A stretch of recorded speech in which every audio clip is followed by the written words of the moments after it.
to GWENT Masters, the official esports series for GWENT the Witcher Party. In Masters, rivalries and friendships are established in an action-packed series of tournaments. Witness as the best GWENT players from all around the world go head-to-head for the title of GWENT World Master.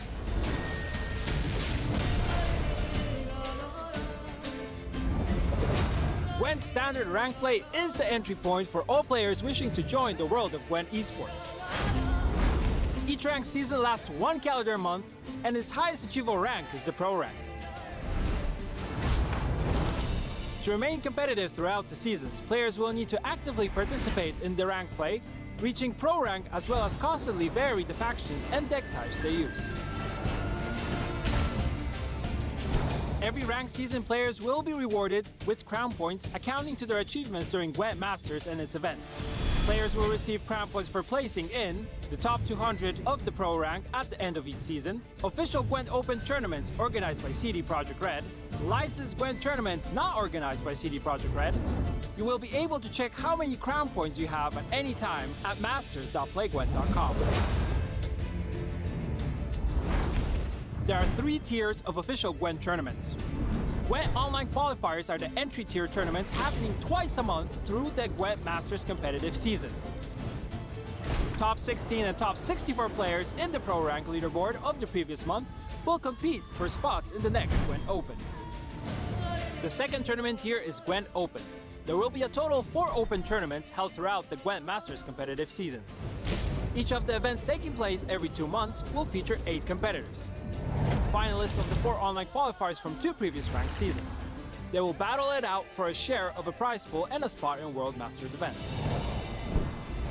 The GWENT Masters series will conclude with GWENT World Masters, the final tier of official GWENT tournaments. The event will feature 8 competitors, up to 4 winners of previous open events, up to 7 players with the most crown points accumulated over the ranked seasons leading up to GWENT World Masters. They will be competing for a share of a prize pool as well as a trophy and a title of GWENT Masters World Champion. GWENT Open and GWENT World Master tournaments will follow the same single elimination format, with the winner being determined in a best-of-5 game series. Online qualifiers, on the other hand, will utilize a mix of Swiss system and double elimination format. GWENT Open and World Masters tournaments will have a base prize pool of $10,000 and $50,000 US. Additionally, GWENT Masters community will have the ability to contribute to the prize pool of each event by purchasing special items from the in-game shop. Ready to become a GWENT Master? Visit masters.playgwent.com for the complete rule set, tournament dates, and more details regarding the format. And make sure to follow @GWENT Masters official Twitter account. Play GWENT now. Hello and welcome to GWENT Open number 4, the last Open in 2020. I'm excited to be here. We have 2 days of awesome games ahead of us. We have our casters standing by, we have the players standing by, but more importantly, we also have these things today. Lots of good leaks coming to you straight from me. I'll be also doing the interviews, but enough about me. Let's move in to the casters. McBeard and Shinmiri, over to you guys. Pleasure to be back here at GWENT Open, around the world to your homes. We are in our own studios. My name is Dane McBeard. I'm Henry Shinmiri. Great to be back with you, Shinmiri, at the 4th and last open tournament of this season 2 of GWENT Masters. 28,800 USD on the line, all put together as a product of your support. So thanks so much for supporting GWENT Esports. And in the competition, 8 of the best players who qualified by placing at the top of the Pro rank and winning online qualifier tournaments. What a roster, Shinmiri. Yeah, this is a great lineup for sure. And reminder to all of you guys watching that this tournament is run in the online format. The players and casters are all connecting from homes, and the matches will be broadcast with a 30-minute delay. Twitch Observer is, again, fully operational, so make sure you guys take advantage of that. Hover over those cards and decks and graveyards, and make sure you follow along with all of the action today.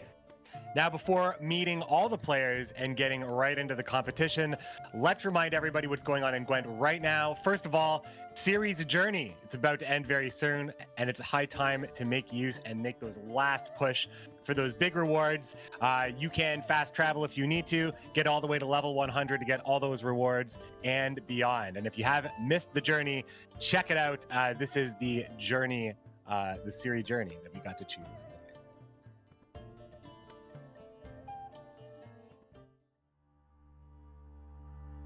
Run while you're still able.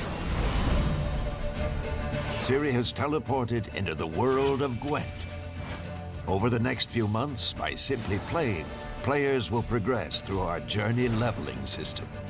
Purchase access to the premium tier to immediately unlock Siri as a legendary neutral leader skin. When leveling up, you'll unlock Siri's new styles and customizations. Siri's Journey will include over 50 unique, exclusive ornaments to be unlocked as you make your way to level 100. Additionally, players will be able to advance past level 100 to unlock even more equipable ornaments for Siri. At the start of each week, we'll unveil a new story segment tying into quests to help you progress faster. So sit down by the campfire and start reveling in tales of adventures past. Ho ho, I sense trouble.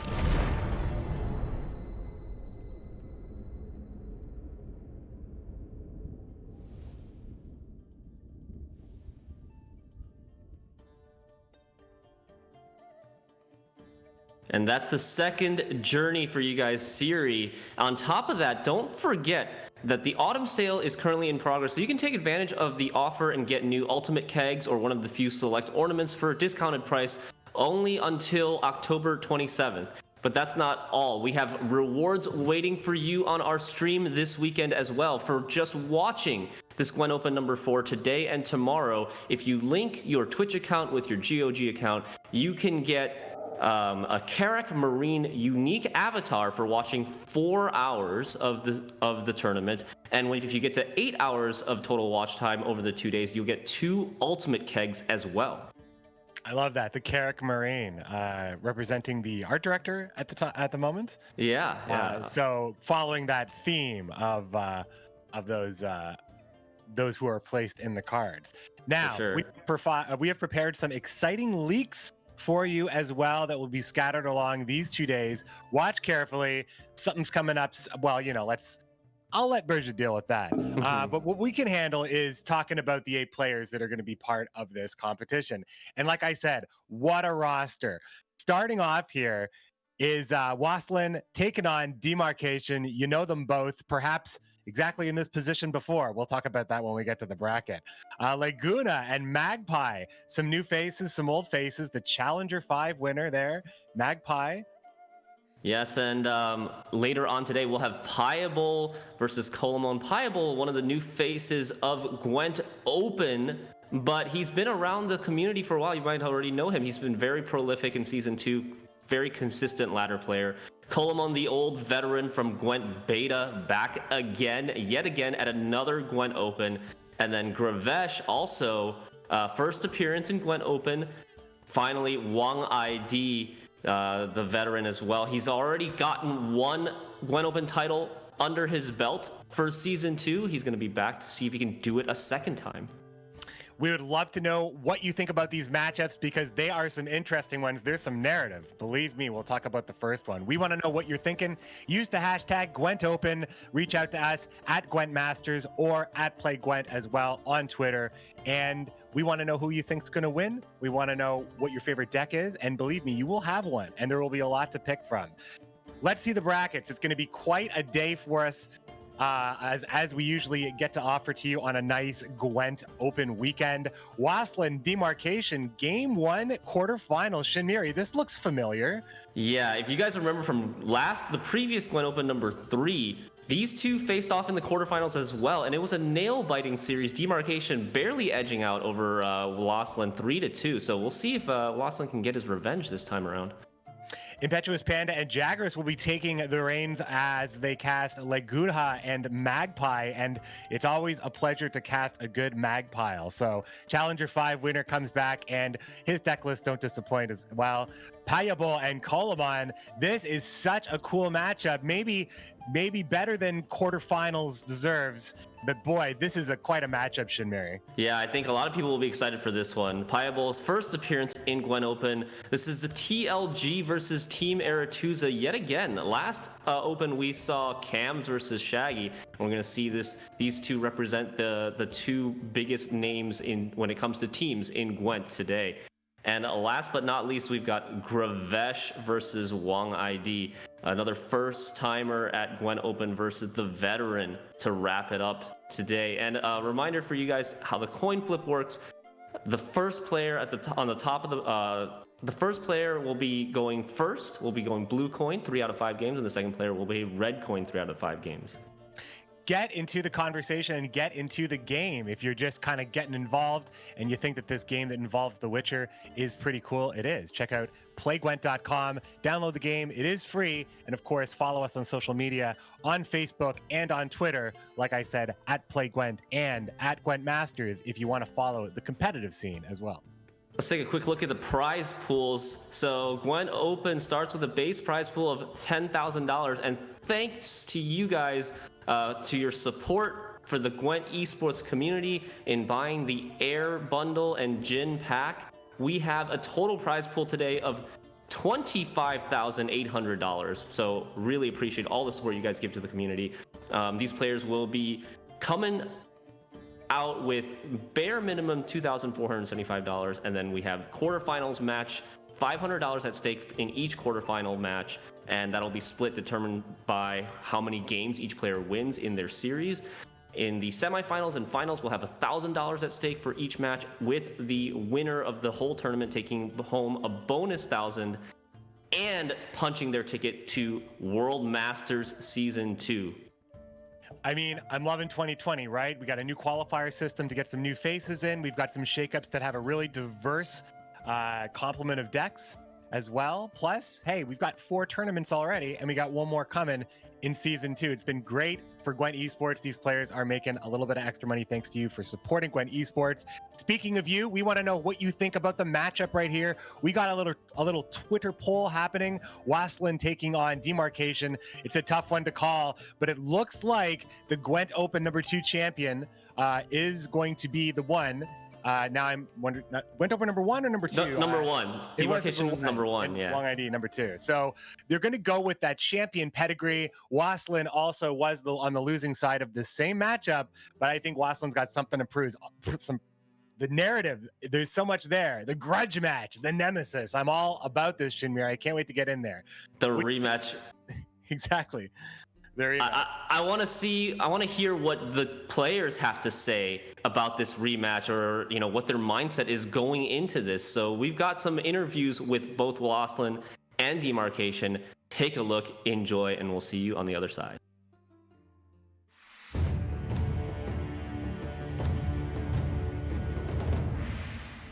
Hello there, Lastilian. How are you doing, man? Tell us about your experience in the last Open. What was your biggest takeaway, and do you feel like you have an advantage now over the last time you participated? Hello. Для меня участие на GWENT Open For me, participating in the last Open was exciting, but on the other hand, also not entirely comprehensible at times. But only thanks to that, one can gain huge competitive experience. Now I understand why some of the players participate GWENT Masters more than once. However, it's early to say anything about my level of preparation. The tournament will tell. All right, makes sense. And how would you compare this lineup of players to the last one? I think all of the competitors are quite strong, simply because it requires a lot of skill to qualify for a tournament through a series of exhausting qualifiers. You need to have tons of experience and knowledge to succeed in those. Нужно очень много опыта и знаний.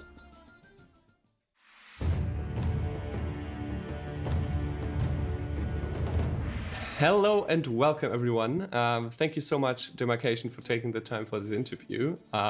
Congratulations, obviously, for qualifying to yet another GWENT Open. That actually brings me to my first question, because I've been asked, is the era of demarcation over? Have you peaked? Is your biggest achievement behind you? Is your time of dominance coming to an end? I'm obviously referring to you not finishing the pro ladder as #1. So what exactly happened? So what happened was that the competitive season was like technically over.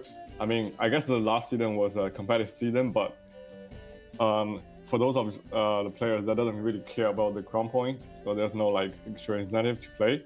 So that's why I didn't play. And also I didn't play more than like 3 games this season on ladder. So that's basically what happened. But I think I have peaked. I think my biggest achievement is actually behind me, sad to say, because I think I played the best between Open 1 and Open 2, I guess, that period. And then, because that period I was actually on my vacation, summer holidays, so I had a lot of time to practice. But then my college kind of semester starts, and then I don't really play as much as compared to what I did before. So that will in some way, of course, contribute to not being very familiar with the meta as before.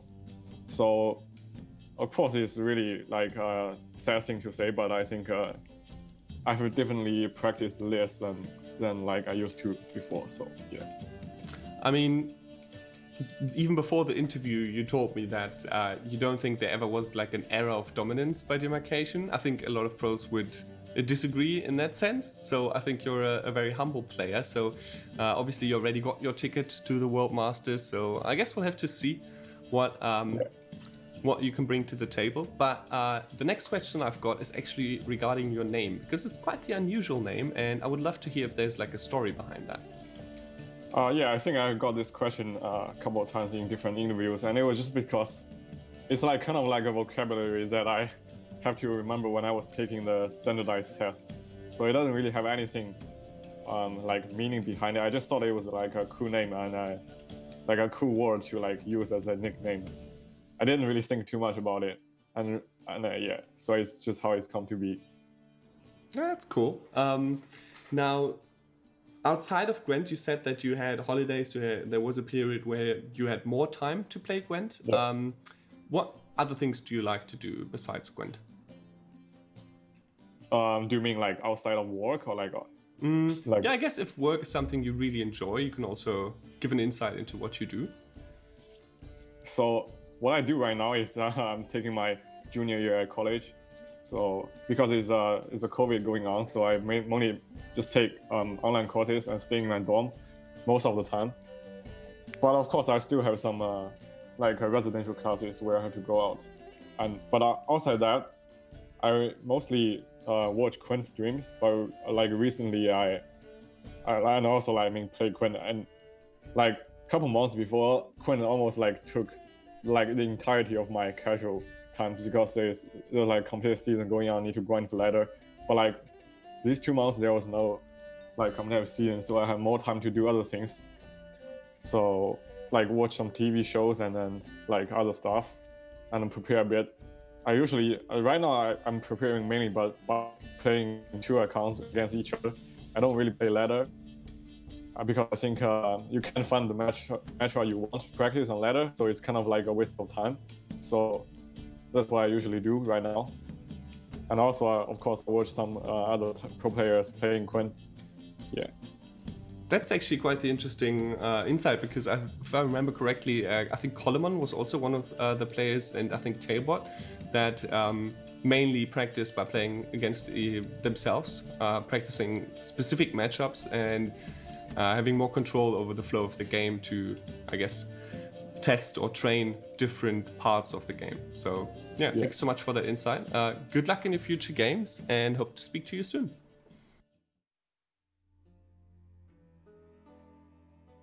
Welcome back, my friends. We've heard what the players have had to say, and now we're going to see what the decks have to say.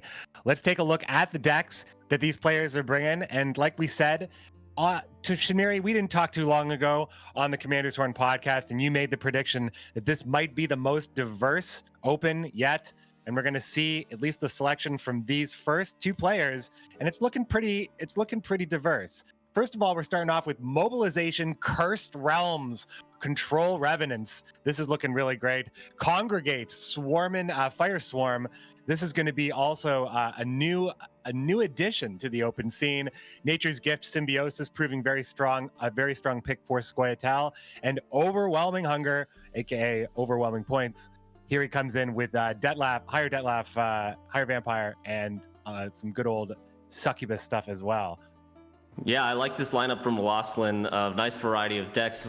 Some control in there. We got to the Lacerate in the Nature's Gift list, which is not something you typically see on a ladder for that anti-swarm. Maybe predicting other players will think similarly and bring Congregate, Swarm, and Mobilization, which fills the board with Revenants as well. And let's take a look at Demarcation's list. On the other hand, Demarcation brings 3 of the 4 same factions in Scoia'tael, Syndicate, and Northern Realms. But aside from Northern Realms Revenants, he has different decks for the other 2 factions. So Syndicate, he's bringing Hidden Cache, Passiflora, instead of Firesworn Swarm. And Precision Strike Control with Geralt Professional, Karathi Heatwave, Curse of Corruption, and Becker's Rockslide. There's so much single target hate in this list. It's not going to let any threat stick on the board. Yeah, it's all about stopping that setup here. We're going to see a lot of different stuff. Skellige doing Skellige things in a lot of cases, but seeing these new lists here, a lot of go wide strategies, much more than usual. So I do like the pick for Lacerate here and there in these deck lists. So it's going to be interesting to see how it plays out. Carrick Frigate has really changed the game. Northern Realms is kind of always swarming now, and of course, we know how elves can get out of control as well, and in some other lists. Yeah, and Demarcation bringing a very control-heavy lineup, I think. Outside of the Hidden Cache, which is an engine deck, he's like the Skellige has a ton of control with Champion's Charge, Grimace to get through Defender, Morkvarg even in this list for that reset on that super greedy boosted unit, and Hjalmar to remove a single target. And then the Mobilization Revenant list is one of the most control-heavy lists in the meta currently as well. So we're gonna see if there's some sort of like maybe targeting strategy that Demarcation can use against Losslyn's lineup. Yeah, I do like the hard targeting, and what I also like is it seems like a lot of archetypes are also available. We see wide strategies, engine strategies as well, control strategies. I don't know about tall strategies, but monsters tend to do that. But they get to do a lot of other stuff as well with the utility of being able to proc their Death Wish. So we're going to see all sorts of different board states, all sorts of different counterplay, and I'm sure the players are going to really want to catch those matchups. So in a moment, we're going to go see those deck lists, we're going to go see the bans, and then we're going to have to start to muse into what player will be queuing what. As of course we talked about, Losslyn will be going first in games 1, 3, and 5, so he'll have to choose those decks wisely after the ban. Yeah, and I like that you bring up the tall strategy. There's the ban screen. It's Syndicate Congregate banned for Losslyn and Northern Realms Revenants banned for Demarcation. What do you think about these bans? Demarcation did not have the wide punish that Losslyn was bringing in as well. So not preparing for this yet, considering that there has to be more to it than that, because going wide, a lot of decks do that. Yeah, and like we said, Demarcation has the single target tall punish, not so much the wide punish. So he bans the deck that goes mostly wide, which is Congregate.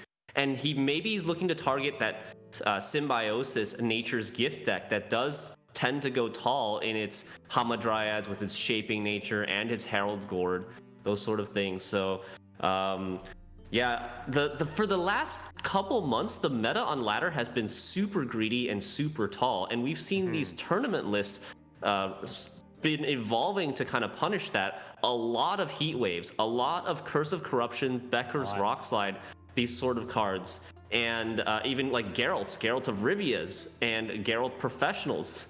all over the place, and some Ignis. I bet you've gotten Ignied. I definitely have on the ladder. It's always a surprise Igni that gets you, and these tournament players, they've adapted to that, and they're starting to target these tall strategies, and we've almost gone like one level beyond that, where now they've seen a lot of tournament players bring these tall punish decks, and more players are starting to go wide with like Fire Swarm and Revenants. Yesterday when I played, it was all wide. I'm like, I need to tech in Trist Lacerate or Surrender or something, just so I could have fighting chance in some of these round ones. A lot of these decks like to fight big for round ones. Becker's Rock Slide being included is really interesting because it fits right in on that on the Amphibious Assault frigate. That's what you need. You need 8 damage, and there's a couple of other things. I believe a boosted Dunka with. No, she's a little bit more protected, but it does cover a lot of things. It does cover a lot of things that otherwise nothing else can stop. And, you know, if it doesn't need to hit 8, it just needs to hit that veiled unit that's otherwise unlockable, unmovable. And seeing it, yeah, demarcation, bringing it in precision strike and mobilization, but comparing to the pre-Master Mirror meta where Scoia'tael was just not going to be a deck that was going to bring a neutral card, what a world we live in now. All God, Curse of Corruption, Becker's Rock Slide, Karathi Heatwave, Geralt Professional, Oniromancy. There's almost more neutral cards than Scoia'tael cards in Demarcation's list, to use an example. Yeah, for all that control heavy stuff. And speaking of precision strike, we didn't really mention this earlier. It's one of these decks that is very coin dependent. It is very red coin deck because it has a ton of carryover. And All God, like you mentioned, Agitators, Circle of Lives, and it wants to go second so that it can play very slowly in that round, and you can't really punish it for tempoing out. You can't really try to win on even. You don't have that opportunity when you're going against it and they're going second. So they get to rack up all that carryover for round 2 and round 3. And they get to clobber you with so much damage and reach because you have Pyrotechnician making their competitive debut, if I'm not mistaken. But yeah, Technician allowing you, if you're removing everything, then it's going to be damaging what you probably want to damage by 4, and then you can just follow up with pretty much anything. Another 3, Circle of Life. 5 more, there's Rebuke. Maybe you just need 2 more for your Sentinel. It's just, you have so much reach, so much customized control with this deck. I really like it. Jerry the Pro is always good to see as well.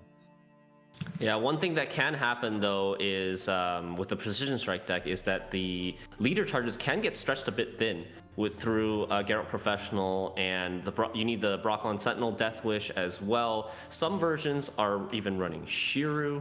I don't think Demarcation is, but we'll see later today, maybe. Let's see. The players should be getting ready to get started with game number 1 any moment now.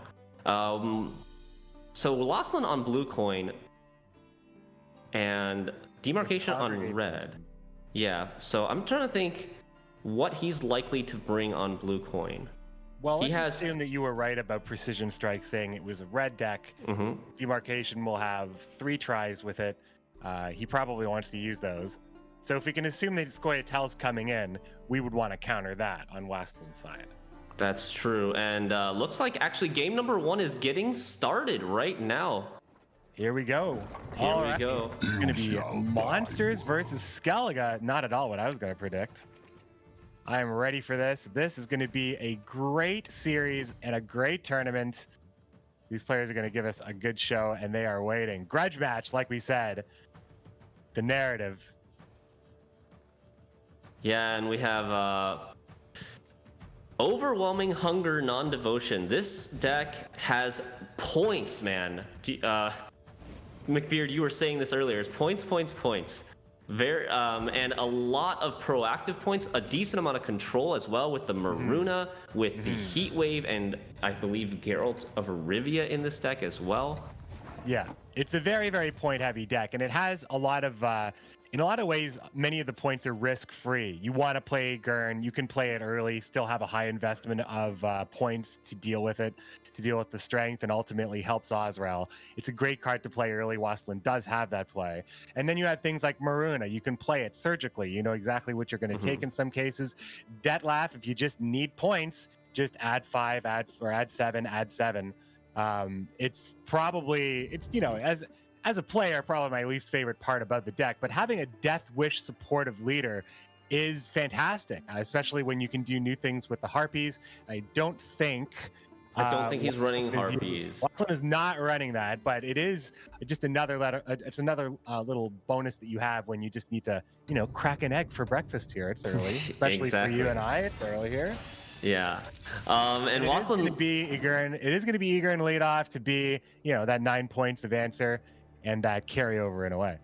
Yeah, he wants to get that Yigurn into the graveyard for his Ozrel later on. And I wanted to try to get into the heads of the players a little bit here. From Loslin's perspective, he has a Geralt of Rivia, which hits a unit that's 9 strength or taller. And there's a Great Sword that can get up to a maximum of 10. And there's Demarcation's leader, Arnulf, which when played will spawn an 11-point unit on his side of the board. So those are kind of the targets that Lawson's going to be looking for with his Geralt of Rivia. So if he doesn't get a Geralt of Rivia on a Greatsword, he's going to probably want Last Say to make sure that he doesn't get stuck with a dead 3-point Geralt in round 3. Sweet inevitability. But on the other side, Lachlan has a huge concern about Last Say, because if he wants to make a play with Ozrel, he has to deal with Morkvarg, Heart of Terror, which will be able to completely shut that out. So Last Say being about as important as their best card in this case in round 3. Yeah, so as you point out, Lawson wants Last Say for both offensive reasons and defensive reasons. So this is going to be a match that both players will want to try to win round 1 to get that Last Say, but we'll see who's able to do it. Monsters typically really strong round 1. Skellige also not too shabby in round 1 themselves, with some of the strongest bronzes in the game. Both of these factions known for very strong bronzes. Endriga Larva also touted as, you know, the best bronze in the entire game. Yeah, pound for pound gets the job done. And in this case, let's say either player doesn't play their best card in this round. Let's say Watson wants to save his leader charges, doesn't play maybe Detlaf or Maruna. Demarcation doesn't play Morkvarg, Heart of Terror, and likely won't play Hjalmar because it won't have a good play yet. And Skjordal, not too strong yet. So I think Waslin, if he wants to commit, he wouldn't have to even consider playing his very, very best stuff, like playing Ozrel and stuff like that. He can commit Haunt. I think that he could even commit the big control if he needed to on the Greatsword to deny the graveyard recursion. And I think Waslin just has the power. It's going to be Demarcation kind of picking up on that as soon as possible and guiding the rest of this, but giving Waslin control here is just ultimately going to be the tail of the game. Now, it might just be that. Now, Waslin Oniromancy spends a 13 provision tutor to grab a 4 provision card. You don't see that very often, but he is prioritizing the thinning here, making sure that he gets the Foglet out, and then his plan will be to use that leftmost card in his hand, the Endriga Warrior, to consume the Foglet and probably consume that 3 bleeding at the same time. Getting rid of... How about that flex, though? How about that flex where it's like, I'm going to use anything, I'm going to use a wish for anything in the world for my 4-point Foglet. I bet. Yeah. Do you think Demarcation feels that in this grudge match? It is a little bit of a message. It's sending a little bit of a message to your opponent, isn't it? Yeah. I'd like to do it. And look at that. Kills 2 birds with 1 stone with that Endriga Warrior. Another really efficient use of a 4 provision card. Gwent, a lot of the times Gwent comes down to how you can use your cheaper cards more efficiently than your opponent. And Lachlan, you know, really showing a good example of that. The 4 provision card to thin with Foglet and the 4 provision Endriga Warrior to activate that thinning and get rid of 3 points of bleeding at the same time. These are the 2 factions that sing that song as well. 4-point cards for both of these players, or like I should say, bronze cards for these factions, tend to do very, very well. Like you said before, Endriga Larva, the Drummond Berserker is very good as well. Coming out of the graveyard, these guys here, the Encrate Warriors, are nasty when it comes to playing something like War of Clans, being able to kill something at 5. or anything that would bring it out of the graveyard like Herald. Just a lot of extra reach on the board, and monsters have always been able to do great things with Thrive in the past, present, and likely in the future here. Yeah, demarcation, setting up that Ankret Warrior, getting it in the graveyard for later, and we might see something like this warrior get resurrected to snipe an Endriga Larva before it gets too big, because the 3 damage is perfect for killing that Endriga Larva 1 power 2 armor. And Lawson looks like he wants to save this. Looks like Lawson wants to save this Endriga Larva. He hasn't played it yet, and he actually just passes. He's gonna give it up here on 6 cards. Demarcation gonna go down the card. There was Endriga Larva answer within the order of the ship ping and the order of the raider as well. So yeah, that was not gonna be looking too good. A lot of these other cards, unless you're going right in with Haunt, but then you'd have to invest everything, Maruna and Detlaf, just to proc Haunt. There was no Death Wish in Wassland's hand. That's why he had to use a Neuromancy. He's thinking like his hand's just a little bit too good to move in on here. He's got a lot of great bleed protection. He has the points. He's going to have to put Demarcation in a position where you're going to try to bleed me, because if you do, I think I can get my card back, and that's all I need in this matchup. Otherwise, we'll be falling prey to something like Morkvarg. But Demarcation's going to put the cards down. Demarcation's not going to be able to push in round 2, or if he does, you'll be at a pretty big disadvantage, because he's gone 2 cards down in round 1 to take it. But he has, because he still has 4 cards in hand in round 1, he'll draw 3 more to go to 7 in round 2. And should he choose to dry pass and not play a single card in round 2, he will draw back up to the hand size limit of 10 at the beginning of round 3. So he's not going to be actually down any sort of card advantage in round 3 if he dry passes in round 2, which will give him that last say, that important last say that we talked about at the beginning of this game. We'll see if this strategy ends up working out for him, and which of these 2 players is able to take the advantage in the long round 3. Yeah, the last say was given up, especially when the extra cards were played, because that is just saying my long round, pretty confident against your long round. He appears, he has the 2 larvae. Now, if you were Wassland, would you keep both larvas going into round 3? I think so. It depends on what else is still in my deck, I guess, and what else you're still looking for. How many cards are actually going to be better than Larva? I think the first copy of Larva is actually very likely to die, because the Ankret Warrior was in the graveyard in round 1, and then maybe the second copy of Larva actually sticks around and is able to thrive up to some pretty good value, something like maybe a 12 or a 14. I believe Geralt of Rivia is the only card really left in the deck that Wassland would have. There's Goliath as well, Werecat as well, but not seeing the Purifier here either. If he is worried about, there is nothing to worry about in that regard, but it's gonna be a lot of points. It's gonna be a lot of points here, a lot of big veterans. It's gonna be a lot of units on the board for Hemdall to feast on.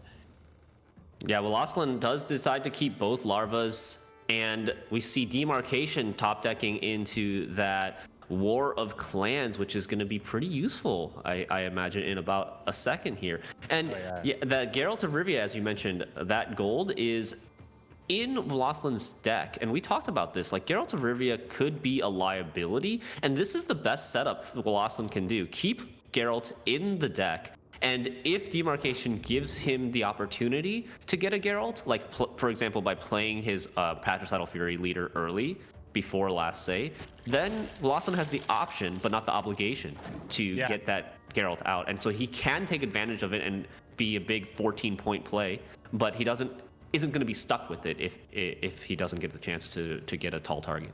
Oh, Neuromancy is just a card that keeps impressing. I mean, on paper, you get what you want twice, but really, it allows you to thin and specialize what you're pulling, because unlike Royal Decree, making that decision in round 1 means you might have to keep that Geralt of Rivia, and you might miss on that Geralt of Rivia. So, yeah, just generally though, good tutor stuff as the first Endriga Larva comes down. War of Clans probably going to pick up the Uncrate Warrior to do a little bit of egg cracking in the morning here. There's one, and then now this sets up the unarmored Endrigo larvas to die to something like a Blood Eagle, for example. And that Blood Eagle Death Wish or Death Blow will get out the Herald the Cripple from Demarcation's deck. The big 12 provision evolving card that was introduced with Master Mirror, the last expansion, the most recent expansion to Gwent. That is the big engine card and point slam card for Demarcation that Wallaceland will have to deal with. Basically, it is the card to beat.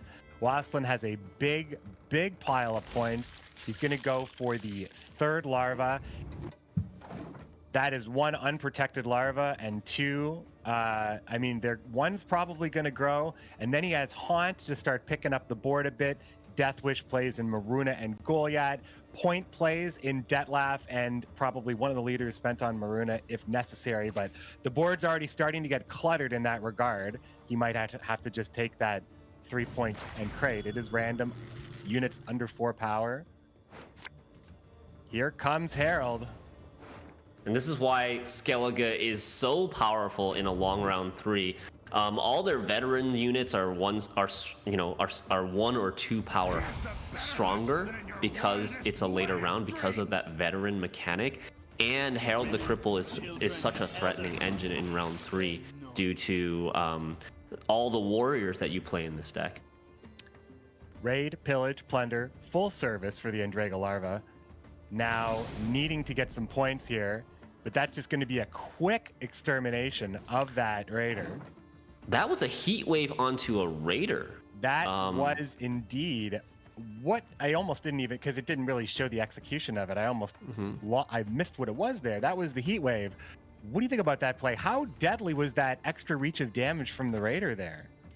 He's probably worried that the extra reach from the raider will kill another one of these larvae, and possibly kill like the Banshee that the Haunt would spawn next should he go with that route. But how is he going to deal with the Herald now without after using the heat wave on the raider? I think the Herald is just going to live at this point. If there's no way to damage it and maybe hook it with Seductress in some way. Here comes look at the cheeky domination. He's going to eat that great sword out of his opponent's graveyard. No rezzing on that great sword. Nice play. Didn't really cost him that much. This is great because so Osrel actually had a bigger target in the graveyard. In Veloceland's own graveyard, he had that 13-point Yagurn, but decided to take a 3-point hit because he doesn't have last say anyway, so Osrel's gonna get countered by Morkvarg whether he eats the 13 or the 10. But if he eats the opponent's greatsword, that's gonna hurt Hjalmar quite a lot. And the reason why that play is so good is Osrel could be played then, so why not play there? Because playing Haunt does not proc the Thrive on these larvae, and these larvae are just sitting here at low health, just asking to be defeated, getting pinged by all sorts of things. That play at least gave the larva a little bit of extra strength as well as these warriors continue to touch the board. And now Haunt can possibly be played here to start things off for Detlef and Goliath and or Maruna. Maruna at this point still looking at that Ancrate Warrior as the only thing to pull over to her side. Yeah, with all the high base strength warriors that Demarcation has due to the veteran tag, it's gonna be a while before there's any sort of 4 to steal. Maybe Wallaceland will be able to Oniromancy out like a Werecat. That's the second gold, one of the only other golds in the deck other than Geralt of Rivia. Should he decide to take the Werecat, he could maybe soften up one of these 5s. Maybe that's his plan, to get that Herald to a 4 using the Werecat and then trying his luck to see if he can steal it with Maruna. It's true. It would be the only other target because Morkvarg would have the armor. Is it worth it? I mean, it's definitely not a bad play. You are taking away something that's extremely important to your opponent. And here comes Skjordal coming in with the big round 3 veteran punch, cracking some eggs. And looks like I was wrong about the larvas, actually the second copy of larva staying alive. 3 out of 4 larvas now dead. this last remaining larva probably gonna die along the ways of Hjalmar or Champion's Charge or something. Skelligo showing they have so much removal, really demonstrating their offensive capabilities in this match. The setup is still so good. Here comes the pull here. He just wants to get this over with. Now going to commit Detlef and wait. He's going to commit Goliath and his Oniromancy to a Deathwish unit to proc Haunt finally. So that's going to be either the Brux or the Werecat. So he's probably pretty committed on the Werecat. Yeah, it's probably this kind of goes to show that he is going to take a Deathwish unit from the Oniromancy. It's going to be Werecat. That he needs 2 more Deathwish units to activate his Haunt anyways. So Haunt will have to come down probably this turn. Yeah, and Goliath as late as possible. But Goliath as late as possible. Always going to be hit. Champion's Charge into Goliath gets you so much value. I don't see Boston walking away from this is just going to be so tough. That Champion's Charge. Oh my God, the Champion's Charge with Bloodthirst 3 is going to be able to kill any unit, and Demarcation has Last Say here. So another example of how important Last Say is. If Demarcation is able to get the Champion's Charge on the Goliath, Goliath's Deathwish summons the highest unit from your opponent's deck to their board.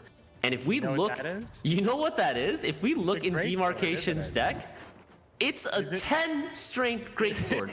So greatsword usually comes when you play the greatsword, it damages itself by 6. So it usually comes out on the board as a 4. But when you summon it from the deck, it doesn't use its deploy. So if the Champion's Charge kills this Goliath, that would be a 20-point Champion's Charge. That would cement the victory for Demarcation in this game, I think. Wow. That is, I mean, we're waiting to see it. Here comes the Oniromancy into the Wererat, proc and Haunt onto the Barghest. And that will chow down on whatever you choose, probably the Werecat again. Maybe even onto Detlef to try to proc the Thrive on the Werecat a couple times before consuming it, because at this point, I think Veloslin is quite desperate, and he needs to greed as many points as he can.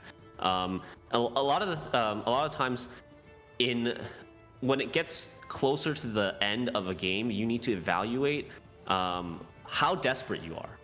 Do you want to play risky or do you want to play greedy? And in this situation, I think Veloslin has to play greedy. He's deciding. He's taking a long time to decide. He does end up going with the Detlef. I think that's fine. I don't think that's risking much. I don't think it's risking much, exactly. Because even if, say, the Werecat should... There's no lock, right? The risk part of it would be if the Werecat got locked, or maybe if it got moved. But in an open decklist situation such as this tournament, you can see exactly what type of answers your opponent's going to have, and he knows that there's nothing really to stop this Werecat. Not a moment's pace. Waslin down to his Endrega Warrior play, likely to pop. I mean, he has his leader as well, so anything that needs to be popped is going to be popped, dropped, snacked on. Oh man, I can't wait for this Goliath to get Champion's Charge. It shows like Goliath is a 10 for 8, which is pretty good. It's point slam, it's tall, it thrives all of its units. It's Death Wish, so it actually activates even though it's a negative Death Wish, it still activates your Death Wish synergies like Haunt, for example. But it's got such a big downside, and in this meta where a lot of people are running tall removals and tall punishes and hard removals, that Death Wish can be a massive downside. And I don't know, like, Veloslin can't do anything to avoid this situation. He can't protect his Goliath. He can't even consume his Goliath or anything like muzzle, that. Right? Just takes 10 points off your board, puts 10 points on his board. Yeah. It's a real beauty. It's insane. Normally, like, Overwhelming Hunger actually has some protection against things like poison, right? It can consume a poisoned unit to prevent the second poison from going on there. But when it comes to Goliath, you can't even, like, consume it to protect it because it will activate the Death Wish. Demarcation holding on to Champion's Charge last. Yeah, wisely preserving his tall removal, making the the most efficient use of his last say that he earned by winning round 1. There's Big Boy Goliath, a little Night Wraith to join it, and finally, There's still for the leader, tons of There's points. still a lot of points here for Walaslan. Like, this deck is no pushover. He's got 2 consumes on his leader and 1 consume on the Barghest. He can consume something like the Night Wraith for 2 more points and the Werecat for 4 more points. Mm-hmm. Getting 4 more points in leader Akamara value. Yeah, I mean, big lead here, right? 21-point lead. It's 21, but is I'm totally forgetting what the leader. I thought that it was just like a 20-point Champion's Charge making a 1-point difference, but kind of forgot about it. Kind of forgot about our boy Arnie. There's the huge Greatsword swing, and there was a small chance that Herald could have killed one of those bloodthirsted sirens, and Demarcation had a tiny chance of losing the Bloodthirst 3, and should that have happened, he wouldn't have been able to get the full, like, kill with the Champion's Charge. It would have only been 5 damage. Deficit, right? He had an 8 deficit too, and he would have only got 5 damage. That's wild. Yeah. That's oh man, the spinning parts at the end. Good catch on that stuff. It played out like how we thought it would, but man, Arnyal is just such a huge power play. He's looking good these days with the Bloodthirst, and just getting that last say was so important for Demarcation. Now he's going to be flipping it around, starting off on the blue coin. He'll be acting first in this next match against Wasteland, but he certainly does not have to play with Patricidal Fury anymore. He only has to win with Precision Strike and Mobilization. Cursed Realms. No, actually, mobilization was banned for Demarcation. Yeah, so he has to win with Precision Strike and Hidden Cash. Exactly, and this is a conquest format. So once a player wins with a deck, they don't play that deck anymore for that series. They have to win once exactly with each of the 3 decks that are not banned in order to advance. So this conquest format opens up the possibility for targeting strategies. If you can prevent one of your opponent's decks from winning a single game, it doesn't matter if they start out with 2 wins. We see a lot of reverse sweeps in this sort of format. Like, one player will lose the first 2 games, but they're actually targeting the 3rd deck, and that 3rd deck just cannot find a win. And that's so how, it is far from over. A lot of this control really hurts Northern Realms because they can't get an engine to stick, and a lot of players brought Northern Realms, but not a lot of players brought the Northern Realms that maybe this was targeting. The fact that it's control realms for Demarcation's side in this situation, like the level of control that Patricidal Fury was able to have. Precision Strike is of course great with control. Demarcation also running Crafty Heatwave as well. But not the new Payday, so not really utilizing too much control with Hidden Cash. But yeah, control being relevant again means that engines are relevant again. Big important threats that need to be removed from the board. And yeah, I love the competitive teching. In a lot of cases, you see stuff that you don't always see, but for real, Becker's Rock Slide's been showing up, sinking my boats, man, sinking my boats. I know, and Becker's Rock Slide, we're going to be seeing a lot of it, I think, this weekend. We'll have a chance to talk more about that. As we get into game number 2, Walaslan versus Demarcation. Demarcation taking the first game up 1-0 now. It's going to be Demarcation on a blue coin with the Hidden Cash versus Northern Realms Mobilization. Here we go. This is the deck that you wanted to see. Yes, McBeard. I am a big fan of Cursed Realms, and I actually am a fan of Hidden Cash. The only reason I had any issue with Hidden Cash is because, there was a time where it just felt really overtuned. But I liked what was happening there. I love passive leaders. I like archetype enablers, deck build-arounders, and now I feel like things are a little bit more of a better place for Syndicate. Hidden Cash is still taking the reins in the competitive scene, although Congregate's been showing up and getting banned as well. But it's going to go up against Cursed Realms, making its debut in Gwent Masters. I'm excited, Shinmiri. Yeah, so Demarcation's hidden cash deck is quite an engine-heavy variant. It has Adriano the Mink for Sly Seductress. It's got the Passiflora that spawns 2 engines. It has Marl, which is a threat, Philippa, which can steal an engine, Azar Javid to protect its engines, Imki, Lieutenant Von Hurst, Saul. The list never ends. The 2 Peaches. There's so many engines to remove, and it's up against a deck that almost feels like it has limitless answers. So what's it gonna be? Who's gonna take this? And we're gonna see Demarcation opening up with Azar Javid, spending the defender right away to protect something that he wants to put in the back row. Maybe a Saul, maybe a Lieutenant Von Hurst. Lieutenant Von Hurst is one of these cards that the hidden cash leader really enables quite nicely. Normally, Von Hurst has a requirement of 4 Horde, so you need to have 4 coins in your coin purse in order for Von Hurst to be turned on and spawning that Firesworn Zealot every turn. But with Hidden Cash, that requirement goes down to 2. And Hidden Cash provides you with 3 coins every single turn.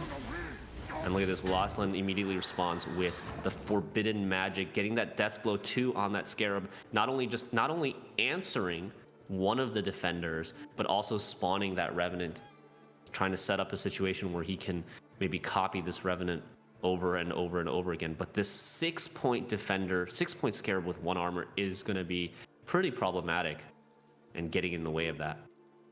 Definitely where you want your defenders to be. You don't want them to start off like wimps. You want them to grow into big Don Muir-esque bricks of what is it? Like politeness and glory and decorum. Anyway, this Scarab, bright things for this Scarab's future here.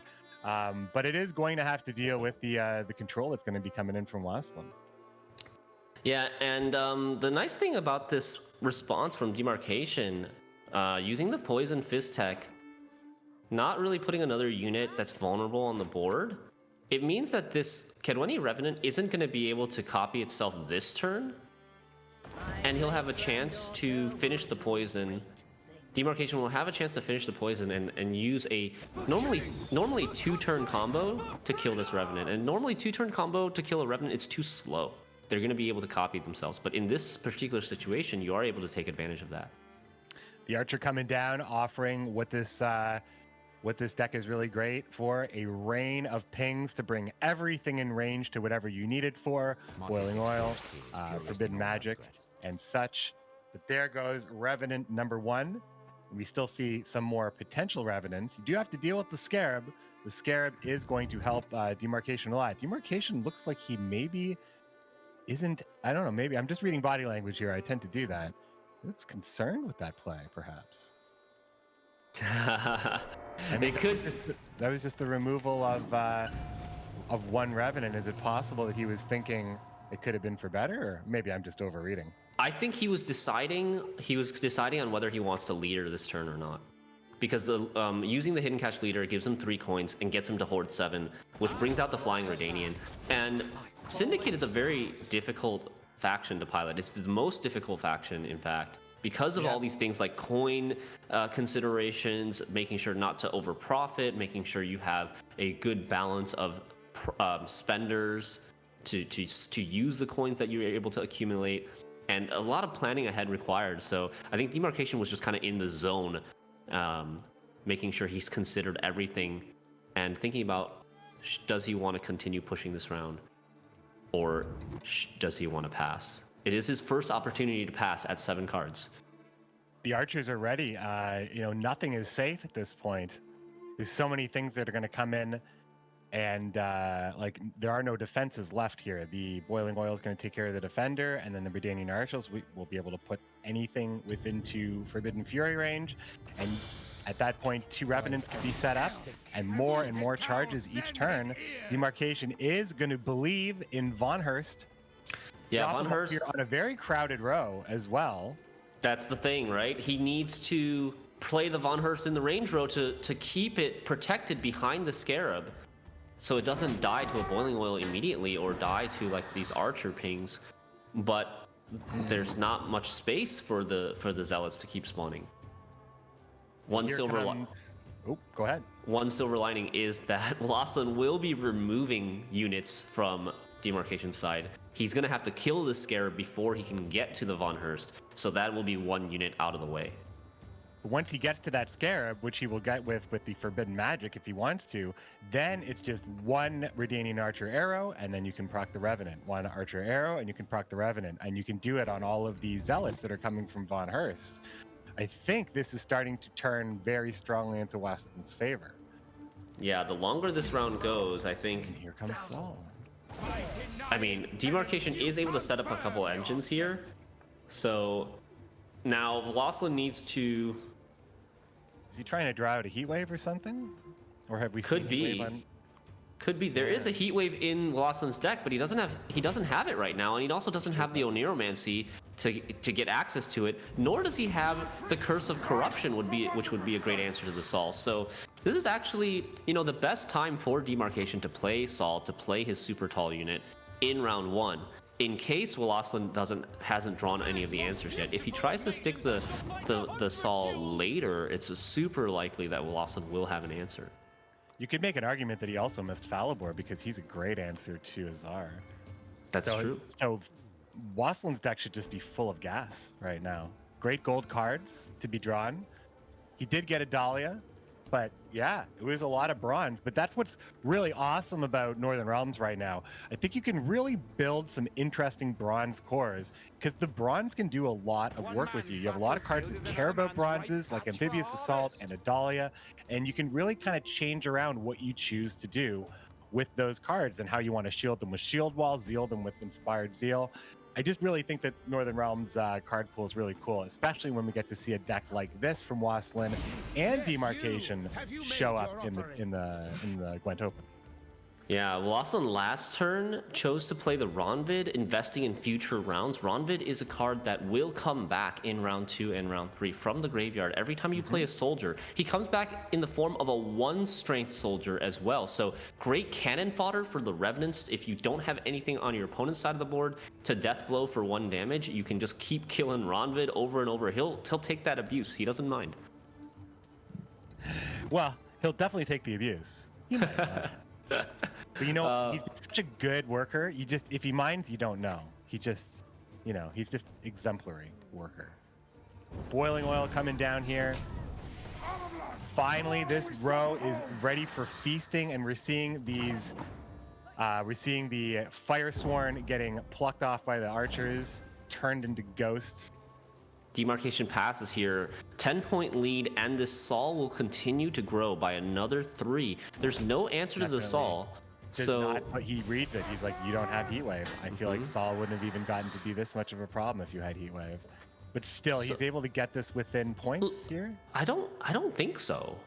Saul is going another 3. So at this point, Lawson still needs 9 points. And he's got 3 from the Archer, which means he needs 6. None of these cards do 6. He has 3 cards that do 5. He's actually 1 point short.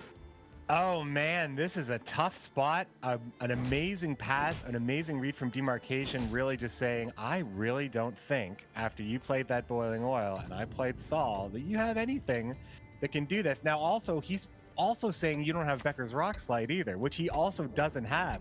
Missing Oniromancy and his good cards absolutely really hurt Demarcation's plan on blue, which was surprisingly just to push into it. Wow, and now he takes a tie. Wow. All right, well, what does this mean here? I don't think Demarcation was actually expecting to have such a good result from his pass, because there are a lot of cards that would have gotten him ahead. He only needed 6 points. Like Curse of Corruption, Becker's Rock Slide, Heat Wave, you know, any of the golds, really. But this is, now we're all of a sudden in a sudden death round 2, where Waslin is down a card. This is turning into a little bit of a disaster, I think, for Waslin. This is going to be tough for Waslin to come back from. It is in Waslin's control, so he will be able to at least drop to 9 cards, but he'll always be down that 1 card. and that last card could make the difference. Demarcation does have an engine-based build, so giving him a long round is scary. Oh, it is a tie game. Sorry, there's no choice. It's all just coming together here for me. Yeah, so in the event of a tie, for those of you who might not be familiar, the player who went second in round 1 goes first in round 2. If it's not the one there's who a tie. acted last? This is the one who acted last? No? Oh, okay. It's the person who went second in round 1 goes first in round 2, and that is Vlaslin. So not only is Vlaslin down a card, he also has to go first, which gives Demarcation double last say in this round. Call that round. an albatross. It is extremely hard to come back from. That's quite the troublesome situation for Vlaslin, because he's playing such a reactive deck with all this sort of removal, that when your opponent has double last say, there's 2 plays that you cannot react to, and that's really damaging for a control deck like Vlaslin. He's gonna leader this Redanian Archer. He's gonna get the leader on the Redanian Archer with the Amphibious Assault. So he's gonna have 2 more archers for upcoming Revenants. 1 on the board, 1 more for Forbidden Fury, which should find a home. The big target for Curse of Corruption doesn't seem like it's going to be that big, especially when you can't really dictate what the board's going to look like at the true end of the game. It's possible Demarcation just plays around something like that, and Vlaslin can't even play Curse of Corruption. Yeah, I could see that sort of situation happening for sure. But Demarcation might be thinking about Philippaing one of these right now, and he does. Steals the bigger archer, and now there's the Curse of Corruption target if you want it. Mm-hmm. And I think he probably should take this, because you never know what else, if there is going to be anything else later. The temptation to proc a Revenant on the Peaches, though, is pretty... Oh, man, but that Archer represents 8 points right now. Yeah, and it's going to continue growing, too, or getting more charges. I think he's got to go. Yep, Curse of Corruption. Corrupting the trader here. Still, and you see Ronvid. This Ronvid really coming in clutch, because there's not an easy way for Vlaslin to set up ones at the moment on Demarcation's side, just missing that extra ping needed on the Archer. So he's just able to keep using Ronvid to populate his board with more Revenants.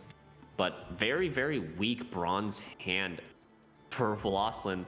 Yeah, he got really stuck with a lot of his important cards stuck in his deck. If we can see Wastlin's deck, you're going to see some of the biggest ones. There's Karathi, Beckers, Falibor, Triss, and Oniromancy? Or he used Oniromancy for the... He used Oniromancy already, but I mean, this is what happens when you go to a sudden death round 2, because in round 2 you've seen 3 fewer cards, or actually, I mean, maybe even up to 5 fewer cards, because you get 3 draws and 2 mulligans. So like the consistency in round 2 is much lower than the consistency in round 3. Demarcation just discarded his Karathi Heatwave? Is that what I saw? No, I don't think so. Sorry, the unit in the back. Oh, he deleted Ronvid. That's what happened. I was too busy looking at the deck list on my other screen, trying to figure out how rich Wastlin's deck is right now. No, I believe he heatwaved the Archer. There's a 5-point Archer in the range row, and I think he heatwaved that. The Ronvid is still in the graveyard. Those Archers didn't live very long. That's true. No, the Archers, I mean, one got heatwave, one got Philippa'd, and now there's just these Revenants on the board with a couple of bronze finishers. I feel for Wlastlin. This is he probably didn't expect the pass, or coming from Demarcation in round 1 in that situation. Thought that maybe he would fight harder for it. I mean, Wastlin's hand was bad enough that Demarcation could have just thought, well, if you're just going to slow play me and play all your worst cards, I can't commit any more of my good cards. And then, oops, it turns out Wastlin's in kind of a bad spot to begin with. Yeah, I think that was a very fortunate accident for Demarcation. Just so happened that Wastlin's hand was so low tempo that he could only do 5 points from his hand in one turn. How about these double Tidecloak Ranfackers, by the way, from Demarcation? I think also making their first Masters appearance. I think they got the strength buff in the last pass. Yeah, they're They nice just, 7. just one, yeah. They're 7 for 4 now, and 2 of that value comes in the form of coins, which can be either used for carryover, it can be used for like for hoarding, or for Philippa, extra value on Philippa, or extra value on Sea Jackal. Very, very nice, flexible 4 provision card for Syndicate these days. Solid little card for sure. We are just watching it all go down here. Another Revenant on the board, and now the finisher, a Radovid's Royal Guards, finishing with a starter, unfortunately, with a very bronze hand. And yes, you gotta feel for Waslin there. He didn't really draw a lot of his great stuff. Demarcation can pass with a card in hand. Not what you want to see. Not how it wants to feel going into Blue Coin 2-0, but it is the mountain that Waslin has to climb right now. Hoping for a better performance perhaps in this grudge match, but I think Demarcation had a lot of things going for him there. Yeah, not how you want to start a series, but let's see, what does Demarcation have left? He has the Precision Strike deck on red coin, right? And where it wants to be. And he's going to have 2 chances at red coin, 3 chances overall to get a win with Precision Strike to make his way into the semifinals of GWENT Open number 4. And yeah, this build can do a lot of cleaning up the board, building up carryover, using almost everything for carryover and control. So that's going to be a pretty rough one. Waslin's going to have his pick to go out and take that on. So if he thinks that he's going to have more stuff that can stick around, he's looking for more protected units. Maybe Deathwish might be the answer in this case. Less likely to get all these units off the board. Although I don't know if it's that's the best matchup, but resiliency I think needs to be the name of the game here. Yeah, I definitely don't think Waslin will queue up the mobilization deck versus Precision Strike. It is probably the worst matchup that you can think of, because all of these Revenants and Archers, they're just waiting to get removed by the plethora of removal options and control options that this Precision Strike deck has. Like, Circle of Life is such an effective answer to these 3-point Revenants, and Rebuke also is great for anything that kind of slips through the cracks. And you've got the leader charges, the Precision Strike leader charges, to really soften things up if necessary to get through any sort of like amphibious assault buffs or leader buffs. So the choice would be monsters or go into a Skoya versus Skoya with the Nature's Gift, which I think it's going to be a tough one because you want to lay some stuff on the board that you want to live. A Hamadryad here, and being able to keep that alive even with huge buffs like Shaping Nature won't be enough necessarily against the controlling nature of Precision Strike. Well, let's see. Game number 3 is about to start.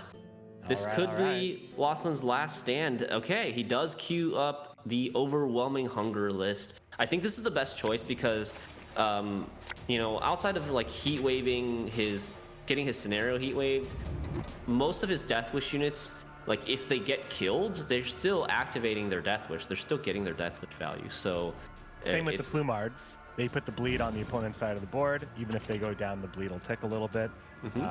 So yeah. Hopefully that helps as well. You get the lead off of Gurn. We might see that again. It does play into Heat Wave. Now, we see in Demarcation's hand there is the Dwarven Agitator and 2 Circle of Lives. This is the kind of hand that you want in round 1 on red coin. You just play slow. You hand buff your Sheldon Skaggs. You get him double the value of his hand buffs because he deals damage on deploy based on how much he's buffed above his base strength when Sheldon's got his hands up. Yep, he's got his hands up, and so it's going to be probably a very low tempo round 1 from Demarcation. Usually it's pretty hard to punish when they're going second, but there is a niche situation where Waslin can tempo ahead so much in his first 3 cards that he could like kind of hero pass after he gets to 7 cards and just force Demarcation to catch up like 30 points. You know, and even though Demarcation still gets to go down to 4 cards without losing card advantage, he still needs to do 30 points in like 3 cards, and it can force out some big win conditions too in that case. So we'll see. Maybe Lawson decides to take this sort of hero pass approach, but with the Plumard coming down for 6 tempo, I think it might not be super likely. We'll see. Big points, that's what monsters are known for, so should they need, just taking that bleed off right there with the Peller. Just another neutral card in Scoia'tael these days. Not needing really the Purify for anything else. Yeah, for sure. And then the Plumard getting the bonded bonus right here. Keeping it close. Demarcation, yeah, could just be going for the setup. Notice that Loslin opts not to play the Endriga Larva again in round 1 on blue coin, trying to save it for later, and also knowing that Endriga Larva's trades it doesn't bode well against the likely Circle of Life in Demarcation's round 1 hand, so trying to avoid giving that Circle of Life removal value at the same time. And right here, Circle of Life is going to go ahead and just be the play right now. Demarcation playing nice and slow, giving up some of the bonus because maybe he's just kind of already happy with how things are going, not trying to go maxing it out completely. Yeah, and Circle of Life, without getting the Death Blow 3, isn't able to choose its target to hand buff. So it randomly goes onto a Scoia'tael unit in Demarcation's hand, which hits the Gourd, which is probably not what Demarcation's hoping for. I think Demarcation wants to keep buffing that Sheldon for that extra value. Because monsters, that's where Sheldon's going to have the biggest meet the card into, right? He's going to have a nice gigantic Osrel, perhaps, or a Goliath to make sure that you're getting that full value. As Demarcation is going to pass, Waslin did use his leader to chow down on a Foglet. So 2 more consume charges left here as Waslin goes into round 2. Fighting for his life, needs to win all 3 at this point against the Gwent Open 1 champion. Yeah, so we do see the expected pass coming out of Demarcation after playing 3 very low tempo cards. And, now that I think about it, this might be a blessing in disguise that the Circle of Life didn't buff the Sheldon. If the Sheldon stays at an 8, then there's no Geralt of Rivia target Geralt professional target. Geralt of Rivia target for Loslin's Geralt of Rivia. For Waslin's Geralt of Rivia. Yes, it's funny. Geralt just showing up now. Everywhere. Yeah. I'm looking at the deck list. I'm like, okay, which Geralt is in this one? Well, it would go on... The Geralt of Rivia could go on the Herald Gourd if Loslin keeps Last Say. Yes. We'll see. Here comes the All God. Big hand boost already on Sheldon Skaggs and Gourd. So the All God boost likely just go onto the Broccolon Sentinel for the final hammer home with the leader charge combo. But could also be seen, that's probably where it is. Or on the Mahakam Volunteers. Those haven't been played yet, or those were played early. He has Novigradian Justice in hand still, so that we're still going to see perhaps some very buffed Volunteers. Perhaps that could be his bleed protection. Yeah, I'm looking at the deck right now, and it is. It's on the 3 Dwarves. All 3 buffs have gone on. All God and the 3 Dwarves. Buffing the 2 Volunteers and the Pyrotech. What do you think about that? Why did he buff the Pyrotech? It's possible that he wants to just reduce the amount of low provision draws that could come up. So if you turn the Pyrotech into something that's like drawing a... Typically... It's not much better, right? Typically, you would put the 3rd buff on like the Broccolon Sentinel. Because the Broccolon Sentinel is going to come out of the deck with the leader, most likely. Whereas going to be huge. Whereas Pyrotech, you might never draw, you might never play. True. The other options there weren't many other options. I guess the Sentinel would have been the option. Yeah, Sentinel, right? I think. Sentinel might have been the option. Oh, I see what it is. Oh, I see. Yes. Well, he buffed the Pyrotech to try to get the Pyrotech to come out from Goliath. But then, if that's the game plan, why not put the other 2 buffs on the Sentinel and guarantee that the Pyrotech comes out? It's This will be a scratcher. If Demarcation wins, it might be a good question to ask. What that All God strategy was all about? Because it looked good for a second. I'm like, yeah, get the Pyrotech now out. now he's bricked his own volunteer, right? Yeah, because so that now hurts Novigradian Justice a little bit. He'll have to use that on something else. he'll end up using it on the Pyrotech, I guess. Yeah, the Pyrotech.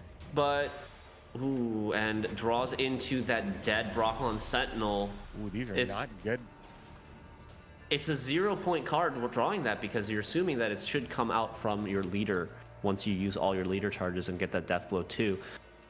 A little bit of a weird situation for Demarcation here. Maybe this will be an opportunity for Losslyn to take advantage of.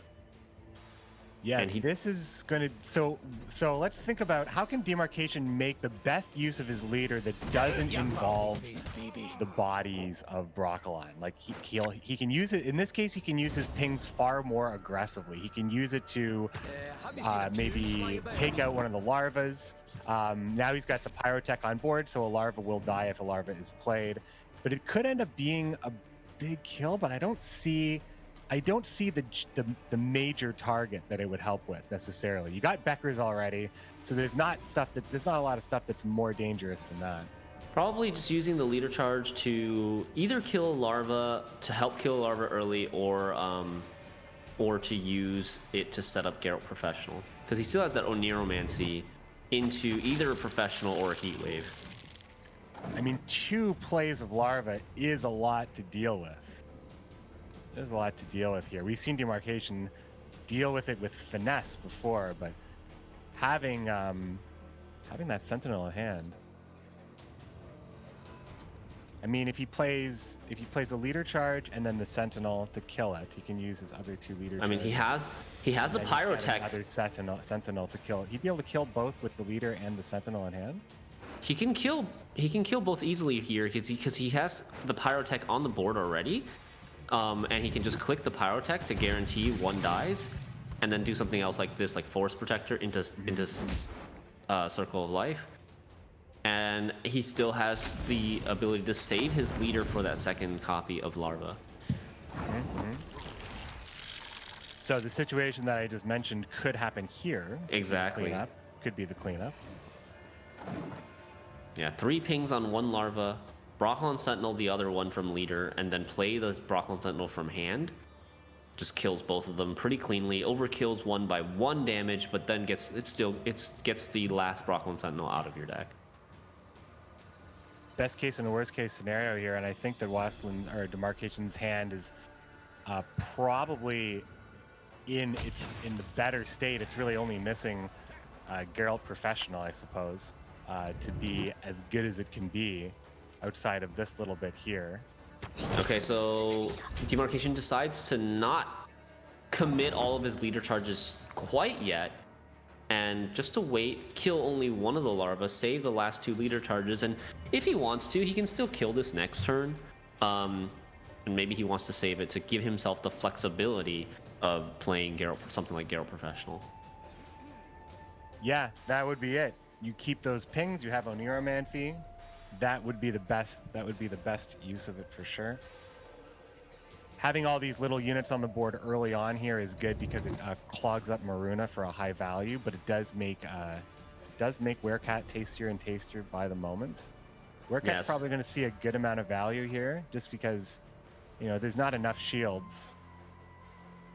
Well, there are these Brocklon Sentinels that kind of flood the board, but at the same time, Precision Strike is not a deck that plays a lot of units. Like, if you look at Demarcation's hand, he's got 3 units left in his hand, and maybe Oniromancy maybe pulls a unit, but probably is going to end up pulling Heatwave.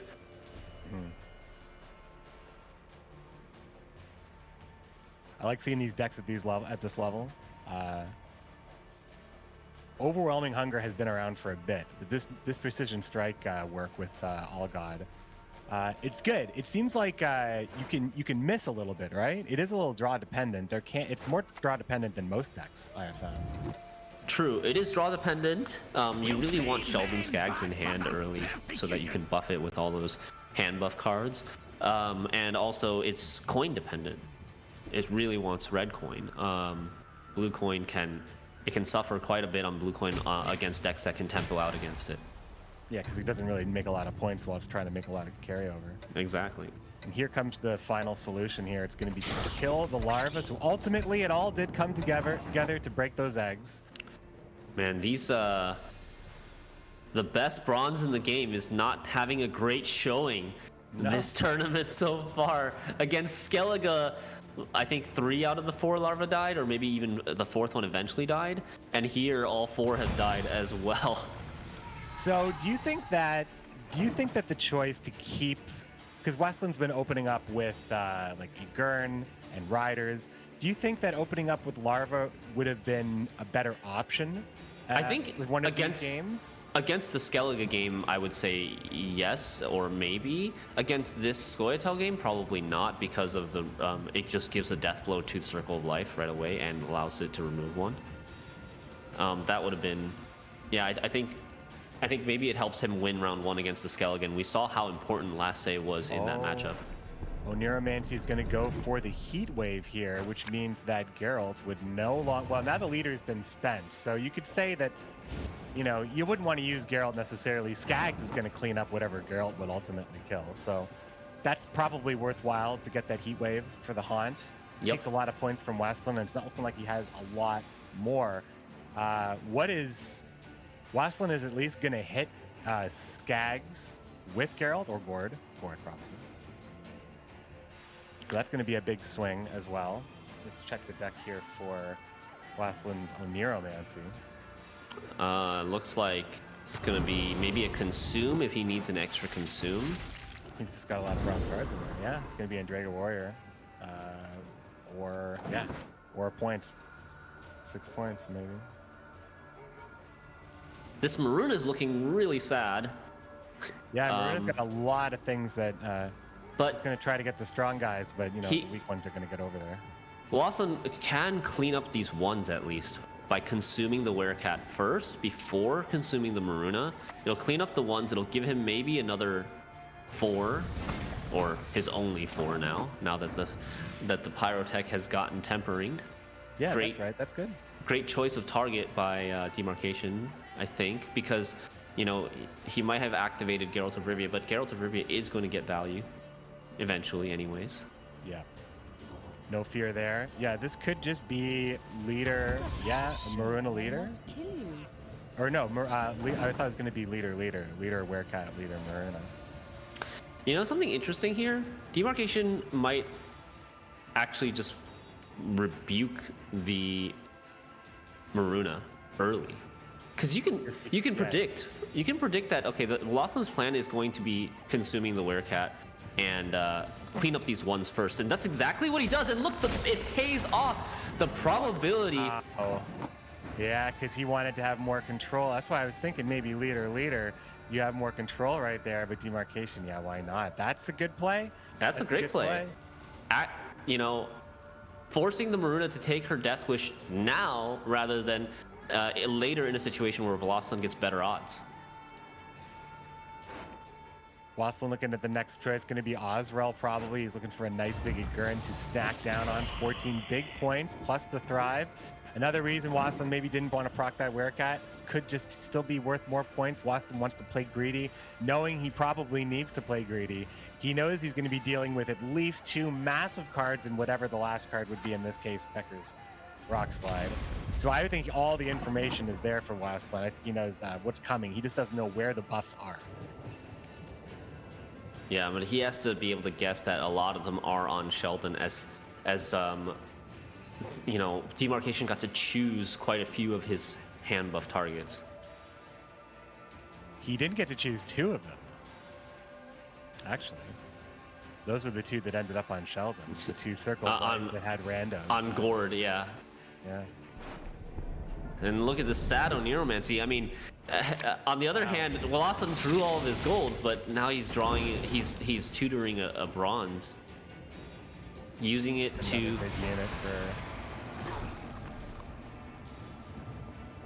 Velocin using it to consume Dettlaff and Thrive the Werecat, and then using a leader charge here to deny perhaps a Geralt Professional. he's hoping that maybe he can limit Geralt Professional. Skaggs coming in with the 23-point tilt, turning that score upside down, but he grabs the Werecat as well, putting this in a situation where, oh man, yeah, Geralt of Rivia and 13. Gord's gonna drop, but it won't matter because the point difference is just gonna be Heatwave, my friends. And wow, Lawson actually ends up taking this game. This was close, yeah. It didn't look good for Wasson, but he made it happen. I mean, I think the volunteer play and, you know, buffing the volunteers, I think Demarcation's gonna look back on this game and maybe regretting that option with the All God in round 2. If he had buffed the 2 Sentinels instead, guaranteed that, you know, the Pyrotech was the one that was pulled when the Goliath was killed, and maybe played it safer with the Mulligans in round 3, because there are going to be those 2 Brocklon Sentinels in your deck if you don't thin them before round 3. You have to know that, and you have to decide. Yeah. In that case. So yeah. The extra volunteer, he could have gotten the extra Brocklon Sentinel. That would have been an extra, was it 4 or 5 points? The score difference in the end. It's not just the extra Brocklon Sentinel, because it's the card that replaces the Brocklon Sentinel. You get the value of the Brocklon Sentinel whether it's in your deck or in your hand, but if it's in the deck, you get an extra card. Demarcation basically played that last round 3 down an entire card, and he could have had like a professional instead in the place. So Lawson is able to take a game, bringing the score to 2-1 for Demarcation's favor, but Lawson still has a pretty steep hill to climb here. Although he got a little bit of momentum, but the toughest matchups for him are still to come, because this Precision Strike deck eats Revenants for breakfast, and I don't know how he's going to get the Revenant deck through, but maybe on Red Coin is going to be his best chance and try to win on even or something. We'll see. Could be the best chance. There are a lot of questions and answers here, with Becker's Rock Slide knocking out some ships, Karathi Heatwave dealing with protected threat of any kind. Of course, it has a number of pings and a lot of ways just to remove, but if you can't get that set up, it's going to be too hard. So let's jump into it. Here we go, my friends. It is going to be a little Squirtle pseudo mirror match. Waslin will be defending on the red side here with Symbiosis. We haven't seen it yet, have we? We haven't seen it yet. This is the first game, and this Symbiosis deck is less engine reliant. It's only running the 2 Hamadryads as real engines, and it has that Lacerate, which is probably not going to be great in this matchup, because this Precision Strike kind of plays low number of units. It has the tokens from the Volunteers and the Sentinels, but that's about it. It plays a lot of specials. We will see a lot of special cards flying here. Demarcation didn't want the Volunteer, mulliganed out a Volunteer and got one, and then decided to just mulligan out a Tempering. A very bronze hand from Demarcation, but it is kind of the gourd setup you need if you're looking for something like that. So the problem I see with Demarcation's hand is that he doesn't really have a great hand buff target. Like, his Agitator is going to have to end up buffing a Volunteer. Justice gets played off of Oniromancy. He knows that he's probably going to need the tempo. I like this, setting up the Pyrotech right away with tempo, so that pressure is real. 4 points on 4 points on the board of removal is it's nasty. It's always been nasty. Think about the Encrate Marauder, who had that ability of dealing 4 damage to a board, even if it was unpredictable in some ways. Like, just having that, it's able to deter Waslin from slamming down like a Hamadryad and starting to get some vitality and symbiosis value right off the bat.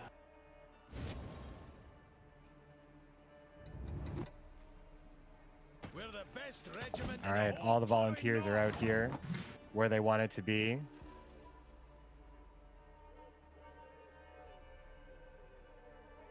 Demarcation now making the choice how to be making best use of the bronze. Oh, what happened there?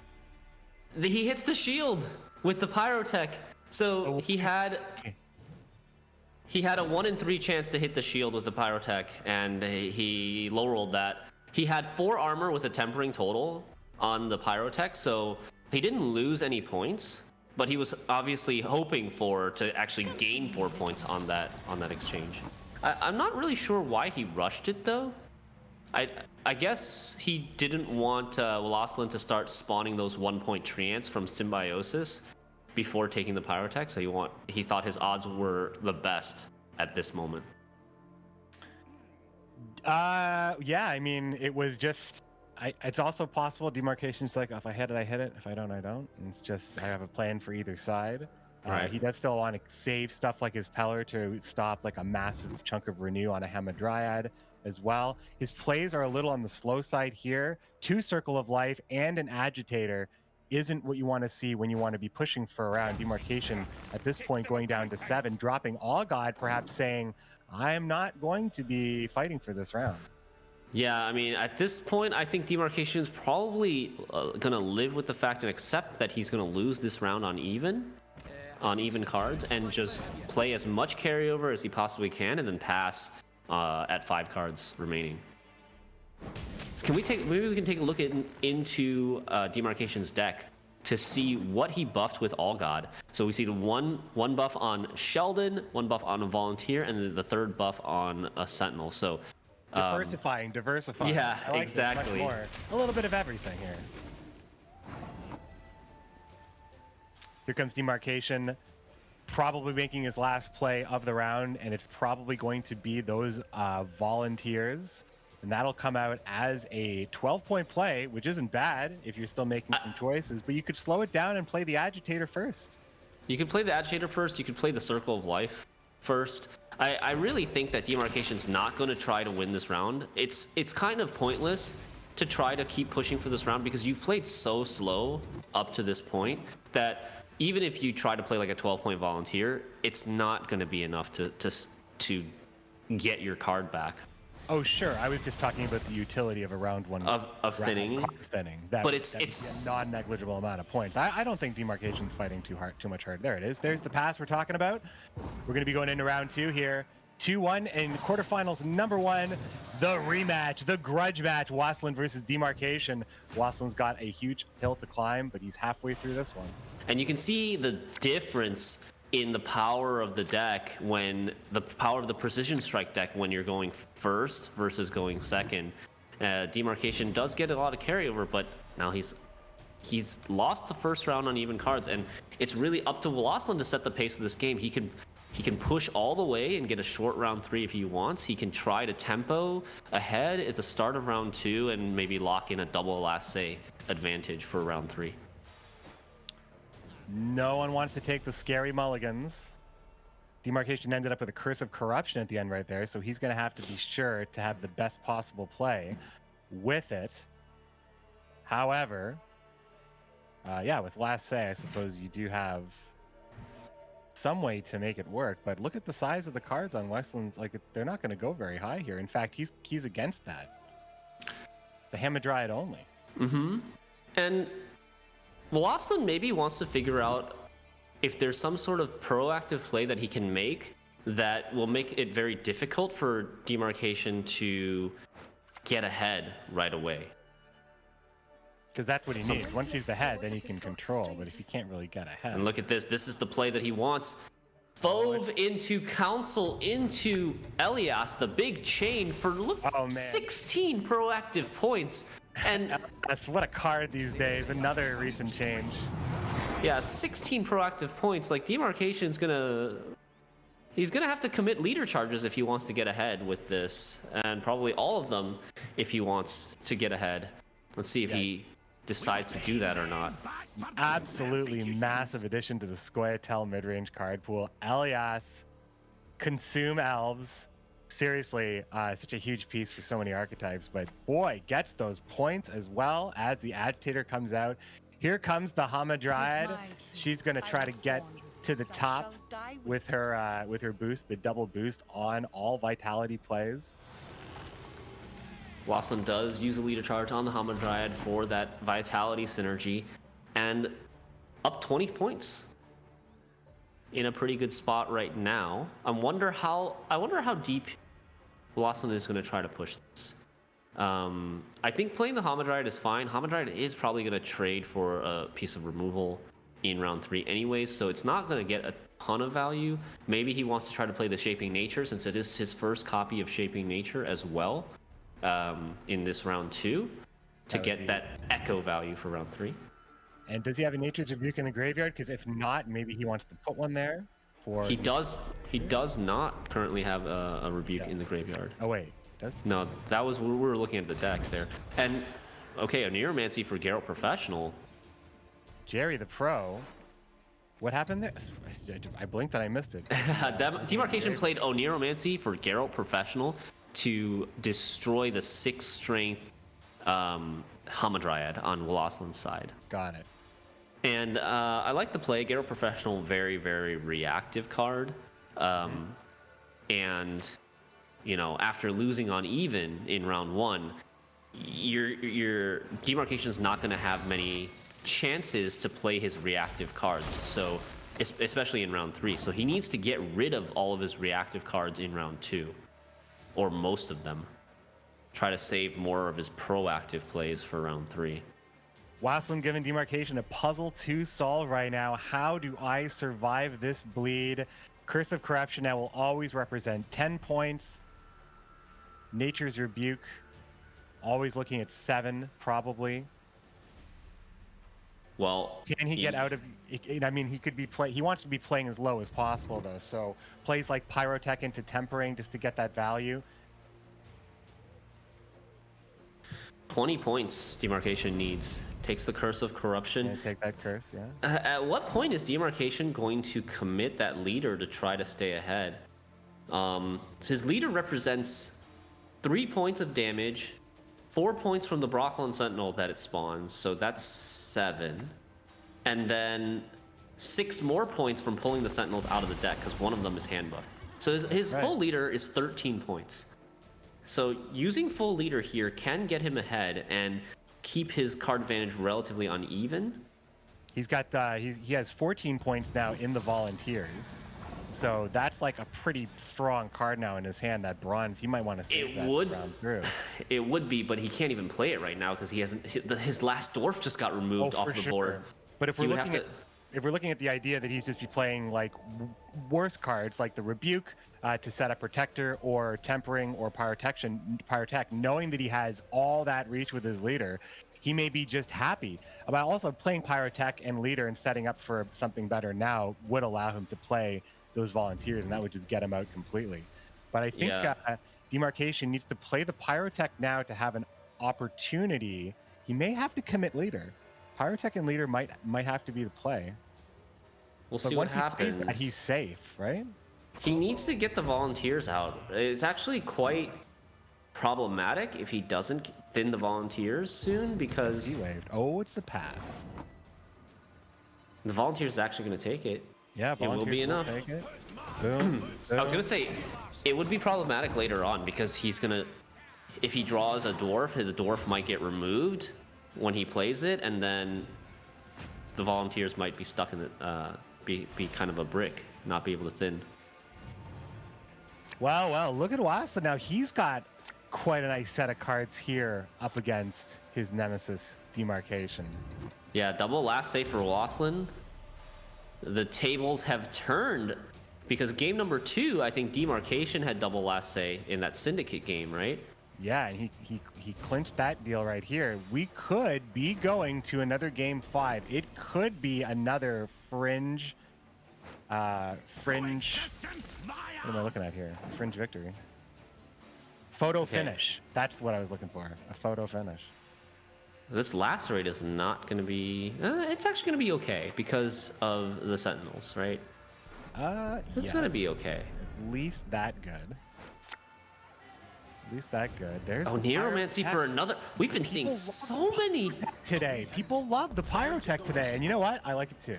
I think that one of the reasons why back in the day, way back in the day, Rot Fiend was one of my favorite cards in Monsters because I could get that 4 damage. You know, with Overwhelming Hunger and with Haunt, it's not a crazy idea to run it, but you get that 4 damage when you need it. It's a proactive setup for 4 damage that you can combine with something else in the turn that you activate the Order's ability or the Death Wish ability. This is a 4 provision card too. Yeah. We've seen a lot of Oniromancies for 4 provision cards today already, McBeard. People have been drawing well, and that's good to see. It's true, yeah. I think you can only say that the Wasslin's Northern Realms game where he missed probably 5 golds was the only one where you could say, I think the game would have gone a lot differently. But these games, like getting into these positions here, how did Demarcation end up in this position down on these cards? He just got pushed too efficiently? Yeah, well, this yeah. Precision Strike carryover deck has just very, very low tempo plays when it's playing its All God, its Circle of Lives, and its Agitators. That very easy to get bullied in round 1 when you're going first on blue coin. Geralt's going to have his connection too with Gord, or with it's kind of the same story as before. Gord and Sheldon are going to be the big pieces of removal. Nature's Protector isn't going to have like this massive payoff. Wasslin's Gord's going to be played without any risk. Karathi Heatwave at most is going to hit Nature's Protector. I don't want to call it early, my friends, but I think we're going to go to game 5. Well, Waslin, a big fan of Geralt of Rivia, right? Geralt of Rivia in this... Me too, by the way. Ask my chat. Geralt of Rivia in his Scoia'tael Nature's Gift deck, as well as his Overwhelming Hunger Death Wish deck. Really looking to punish those greedy tall decks. But he's the classic. He's coming to take down the big guy. That classic card. Since Homecoming, he hasn't really changed his style. And you know what's great is that it's a starter card. Even if you've never played Gwent, if you start right now, you will have this legendary gold card for free. And it's a competitive meta card. You see it at the highest levels of play, and it's great to have something like that. Yeah, and it's taught to you in Gwent Grade 1.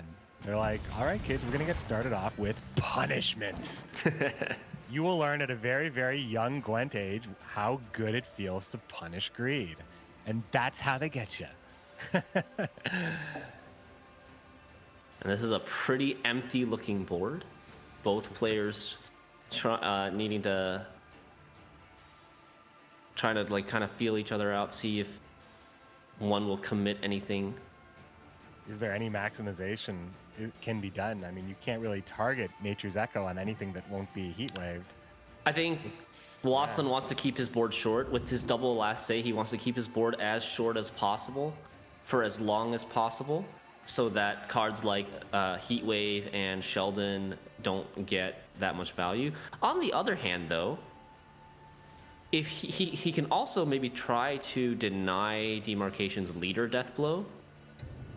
I really don't know if that's gonna matter, because he does have the lacerate protector here. And if we're keeping it low, we might just see just be the more armor. So tempering synergizes with the Pyrotech. So tempering actually ends up playing for a 7 on the Pyrotech, which is the best nature card he can resurrect here. I feel like the devs or the designers or both should be, because Pyrotech was not a recent change, but was a change with the Mahakam Forward change. And I think that Pyrotech is living the dream. Like, I think this is what they designed the card to be like, a resilient card that you can build up to be that much more dangerous. But being able to control the board with that 4 points, it's no joke. Here comes Harold Gord, another 12-point card for Demarcation that won't live.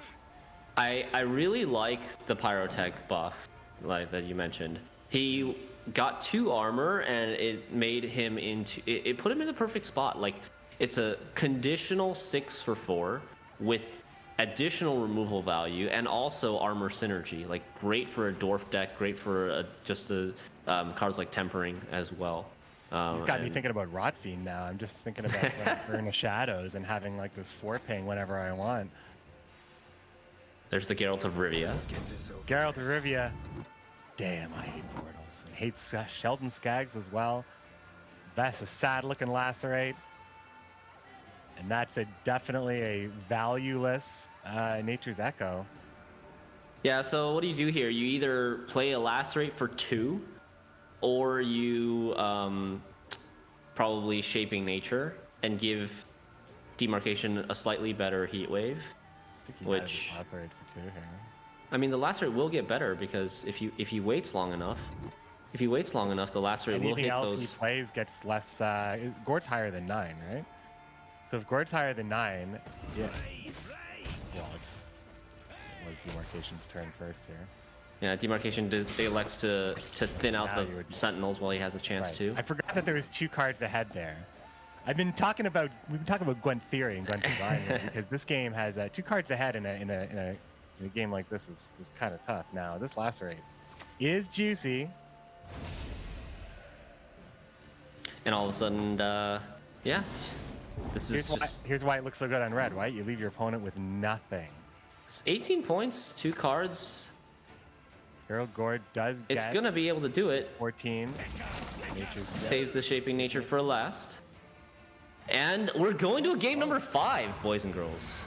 The distance. Oh man, Shades of Gwent Open 3. You couldn't have asked for a better story. The request and the need for a reverse sweep. Waslin not even breaking a sweat. It's like, all right, let's do this. We're gonna go again to a game 5.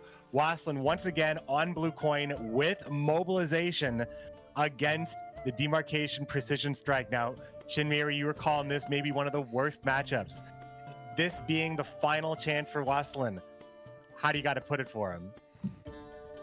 Yeah, I think Demarcation's really favored here. He has the red coin, which allows him to play as much cavalry as he wants, play slowly, and then he just has so many removal answers. Like, yeah, Waslin's Revenant deck has 5 Revenants. He has the 2 Forbidden Magics, the 2 Revenants, Adalia, and actually Triss as well, potentially, for Forbidden Magic. So, like, he does have a lot of threats, but I just think that the Precision Strike deck has so many answers that he's not going to be able to stick many of his threats. But we'll see. That's going to be it. That's going to be it. And we are about to see it. It's going to be Waslin with the lead off, maybe trying to solidify some Redanian archers or some early engines, a Carrick frigate perhaps. Try to avoid Becker's Rock Slide with the engineering solution, that being the tactical of choice here for Waslin, being able to provide a little extra protection with that shield. I like seeing engineering solution. It kind of has replaced Crystal Skull in some of these Northern Realms lists. Crystal Skull really being useful when there's locks and poisons in the meta. With Nilfgaard kind of out of the meta or on the fringe, the shield from the engineering solution, like you said, blocks against big sources. One big source of damage, which is Becker's Rock Slide. But Demarcation playing Precision Strike does have that leader to ping the shield off at relatively cheap cost. But So Demarcation now thinking, does still have a solution with Karathi Heatwave. Would be thinking, is it worth it to get in play here? Get the true old-fashioned Gwent red coin with no tactical advantage by removing this Carrick frigate with Karathi Heatwave? Or does he have other plans? We'll see from his first play whether he wants to fight for this round or not. Like, Persistent Strike, he does have 2 slow hand buff plays in his hand. He does decide to Heatwave this. Too hot for the ships. That is going to be a complete flip. Wasteland now playing into an empty board with, no extra points to balance it out. Now, lots of reactionary cards, but does still have a Dahlia. Could put down a protected Revenant Mauler if you like. And of course, Amphibious Assault could create the other Carrick frigate, because there isn't a Becker's Rock Slide answer. There is no other frigate. This list only runs 1 frigate. Most lists actually don't even run any frigates for this Revenant archetype. So this is a little bit more engine heavy. If Waslin thinks like me, when you trade a Carrick frigate down to a 4, you can sometimes make room for Falibor if you were running something else. It's just, when I saw Falibor and run frigate, I figured that the sacrifice was at least made there to include him. And I think it was a good choice considering how many larvas have been out there. Yeah, indeed. And Falbor also really nice in something like a Syndicate matchup to get through that Azure Javid. And here, so Demarcation's going to put on the brakes. After heat waving the frigate, he is going to play slow. And after seeing the Adalia get committed as well, just decides to play the Agitator for a nice buff on Sheldon. Now slowing down as well, Waslin with the 4-point unit.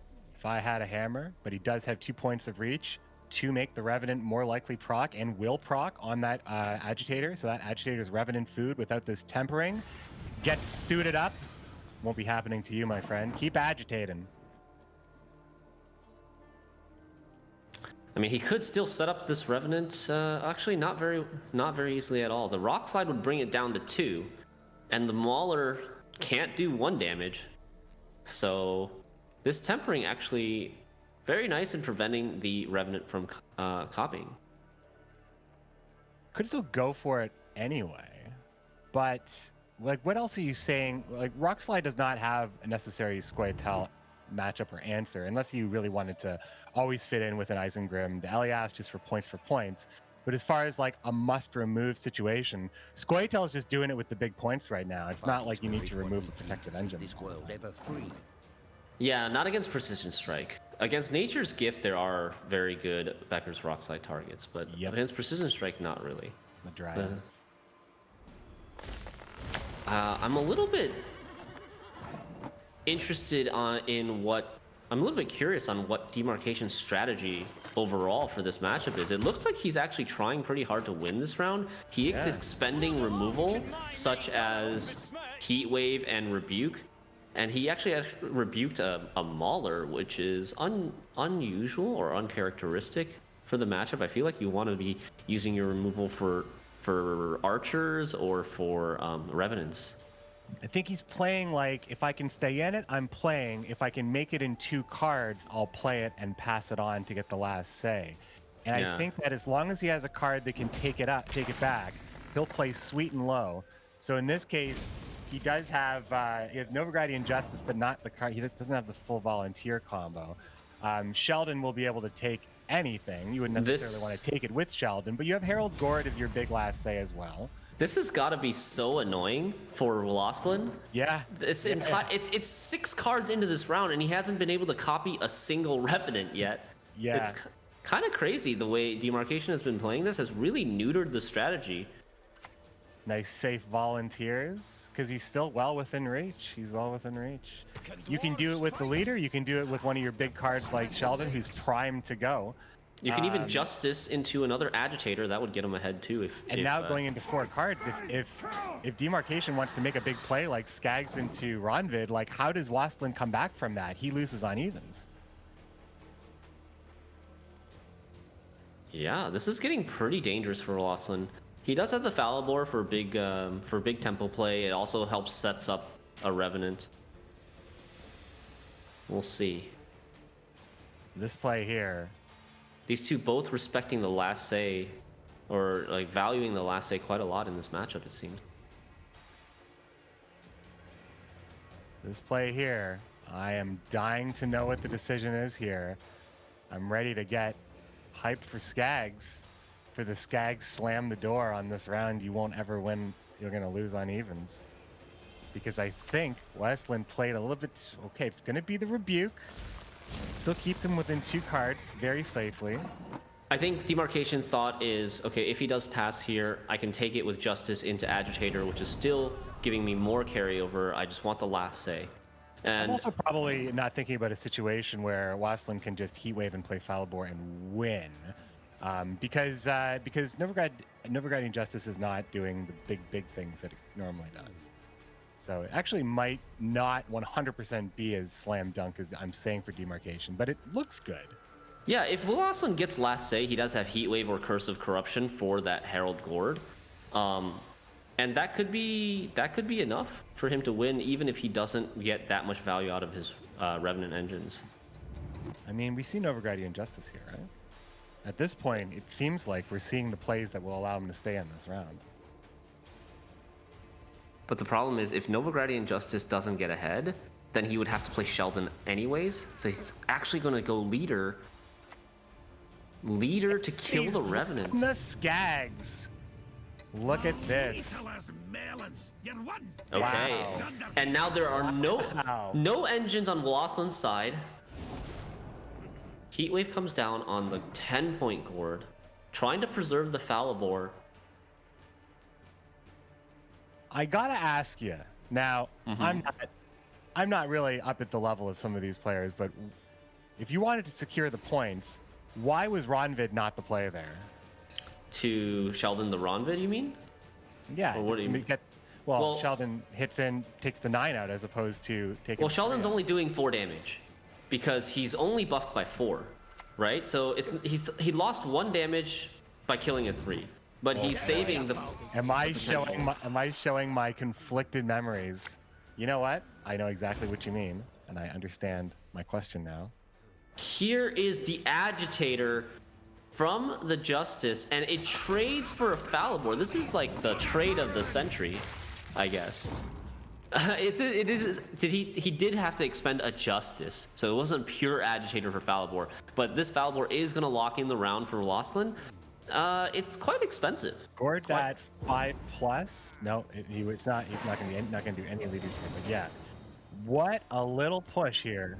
Make him have it. Make him have it. Gord was always in that red coin position of holding that last card. Yeah, what is Gord at here? Gord was at 11, so total 5 + 6, and he would have Demarcation would have had to spend full leader to win the round, and his bomb card. And his bomb card, and he would have no points left for round 3. This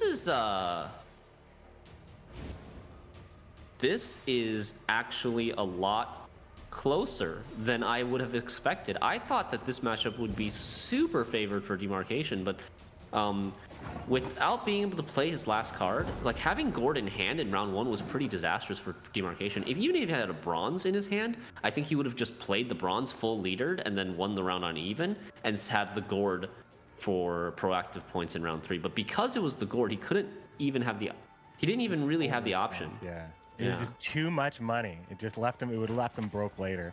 And here comes All God for the easy pass play. He does get more carryover. Likely going to be grabbing the carryover on the Sentinels and perhaps his worst card. So he just improves the quality of his cards on his card draw. Yeah, I can There's confirm. Great draw. Probably happy to see it now. An unbuffed Pyrotech. 2 unbuffed Pyrotechs. The buffs have gone on to the 2 Brocklin Sentinels and the Geralt Professional. Jerry the Pro.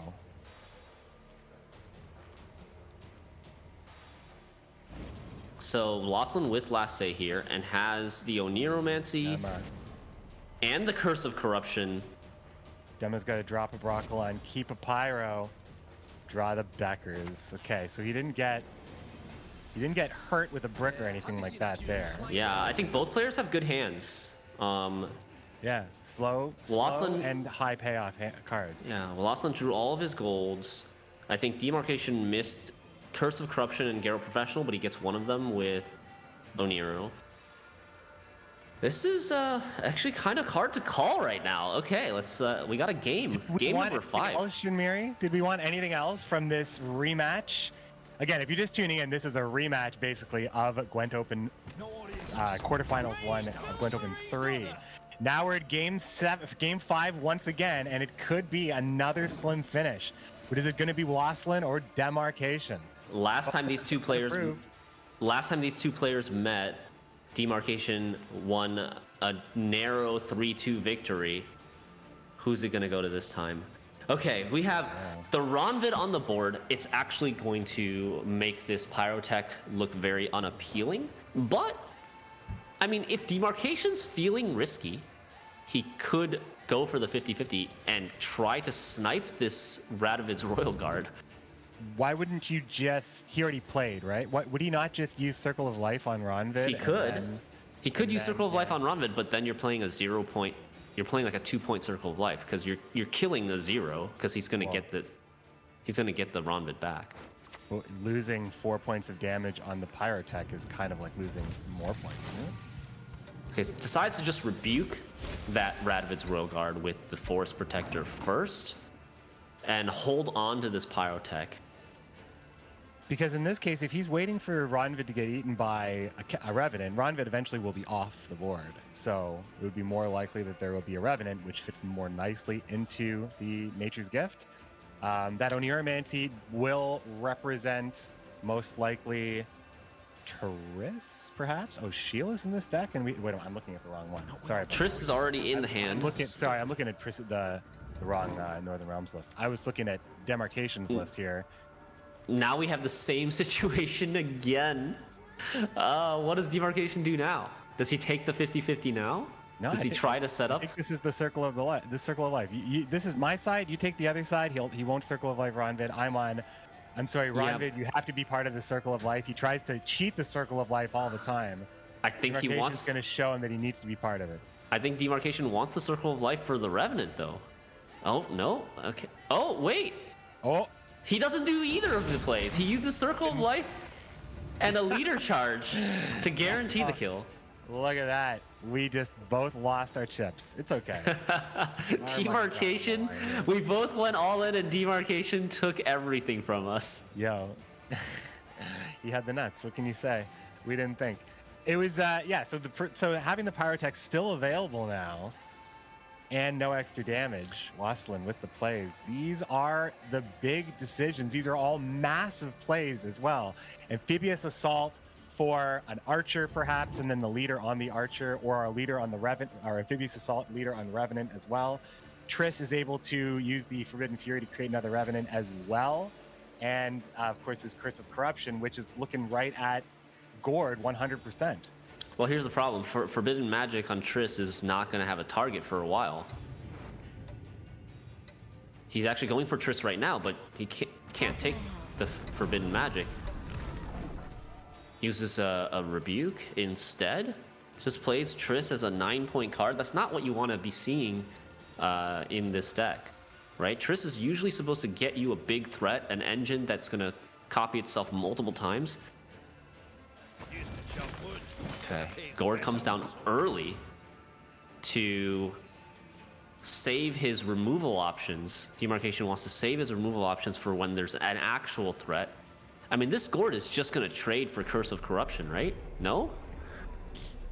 Looks like Waslin decides he needs to get his engines on the board sooner rather than later. Oneiromancy's for a Forbidden Magic and gets a Revenant now. But leader, perhaps? This Revenant's going to die if you don't leader it. Damage, 3 damage guaranteed on Demarcation's leader ability. 1 ping plus the Brocklin Sentinel. Perhaps Waslin is trying to play as short as possible to try to lower the value of Demarcation's removal cards.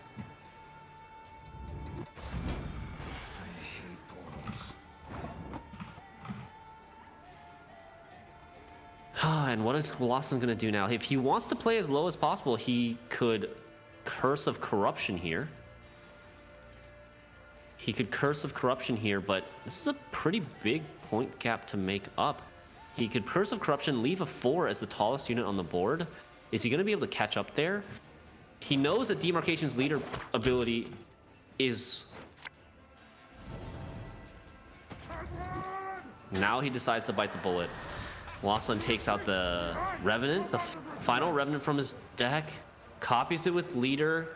These Revenants are only going to have 1 chance, 1 turn to duplicate themselves.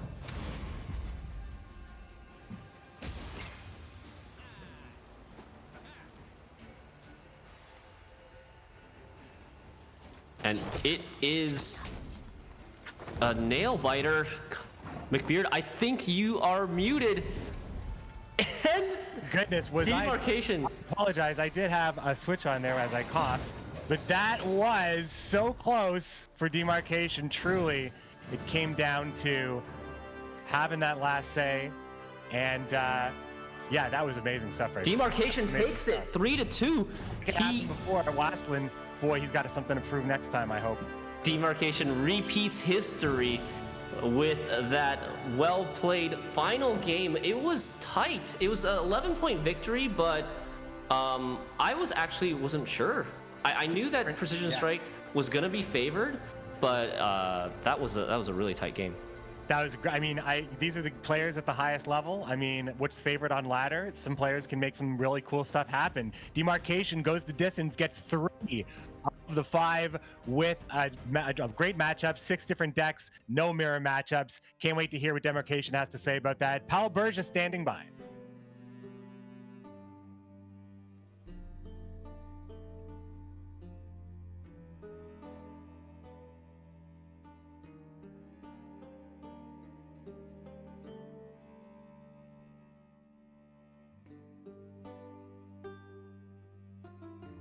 All right, I am here with Demarcation. Demarcation, can you hear me well? Yes, I can. How do you feel after the match? That was the first quarterfinal, super exciting. What's your first thoughts? Well, I'm not particularly happy with the way I played the last last game. But other than that, I think I played really well. Yeah, some of the matchups are really binary. For example, the solo matchup and the fourth matchup, they're just like anything I could have done to turn the situation around. But yeah, that's just how it is. I think the most important games were the first 2 games. Yeah, agreed. I was not very favored, but okay, go on. Yeah, you started super well, and then Vaseline came back, but it was, I think, till the end, like the caster said it was still super close, although you had 11-point advantage. But yeah, that was crazy. So congrats on that. Speaking of who you'd want to go against in the semis, who's your pick, Leguha or Magpie? I would like to go against Leguha. The main reason is I think my lineup is unfavored against Magpie. So out of a kind of selfish standpoint, I wish to face Leguha and have a better chance of advancing to the final. Nice, awesome. Congrats once again, and thank you for the interview. Oh, thank you. All right, for those standing by, I actually have our first leak for you, and this is someone who I cannot name. Although this character you might not know from the Witcher universe. Although you also see a nice rooster there. Who can it be? Is this from an upcoming expansion? Is this from connected maybe to the next journey? What can it be? I don't know, I can't tell you, but I'm excited about this art. It's beautiful, it's vibrant, has a lot of nice life to it. So I'll let you guys decide, think about it, comment on social, on Reddit, on forums, talk about it. And yeah, and we'll be going back to the caster, so I will leave you with that art, and yeah, think about it. McBeard, what do you think about this new leak? It's the season of the leaks. I'm so excited, actually. I love seasonal leaks, and this one, Gwent is known for its gruesome artwork, and they did not disappoint here. That is a hideous, terrifying card. That's got to be a monsters card for sure, I think, Shamir. Yeah, contrasting to the usual dark, gritty nature of Gwent, that was a very wholesome art. I'm looking forward to finding out more about it. From Haunt, right? That's the kid from Haunt? Dark future for that kid, perhaps. It's got a cockatrice haunting it. Telling you, it's a monsters card. Don't be fooled. What do we have up? What do we have next, my friends? We are talking about the prize pool, of course, and we're ready for the next quarterfinal pair as well. So Waslin did get to take home a little bit more money, but Demarcation, he got to go on to Sunday. That's what these players are fighting for, a chance at the semifinals tomorrow and the finals to make it to Gwent Masters Season 2 World Masters. And you have been able to support these amazing players with the esports funding they deserve by grabbing the bundles that have been available to the shop. Shinmiri, you've grabbed your Year of the Were-Rat bundle. Indeed. Before. Year of the Were-Rat. It's tough to say. Yeah, this is still available in the shop. This proceeds for Year of the Were-Rat bundle will go towards the prize pool for Gwent Masters Season 2, still to come. And we've got a lot more Gwent action for you today. Next match will be Laguha versus Magpie. I'm really excited to watch this game. We know how the reputation Magpie has for bringing unique decks. We like to call them Magpiles, and I'm a little envious of Jaggerus and Impetuous Panda that they get to cast this next game. This is because some great stuff here. Yeah, Laguha and Magpie, and Jaggerus and Impetuous Panda will be taking it from here. We'll see you for the third quarterfinals. Until then.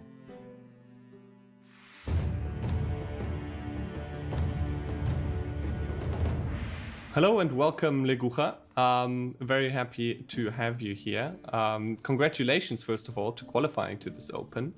You're obviously a new face in the competitive scene, at least at an official GWENT tournament, so why don't you just tell us a little bit more about you and how you got into GWENT?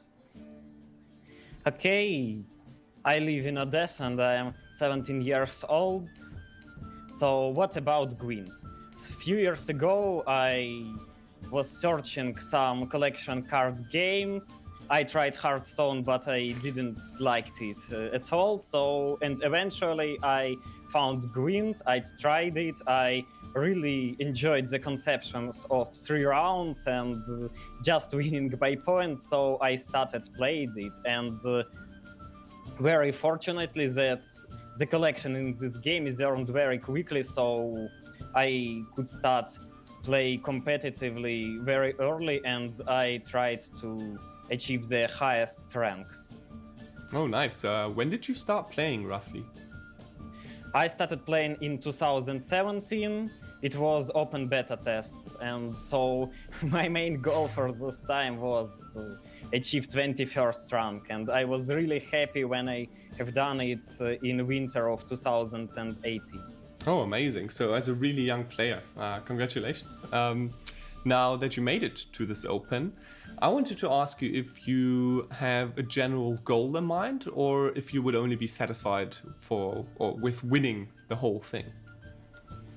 I would be very satisfied if I will move to the semifinals. I will consider it as a great result, because really I didn't expect that I will win the qualifiers, because really it was my very first competitive season in the homecoming, and all seasons before season, I don't remember, July season, how its name. I just played a few games, like 50 or 60, to be in touch with meta changes and with new expansions. And this season was the first when I really try harded, and such a success. So I'm very satisfied with this result. Wow, yeah, I mean, even qualifying to an Open is already quite the achievement. So again, congratulations. One last question for day one. Is there someone you would like to give a shout out to? Maybe someone you prep with, or someone you highly respect? I want to give a shout out for all my teammates from Team Glorious Gaming, especially for Quild, Kronos, Chase, Gerant of Rible, Forever Yolo, and others. All right, very happy to hear that. They're very cool guys. Good luck with your games, and maybe we'll speak again tomorrow. Good luck. Okay. Good luck.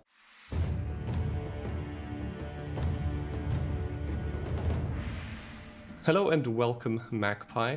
Thank you so much for taking the time for this interview. It's been a while since we talked. That was last year when you won the GWENT Challenger. And so I wanted to ask you, what have you been up to since all that time? Because we didn't see you much on the competitive circuit. Yeah, not much. The main two things were university, which I'm trying to graduate, and GWENT. I need to play GWENT a lot to stay in shape, to be prepared for upcoming tournaments, and yeah, it takes a lot of time. So, speaking of Challenger, you obviously came in as a rookie during that last Challenger, which you won. So I wanted to ask you, with such a big title under your belt, would you say your approach to a tournament like this has changed? I think I improved my approach a bit, because the strategy for the Challenger number 5 was to counter some meta decks, to bring my own unique one, and it's worked really well for me. So I try to do this again, and maybe some more unique ones to make players feel uncomfortable. So one last final question: is there anybody you would like to give a shout out to? Yeah, big shout out to Nick R and Sintra Line. They helped me a lot to prepare to this tournament, and to others. I think I wouldn't make as well as I did without them. Now, that's really cool to hear, because I remember correctly that those are the exact same people that you gave a shout out to after winning the Challenger. So it's nice to see that you're still in contact with the same people and enjoying Gwent together. Welcome back, ladies and gentlemen, to this, the fourth and final Gwent Open of the year. My name is Jagris, and I'm joined, as always, by the intriguing, the elusive, impetuous Panda. And it's great to be back. Obviously, we're back into the open action. We have a great game coming up as well, Magpie and Laguha. Before anything, I want to kind of remind the audience the importance of this match and the last one. Laguha, Magpie, and Vlaslin can all still qualify for World Masters. They don't have the crown points to do it, but if they win this tournament, they were able to do it. And Coleman is hoping they don't win. If anyone else wins, or if he wins, he makes it to World Masters. So this top of the bracket is extra important, a lot more at stake, especially in this match as well between these two players. Yeah, that is worth being aware of, because there's a lot on the line for Coleman and also these three players.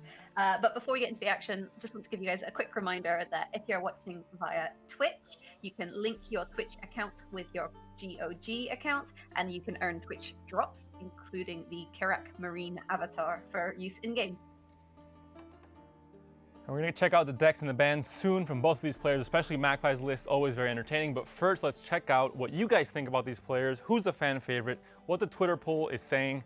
Or first, we're going to check out the deck list as well from these players. Either or is fine. But for the Twitter poll, I think Magpie, yeah, I'm not surprised. He won Challenger 5. He won it, I think, in a very wholesome and you know, a very approachable manner where he kind of, I think he won a lot of fans during the tournament.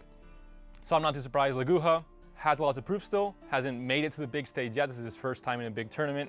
So he can maybe flip this around for the next tournament, but first he has to try and win this series and maybe go on to day 2 as well. Yeah, but if Magpie can do it, maybe Laguha can follow in his footsteps and knock him out and do the same thing. Let's have a wee look at Laguha's lists to see what it is he's going to bring to the tournament. His debut here, he has Overwhelming Hunger, Precision Strike, Shield Wall, and Congregate. And decks like Shield Wall and Congregate may be pretty standard lists you tend to see on ladder even. Precision Strike as well, a very reactive, very controlled list, especially on red coin in a tournament setting. You can really abuse that to some degree. And this Overwhelming Hunger also gained a lot of popularity in the past month or so, I think. A lot of players starting to play monsters again on pro ladder as well. So overall, I think pretty standard list, nothing too surprising. We'll see if Magpie is bringing the same or if he's flipping the tables here and bringing his standard spiciness. I'll just have to wait and see what it is Magpie does choose to bring along. In terms of Laguha's lists, I will say that the Overwhelming Hunger list is a little bit of a greedier list. Overwhelmingly hungry, I would say. Opting for the slightly greedier cards compared to what you would necessarily see on the ladder. You'll notice he's replaced Aniromancy with Naglfar, saving a bunch of provisions, and allowing him to have better kind of mid-range cards as a result. Prediction is what we're going to have to make regarding the bans later on, because you know all these decks do look very scary. But looking at Magpie's list, let's get right into this. We see some SK with Patricidal Fury. We saw Demarcation bringing the same as well. Overwhelming Hunger, the only repeated leader ability in this match up between these two players, but a very different version. We see cards like Ruhin, cards like Manticore, so a lot more into the Death Wish strategy. And then we see kind of two classics, Deadeye Ambush, Elf Swarm, with Redea and with the Feigned Death scenario. So very swarmy, a ton of points, but maybe a bit inconsistent, very high top end. And then also the Inspired Zeal Commandos list we used to see so much back in the day, kind of a classic, maybe not the most popular in our list, but still played quite often, and now has a much better consistency in round 1 thanks to an Aeromancy and also Amphibious Assault. Yeah, these lists give me that feel of, oh, back in my day we played, back in my day we played Draug, and back in my day we played Deadeye Ambush Elves, and back in my day we played Skellige Warriors. Like Magpie, he maybe hasn't got the memo as to what's going on with the meta, but Magpie is known for bringing unusual lists and knowing how to play them against the more standard lists, whereas Laguha probably didn't expect this sort of lineup for his debut. You know, he maybe is more practiced against things like Shield Wall, like Precision Strike, and as a result of that, I'm wondering if Magpie's list maybe put him on the back foot. You know, he only found out about this yesterday, so he's only had a day to prepare. Yeah, there are lists that they might not be the most optimal in terms of, just the best list considering, in the meta snapshots and all this, but because you have that surprise factor, because a player hasn't played hundreds of matches against these lists on Pro Ladder for the past 2 months, that might give you an edge in more of a mental way. So it's always hard, and of course there's always going to be mind games, especially now. We're going to talk about the bans and also the queuing order, for example, the sequencing, when you decide to bring a certain deck on blue coin or on red coin. And seeing the bans here, looks like SK is not going to be played here for Magpie. It is the banned list. And for Laguha, a more standard ban maybe with Congregate, a very strong list, a lot of points overall, especially in long rounds. So 2 scary lists that are no longer going to be played in this series. I think these are very atypical bans, maybe not what you would have expected looking at these lineups. You would have thought perhaps that Magpie might just ban a good deck. That's a valid strategy, with things like Precision Strike and Shield Wall being kind of main culprits. But this Congregate list, if it's not checked, it has a lot of points, and because Magpie's lists are quite swarmy, he maybe doesn't feel like he can outpoint his opponent. I think the Skellige list ban also kind of unusual, just because the Skellige list is the most typical one, so maybe the one most familiar to Laguha, but he's opted to ban it. And we did see SK, a similar deck, perform very well for Demarcation, also with Patricidal Fury, so maybe all the bans came in, I think, a while ago, so couldn't really see the results in that and then decide on the ban instead. But yeah, SK, maybe not the expected ban like you said. I think, I mean, it's hard with Magpie's list because they're all so unusual. I think you can't really say, oh, this is clearly the strongest list like we see with Shield Wall, for example, with Laguha, which is a more standard, like, okay, this is the scariest list on ladder and tournaments, I'm gonna ban this instead. So yeah, it's kind of hard to say. Also, of course, the players are thinking about, if a player's on blue coin and he has only one very favored blue coin deck, maybe I'm gonna ban that to get an advantage that way. So there's many layers when it comes to just banning, and also the sequencing we're gonna be seeing for the rest of this series as soon as we start. And both these players, I would say, have quite a bit of freedom with their sequencing, ignoring Precision Strike, because we've kind of talked about Precision Strike, or Dane and Henry have, to say that Precision Strike typically you play on red, but the rest of the lists, they're quite versatile in the way that they're played. So in terms of trying to find certain matchups, players have a harder time when lists are less predictable like this. And just a quick reminder, Laguha is on blue coin, so he's going to be starting off on blue coin and with a slight disadvantage, let's say, on his game 1, 3, and 5 if we get that far, whereas Magpie is going to have red coin for those games. So right away, this is a draw of the luck. During the draw show, you kind of get placed in the first or second spot in each quarterfinal. Magpie has a bit of an advantage. We have seen many opens where blue coin players end up having a higher win rate, so it's not really always an advantage. More depends on how you play with that information. The other thing we do see happen in tournaments is players build decks for specific coins, but also because you have that situation where if it's a 5-game series, one of you is going to have to go first 3 times, and one of you is going to have to go second 3 times. So players maybe will cater a deck that's typically played on a certain coin, slightly more proactive, for example, if it's a red coin list, so that if you have to play it in that going first scenario, you're not disadvantaging yourself too much. And we saw the Precision Strike, Demarcation had, a game where he was on blue coin with it, and it was a disaster because it's a deck that really doesn't have the points in round 1 to try and keep up, because you're playing All God, you're playing agitators that are very low tempo play, Circle of Life even, and we saw him just agree to basically lose a card right away, maybe 2 or 3 plays into the round, which is not something you see with most other decks, but it's kind of that very polarizing red coin deck that you really want to play on red coin. And when it's the last deck left in the series, you're 2-0 up from the start, you have to play 3 games of Precision Strike, and you're kind of stuck on a blue coin with it, which we saw was not very favorable at all. Ended up taking it in the end though, so congrats to him. Yeah, that's the thing with the going second, is you can, to an extent, bully your opponent. And people kind of call these like red coin abuse lists, like they are abusive towards your opponent, because when you're on red coin, when you're going second, you're always in the position that you can choose to pass with the same number of cards as your opponent. So you're never in a situation where you're risking going into round 2 a card down. Whereas with blue, you have to kind of keep up with their points, and it allows red to set the tempo. it means decks like Precision Strike, which play quite slowly, where you're banking points for future rounds with All God or Agitator, can afford to do that because they're not in charge of keeping up. They can kind of just, play at their own pace and then peace out the round if they feel like, I'm not going to try and win this one.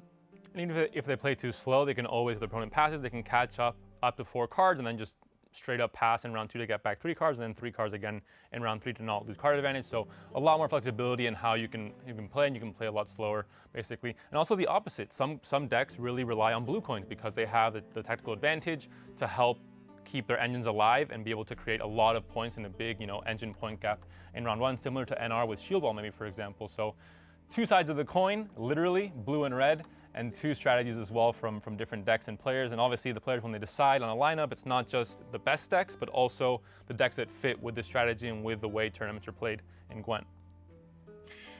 It's also worth being aware that sort of strategy can then extend into future rounds. You mentioned Shield Wall, for example, decks that are quite engine orientated.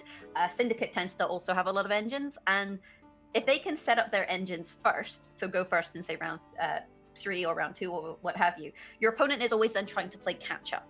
So they have to make a choice. Do I establish my own engines, or do I try and control their engines? Say they're also playing an engine list. So a lot of the times going first, depending on the deck, can also be massively impactful. And that's why we talk about decks being more favored to one side or the other. So for players who are a little bit kind of confused of why are you saying this is a red deck? Why are you saying this is a blue deck? This is the kind of thinking behind these sort of strategies. Looks like the players are really taking their time to think about what the Q arena is going to be. We're going to be waiting for them to get ready. Maybe we can check out the deck lists while we wait, just to go over maybe some more intricate details regarding the deck list for both players. If we can see on the screen Magpie or Laguha's deck list, just to talk over them would be maybe beneficial during the waiting time. But again, very different leader abilities. Overwhelming Hunger is the only overlap, which is not something that we're used to seeing so much in Gwent Opens. Normally there's some pretty strong and pretty clearly optimal list to bring, and then maybe some variance in the 4th deck. But here we see a lot of variety, which is always fantastic, I think, for the viewers, for us as casters as well, to have some spice mixed in. And we're seeing here Laguha's lists. Overwhelming Hunger, like we said, the only overlap, but 2 very different lists. And then the Precision Strike, we saw it's very similar to Demarcation's list, I think, a pretty standard deck list. And again, red coin abuse, you want to have a ton of control. You can deal with so many different engines or anything scary from your opponent with cards like Heatwave or Rockslide even that aren't even that damage based. They're much more than the typical Rebuke. That's just 5. Shield Wall, again, I think not much to say here. I think it's a pretty standard list we've been seeing. Pretty popular on ladder. I think it was one of the most popular new leader abilities that came into the game. And then Congregate as well. I think it's a very hard deck to pilot really well. Has a lot of very intricate detail, especially the mirror is a wild one. Luckily we're not gonna see it here, thank the gods. But I think at some point in this tournament we might see it, and that's gonna be a tricky one to cast for sure. One card I want to highlight within Laguha's list, specifically in Precision Strike, that's maybe a bit different from what Demarcation was running, is this Shiru. And Shiru has the value that he can burn all units with the same value as himself, and you can obviously manipulate Shiru's value. Now, that's beneficial against these swarm lists that Magpie is running, because if he has a lot of units at the same power, then Laguha, if he manipulates Shiru correctly, can burn a huge amount of value from the board of Magpie. But the rest of his list may be going to have a little bit of a harder time going up against Swarm. Yeah, like you said, I think this Shiru, that red coin Precision Strike is going to dominate whatever list it faces pretty much, because we have Inspired Zeal with so many commandos, for example. We have Deadeye Ambush with just a ton of elves just trying to swarm the board. And I mean, you see the Bone Talisman as well in the list for Magpie. That clearly shows what the strategy is going to be. They're just trying to flood the board, get as many bodies as possible. We see even the Magic Lamp instead of the TA. I think every other deck in this series has a TA instead. So a very clear strategy there, and Shiru, kind of denies that strategy completely, at least in one game. I think that Square deck for Laguha will be a fairly easy win, but like you said, the rest of the decks, not so much. In terms of Magpie's list, I really find the Inspired Zeal list really interesting because we have new cards like Aniromancy and Amphibious Assault. They do make this strategy, the Drug strategy, more consistent. So the gist of this deck is we have our blue stripe commandos, which we can summon from the deck, and we can duplicate all of those blue stripe commandos. And then when they all go to the graveyard, we can shuffle them all the way back into the deck with Pavetta and pull them all out again for a massive tempo play. That's the kind of idea. And we've seen this list in tournaments in the past, and we've seen it not draw the tools that it needs, not draw the pieces that it needs. But with targeted draw from a Neuromancy and Amphibious Assault, it's more likely that you'll find the tools you need when you need them. Yeah, and I have to admit, I mean, there used to be a Royal Decree in this deck, and that was basically one pull, and that's it. There's no echo ability there, whereas now you have, you know, let's say 4 different pulls because of the echo abilities, and these are cards that you want to use in round 1 to set up the, if you're missing any pieces, you want to set up with the scouts or the command, whatever piece you're missing basically. So you're incentivized to use it round 1 and then be able to use the second effect again in round 2 or round 3 whenever you need it. Like you said, I think one of the biggest problems with this deck wasn't so much the raw amount of points it can pull out, because it has a lot of them. I mean, just copying commandos again and again and again, you end up with so many commandos in a crazy Roche Merciless play in round 3. And it had the failure of having maybe inconsistent draws, like you said. You needed the right pieces at the right time. Kind of like what we saw with Ethereal and Karen Theory a few patches ago, where you had to have the right cards in round 1 or else you didn't have a deck basically. You were playing a different game that's not Gwent. In this case, it was the same, and these 2 cards kind of solved the problem completely for this deck, and I think I personally didn't really think too much about it when Amphibious Assault and Neuromancy came out, but seeing it now here, it just makes so much sense. And yeah, I think it's going to be a very strong deck for Magpie and really hard for Leguha to deal with, for sure.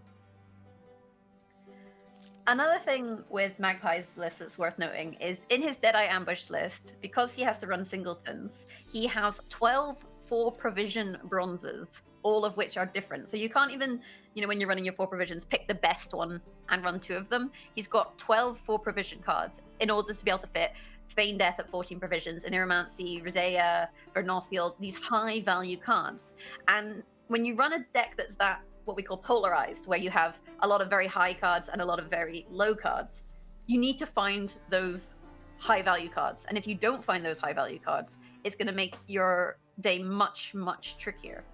And it's the reason why we probably will see both Scoia'tael lists for both players being played on red coin. One, because Precision Strike, obviously, we saw the example already from Demarcation. If you didn't miss that game, you'd already know why you want to play on red coin. But with Deadeye Ambush as well, you have the Aileron tempo coming out, whereas if you don't need that tempo because you're playing on blue coin maybe and your opponent's playing slow, then you're just wasting that thinning and that 5 points that you get for free, let's say. And also the fact that, like you said, you don't really have much of a strategy in your bronzes. It's not like a deck that has great synergy or engines, etc. It's just a lot of 4P trash cards that you're just trying to fill in the slots basically. So if you're playing it on red coin or on blue coin, and your opponent, you know, tries to take that card back from you on red coin and tries to, you know, play aggressive and play a lot of points, a lot of tempo, you might be in big trouble. So you might want to maybe play on red coin, play it slow, throw away some trash bronzes, and then have your golds all saved up for later on. Yeah, and that's why I think we're likely to see both these Scoia'tael lists played on red. But the rest of the list, like, they could go kind of either way. It depends what it is that they want to play against each other. You know, we do sometimes see certain lists which just kind of get crushed by other lists. Somewhat, you know, binary lists where one list is very control heavy, for example, so it can deal with all of your engines, or one list that doesn't have much control, so then the engine list is really going to beat it. But with a lot of these other matchups, it can come down to the wire, and we have seen that a lot in Gwent tournaments recently. Talking about binary matchups and lists, I think Magpie is going to definitely want to dodge the Inspired Zeal matchup into Precision Strike, because Precision Strike has so many ways to deal with everything you want to do with your game plan, all the setup you want to do in round 1. And yeah, it would be a really tough matchup, I think, for Magpie. But it's going to be hard to dodge it, because I think he wants to play Inspired Zeal usually on blue coin, and Leguha wants to play Precision Strike on red. So we'll see what kind of mind games and what kind of psychological tricks come into play. You know, how many layers deep we go for the players to try and dodge maybe the worst matchups and the best matchups that they want to get. Yeah, so just waiting to get into the games here and get everything set up to see what is going on. Overwhelming Hunger lists, the two of them are slightly different. You know, they've both gone for this kind of Death Wish strategy, but Magpie, for example, he's gone for a Ruhin strategy, quite a greedy list with Kayran to consume that. Whereas I would say that Leguha's list is greedy in a different way. He's got more kind of mid-range, and he's completely cut Manticore. How do you feel about that? I like Manticore. I think it's a very good tool, especially now in this meta when there's, I mean, maybe not in this series particularly, but you know, against like Shield Wall, for example, it's a very good way of just dealing with anything, regardless of shields, of any protection they might have. You just destroy units. So you have a Donimir with a shield and a very high, you know, base stat line, destroyed. But because we're talking about the best players in the world, they obviously know to play around these things, especially with open deck lists now in quarterfinals. So it's much harder to try and get that great value that you might get on ladder against a player that's maybe not as skilled or maybe doesn't expect a certain card. So I think it's great, but in a tournament setting with public deck lists and some of the best players in the world, maybe not going to find that, you know, crazy value.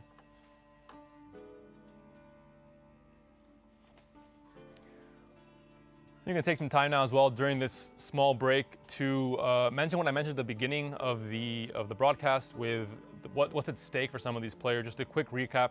This is the 4th Open of Season 2. We have 3 winners already, 3 different winners, which is important as well. Tailbot, Wang, and a Demarcation.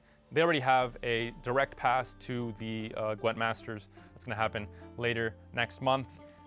The other 4 players that have already qualified, they've made it through crown points. So Payable, Cams, Gravish, and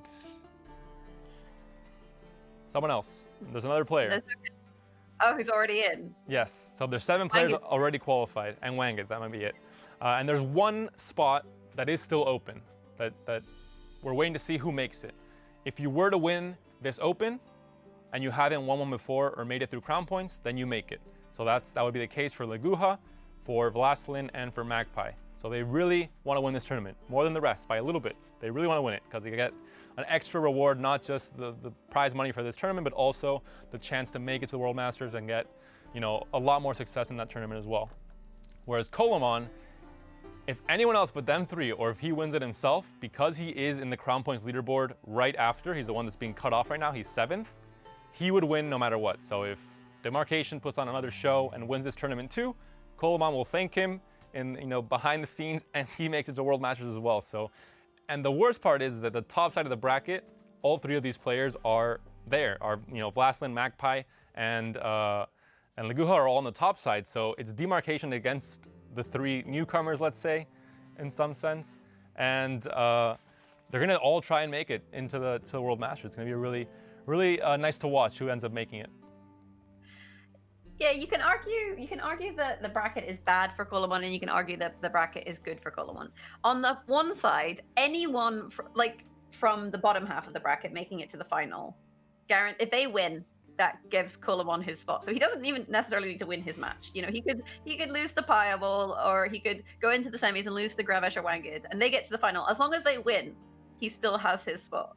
But then Demarcation is running the gauntlet of newbies kind of thing, or unqualified players. So he's already taken out Vlastlin, but then he's going to have to take out either Magpie or Leguha in order to kind of, and if he knocks them out, then that guarantees Colomon the spot. But if he doesn't, and that person can win the final, then it's curtains for Colomon. I like to think that Demarcation is basically Colomon's champion, kind of like Game of Thrones, where you choose a champion. And listen, if Demarcation is my champion, I'd be pretty happy. Okay, that's a strong champion to have. He's just fighting it out on top of the bracket. He's going ham there. Maybe he wins both his matches, and then that's it. Colomon's already made it. So if I'm Colomon, I think I would be pretty happy with my odds. Of course, I think he wants to make it by winning the tournament himself, you know, proving he doesn't need any champions to help him out in the top of the bracket. But still a lot of interesting storylines. But we're finally going to go into this game 1. Magpie is bringing his Squaretel list, the Deadeye Ambush, on red coin like we predicted, and Leguha is bringing Overwhelming Hunger on blue coin. Yeah, so setting the pace here, we did talk about Squaretel here on red, and the fact that you can also use round 1 to just kind of get rid of some of those 4 provision bronze cards and save your kind of bigger tools for later on. We do see Redea in hand for Magpie, plus the Aniromancy, so he can find another tool that he needs. Or you could even try and tempo ahead on red coin and overcommit a tiny bit to try and win on even, with the help of that Aileron pop, you know, flying out halfway through the round. So we'll see what Magpie decides to go for. So so just finishing off their mulligans, managed to find Vernal Seal as well, so another one of those big value pieces in hand for Magpie. Lagua's hand, he's got some of his Death Wish, you know, he's got Maruna, for example, the Soaking Fist, he's got Endregalava, which is a nice bronze card, but actually a lot of bronze going on in that hand. And that's not necessarily a bad thing in round one. You want to try and, you know, play a lot of bronzes. Maybe at some point, if you feel your opponent's going to, you know, start pushing you with something like Aileron, maybe get an early passing as well.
just 3 points because it's synergized with the rest of your deck. It might be 4, 5, 6 points when you have cards like Isengrim, Bone Talisman, etc.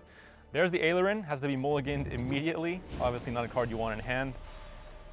Maybe a few tricky mulligans for both players. Going to be careful not to break anything. It looks like a pretty strong hand for Laguha though. Mostly gold with the Intraka Larva engines to be played first as well. Yeah, that is a stacked hand, and Magpie is missing. I mean, he's missing his Deadeye Ambush, but he can find it with the Neuromancy. So, you know, he would have maybe liked to see the Gaven. But other than that, not too bad. But there is then the opposite side of the coin with those low provision bronzes. And are they going to count against him? Well, I mean, they could be worse bronzes. Marauder is still a 6. Fledgling has that Harmony, so could, you know, has engine-like behavior, can grow a bit more. And the Purification, in some matchups, could be relevant. In this matchup, there might be some bleeding, but I think not too. I guess for the defender, yeah. Yeah. And then it gives you the Purify off the Cave Troll, which means if there's anything you do want to hit that gets particularly full, especially if you're doing, say, Consume things with the Dettlaff, for example, you do have nice options where you can Heatwave anything. And there's a lead ability used immediately for Magpie, I'm assuming to protect from the Maruna, just to better the odds there. Not just stealing the 4-point swing, if that were the case, but also kind of the order ability on some of the 4-point bronzes that we see in Gwent nowadays. So heads up play for Magpie, obviously knows this matchup very well, has studied his opponent's deck lists.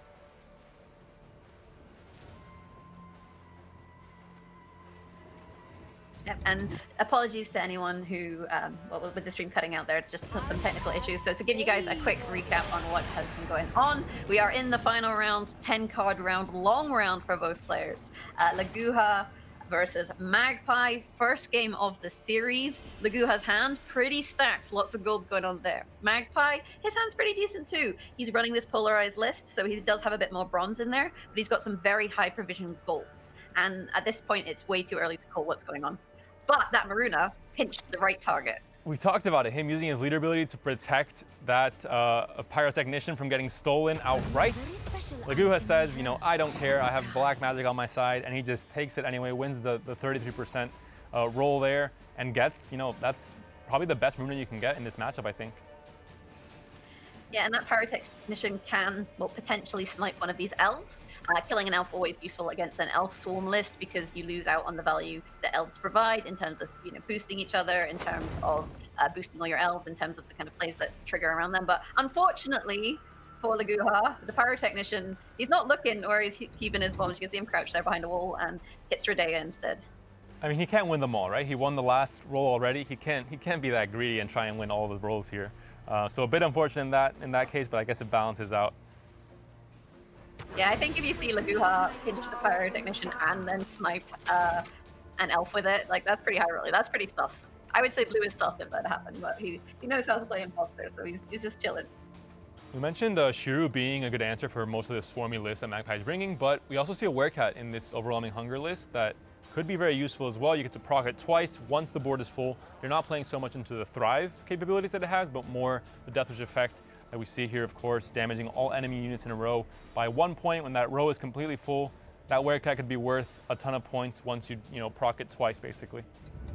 Yeah, it can represent 21 points of value if the row is fully stacked and everything is worth it. You know, it has at least 1 point and no armor, so that's massive provision value. But it's a very niche scenario, and this matchup is one of those scenarios where it could potentially happen. So Magpie has to be a little bit cautious about the way that he does fill his rows. My name?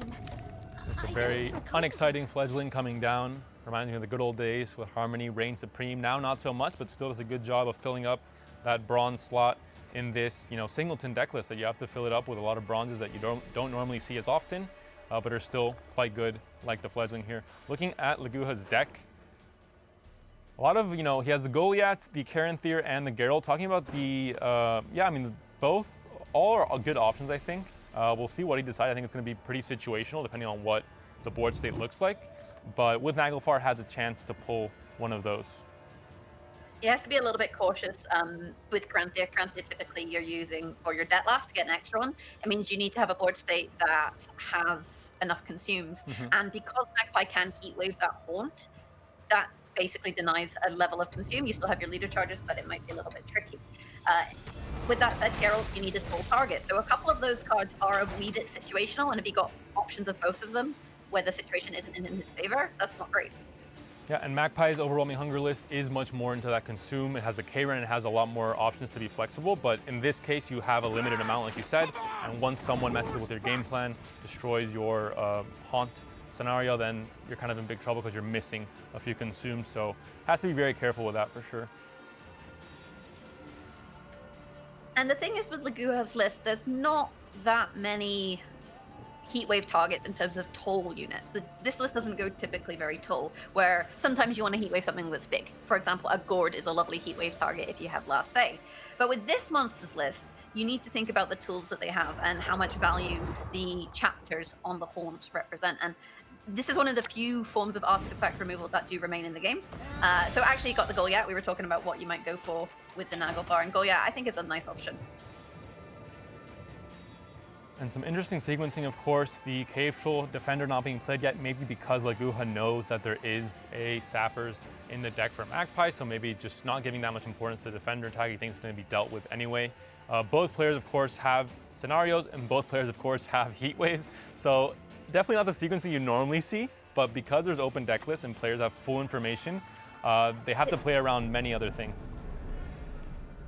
Yeah, so we do see the Aneromancy here coming out, and this is where you make a choice. You're going to go for the Scenario, and I think Scenario makes sense. It's a powerful card, and it's kind of like a Heat Wave check, although you maybe expect your opponent to have Heat Waves. So we talked about the Haunt getting Heat Waved. It is fairly likely that, although actually not true, because the Redea, you can trigger a chapter in one turn, so you could Heat Wave the Feign Death, but you're not getting the same kind of value because he's already procced a chapter. Exactly. You can kind of, that's one of the things that this deck with Redea has, like it can just kind of cheat through one of the, or two of the chapters instead of just one when being played.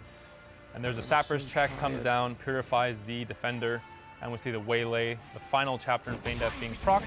So in the end, yeah, no Heat Wave able to counter this Feign Death, which is one of the advantages of this deck that Magpie is bringing. It can cheat through an extra chapter, basically. Yeah, that kitty cat value, though, is going to be pretty big. A fully stacked row. Admittedly, the Feign Death blocking one of the slots, but still 8 tasty units there, all ready to be knocked down of peg, and none of them with armor. So, what's that? 16 plus 3, 19 points. And here's the Heat Wave on the Scenario. That was expected. Of course, you can't really cheat through a second chapter with Haunt, with this leader ability or this deck list in general. So, an expected counter there. You still get the 4-point Banshee, so it's still a pretty good trade, I think, for Leguha. Has one consume at least, the Thrive effect as well, and there is the consume on the Detlef. And 42 points to 61. It does look at the moment like Leguha's in a very comfortable position. You know, he also has extra points from the consume on his Detlef, but there is a lot of points in hand for Magpie in those last couple cards. We see here Venosil, for example, spawning a couple more Deadeyes. Ideally, you maybe would have wanted to play that on the front row, but there was no space. Now we're going to see two Lirin. big payoff cards with Isengrim and Bone Talisman to finish it off. But I mean, we see a big point gap. We still see two great cards in the situation here for Leguha as well. Plus 2 procs in his leader and a Detlef still waiting to be used. So I'd be very surprised to see Magpie taking this. Of course, there's a lot of math to be done and a lot of addition here with all these points and boosts going up. You know, the fireworks in the next 2 rounds. But Leguha, like you said, is looking very comfortable with a very big lead here. And you can see him opting to use that leader charge and trigger the Werecat again, 38 to 67. I'm wondering how impactful Aileron was there, blocking the melee row and stopping the option of shooting with Venosil. Yeah, it could have been pretty important, actually. Although it would take away points, of course, from Isengrim and Bone Talisman later, so we have to check on the math there. But yeah, it looks pretty tough here for Magpie. Going to use the Bone Talisman. You see the last proc on Detlef and a 23-point gap here. That's going to be a tough one for Bone Talisman to do it. It's going to be a great bronze in this situation, but still an 8-point gap and a win in this game 1 for Leguha. Very convincing, I think, and maybe the kind of the standard deck list winning over the more unconventional deck list in the Deadeye Ambush, even on Red Coin. Yeah, you could tell he looked pretty happy with that one. And even, you know, one of them losing out on their scenario, the other one triggering it, just not enough points for Magpie. And I'm wondering if, in some ways, that was one of these things we talked about with the polarization of the list. There were a few good value golds still in his deck, whereas Naglfar meant that Laguha pretty much saw all of his, we'll say, and that's the risk when you run a list like this. If you lose a couple parts in your deck, then you're stuck with these 4 provision goals. And like the Dryad, for example, what did she really do? Yep, not much at all. Also the fact that when you're playing this swarmy kind of point slam type of list, Congregate is quite similar in that regard. You kind of play a very solitary game plan. You're kind of playing into your board state. You're getting a ton of units. You're buffing them all up and getting, 15-point bone talismans. Great, but then you have no interaction really to deal with your opponent's threats. And sometimes those threats are bigger. There could be tall units, etc. We saw no punishes on Goliath, on all the consumes that happened. There was no tall punish either. So in that case, it could be a matchup that you might have a lot of points, but if you can't deal with anything from your opponent, he might have more than you. And we've seen that with Congregate against something like certain deck lists that, if unchecked, are very, very powerful, but if checked, they're kind of mediocre. With Congregate, if you're playing against one of those lists and you can't stop their game plan, they might overpower you, even if you have a ton of points. So I think it's similar in that matchup as well. So this is what it kind of comes down to in terms of your strategy. You have decks that are value decks, swarm decks, control decks, and they all kind of interact with each other differently. But we are jumping into game 2 now. Magpie opting for Northern Realms. So here comes some Inspired Zeal versus Scoia'tael on red. Who's surprised? Nobody. Yeah, I think until now, this might be the first series where all our coin predictions come true, Jagger, so I'm getting excited. Scoia'tael both times on red for each different player. Even though they're different deck lists, I think they have a similar advantage on red coin, especially Laguha's list. We saw it with Demarcation. We're going to play back that same situation now. It's a very similar list and has very similar objectives, let's say, when it comes to round 1. Yeah, so having a little look there at Magpie's hand, it's not, we talked about having the tools to find the cards that you need. Do you remember we talked about Amphibious Assault? We talked about Neuromancy? Neither of them in hand. He can create commandos with Roche, that's an option, but he has no way of duplicating the commandos. I sincerely think you could not create a worse hand for this deck in round 1. I literally think if you ask Laguha, please decide your opponent's hand for this round 1, this would be pretty close to what it would look like.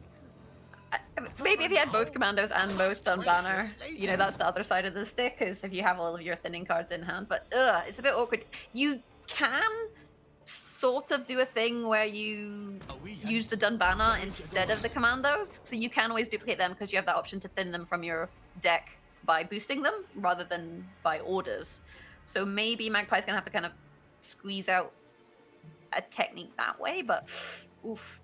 Yeah, it's really sad to see, especially considering that this list on blue coin while being bled, so you can't just play 3 cards and be like, okay, pass, go next, and try and set up in round 2, because if you're in the middle of your setup and your opponent passes, you're kind of in trouble. It gets kind of awkward with this commando strategy. So yeah, the worst, I think, case scenario for Magpie, losing game 1 on red coin, and then also just going into this game 2 with his commando blue coin game plan and missing everything, even though he's added so much extra consistency with both Neuromancy and Amphibious Assault.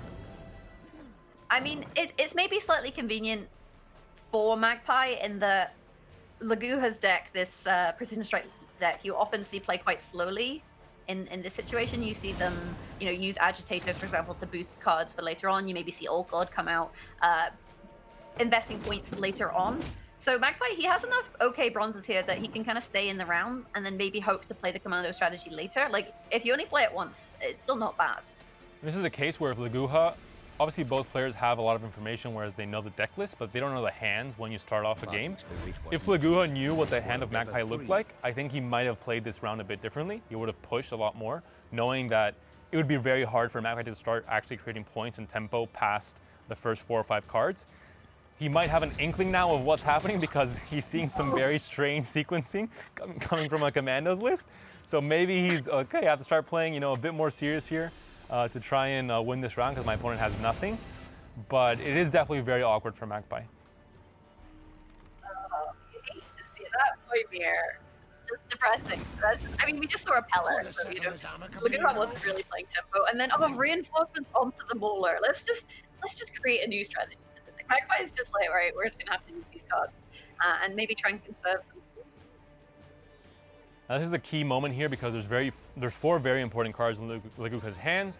If he wants to continue playing here, he's gonna have to commit 2 pretty important cards, and that's this hand is maybe too good for round 1.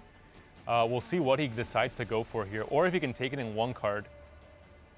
It's it's just very awkward for Magpie because you can create a commando with Roche, but you need Roche to get Zeal. In order to give him Zeal, you need to get a Deathblow. And Laguha has been playing around that scenario by boosting up his units, so he doesn't even have that link to the 2 damage target where he can maybe create the commandos that way and then shuffle them into that in round 2 and hopefully draw into that in round 3 or one of these things. He doesn't have that option. I was thinking about Skaggs here. It looks like a perfect option with that 1 ping from the precision strike to stay ahead. And now all of a sudden he's threatening to win on even. So he started playing off really slow. He kind of noticed that Magpie was in a pretty bad situation in terms of his hand, and now capitalizing on it and trying to win this on even, with Magpie having a lot of combo pieces, but when played in the wrong order, they're worth next to nothing. So it's definitely tough here. We see the Zeal coming down right away because he needs to create a gap here. Bullying. There's bullying going on right there. You guys got to use the Baron there, so he had to use a leader charge in order to do it. But then he played a full unit, which is giving up. Wait. With that said, I think Laguha is quite happy to see Baron. Baron, last say, completely counters the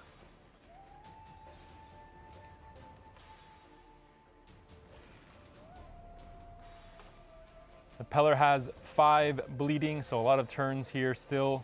Laguha had to commit another gold there, and now only a 6-point gap there, plus the bleeding that's going to be coming in as well. Has to decide what he goes for next as well. And yeah, the Roche being played as well, so a lot being committed here from both players. And he's deciding here, does he commit to the order to get a commando? He's got 1 commando, and that's an interesting choice because you use the charge, you protected Roche, and you gain some points. And yeah, we see the commando here. Again, this is not how you want to play this deck. This Commando Center's deck, if you look at the deck guide for it, it looks nothing like what we saw here in round 1. It was literally the worst possible case scenario for Magpie, I believe. I mean, Jaggers pointed it out immediately because you can tell right away something was off, and he just had almost no access to his commandos. Roche is more of a finisher in round 3, not something you want to use in round 1, especially on Blue Coin where you don't really need that much tempo in most cases. Against Precision Strike even more so. So definitely a tricky one. We see here, I mean, leader being committed by Laguha as well to win it here on even with the Novigrading Justice play as well. So anyone that could have, looked at this matchup and predicted 100 different times how it would go, this would be maybe the rarest occasion where we see, so many good cards being played round 1. And I feel like I caster cursed him, right? Because I was like, oh, he's got these cards. He's made this list much more consistent because, so often we see this deck draw poorly. And then I've cursed it. I'm sorry, Magpie. It's all my fault. And looks like Magpie is still going in, so that means that we're going to have to see Gord played as well because Pavetta wins it by a single point. So Laguha could have played anything, but he has to play one of his finishers now because he had such a good hand. Those 4 last golds we talked about, he had to play them all in the end. And now, what are both players left with? Weird.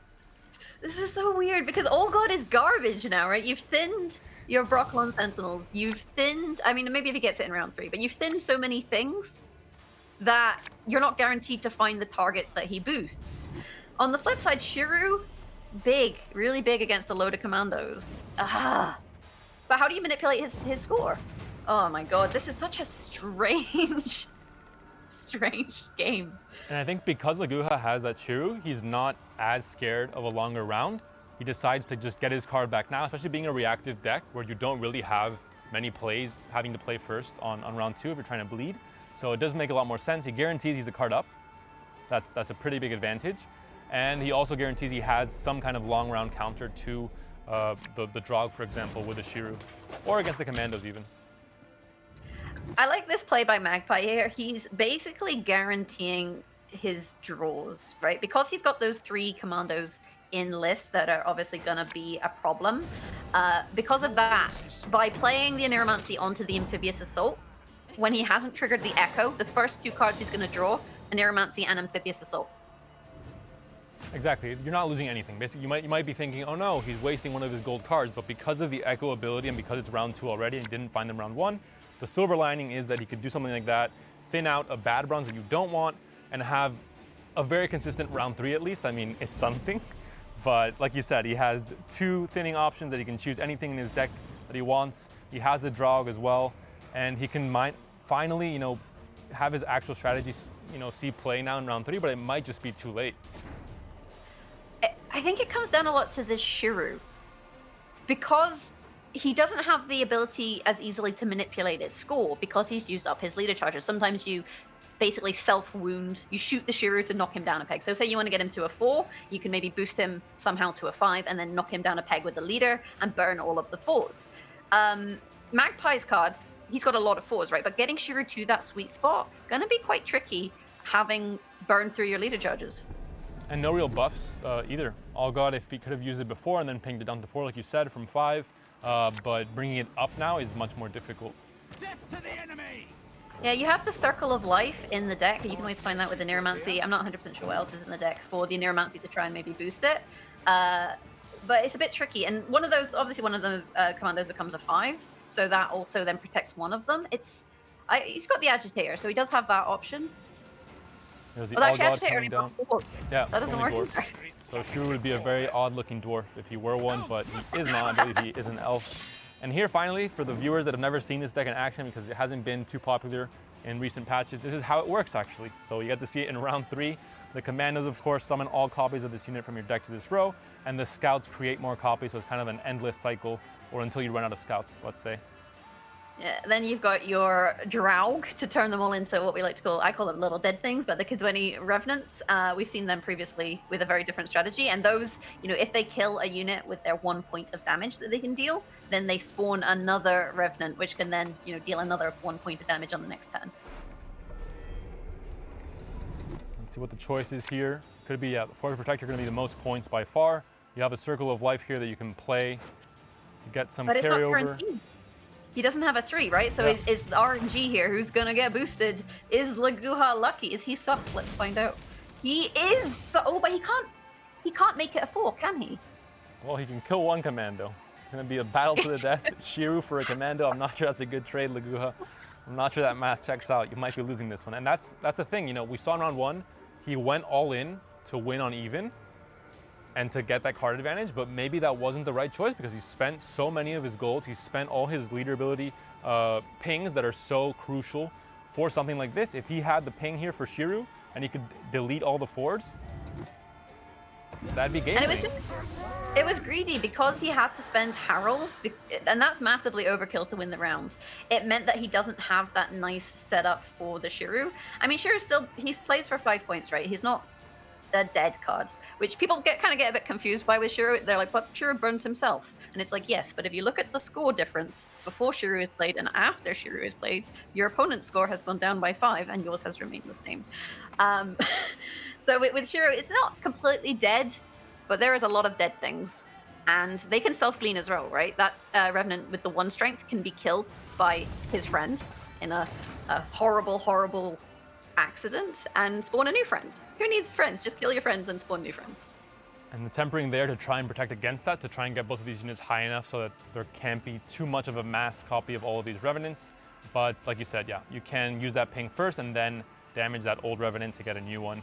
And the best way to think of Shiru, I think, when you were talking about it before, is to think of him as a spell with a few more steps along the way. He's not a unit, he's just a spell that burns things. And that makes it, I think, much more clear for those having difficulties grasping his point advantage. And Magpie there opting to use that boost on the 3-point Revenant. If he had maybe thought Shiru was at 5, or if he thought Lagu had kept Shiru, he did actually have an option there of boosting the 5 up to a 6 and making it so Shiru just kills himself. And there's a Rock Slide killing the Draug, of course. A lot of tall punish on Laguha's list, but because this is a swarmy list, it decides to go wide to swarm the board and not go too high. Draug is probably the highest it'll go. Not getting great value, especially from something like a Geralt as well. Oh, he's very unprofessional right now. Geralt professional. This is another thing with the leader charges. He needs a unit that is a multiple of 3. You know what's not a multiple of 3? 4. You know what else is not a multiple of 3? 5. Keep going, Daggers. Just count the 30 for us. Yeah, exactly. So basically, this Geralt, he is very unprofessional, and it turns out not all Geralts are made the same. Oh, there's a 3. It's okay. Magpie has saved the day. And I think this is the case of possibly, Laguha just not having played this matchup enough. We talked about unconventional matchups, unconventional deck list to face. And because of that, he may be, in most matchups, you want to win round 1, no matter the cost. And if you can win on even, then you won the game. But in this specific matchup and in that situation, he spent a lot of his golds, he spent his leader pings as well. It was a disaster. Even with the card advantage, he lost by a ton of points because all his cards were, essentially bricked. That was the weirdest game of Gwent I've seen in a little while. I think this is just unfamiliarity on the part of Leguha. Like, Revenants we haven't really seen in tournaments for months and months and months. Demarcation actually known for playing it quite a bit, but that lack of familiarity, he overcommitted in round 1, despite the fact that Magpie had a disaster of a hand in round 1. He didn't really have his tools to set up anything, but as it was, he didn't even need to recycle the commandos. He was able to just play them in round 3 and use the tools that he had in round 1 to still, push the rounds. And that's the thing with this slow play style by Scoia'tael. It kind of gave Magpie an out. And it could be also just a situation. He couldn't decide what his hand was, I think, for both players. And having to have a hand with so many good golds at the end of a round 1 that you want to be pushing in is not great. But at that point, it's not really his fault either. That's kind of how it ended up being and how you have to adapt to that situation.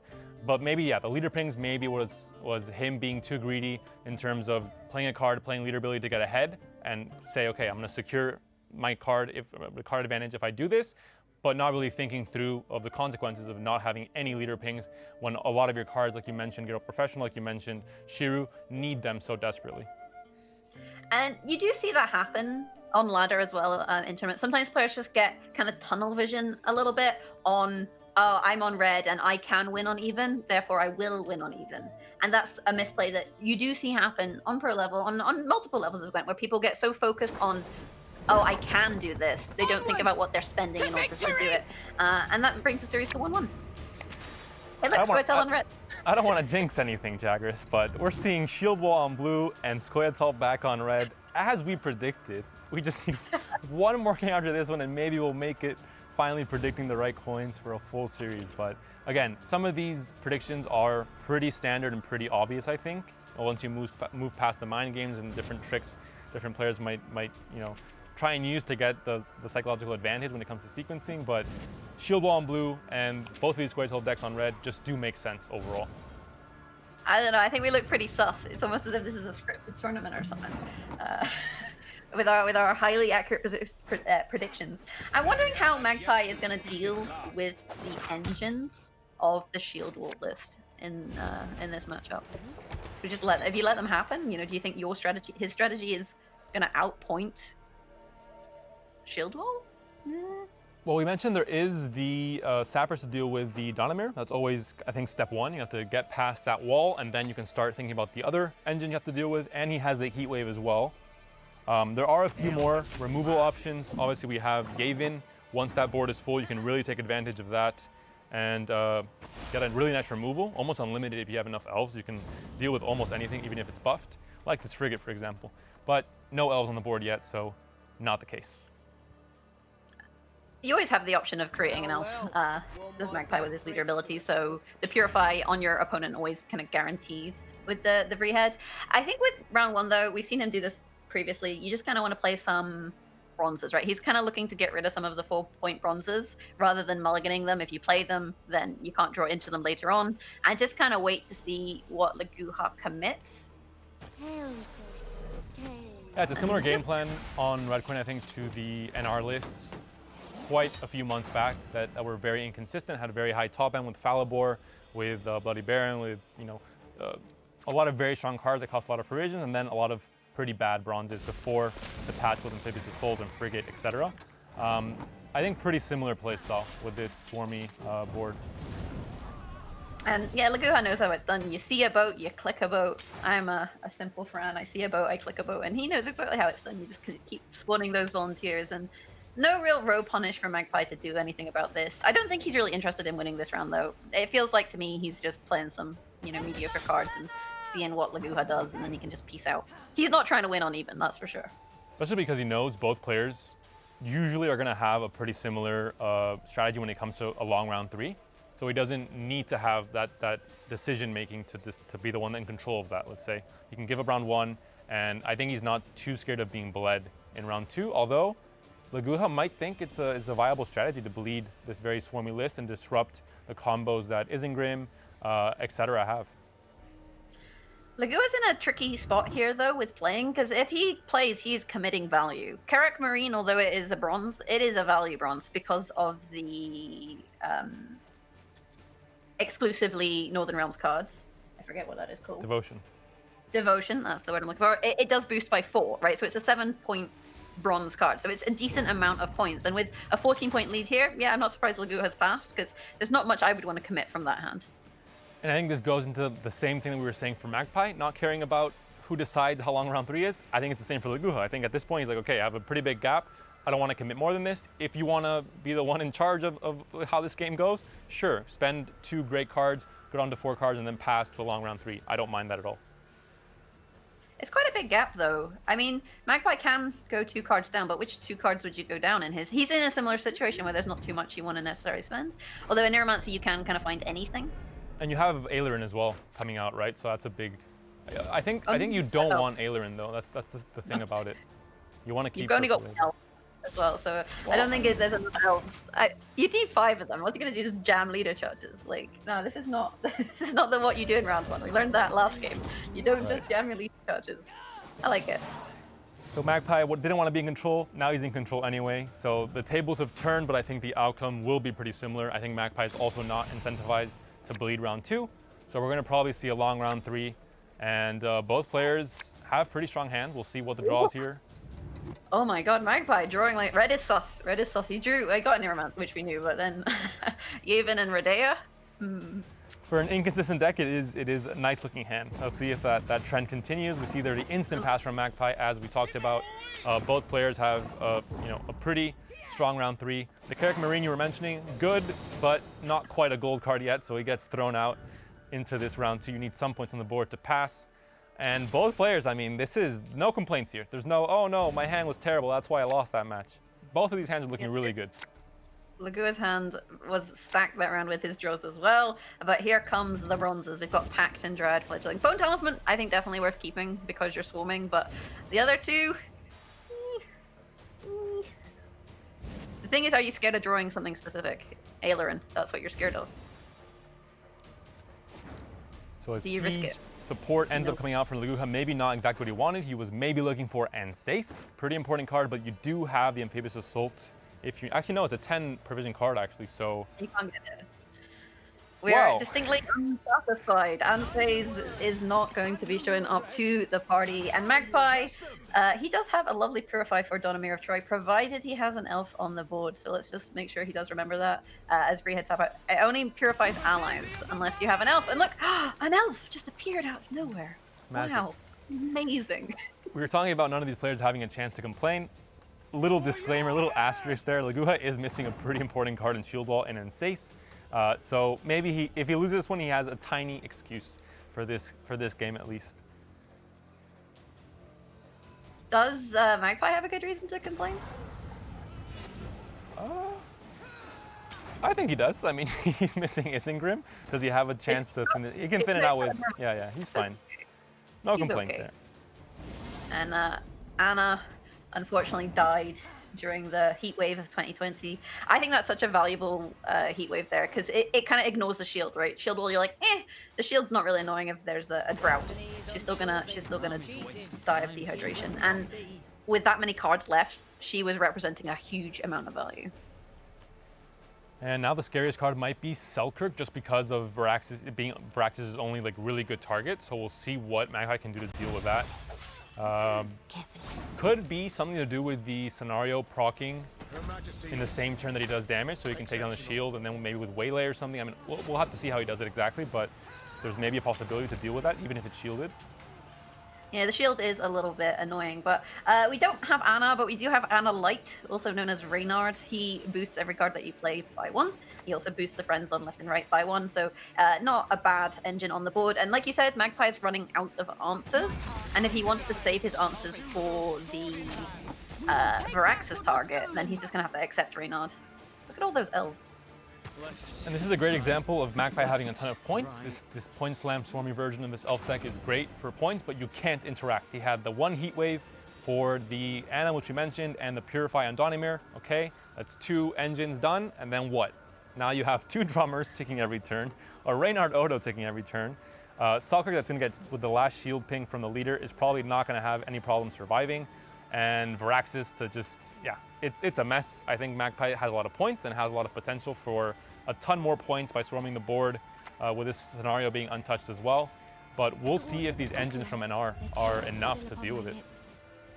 I mean, I guess you could like RNG pyrotechnician, or you could, I suppose, Redea into like the damage, the ceremonial dagger, or like there's weird ways that you can do it, but none of them are consistent, right? So I think his best hope is via the feign death and the waylay. You even have the C support possibly giving, well, no, it's clear range. Yeah. It could give Zeal to the Selkirk though, so I mean. Yeah, so you've got like a free shot with Selkirk anyway. You're getting at least one hit. It's whether you get the second hit. And nothing's so tall that it's going to hit Selkirk back. That's the thing with this board, which is kind of actually annoying for Laguha. Yep. Like, nothing on Magpie's side is so big that you think, yeah, I can get loads of value from my Selkirk. It's at best, it's like killing a 5 at the moment. And it's similar to the last game where he had a lot of tall removal, but because this deck, the decks that Magpie brought, a lot of them are swarmy lists, kind of playing around, you know, the opposite strategy that decks that go tall do.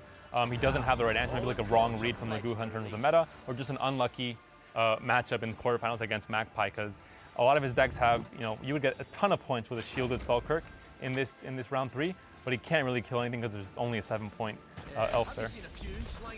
I think Magpie kind of needs Laguha to kill stuff though. Bear in mind there's 2 leader chargers in pocket. You've got Redea that also spawns a unit, right? You've got quite a lot going on that side of the board in terms of space, and not enough space at the moment for cards. So Redea, so not Redea, so Laguha, sorry, actually making a little bit more space because Magpie was going to overfill the board. Oh, loads of space. Space for days. And there's Selkirk coming in with a 1-2 punch thanks to Varaxis and that shield and the Zeal from seed support. So a big setup play there for Laguha. Able to take down 2 elves, but maybe I spoke too soon. Magpie has a lot of points actually. Yeah, and Baron is Baron in terms of targets. I guess there's that one elf on the front row, but it's not, you know, the big juicy Baron that you sometimes like to see. Amphibious Assault is okay. It's not bad, but it's not, you know, insane. And bear in mind there's 2 leader charges in pocket for Magpie as well, so a couple more elves on the board plus 2 more from the saber, and then you can boost all of them with Bone Talisman. Oof, that's a big oof.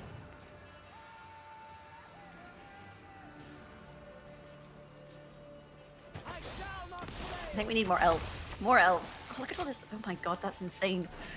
That's insane. Max value Isengrim basically, I think.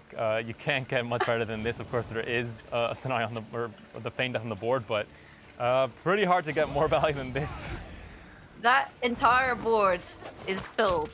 It's a good thing, actually. It's a good thing that Bone Talisman is not a unit, but Jiminy Cricket, 84 points to 75. It's big, but oh, we're gonna see the glorious Bone Talisman, and that does. Is it worth 2 points, Jaggers? I think it's worth 2 points. I think it might be worth 2 points. I was gonna say I don't normally do maths as a caster because it always goes wrong, but that's an easy one. I gave you the chance there to just, you know, call that one and get it right no matter what. Magpie does end up taking it there, takes the lead in the series 2-1. I was wrong. I've faced a lot of NR. I'm always, you know, very scared when I can't deal with engines, but when you don't have Anna taking for 2 points every turn, and you also don't have Ensace and you don't have great, you know, really tall targets, Magpie, yeah, had enough points. I mean, 90-something points in a long round 3, that's a lot of points. Yeah, definitely. That is more than 1 point. I think we saw the difference there with having the ability to control your opponent, right? With the monsters list, especially with that double Werecat, for example, being able to gain good value from the swarm, being able to abduct units, and a few poor draws from Magpie as well in the polarized list. Laguha was able to defeat Scoia'tael, but in this situation, like you said, he missed out on Ansays. There weren't really the big tall targets that you like for things like Baron, for things like the double Selkirk duels. You want kind of big targets that you can fight and utilize that shield, and they weren't there. So as a result of that, I think Laguha lost out on a lot of points.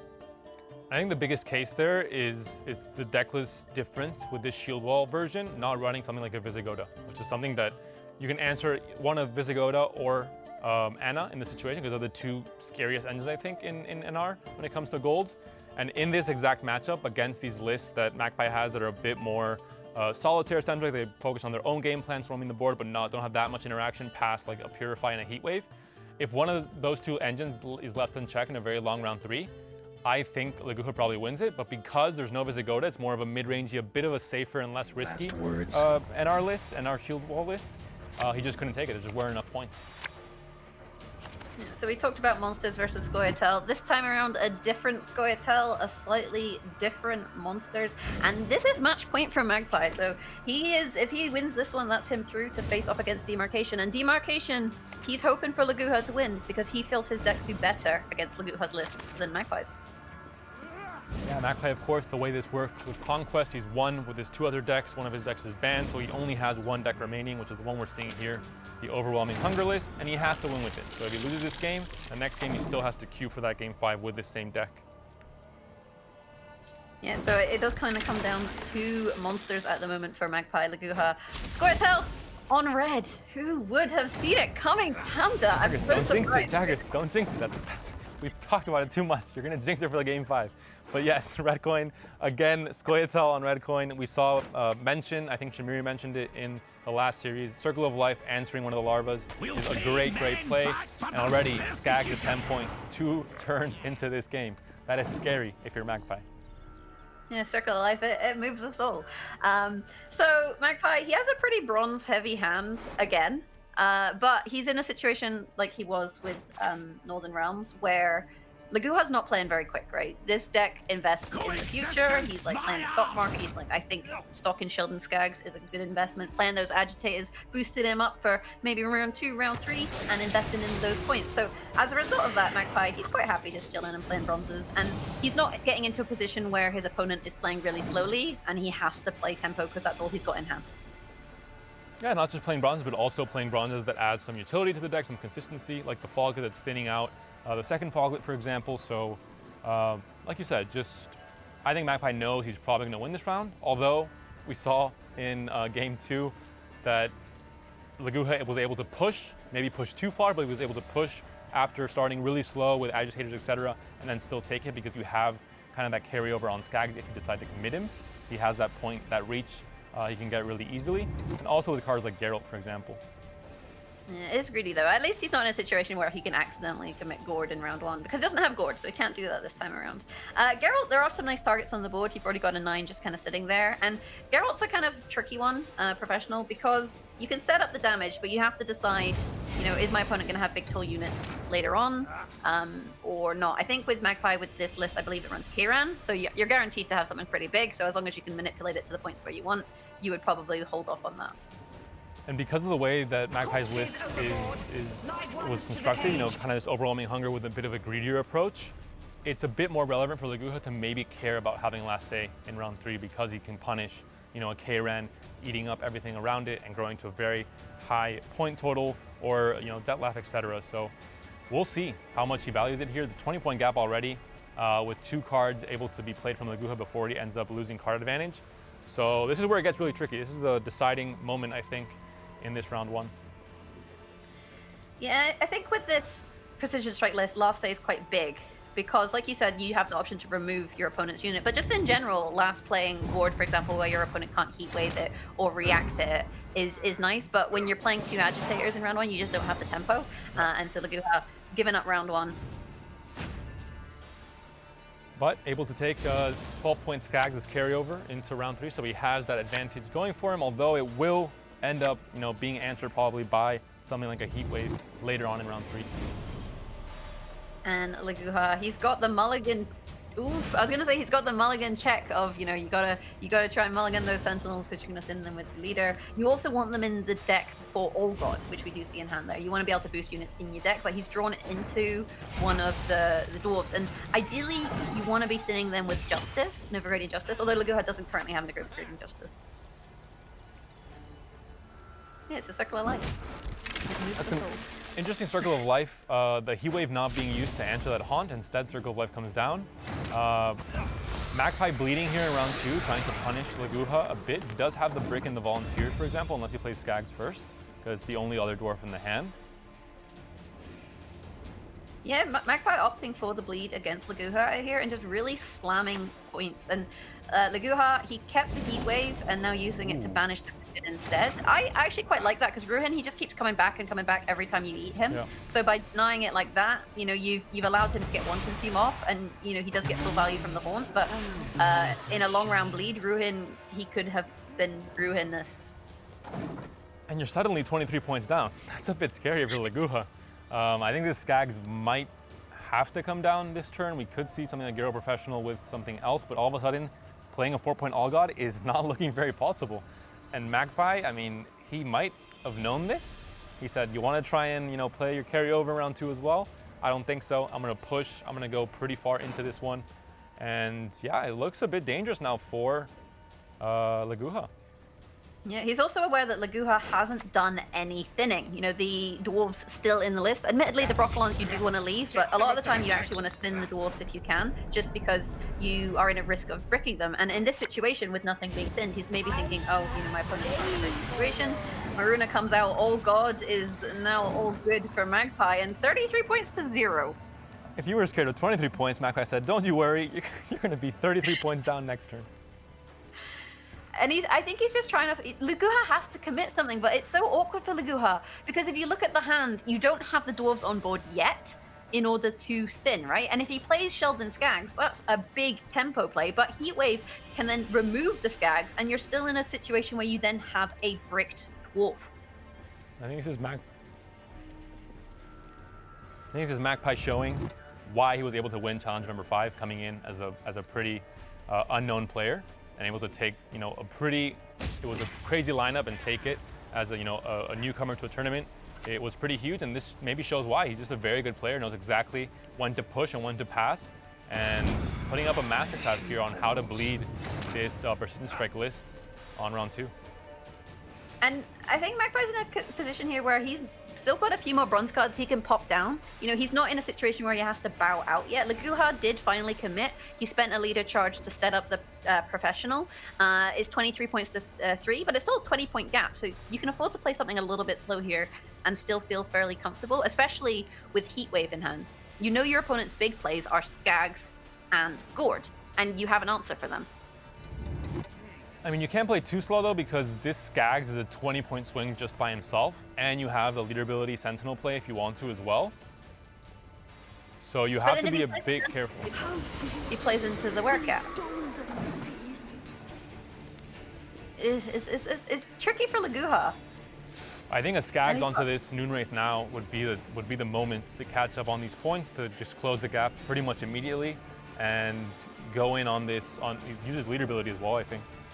And all of a sudden the tables are flipped, and he's used Skags and he's used Gale Professional, 2 very strong cards, but Magpie has used his Haunts as well, for example, and his Maruna, for example. But Skags represents all of Laguha's carryover, and Laguha doesn't at the moment have a way of finding Gord, so it's kind of a risky one. If you slam that now, you're in a bit of a pickle, and Laguha just opting to play slow, play the Pact, and you know, Magpie, he still has the Solano Harpy, so, you know, if he wants to kind of play like for like here, he's in the same position as he was, you know, before he played the Noonwraith there.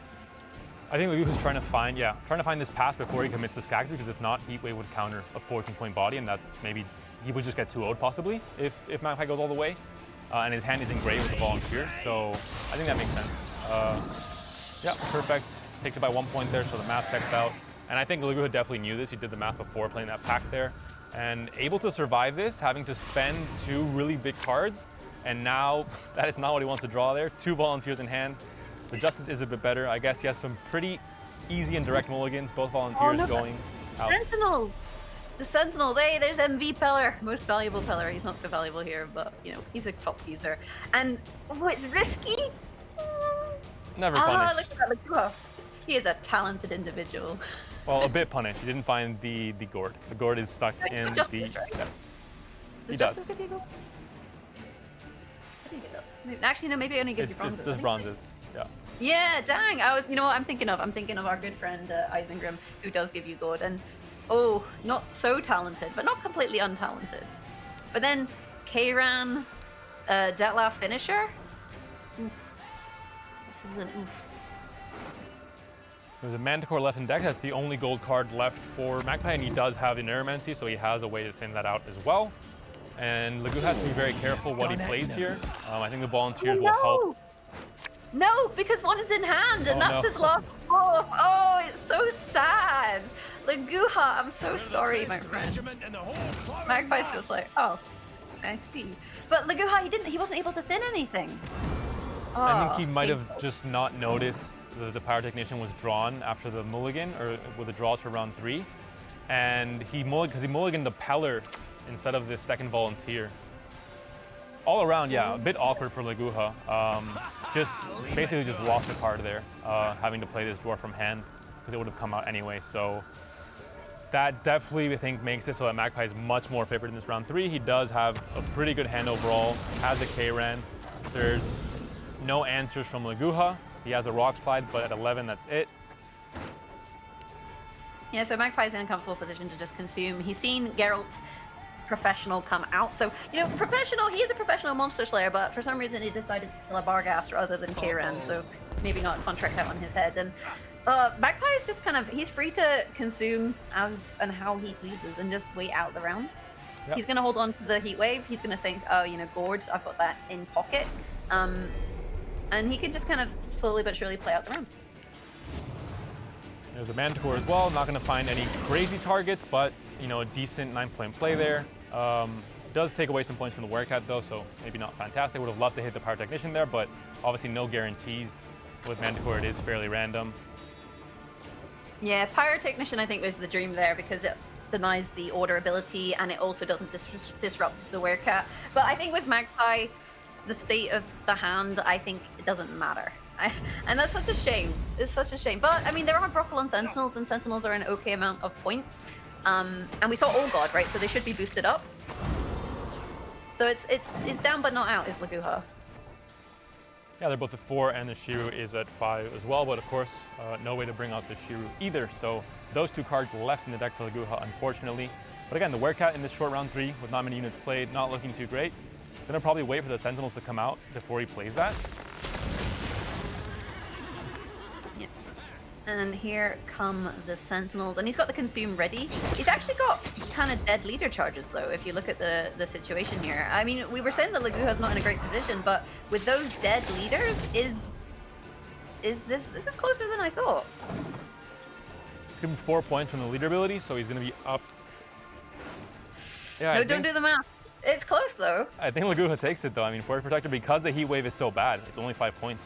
Depending on what he picks here, I think he has to pick, okay, he has to pick Reboot, and then I think he's fine. It buffs the Treant, but I think that's irrelevant. Or? Ooh. Ooh. Ooh, oh my god, Magpie cinching the round. We thought, I thought it was going to be a lot of a bigger advantage for Magpie in that round than the 1 point. No, oh god, you see him there breathing out. You saw that. He thought he'd lost that one, I think. I mean, I was like, Jesus, that was a close one.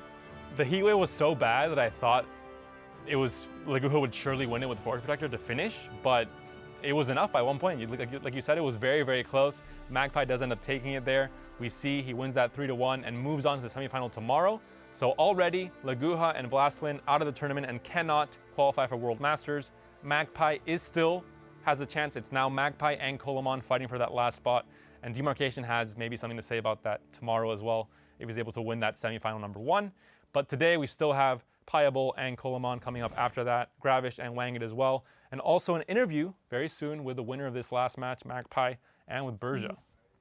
That Peller mulligan though, oof, that Peller mulligan, because of the dead Mahakam, pretty painful. And that was a close set. I thought that, Laguha was out in terms of the way that he drew, but he brought it right down to the wire. So let's go and find out how Magpie is feeling after that nail biter of a set.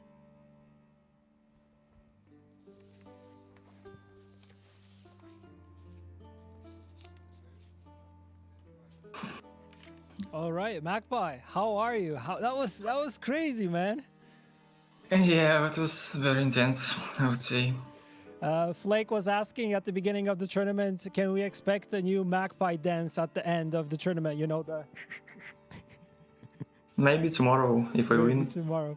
Who How do you knows? feel? How do you feel going against Demarcation? Because when he won his quarterfinal, he stated that he would like to go against Lagua because his matchup is better. How do you think your matchup goes against him? Yeah, I think my semi-finals will be way easier for me because the Demarcation brought control lineup, I brought swarm lineup, and I am a bit favored. Yeah, yeah. Congrats on that one. What a beautiful win. Down to the nail. That was crazy. Yeah. Like game 1 got me very tilted, but I think I managed to stay calm and focus. Yeah. So I could not tell that from you because you were very focused, but I could not see any getting tilted or getting mad or anything like that. So good on keeping your nerves there. Yeah. I try to not show it to Awesome. everyone. Awesome, Magpie. Thank you for the interview. Yeah, thank you. And we actually also have another one of these beautiful, juicy leaks. Now, this place you might know. You might not know it, but you might know it. I mean, it's a big castle on a big rock surrounded by water. And figure that out. I won't tell you anything more.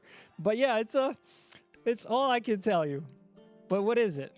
Like, some people might know what it is. We'll see. If you know your Witcher lore, you might know. But enough from me laughing and not talking coherently. Let's go back to the casters.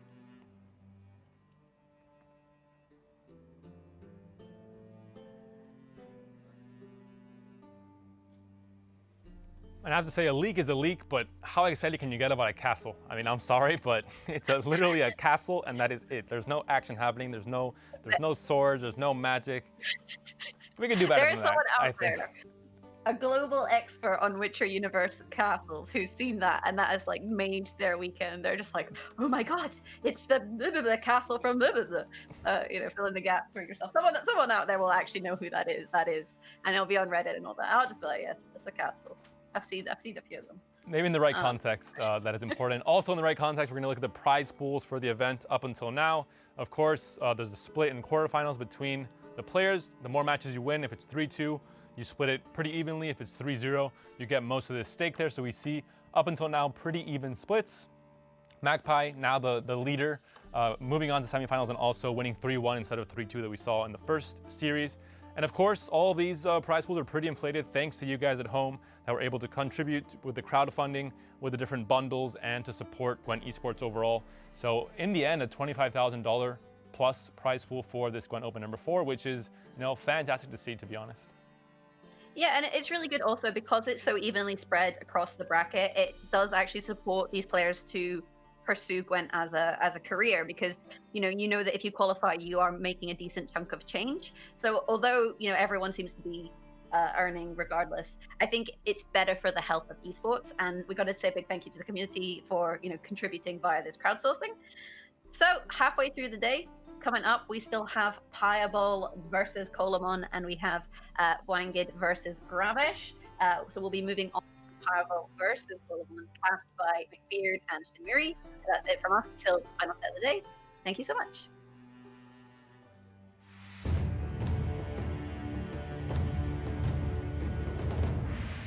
Hello and welcome, Pajabol. First of all, congratulations for making it to an open finally. I have an immediate question. What was the special dish that secured you the victory? So there's this meme going on in the community. I think it started once on my stream. Someone just asked what I'm eating, so I said my mom made some minced meat, and then I won the tournament. and went after that, and yeah, it became like this sort of a meme. And yeah, I actually had minced meat again. I was home alone, but my mom left me some. I guess it actually helped, maybe. Well, we're getting to the GWENT Open finally. That is just perfect. Yeah. So yeah, there is a bit of a funny story behind it, I guess. Yeah, speaking of the qualification, you obviously a well-known player in the Gwent community. You always end up high on the pro rank, and you've played in multiple qualifiers. Do you know how many qualifiers it actually took for you to finally make it into an open? I literally played in every qualifier before I qualified. Like literally in every qualifier that was. I think I'm actually the only player that played in every qualifier before actually qualifying. Yeah, I think that's quite possible. I think so. I'm not sure. Maybe one gets two, but yeah, I'm not sure. But yeah, it was quite a long journey. Like there were times when I was like really frustrated because I either just didn't play well, or I got like a bit unlucky, and I had this like feeling of just like some injustice building in me, and I really wanted to finally make it. So I was really happy. Like I was really relieved when I finally qualified, because it was something I really wanted to achieve. Like at some point, I was kind of sure that I'm gonna qualify to Masters, and so qualifying to Open actually became my main goal then, because it was something that I always strived for, and I always wanted to participate in an official tournament. And I was really happy that I was finally able to do it. It put like because I just felt like I was under pressure all the time, and it was pretty stressful for me to play these qualifiers. So to finally be able to qualify, especially since it was the first qualifier to the GWENT Open number 4, so like just getting that qualification secured already in the first qualifier was just a really nice feeling, and then I could focus more on just securing my master's spot for ladder, which was very nice. Yeah, that's awesome to hear. I would love to get a little bit more insight into your history. You already said that you tried to qualify a lot. You played in every qualifier so far in the season. How did you actually end up playing Gwent? And now that you're on the big stage, can you maybe also give us a little bit insight into your name? Where does Pajabol come from? So the story about my name is really old and pretty dumb, actually. So I was pretty young, and I was at like a tennis camp when I was like 8 years old, and I was like really bored at one point. So I had just like a bunch of drinks in my room. It was like Powerade, apple juice, which is called jabłkowy sok in Polish, and Coca-Cola. So I like mixed all of them, made like a fancy drink, and then I started selling it to other people, and they actually were buying it. And I just combined like these three ingredients to like make the name. So the drink was named Pajabola. And then awesome. That's where the nickname comes from. It's a really random story actually, but I kind of like the name, and I just stick with it throughout the time. So that's the story behind it. I think, just to add, I think that's one of the best name stories I've gotten so far. A young entrepreneur selling his own cocktail, that's pretty good. And that's a pretty funny story for sure. And when it comes to getting into Gwent, I started in the end of open beta, like 3 months before the open beta ended. So because I first stumbled upon Gwent in The Witcher 3, as many other people, and at some point I just realized that I started only playing Gwent after I completed the main story. I was literally just only playing Gwent in the game, and then I heard about the card game itself.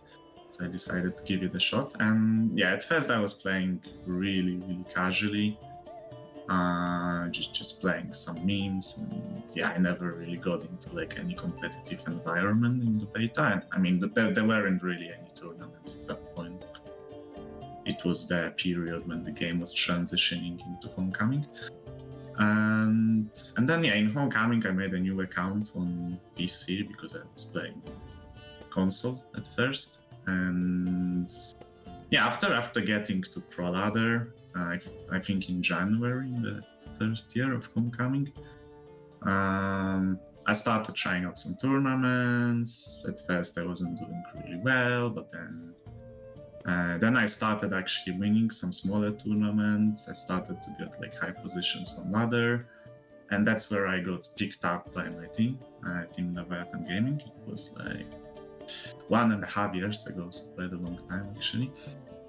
And yeah, since then I just got like a massive boost to my skill level, because discussing with people from my team about the decks and the lines of play and the matchups is just extremely useful in just getting better in the game. And yeah, that's basically how it started for me, I guess. Oh, that's really cool to hear. I think you've got a great storyline. First of all, coming to the tournament scene, as I guess when you started playing professionally, you were part of the new guard, because they're like GWENT's history is kind of old now. There's a few players that already left the game that were part of the first few tournaments. But nowadays, now at the point you finally qualify to an Open, I think you can be considered to be a very classic member of the GWENT community. So I think it's awesome that you now have the chance to prove yourself and add to that. Yeah, exactly. I'm looking forward to it. Yeah, thank you so much for that interview, and good luck with your games. Maybe we'll see more of you tomorrow. Yeah, thanks for having me, Ryan. It was a pleasure for me. Always.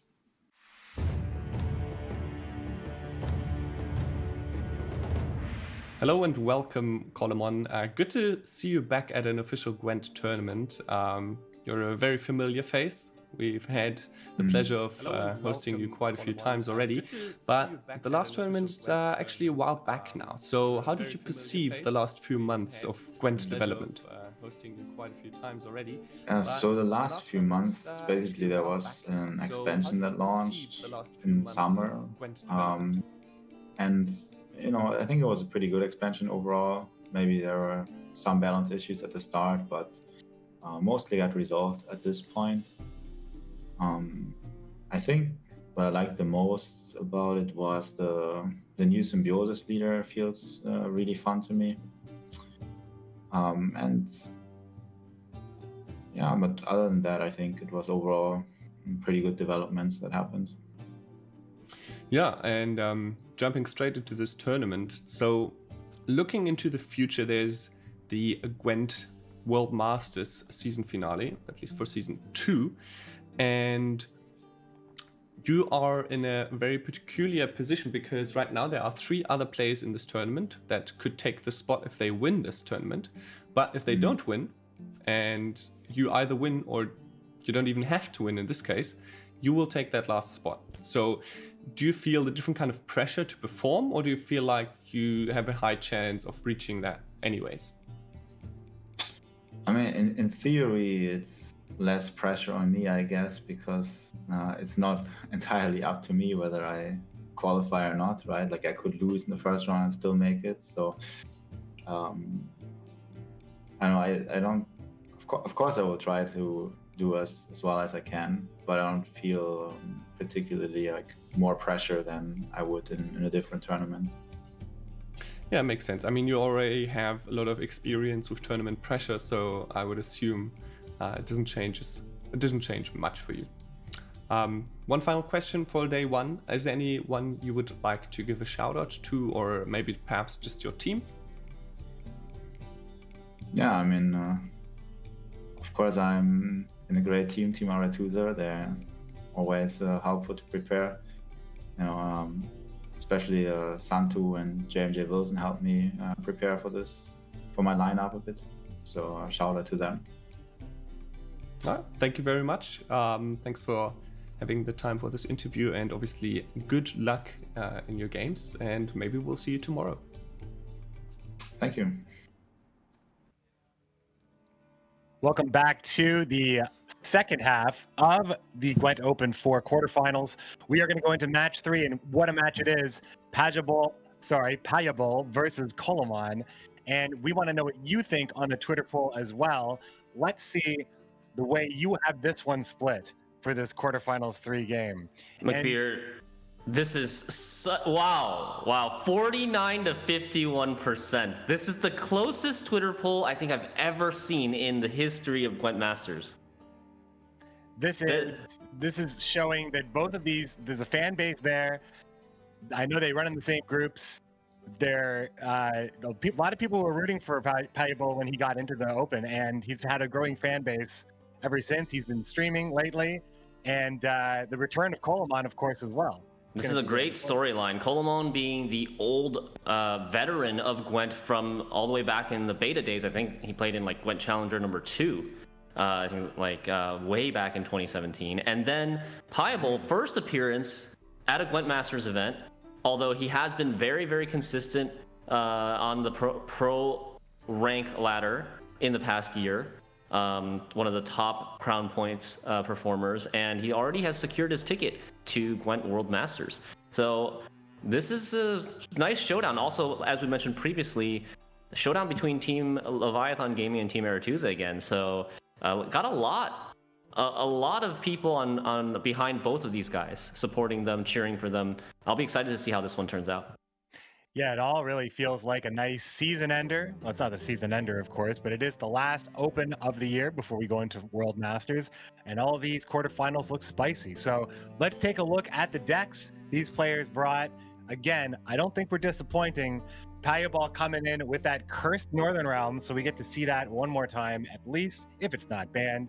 And of course, bringing up Precision Strike, a very similar list that we saw come in from Demarcation with the Geralt Professional and a lot of big control options. However, Shiru makes it into this list.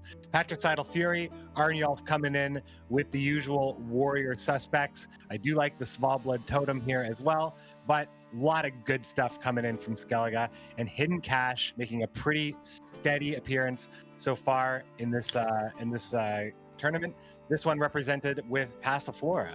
Yeah, and this Hidden Cash has Kurt in it.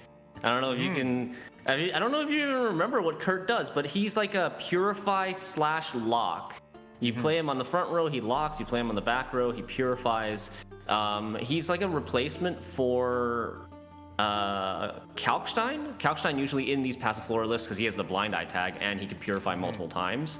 But Kurt it's a risky option because this Hidden Cash list only runs 4 blind eyes total, 2 Peaches and 2 Street Urchins without the Kalkstein. But Kurt gives Payable the offensive option of a lock, which could be pretty clutch come in some matchups where you've got a high value engine and they don't have Purify to deal with a lock. Big fan of Kurt. Kurt used to have an Intimidate tag as well, so I was a big fan of Kurt before as well. But yeah, making sure you have your draws right down.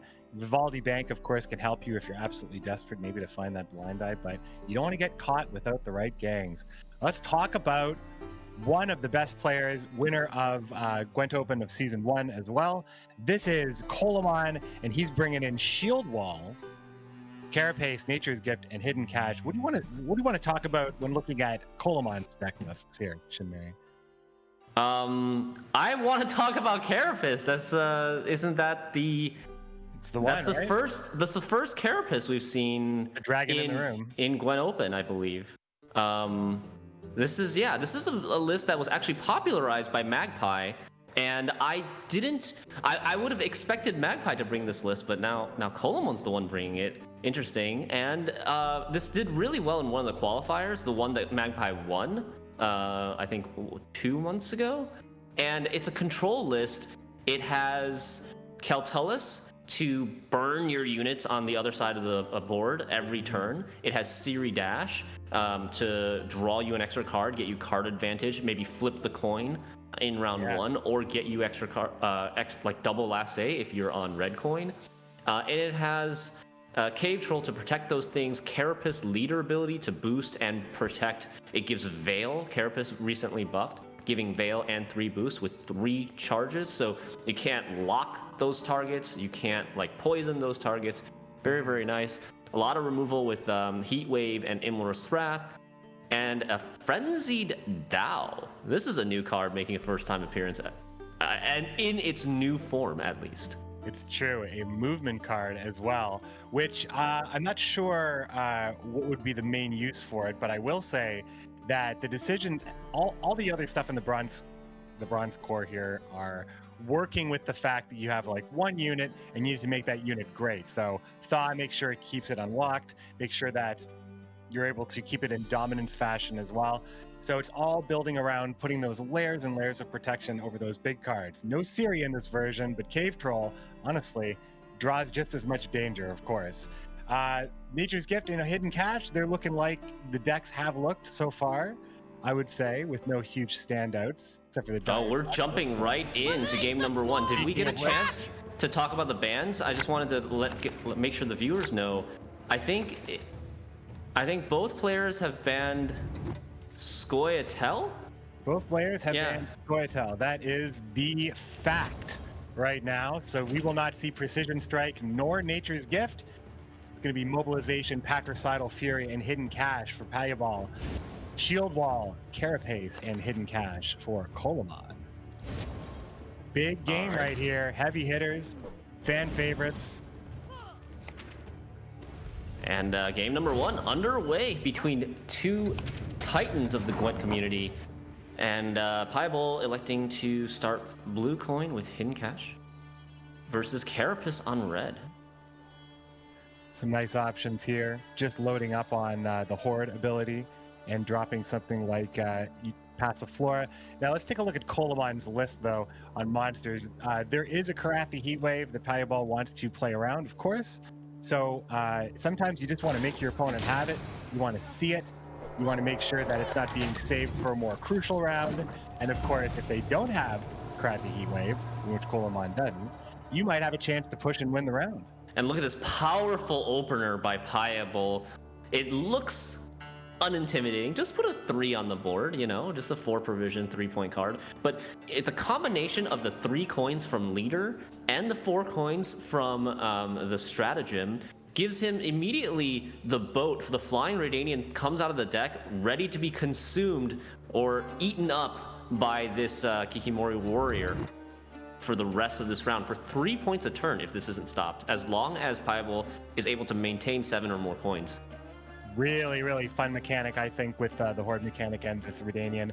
Really works well as well with the lower level bronze here. It's a lot of ways to interact with your own units in Syndicate, but this is probably the best one. And Colamon needing to stop this, more interested in actually dropping down the protection. Is it possible he's trying to... He wants to set up out from a Neuromancy, perhaps put pressure on the round. I think he wants to set up Siri Dash. Yeah, I think my guess is he wants to Siri Dash behind the defender so that he can be 2 cards up immediately from red coin, and then possibly give himself a chance to win on even. Earlier you were mentioning Frenzy Dao and asking what it could be used for. So defensively, it can be used to move Caltellus, because Caltellus is row locked to melee only. It can be used defensively to move Caltellus back to the melee row after your opponent uses movement, or you can purposely move Caltellus from the melee to the range row to turn off her effect if you end up having too many units. And this matchup specifically, you can also use Dao offensively, I guess, against something like Imki, who's row locked.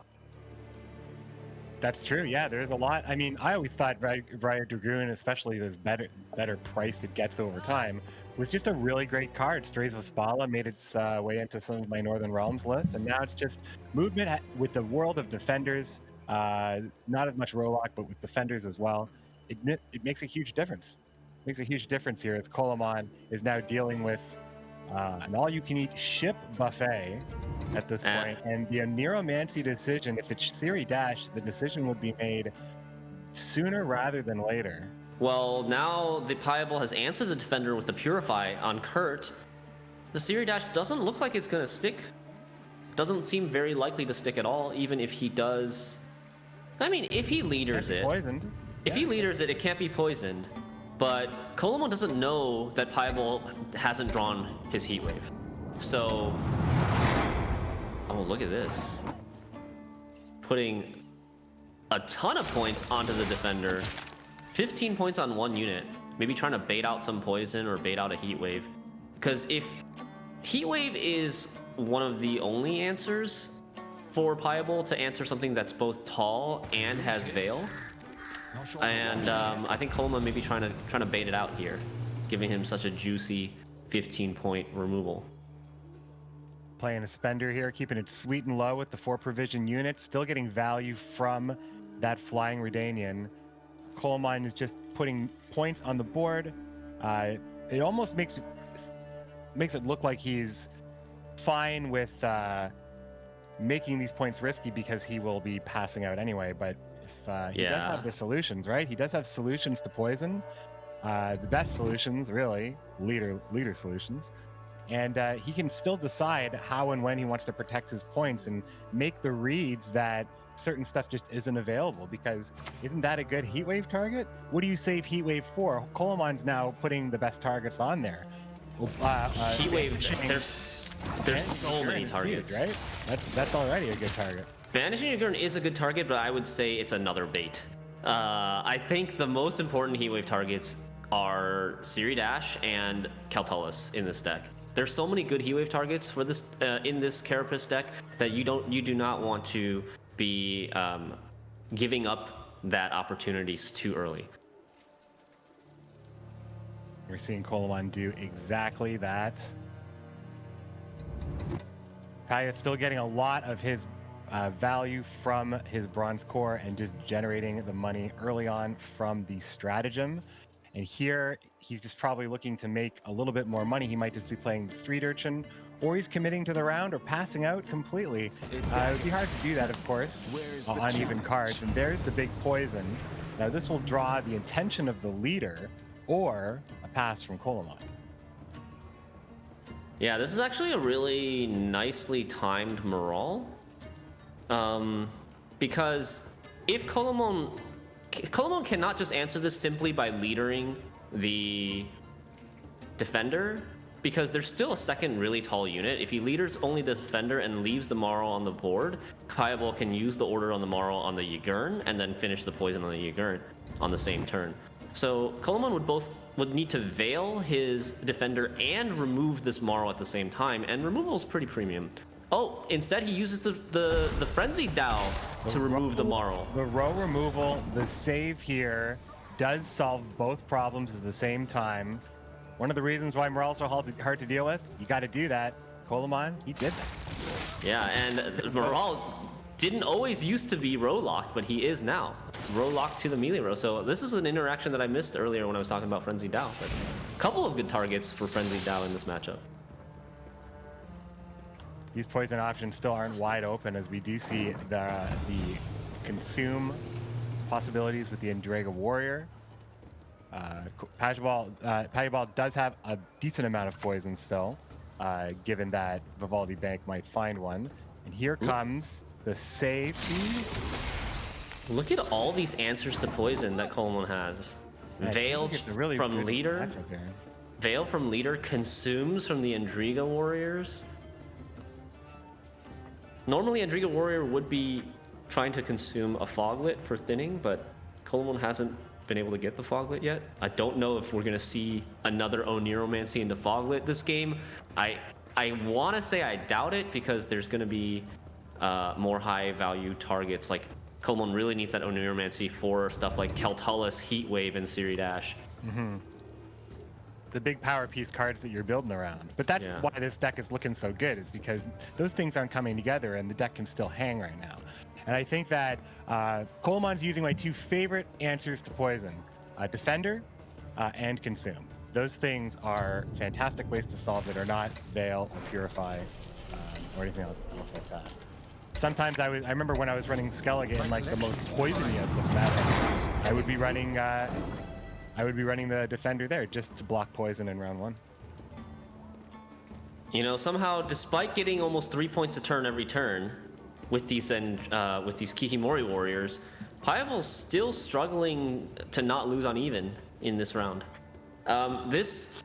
After taking that bank onto the Sol, he's just 1 coin short of Horde 7, meaning Sol's only growing by 2 instead of 3 a turn.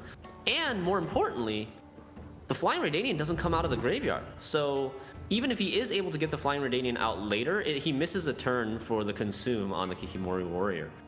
What a difference a dollar makes. No IOUs, Paya. I still think it is pretty incredible. Now, it seemed like Paya was trying to get away with playing as low and as slow as possible. Coleman played a little bit on the higher side, but the points are showing it. He got a chance to play Gurren, and here finally comes the Oneiromancy for the big find. This stage of the game, it's gonna be the Parasite to knock Saul off the board. Oh god, is that a premium Parasite? Oh, Shinri, don't look directly at the cast. It happened. See, the urchins hit the board, the street urchins. Yeah, and Coleman uses the Oneiromancy to get Parasite because this is the best Parasite you're gonna get in this entire game. Parasite to kill a Saul that was only a 6 instead of a 7 that it usually is. He's gonna take advantage of that and try to get, you know, as much value from the Parasite as he can, and just hope that he, you know, is able to draw into some of those higher value Oneiromancy targets that he doesn't need to Oneiromancy all of them out of his deck. And Piebol, with no passive engines on the board, he has the Kikimori Warrior still, but he has to actually click that Kikimori Warrior in order to get points from it. He needs to stay above 7 coins too. So it's not as if he has like the Saul would have been a much better passive engine to just keep growing even after he passes. Now there's an 8-point gap on even. Yeah, this is a difficult spot, blue coin here, especially when you're looking at the money that's being generated, even with the Fistech Trafficker. My Fistech's purity is still not. It is enough to stay in it. Is it just enough? It's enough to stay in it by 1 point because this boat is gonna come back. But like Piebol, he's running out of cards to play.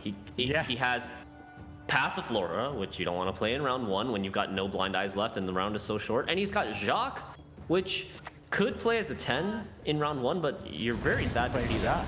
I think he might play it. This is close enough. This is 5 points. I mean, you can overtake with Jacques, but are you going to spend your coins? Do you also spend your coins? You can't play your last card.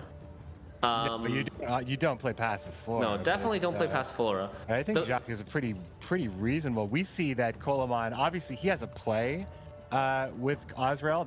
He's primed and ready to go. But the Endrega Warrior is just 4 points. True. That is true. Jacques would be a big commitment here, though. Usually you want Jacques as a short round finisher and a spender as Syndicate. Without the Jacques, there is very little short round strength in this deck. It relies mostly on carryover then in that case. With its leader ability and flying. Staying in. He is going for it. Doesn't want to lose on even. I had yet another dream about the race. He's ahead by 8 here. Ahead by 8. Coleman has options. Okay. Coleman could play Azrael. There's the Ygern in the graveyard. That'll get him cleanly ahead. But he could also play Endriga Warrior plus Leader Charge for 9 points. Endriga Warrior consuming both units on the back row. They're both insectoids, which means he would get 2 extra points from the Endriga Warrior. That's 6 points from the Endriga Warrior, 3 from 1 Leader Charge. That would get him ahead exactly by 1. And then he could still save the Azrael. Maybe if Coleman trade. I'm sorry. Yeah, if Coleman reads that there's such an important card, he decides not to do it that way. Save his Leader Charges maybe for the Siri Dash. See, like that trade for Endrega Warrior and Jack, I'm like, wouldn't you take that trade? Like that's good in that case. But Azrael here, this is as good as it's going to get, and this forces the Endrega Warrior does play for 6. My apologies. Paya not going to play this at all, even though that would have played as a. It wouldn't have been enough, right? It would have to 5-point peaches. Right. You know, in a different order, Piebol might have been able to solidify that. If he had been willing to commit Passiflora earlier, but committing Passiflora on blue coin also doesn't feel good. So it was just it's a tough situation to be in for Piebol there.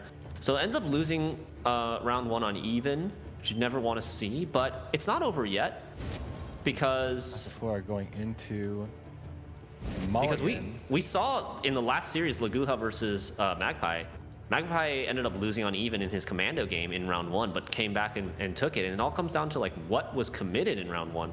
And unfortunately for Piebol, in this case, I think Colomon hasn't committed that much because he still has Keltolis, he still has Siri Dash, he still has Heatwave. Those are the but he's not drawing them though. Look at these brown. You got Imkiz, the only gold card here. Otherwise, it's there's on Arancy, I see it as well. So yeah, the best card, Colomon's best card versus this hand. So Colomon, if he wants his double last say, he could pass, and if he pushes, he's got to expect not to get his card.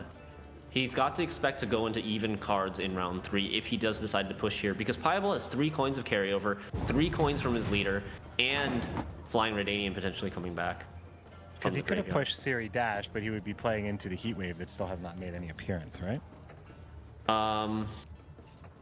Yeah. And also, if he plays Siri Dash, then he's forced to play every single other card in his hand in order to draw that extra card. Which is not worth it. It's not worth it based on the assumption that or based on the fact that there could be a Heatwave. There could be an answer anyways.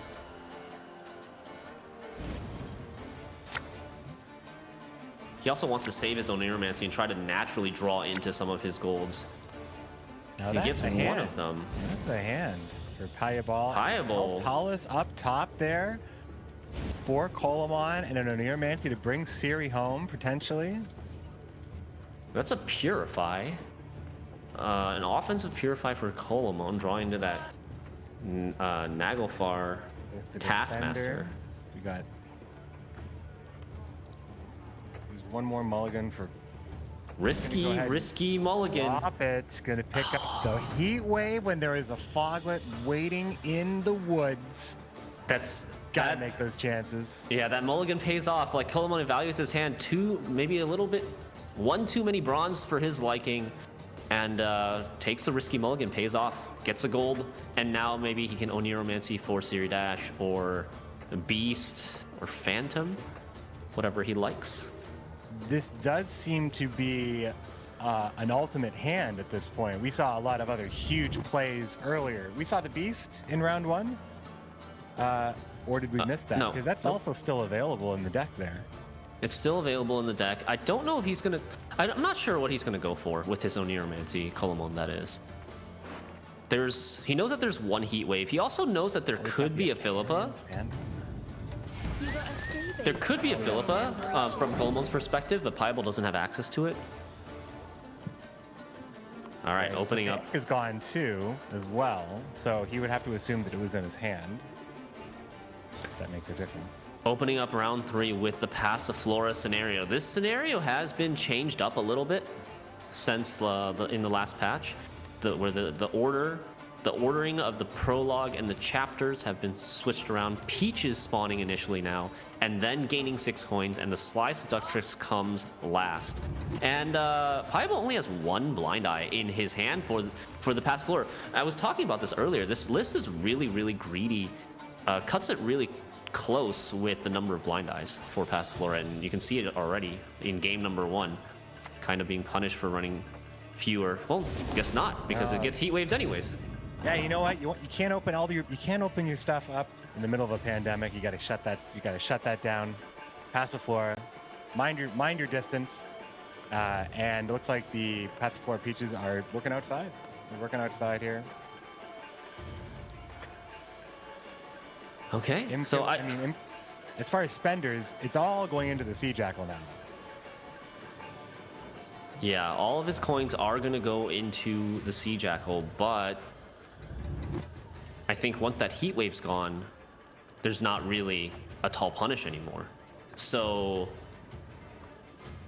I feel like if Colomon does end up losing this, he's going to look back on this video and regret using that Heat Wave on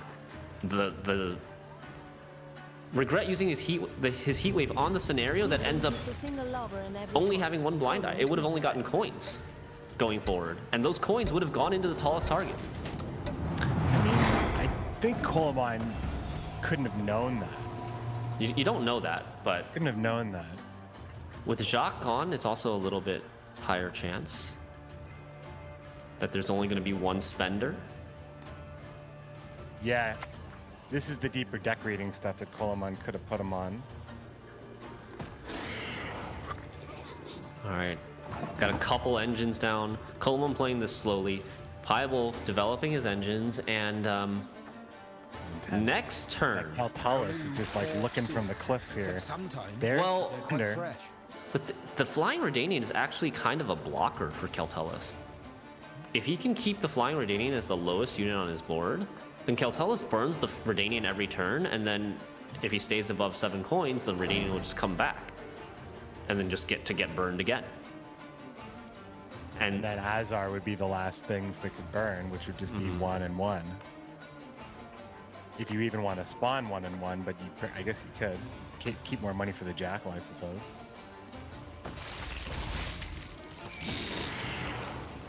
A close one. It's lunchtime. The Endrega bringing out that last foglet, the old round 3 thinning. Secondary engine here for the Passiflora Peaches. A lot of working energy right now. A lot of strength building up. The engines have, the Syndicate side here really making use of the fact that monsters don't run as much control as other factions, and have used their biggest pieces already, like Imlerith Wrath. No paydays in this list.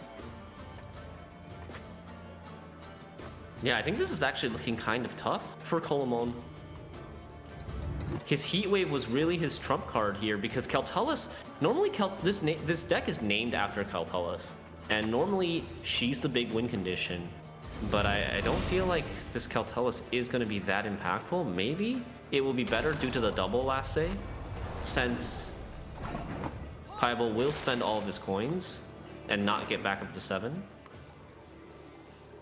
Here come the Scarabs out for Azar, just for a last-ditch effort to protect this row.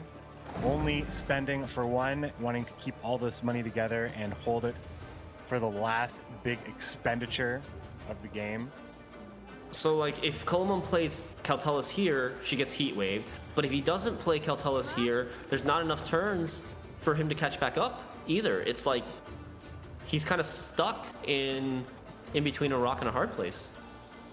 So his Oniromancy, I keep thinking about what that could end up being that could perhaps fix something it's for him. Too late for Siri Dash. Yeah, too late for Siri Dash. Here comes Kelly. The Beasts will play for 8 points, and Phantom will play for 8 points. There's the Heatwave. 27-point Sea Jackal with no punish. Okay. 36 points. That's way it. too much. The game first here. Piebol stepping up already on the blue coin, making it look good in the first match here of the quarterfinals 3.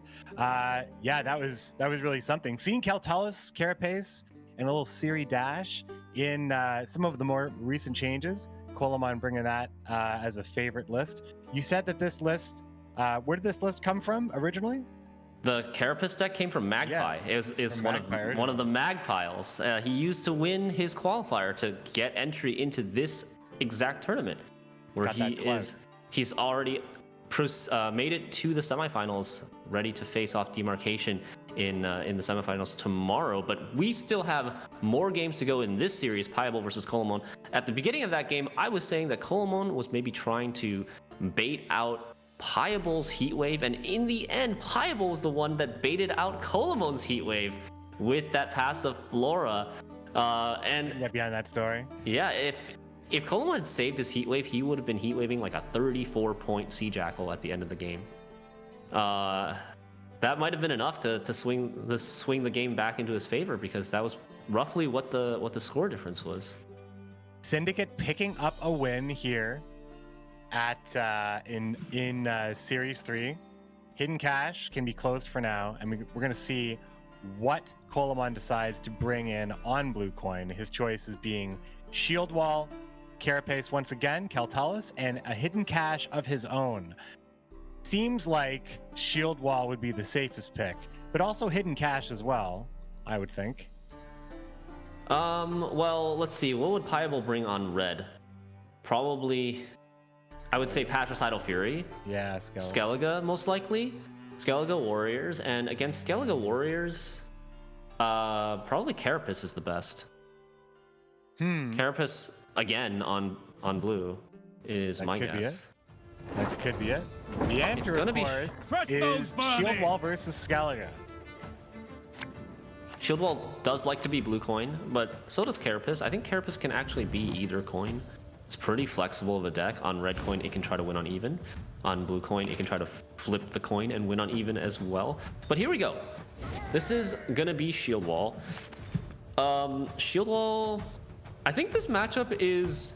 We've seen like this matchup is definitely a classic already in the metas of the last 3 months since Master Mirror. Familiar with this matchup. Yeah, we've seen this matchup played. I'm sure you guys have seen it on ladder. We've seen this matchup played in tournaments several times already. Not so much this tournament, but in the past metas, this is almost like a little bit of a throwback with the Patricidal Fury. Last Open, a couple months ago, Patricidal Fury was the leader of choice. In between, we got some Rage of the Seas going, and then, but there was no Open with Rage of the Seas because it got nerfed, and then now we're here back to Patricidal Fury. Let's see how this game will play out. Coleman leading off. Coleman's got room for pretty much everything good. Does have the double duel package. Does still have room for defender. Falivor, which sometimes people have been having a hard time fit in. 2 frigates at the same time. It's going to be a tough deck to beat with Egmond and Anna being superstars in round 1, especially on blue coin. It can just dictate the entire thing, and Amphibious Assault has made that far more likely to happen here, as it's going to be just a ship from hand with the tactical advantage. Much more harder to deal with here.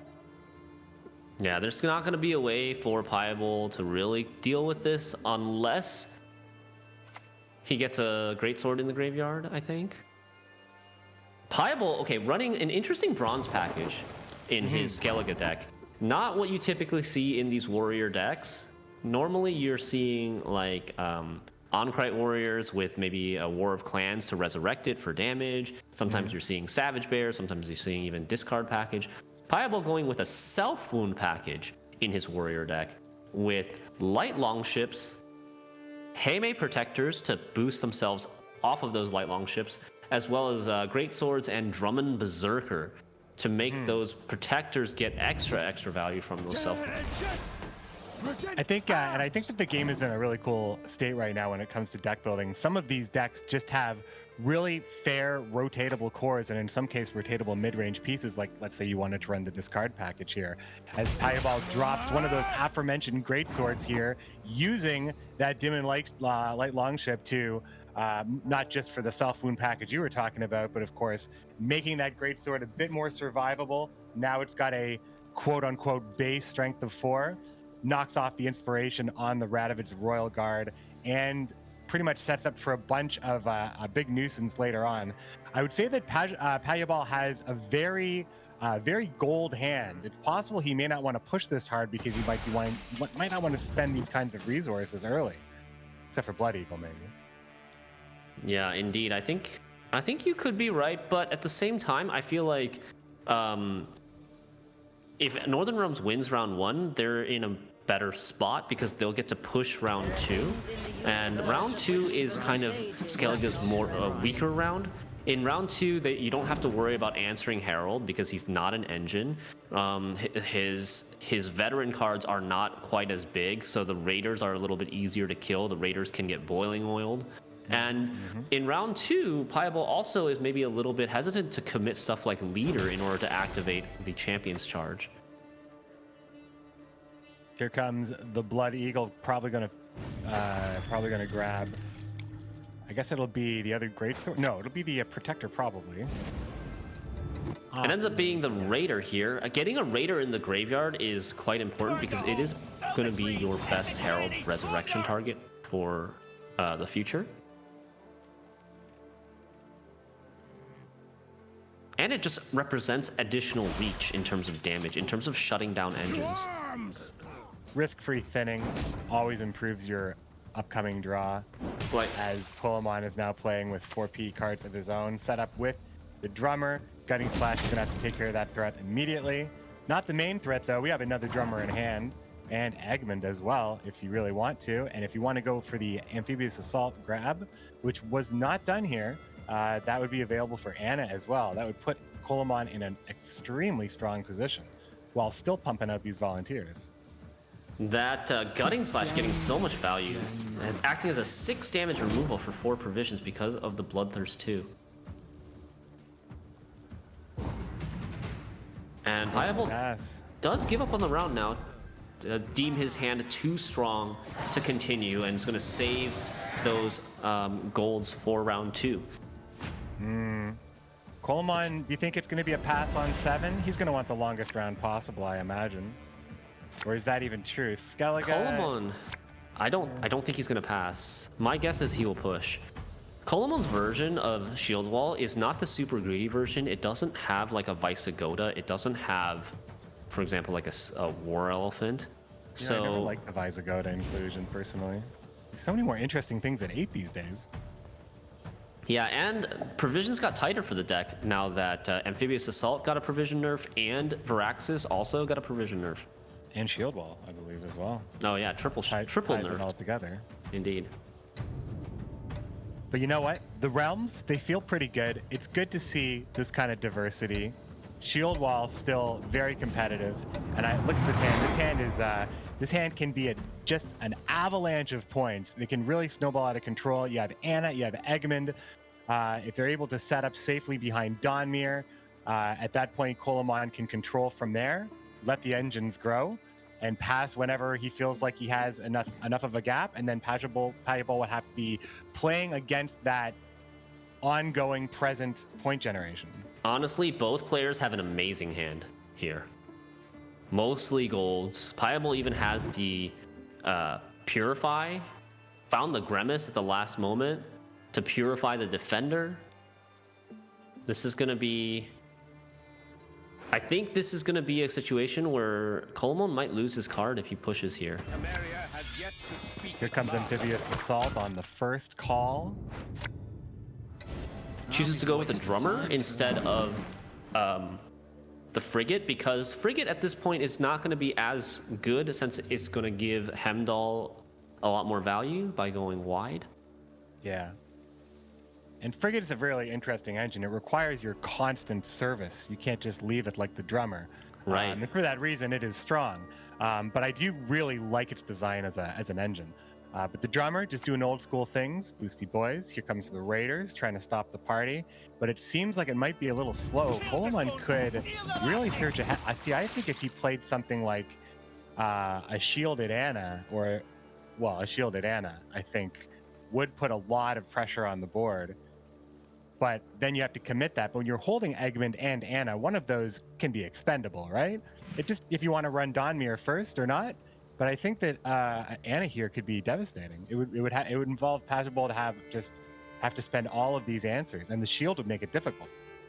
I think the shield would make it difficult, except for the fact that he has the ping from the Raider on the board right now. So I think what Colemon might want to do is try to remove this Raider or protect from this Raider first before putting down like a shielded engine. So Colemon's going to test the waters with the defender, see if there is a Purify, finds out that there is, and is going to have to reevaluate from here. But that just traded up, that trade, it just traded up 2 points for Colemon. Because 1 from the 7 versus the 6, and then 1 more turn that this Drummer is beating. Really, it's 2 more turns though, isn't it? If Pai is behind, it's always the 2 turns. The turn you play to take it, and then you have to still play beyond that 1 last point before it comes back to you to pass. So Colemon here, we'll have to see if he decides to take out this Raider or not. Because it is kind of a thorn in his side, I would say. And to take it out would be the Anseus. Yeah. Pretty big commitment with the Anseus. If you look at your leader charges, you're thinking, you know, I can play Anseus right now. Well, it doesn't take out the leader completely. You'd have to use the leader charge no matter what. Decides not to. It's going to be Anna, the big shield, lots of ticking points right here. A scene that I may have expected.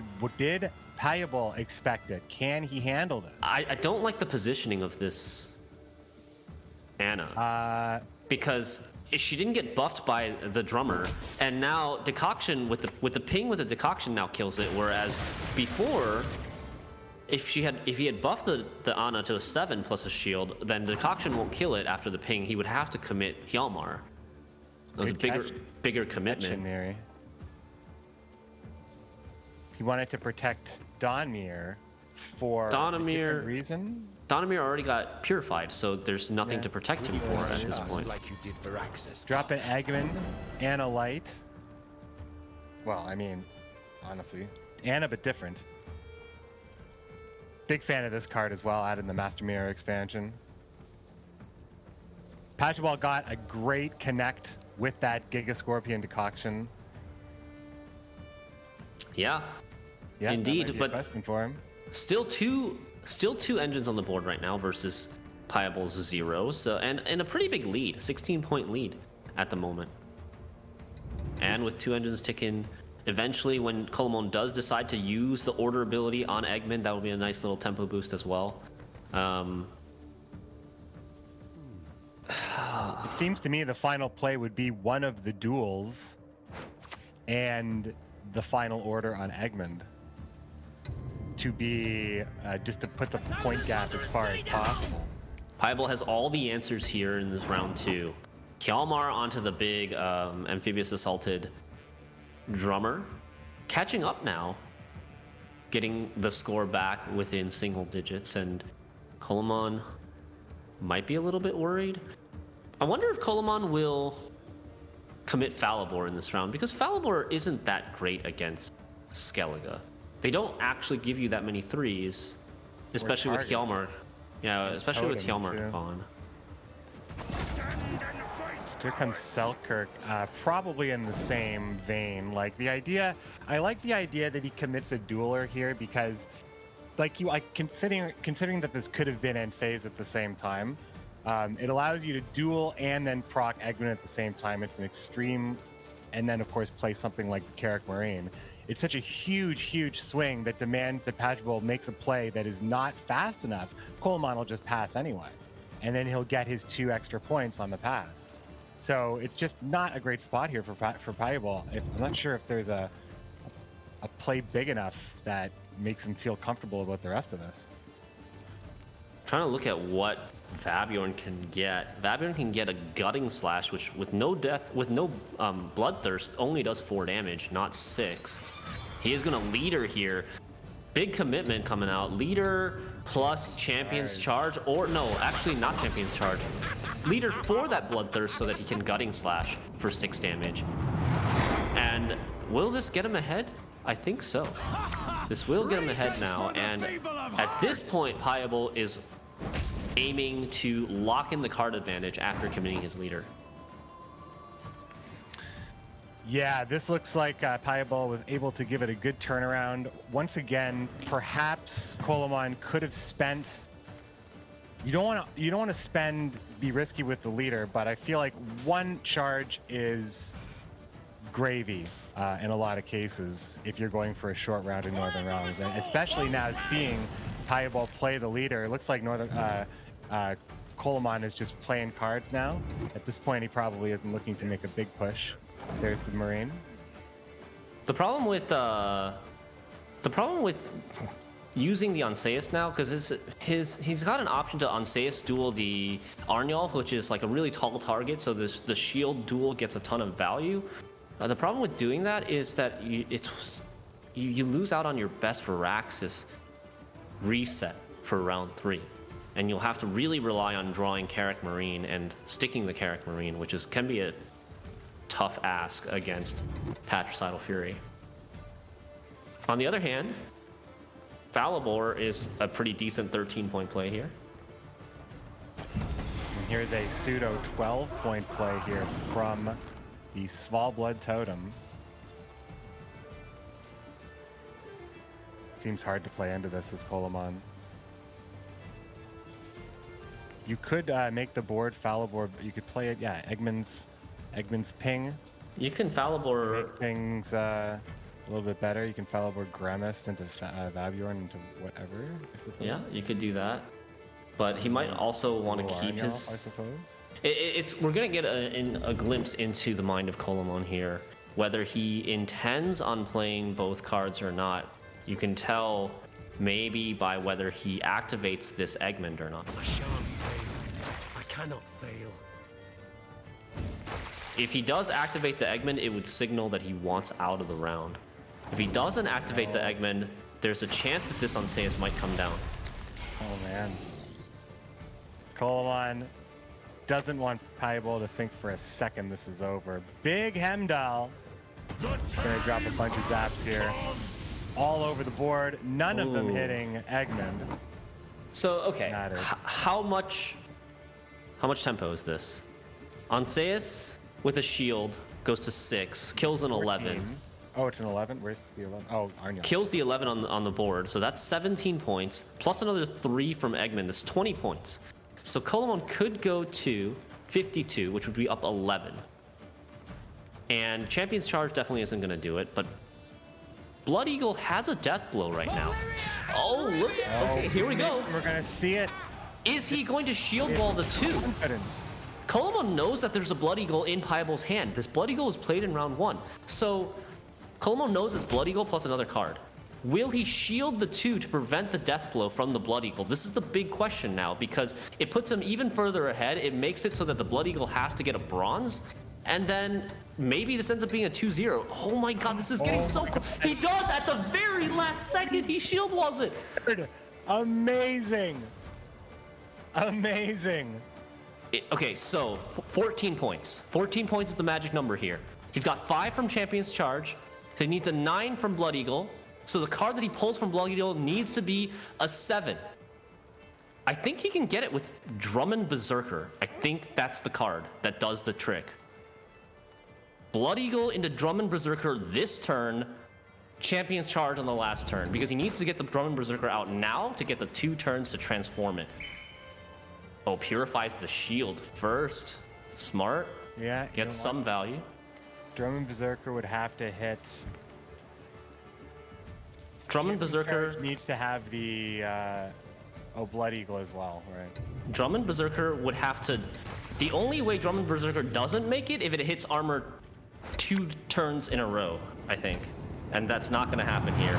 It only hits armor once. Oh, that was a close call. And Piebol is able to survive the round. 1 point. Doesn't get any closer than this, my friends. All right. That's a match. That's a big draw. The Scordial is a big draw, but Piebol's still looking for that Herald the Cripple. Will he find it? He doesn't find it. Yordal's good get. But I mean, it's one gold apiece. Boiling Oil is not. Oh, man, I mean, this is the worst of all of them there. No Dun Banner, more bronze going back. I bet that's a Dun Banner coming back to you. Boiling Oil. Easy answer right there. 1 for 1. 2 cards left on 0. The Amphibious Assault is going to be better than the Veteran. And Skjordal is probably going to have to play before the Marine. This might end up being in Colomon's favor.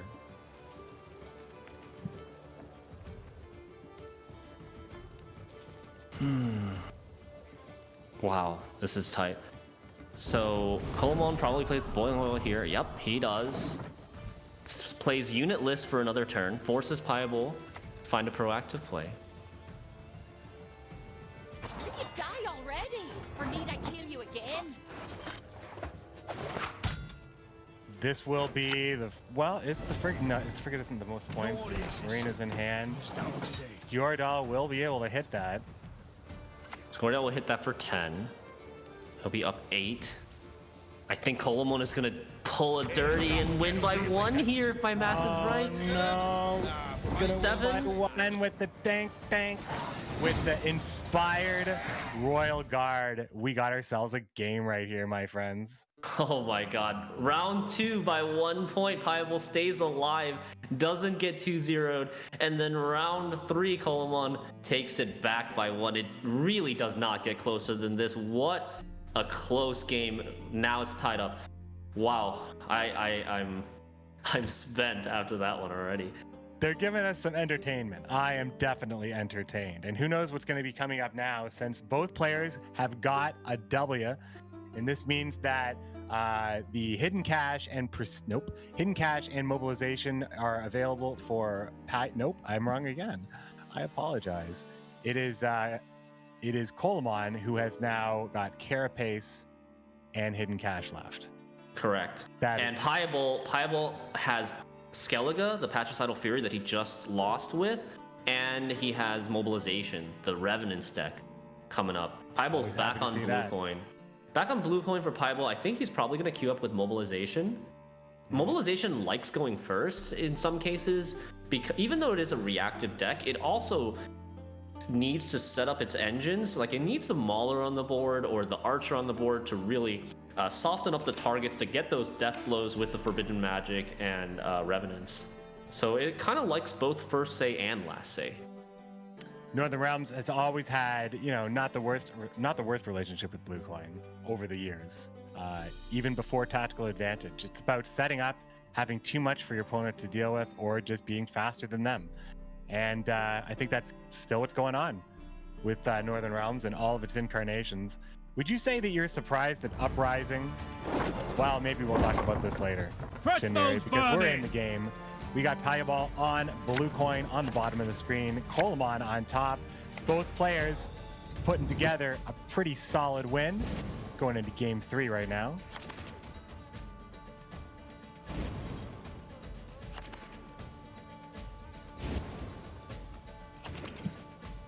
We'll take a look at how these guys try to approach it here. I think this is actually... I feel like did we see this matchup? I think we did, right? We saw this matchup in this first series. Demarcation versus Wolaslin. And it didn't go well. So it didn't go well because of it was that pass in round 1 kind of really screwed Wolaslin over. He didn't have the tempo to catch up, had to take a tie, and then didn't draw into his cards, as well as having to give up the double last say. But that wasn't a typical game of this matchup. This matchup is going to come down to if Piebald's Northern Realms control list has enough answers and enough speed to answer all of the engines in Coleman's list. Coleman's even playing like a greedier version, I think, with Dire Mutated Hound, as we see here. The Dire Doggo is one of the greedier options because it just forces your opponent to have an answer to it in an early round. One more thing that you're trying to target that you might not have needed to in this case. Setting up with the Royal Guards. Very classic start here for Northern Realms. Coleman probably looking to get a spender on the board here. Going to go for the leader patches, leader peaches, that is, which has become one of the most popular play patterns on the Syndicate side as well. Making sure that both engines are going to be threatening. Specifically, protection can come out for the Ballista in this case, or more importantly for the Archer if we wanted to get things set up here, or just removed with the Boiling Oil. But it's going to be a protected Revenant, I believe, one way or another. Tactical or Radovid's Royal Guards. Well, he's thinking about it. How does he want to protect, if he even wants to protect Revenant? Decides that there's nothing that threatening. There's no like assault, there's no payday. So Piebald elects to not protect this Revenant at all. I like the choice of playing the Revenant and not playing the Oil, because next turn the Oil plays into the Revenant. Oh, exactly. Oil sets it up. This game, or this matchup, it's a lot about first say, I think. Both of them want to set up before the other player in the deciding round. So in these sort of matchups where first say in the deciding round matters a lot, both players will want to try to win round 1, but as long as they win it early, relatively early. But as round 1 gets later and later, and shorter, this motivation will flip at some point, and you'll want to start losing the round instead. Because if round 2 is too short, it's too difficult to push round 2 with an engine sort of setup. But So if it gets too late, you want to lose. But if it's early, you want to win so that you can push round 2 with first say. It's a really, really tricky but interesting balance in terms of motivations between the two players, and I really like that. That oil combo did come to pass, by the way, as here comes that bully card. Greedy, dire mutated dog. The dire mutated hound. So this might be a safe Curse of Corruption if you really wanted to contest for the round. He doesn't have to rush it though. He can just wait. Oh, right? Yeah, no. Curse of Corruption can come later. I would probably be much more interested in proccing a Forbidden Magic, personally. Yeah, or a Revenant. You could even go like Archer, or he does go Archer here, Archer to ping one of these down. Now this Archer Revenant combo is going to be getting 5 points a turn. The opposing Lieutenant Von Hurst is just feeding these tokens to this Archer Revenant combo. That now it's all coming back to me. This exact dialogue, we had this in Series 1. Those priests were going out for a noble cause, and now they themselves cursed. Fifth test on the Redanian Archer here. And this is the shortest unit you've ever seen poisoned. I was gonna say.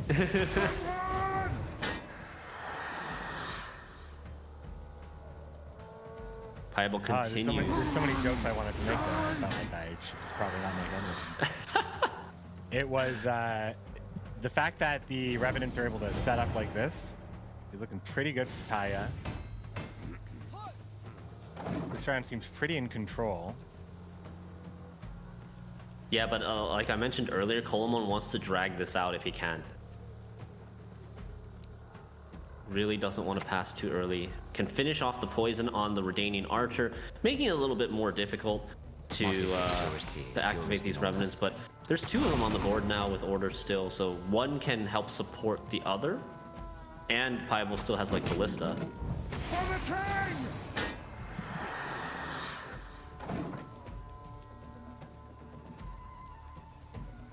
Another example of the difference between active engines and passive engines. Piable has to click in order to get any points. Colomon doesn't have to do anything, and he's getting 4 points a turn. He's definitely got the threat on the board. The Curse of Corruption will always have that target as well. And yeah, the gameplay pattern of the Revenants and the way you kind of are always putting together this puzzle, kind of like a Thronebreaker puzzle, where it's like, how am I going to get this exactly at 2 and exactly at 1? And I think this version of it, thanks to the new mobilization, this feels like one of the best orders that we can have. You confirm your guilt. And instant Curse of Corruption from Piable. This lead might be too much now. Let me see. Colomon getting 5 points a turn. If he plays 2 cards without spending coins, he's gonna get 15 points. Okay, never mind. This is not too much for Colomon to overtake. It's just the passive points are so crazy. Yeah, just the ransackers. He's committing so little. Look at this. Yeah. This bronzy hand. I mean, he did. Coins. See, Colomon did commit some gold engines, but they're like mid-range provision engines, like 7 and 8s. And then the rest of the bronzes have just been able to keep him in the round. And these bronzes are going to end up trading for golds if Piable wants to. If Piable wants to win this round. But it is getting shorter. Like I said, at some point at the end of round 1, the motivations flip, and Piable decides that, okay, maybe round 2 is short enough now. Yeah. Colomon's only going to have 5 cards in round 2. It seemed like if you wanted to deal with Saul, Jackal was just going to drop down with a bunch of money and just kind of replace the points completely. And then you traded Heatwave for... I think this was a good pass by Piable. It's about the right time. 5 cards is quite short in round 2 for Colomon to really get much engine value from his push. It's also harder for the Syndicate player to draw a good pushing hand, I think, because you really want passive Flora and 2 Blind Eyes to push. You also want Philippa to kind of like to have the threat of seizing the mobilization target. Okay, let's see what Coleman decides. Waves on both sides here. Coleman might still 5, push 6. because he does have carryover. He has hidden cash. He has max coin carryover. He has flying Redanian. He's got Jacques, which is nice proactive points to push with. There isn't necessarily a bank play he'd look for with 11. Is that 11? Yeah, 11 cards left in this deck. much coins. With this many coins, I think he sees everything but one. He could see almost all the cards, but at the same time, he probably wants to save his bank for round 3 to get something that he missed. It's gonna be Jackie Boy coming in. Alright, Coleman knows the matchup, knows that he needs to push. If he passes for a longer round 3 with Piable having first say, it's going to be tough for him. So Coleman does commit the big tempo card. Jacques for 12 and Flying Redanian for another 3, and still with the 7 coins in his back pocket. Adalia comes down. Adalia's going to come down. The Revenants will have a lot to work with, hopefully. But between Philippa and Ronvid, the home for the Heat Wave, it just doesn't seem like it's going to be that huge of a unit unless there isn't an only spender. We have Jackal and we have Jack Daldersberg, and that just leaves Amphibious Assault. Yeah, Amphibious Assault is really nice for Piable to have because it can represent it's the first copy of Amphibious Assault. And it can represent like a pretty nice tempo play to get out of this round whenever Coleman does decide to pass. Amphibious Assault onto a Kedweni Knight. There is one copy of Kedweni Knight in Piable's deck. I was just looking at it, and I really like this play. And it's a lot of points. It's in a non-devotion list, that's how you can get a Carrack Marine's worth of points. Yeah. Okay, Coleman with the Philippa. Steals the Shielded Revenant. I mean, normally you probably hope that your Philippa steals something a little bit bigger for a bigger swing, but this is a pretty big threat. Not sure if Coleman will be able to activate this Revenant though. Maybe if he banks. If Coleman banks for something like the second Tidecloak Ransacker, that could do 2 damage and set the Dahlia to 1, giving him an extra bonus 3 off of the Revenant. The other thing Coleman wants to avoid. He's going to be playing with the leader here. Double Archer. Coleman might be happy with this, seeing the leader. Changes things quite a bit. So Piable just set up a 1 for Coleman. Coleman can now kill his own Philippa to duplicate his Revenant if he wants to. And also at the same time deny that Deathblow target for Piable's Revenant. Yeah, it could have been better spent on Jack, right? I'm not sure if it's actually that bad for Piable if Coleman does this. Coleman's still ahead here even after Piable uses his leader. He's got to be thinking about, like, the pass is starting to look juicier and juicier. Yeah, there it is. There it is. So 3 engines gone in this round. Ronnie Ronvid loaded in the graveyard. Philippa in hand for round 3 with Karathi Heatwave. That's a lot of problems solved. These next 3 draws are going to be huge for Paya. The Heatwave just cancel out the best card on the board for both players. Of course, Koloan does get the better position with that.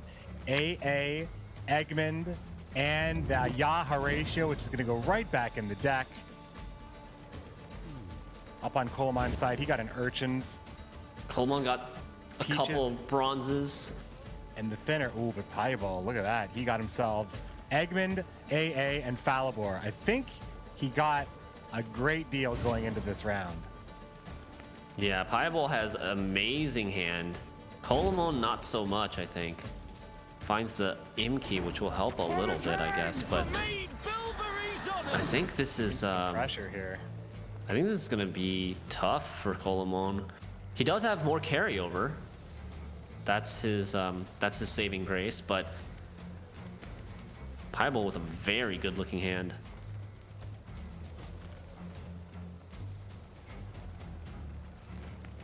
What's the reactionary play here to this Kidwini Revenant? Well, you want to play into it. You want to obviously start some of your engines as well. But of course, you know the next thing that's going to follow up could be any sort of number of pings that leave a 1 on the board. I think protected, but I don't know. It honestly might be a heat wave. I think Colomon's probably considering this right now.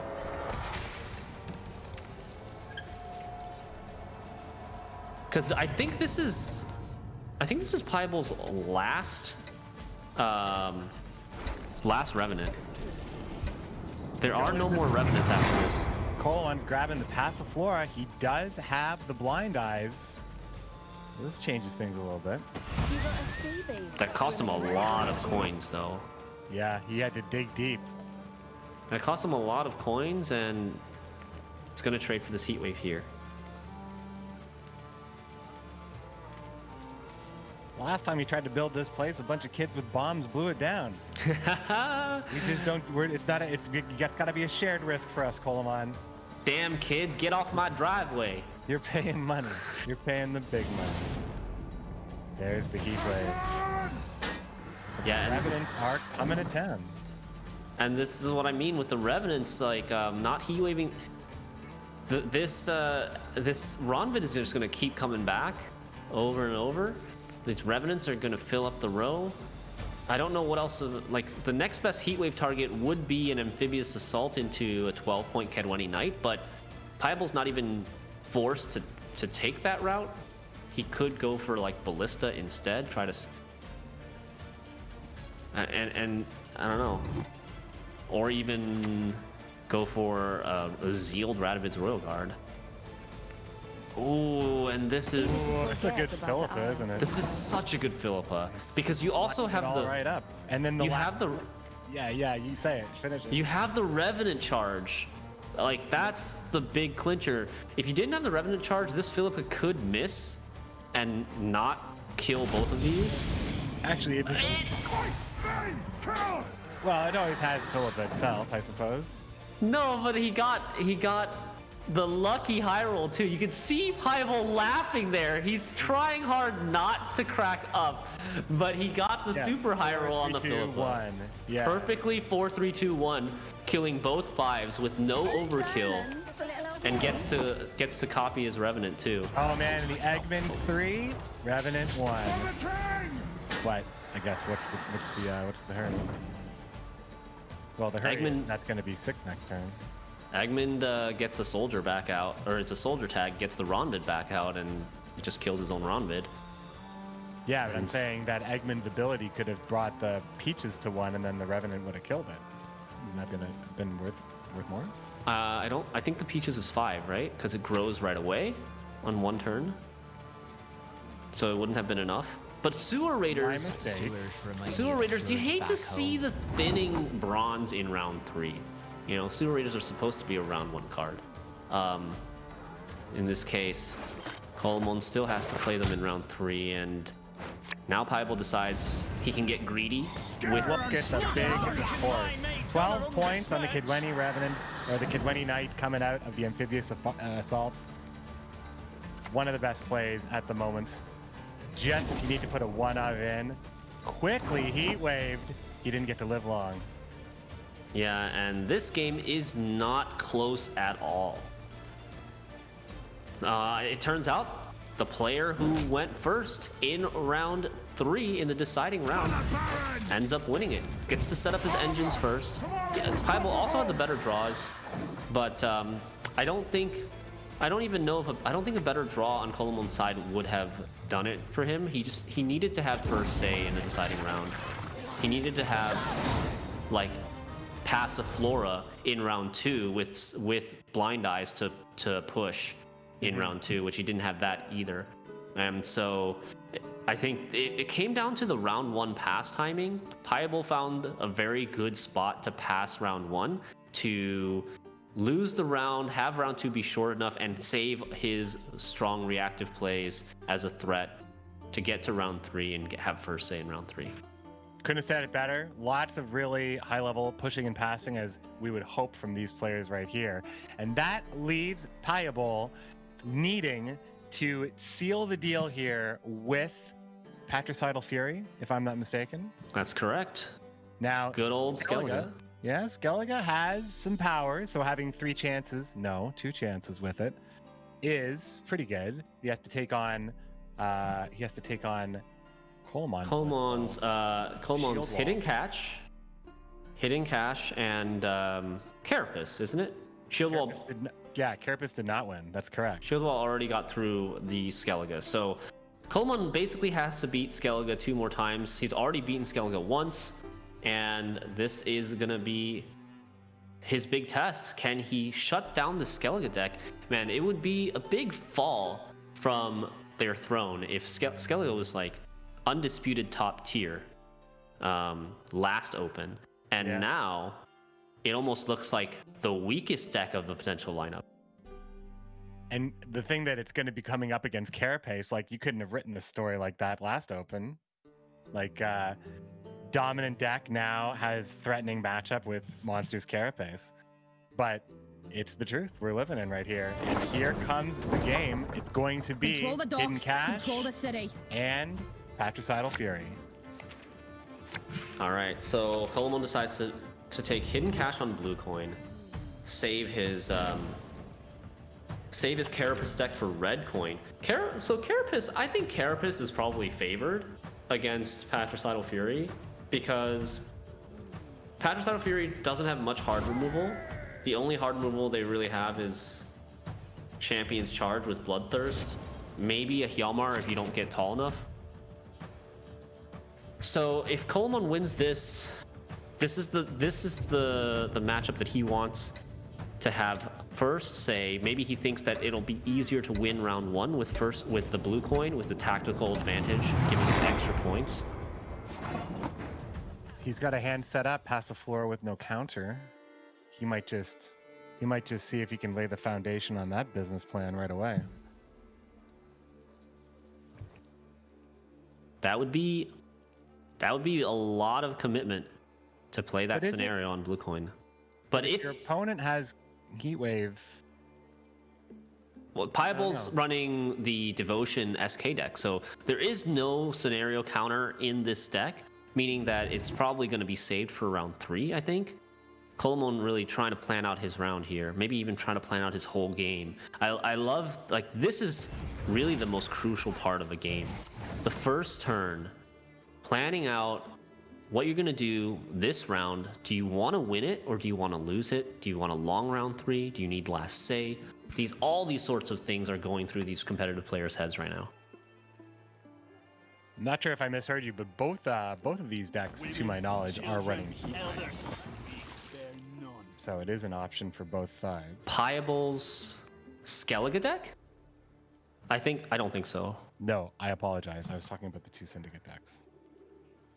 Game, of course. Yeah, let's see. Payable setting up the Raider, maybe thinking about using the orders to take off that armor on Dire Mutated Town, stop the engine temporarily.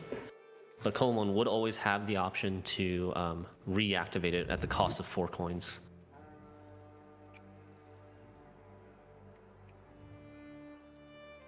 And we see Payable has the 2 light longships, but no protectors to really take advantage of their self wound. He does have greatswords. Greatswords can take advantage of the light longships, though. Quick drop of the street urchins there. It was either that or a Sea Jackal, but Sea Jackal is more of an end game 4-point card, if I could say that such a thing exists, as Paya drops the light longship, part of his self-wound package, but also can knock armor off dire doggos, can destroy weak spenders as well. Colemon doesn't want to get too much weak spending going on. Could develop Saul as well on blue coin. Don't want to commit too much, but you want to stay ahead over the first 3 turns. It is going to be Saul. We are going to get a little bit of extra coin from your leader. I like this. Boosting the Saul with tactical advantage. Just going super tall and saying, okay, you're not killing the Saul unless you commit your leader and Champion's Charge.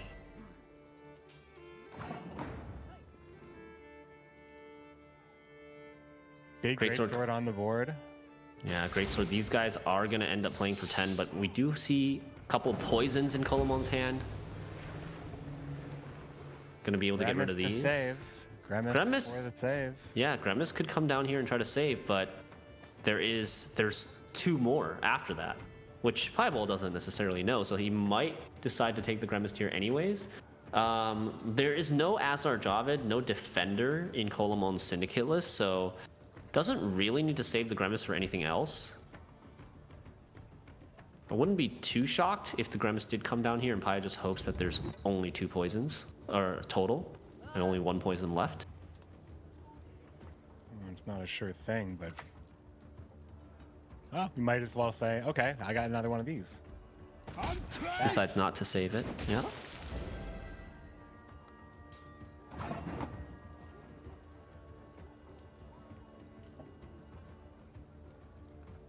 Colomon trying to keep the lead hefty enough to force a pass while not overcommitting.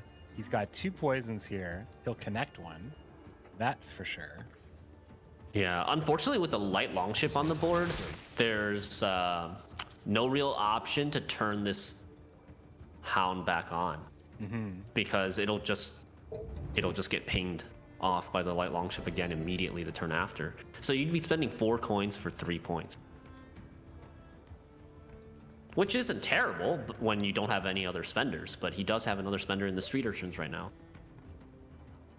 Colomon doing some math here, taking his time, making sure that he's got enough tempo to stay ahead, to make sure he's not risking losing on even. Up 21 points now. There's too big of a lead. Pieball is going to be giving it to Colomon, who did have, like you said, too big of a lead. The mighty Saul drops, lives, becomes king of the board, and Colomon gets control of this game. All right, so Colomon, he's got a thinner, bronze thinner. He's got the Passiflora this time for the round 2 push if he wants to take it. Hidden Cash usually likes to push because it gets that carryover from the leader. It gets to use the leader ability all 3 rounds, and it has the Flying Redanian too. Doesn't want to grab that other Sewer Raider on the mulligan. Probably would rather just consider 2. No, he's going to get the Sea Urchin, getting the Ransackers instead. Seems like a pretty solid hand right now. Colomon with the choice to push.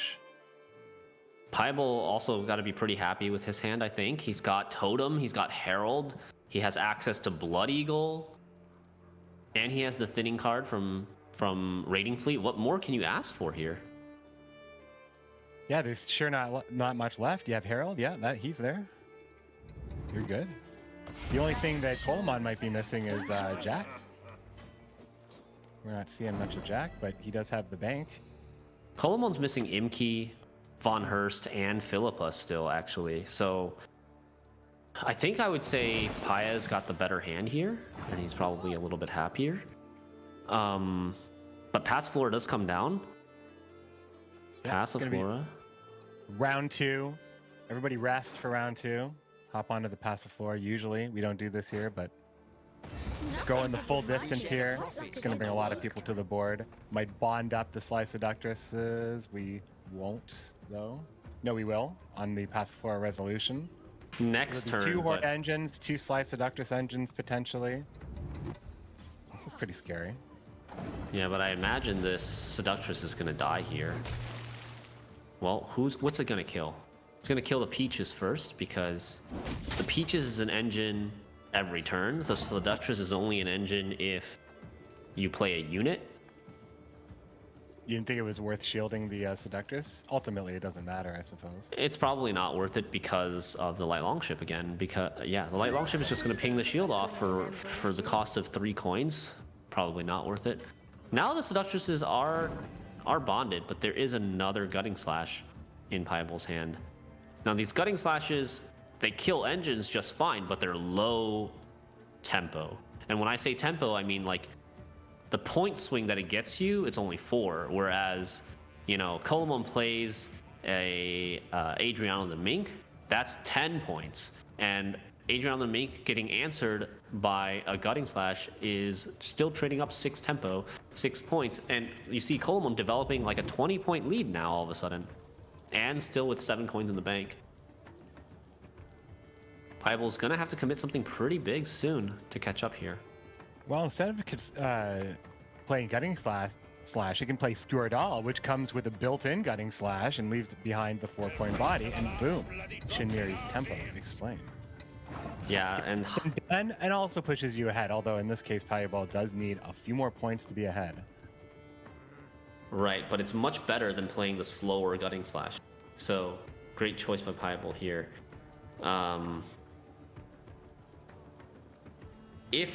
I don't think Colomon's passing yet. I think at least he's going to thin out the Sewer Raiders before he passes. And maybe even spend some of his coins on the Sea Jackal. Decides to clean up that light longship first with the Tide Cloak Ransacker, 2 damage, gets up to a full purse of 9 coins. Coleman seems to have a stranglehold on this round. Pieball will be forced to be playing something extremely important, so now it's time to prioritize. Leader, Herald. Yep. Coleman has committed a lot to this round already, though, so even though it looks like he has a really big lead, I think Pieball has the ability to catch up quite quickly, should he need to. Pieball would probably rather commit something like Hemdall in this round instead of Herald, because Herald gets stronger in round 3. He probably would rather commit Hemdall instead of Totem as well, but he might have to commit the Totem. Totem is great for a proactive play in round 3. Raiding Fleet. It's going to be Raiding Fleet. For the Ancrate Longship? Yep. Wants to get the engine on the board before this round goes too much longer, because it might be kind of difficult for Pieball to tell how strong Colomon's hand is, the rest of his hand, and if Colomon intends to go the entire way in this round. So Pieball doesn't want to hold on to this Raiding Fleet for too long. Yeah. As you need time to get the bleed value, and you need time to get the Ancrite Longship value as well. Coleman seems to have a really firm hold here, and interesting plays at least. He has the thinning play, which is just attractive in its point value when you have a lead like this, 23-8. Spending the Jackal could be, well, it definitely is what the play is. Cashing in on that Horde value, bringing it all the way up to... And he still actually has the hidden cash leader. Yeah. More is happening here. Keeping the Hordes proccing. Gotta make sure everybody's has faith that you can pay their finances. And there is Bloodthirst 2 on the board right now, so Pieball could use that 6 damage Gutting Slash to kill the Sly Seductress, but look at this lead. This is what I mean again about tempo. Like, he has a way to kill it, but it's just so slow.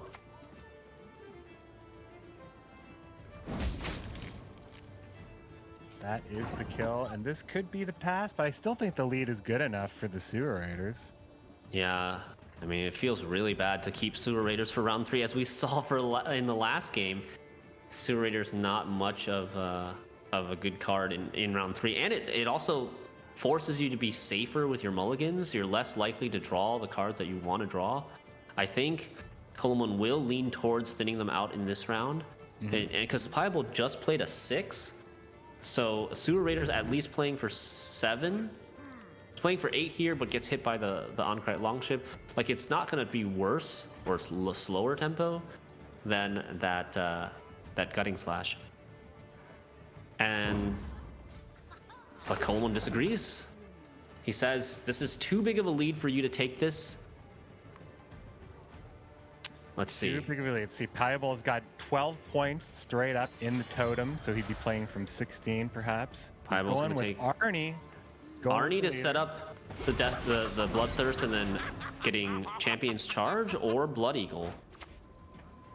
I think it's going to be Blood Eagle into Hjalmar.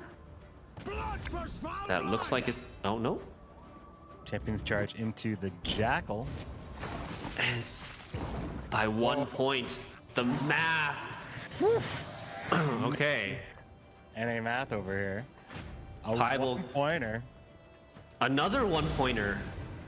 In yet another game. This hand Piebald got to stick around with. Hemdall, Totem, Herald, Hjalmar. He draws a massive hand. Doesn't even need Blood Eagle in this game. He doesn't even need to play Blood Eagle in this game. He just draws all his high-end warriors anyways. And Coleman, on the other hand, did get Philippa, did get Jack. Got Philippa Jacques. He's got to drop that Sewer Raider or keep it. He's looking on for average value. There's still Imke and Von Hurst in the deck. Coleman decides to play it safe. Well, I guess the safe play would be to mulligan away the Raider. Sewer Raider. Yeah, because worst case scenario, you draw another Raider. But possibly Coleman thinks that, you know, the poisons are worse. It's true. I mean, 8 points is 8 points. Yeah, 8 points is still pretty decent. Unless when 8 points is 16 points, like it is 12 points, that is, like it is Small Blood Totem. Looks like 8 points, actually 12 points.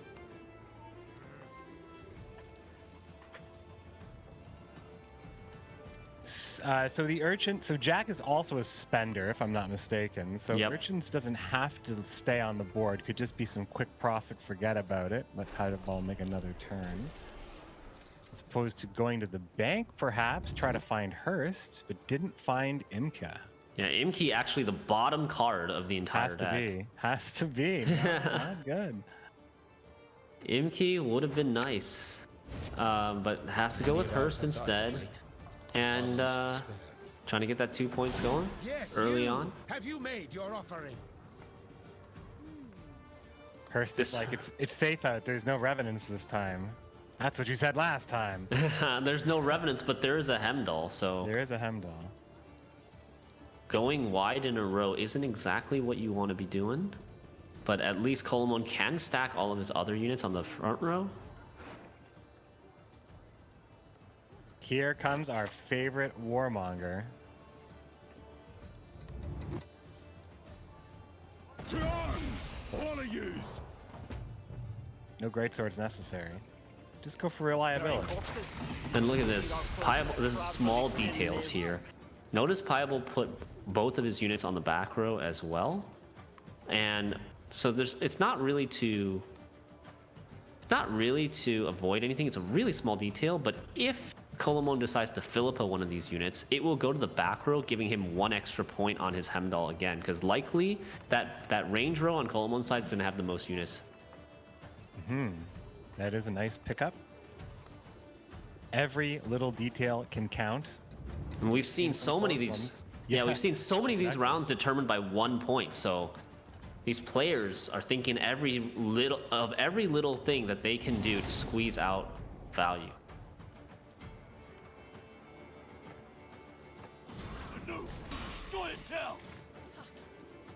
Oh, very nice little interaction here.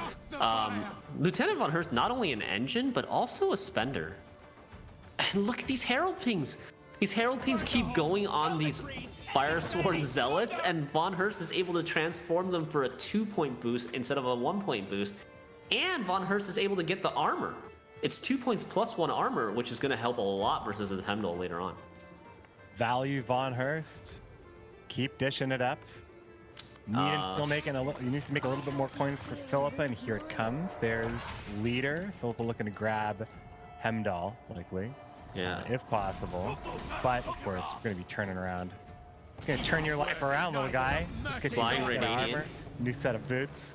Flying Radiant comes out. Thanks to the 7 coins in the purse, and goes onto the front row. Avoids stacking the back, which is really nice for Coleman. Hitting armor again. Herald not being a very good shot today for Piebald. Hitting armor or just giving value? Yeah. Giving value. Colemon, I think you might have to see these pirates come out, say hello.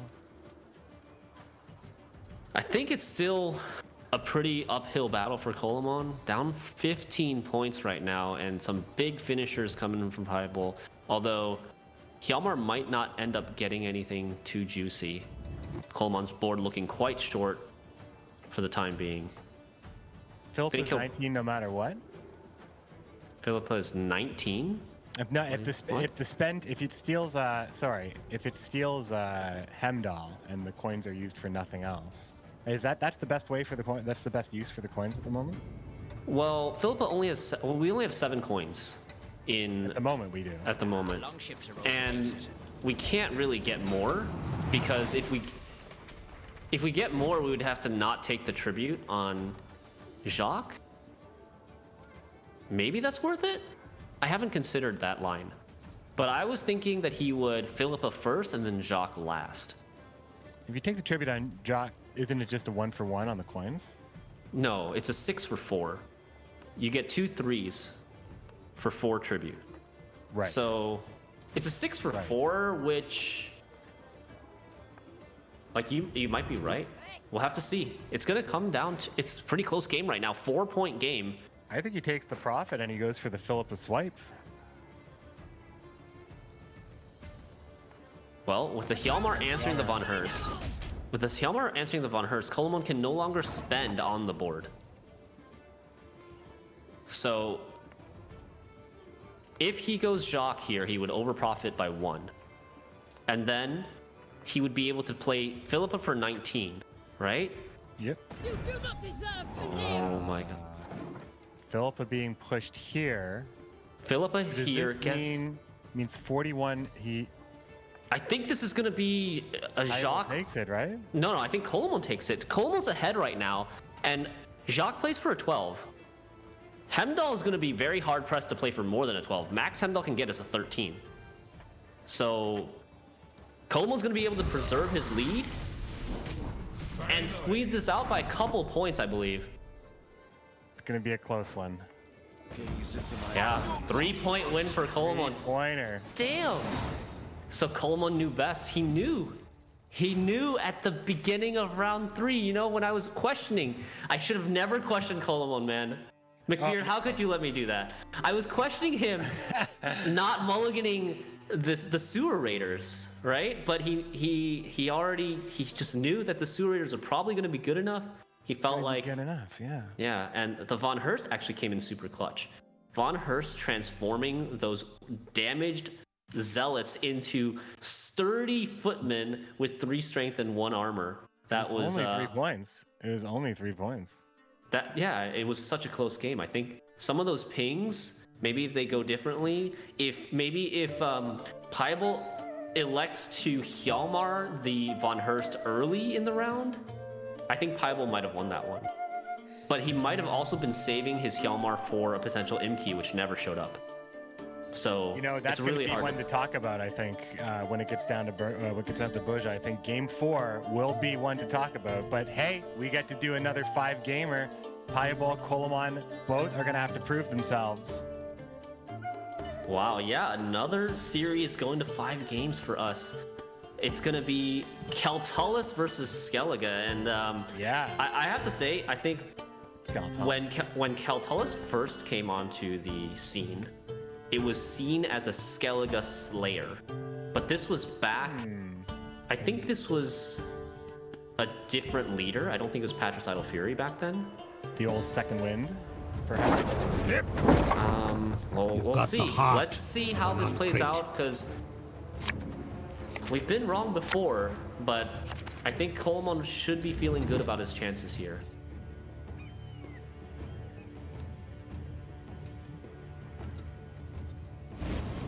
Okay. Now, Carapace is on red coin. Carapace is indeed on red coin. With no Neuromancy, no Keltullus, no Ciri. Kind of a weird hand. Shipstorm. Does have that. Feel pretty slow. Colemon does have that nice Frenzied Dow for movement on some of the ships, which are row locked. Osrel, not really what you want right now. Kind of a dead card at the moment. Okay, so Piebald opening up with probably, I'm guessing, an Onkrite Longship. Will he decide to boost things up? Because this is an open deck list format. Some of these Carapace lists, they run Alzur's Thunder, and Colemon does run Alzur's Thunder indeed, but doesn't have it here to punish. There are arguments on whether you should protect your engine like this. So you're either playing around Alzur's Thunder or you're playing around Heatwave. Frenzy Doubt answers it whether or not you boost it, so I think it's an okay choice from Piebald here not to boost it and keep the tactical advantage, not give so much value to a potential Heatwave. Oftentimes, tactical advantage is what saves you from having the drawback of what old Gwent offered you. If you were on red coin, you just got to play last. You didn't get any bonus for being on blue coin. When you take that away right away with something that can be greedily Geralted, especially when you can just move it to another row with the good new Frenzied Dow. Good new Frenzied Dow, exactly. It's true.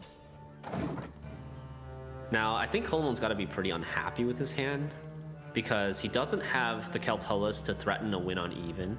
He doesn't have Siri Dash to... Because Siri Dash is honestly best played in round 1. Because Hjalmar is going to be the best answer to Siri Dash, and Hjalmar can't really answer Siri Dash in round 1 without anything in the graveyard first.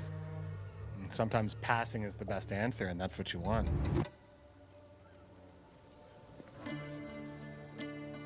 Colemon, a player known for taking his time and playing slowly, which I'm a big fan of, because it gives us a lot of time to talk about these strategies and these interactions in this matchup. Because right now, is it really about interacting with what's on the board, or is it about setting up something a little bit later? Looks like it's going to be a little setup for the Foglet. It's about planning ahead and mapping out your road to victory. Visualizing, how the rounds are going to play out, what my opponent's likely going to respond with. A lot easier to do in this open deck list as well. For sure, but it's easier to do, but it's also takes time and concentration. It's easier to do. We've seen little points get dropped here and there. Yeah. Like how the positioning of Anna that could have saved Anna next to the drummer. Little things. Have other options. Here comes the Great Sword coming down. Boosting up that ship that is not doing anything at the moment. Yeah. I mean, there's no real reason for Colemon to Heatwave it anymore, now that it's already been turned off. So, Piebald maybe thinking about whether he wants to use the 2 damage on the Raider. So, he does use it. It gives him 3 points because it boosts the Greatsword as well. It helps him get a bigger lead. It gives him a lead of 9 instead of a lead of 6. So the Endriga warrior, the warrior that consumes the Foglet isn't going to get him ahead here. If Piebald had held on to that ping, for example, then the Endriga warrior consume would have gotten him ahead. Would have played for 8 points. Yeah, it's always good to take away the value that you know is just going to get stacked onto something else. And in this case, that's what the warrior is going to do. Piebald finds himself a position to pass. Yes, you called it.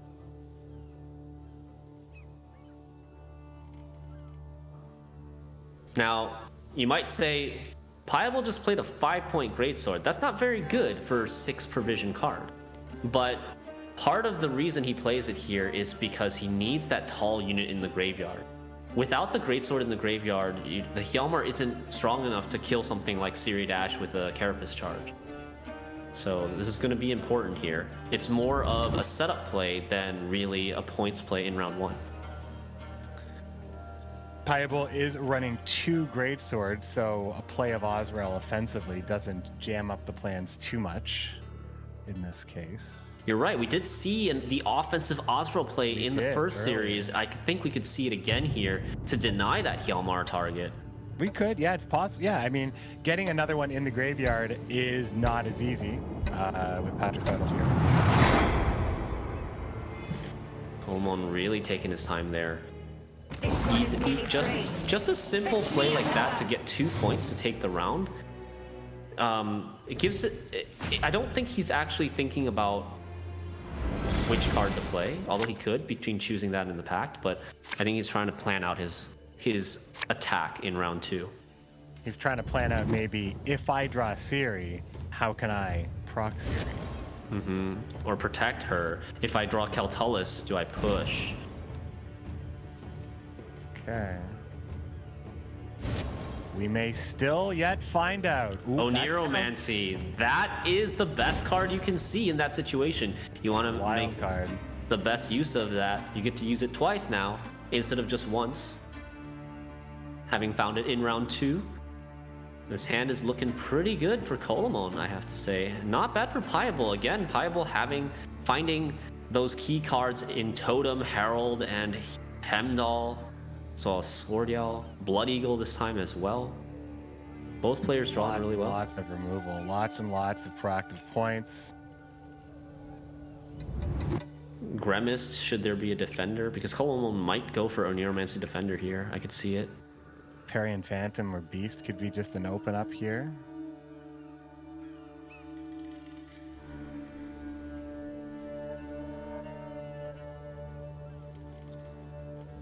Colemon looking like a statue. Man, making us wait. It's gonna be a Oniromancy. He's going right for Kelly. If he's going for Kelly, he's going for Eger. See, he has Oniromancy next round, so that could be Keltullus's Oniromancy. But for now, you get 9 points of armor, 8 points of armor on the Ygern. You don't mind if it dies anyway. Osrel's ready to have a snack. Yeah. If you're going to play Ygern, now's the time to do it because every armor counts in this matchup. Skellige definitely not short of ways to damage. Feed our foes to the crowd while they still live. So, sets up a casual Raider. This could get thundered right away. Colemon could also try to save the thunder for something like another ship. Although that's not as good, because the 2 ships that are left are light long ships. Could also want to thunder a protector. As we can see in Piable's hand here, he has access to 2 light long ships and a protector from his hand. So a very nice combo, should this round go very long. Is there another Raider in the graveyard that might need to be thundered down? There's a Raider in the graveyard, yeah. Herald, I feel like Herald is the card that's least likely to get played from Piable's hand in this round, though. You want to save that one for round 3. But I guess one reason maybe in this matchup to not save him for round 3 is that he plays 2 units. He plays 2 units in 1 card, which is bad against Keltullus. Another engine here. And there's another engine still in hand here for Colemon as he's rocking the Beast. He does have huge removal still with Imlerth Wrath and Korathi Heatwave. Small removal with Thunder. And then here comes Skjordal with the 4-point punch. Yeah, and we have, so the Apiarn Phantom dies, but baits out the Skjordal and also forces Piable to use the order on his Raider. So now we've got Beast potentially being able to stick, Ciri Dash potentially being able to stick. Would love to see Ciri Dash touch the board once in this day for this weekend, just so we can see it, just so we can see this effect come to life in a competitive event. Yeah, for those of you who don't know, Ciri Dash, we can hover over her. It's a Witcher card that after 4 allied turns draws you a card. So it's not a symmetrical effect. It only draws you a card. It doesn't draw your opponent a card. So it actually one of the few cards in the game that can give you card advantage, that can give you an additional last say. Unfortunately, vulnerable to pretty much everything but Rolock. Yeah, and that's why you play her in a deck like Keltullus with a leader like Keltullus who can protect her from damage removal, from locks, from poisons. That's where she's been shining. Coleman does have control over the round, so Siri can stick for as long as he's able to push it. I mean, if Coleman wants to play Siri Dash in this round, he's gonna have to play her soon.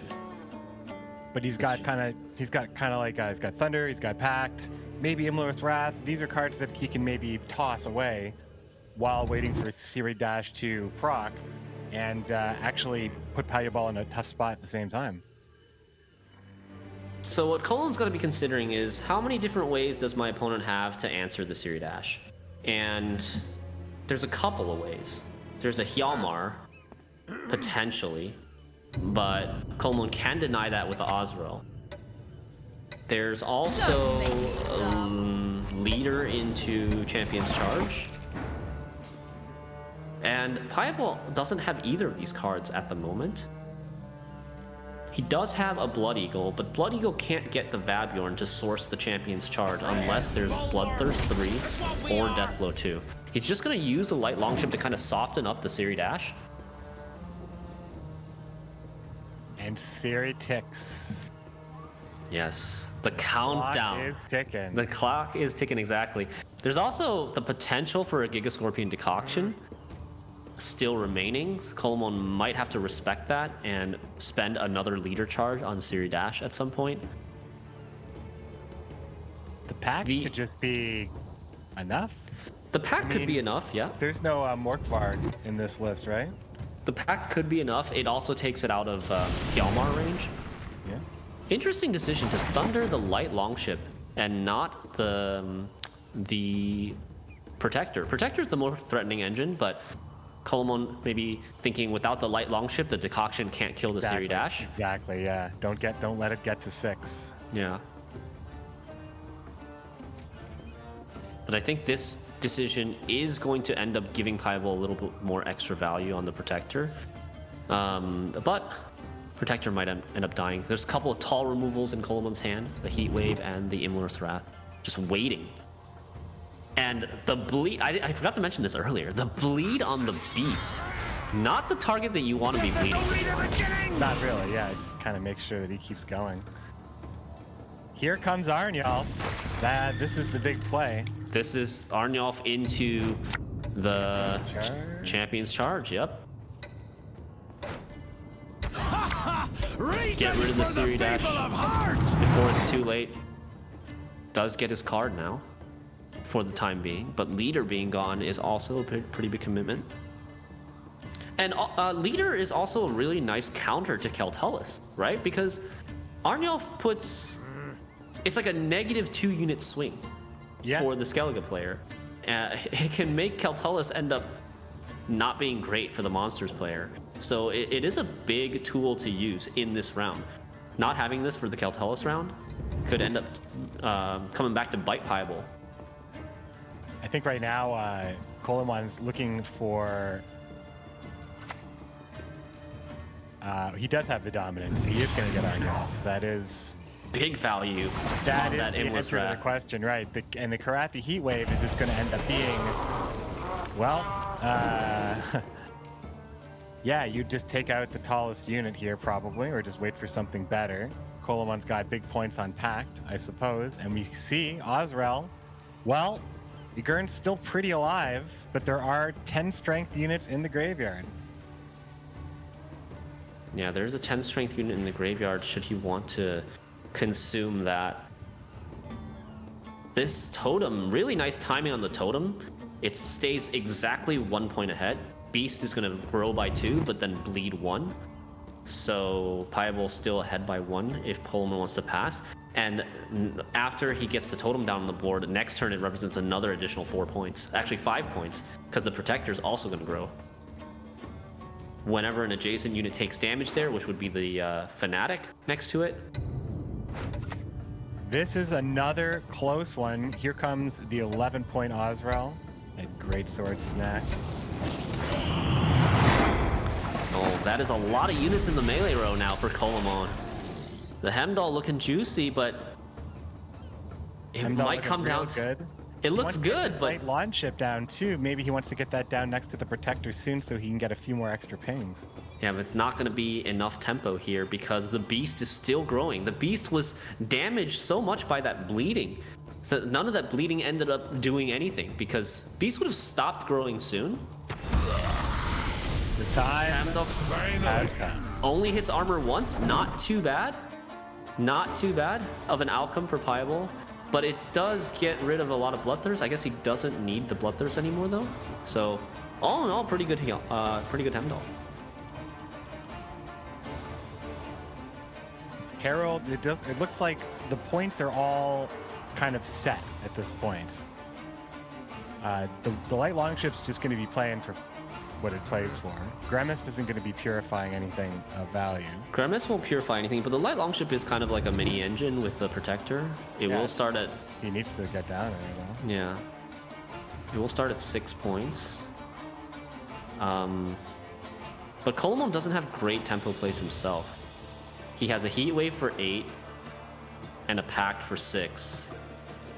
And he has the Beast that will continue to grow. Anybody else keep forgetting this is round 2? Yeah, I know. It's a long round 2, my friends. Colomon's going to pass Payaball with the extra card. Now, people might be wondering why Colomon passed even though he has a bronze card that he could kind of throw away in this round since he already lost his card advantage. I think the answer to that is probably that Colomon wants a longer round 3 so that he can get more value from his Caltellus. And Pact represents a way to protect the Caltellus while not playing a unit on your side of the board. I feel like a hand been something better than a handful of specials for Colomon. Yeah. I mean it's not too bad. I think he would have liked Defender, but he's really just banking on the Caltellus to carry him here. Champion's Charge is gone. Hjalmar can do 8 damage max. There's a Hemdall. Giga Scorp. That might help. Yeah. So you just have to open up with natural selection, I guess, right? So he puts 1 extra card on the board. But natural selection also makes it so that your Caltellus will kill a 1 later. You don't have the 1? Oh, the 1 in no, the in the light longship. Yeah, the light longship's going to be a 1. That's true. I think it's probably going to be Oniromancy for Caltellus and just Leader to get it out of Hjalmar range.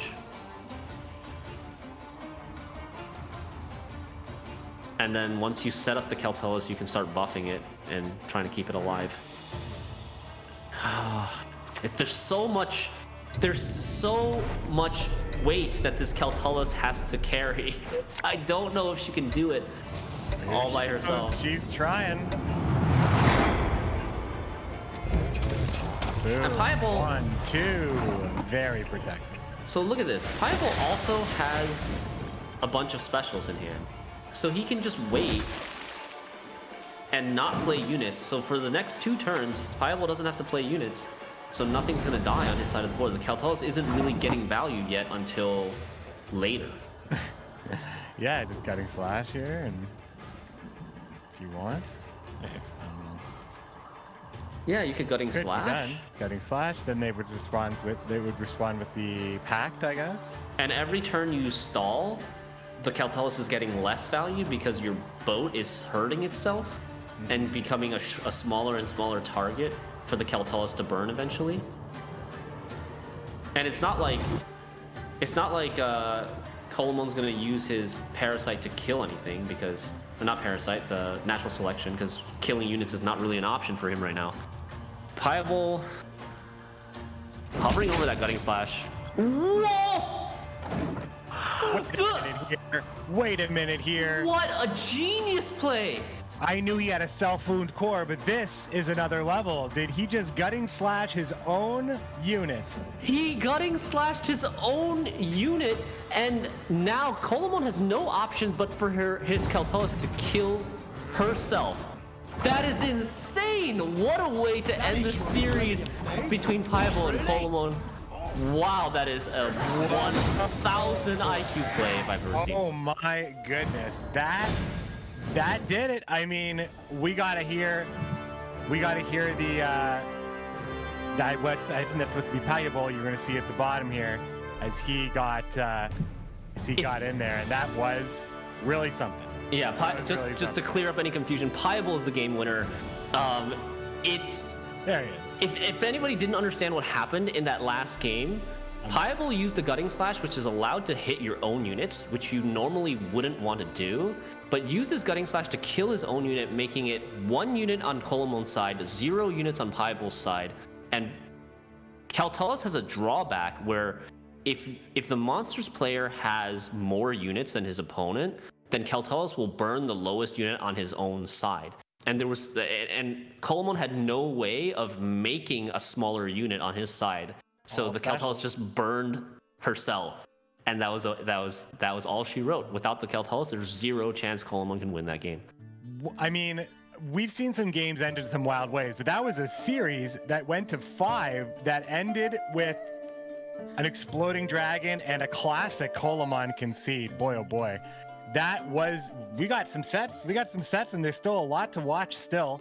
Gravish, and Wong ID are going to be coming up after this set, being cast by Impetuous Panda and Jaggerus. But we are going to be talking to the winner and the new semifinalist. You'll get to see him tomorrow.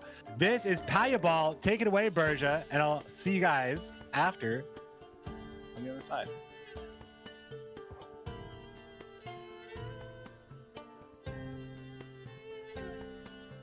Oh my god, Piable. Dude, did you just see what happened? Keltalis burned itself. I mean, that was crazy. How do you feel, man? Yeah. I was like, okay. I lose if he has exactly 3 units in hand. Yeah. But if he has at least 1 special, then I'm just gonna discard all my cards until he finally has to play that special then his own Keltalis. Yeah. And I was pretty sure he's not gonna have 3 units, so that's why I went for this play. Yeah, it was also interesting because throughout all the matches, like when I was looking at Colomon, he was like always stone-faced, but with you it was a lot of emotions. And clearly, I mean, I have to say this, you are in some way, a crowd favorite. So is kind of Colomon because he's a veteran. So how did it feel going against someone so experienced in the game? It was an extremely tough match because Colomon is one of the best players in the world and he's also extremely experienced. And I knew it's gonna be a really, really hard series. Also looking at our lineups, there were a lot of interesting dynamics in many matchups. Yeah. But I'm glad I managed to win. I didn't expect it in the last game. I thought I'm out after the 4th game, and I made a slight misjudgment of his hand, and that lost me that game. But yeah, in the end, I managed to win, and I'm really happy. Yeah, amazing. Congratulations on that win.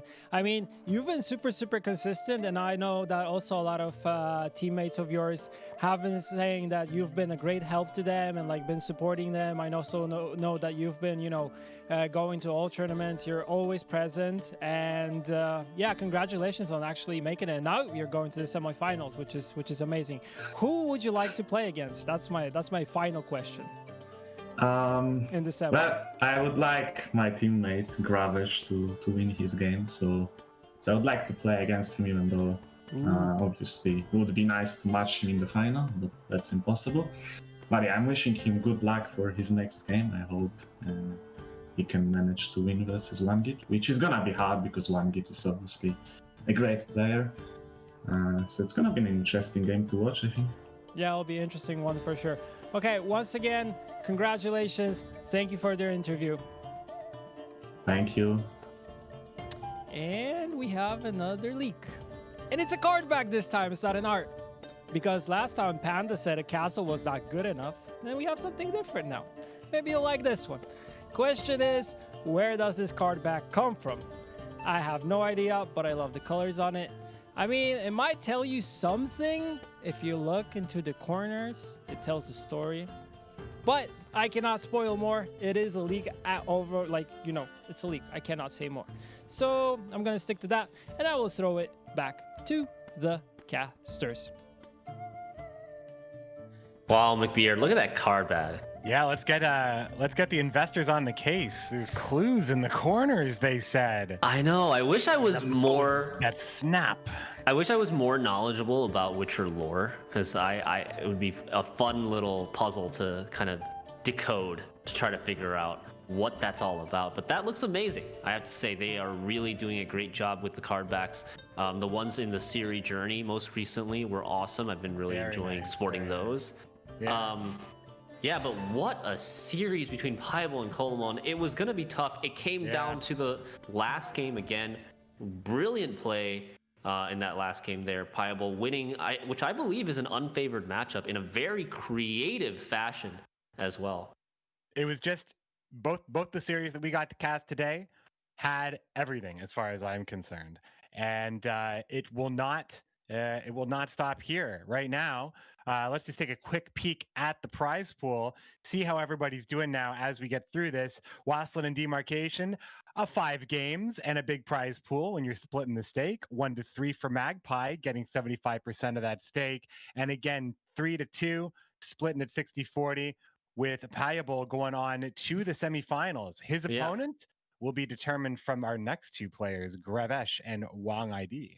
Yeah, and even though Colomon is out of Gwent Open number 4, his chances to make it to World Masters Season 2 are not over yet. As mentioned in his interview before this last match, if someone who has already qualified for Masters, and there are 4 other people in this pool, Demarcation, Payable, Gravesh, and Wang ID. If any of these 4 players end up winning this tournament, Colomon's still going to make an appearance at World Masters Season 2.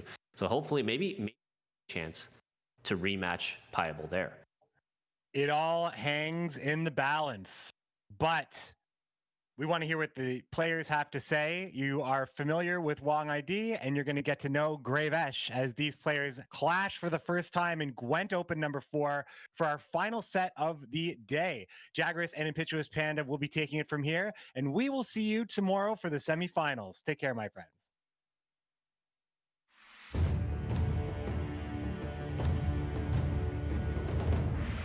Hello and welcome, Gravesh. Thank you so much for having the time for this interview. First of all, congratulations to qualifying to this Open. Now, I believe this is your first appearance at an official Gwent tournament, so why don't you tell us and the audience a little bit about yourself?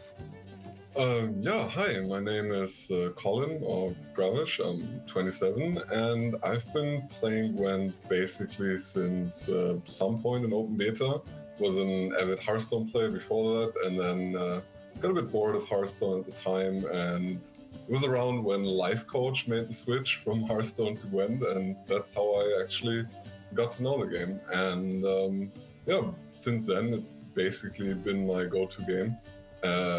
What I really like about the game is the core structure, just the 3 rounds card for card gameplay, which makes for like super strategic, in-depth games, which I really enjoy. Yeah, that's great to hear. I think we have to thank Life Coach for a lot of PR. For sure. Now, qualifying for Gwent Open is always an exciting thing because you have to go through the qualifiers and have to play against a lot of very talented individual players even before making it to the tournament. So what does that mean to you to finally be able to play on the stage? A lot, honestly, like a lot. There's like 2 qualifiers every month, basically, since February that I've been participating in. So that's like a grand total of 16 qualifiers that I've played. And only in the second last one, I finally made it, which is a great feeling. It's a really, really great feeling. There's not much else to say. I'm just happy I actually made it.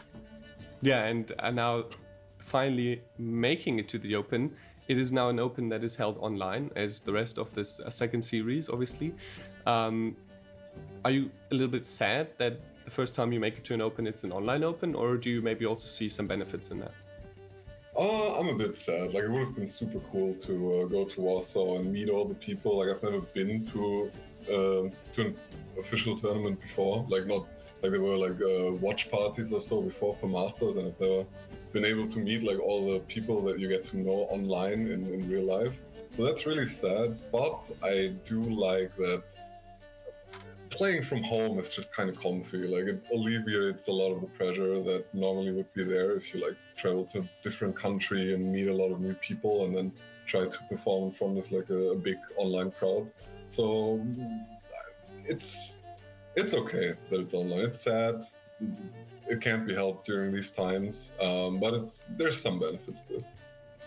Now, speaking of other players, in this tournament, there's a mixture between, I would say, new faces and the old guard, as usual. It's always a good narrative on the stream. But would you say your biggest competitors or maybe your most competent opponents here are actually maybe newer players that arrived on the scene, or maybe players like Coleman that have been here for a while?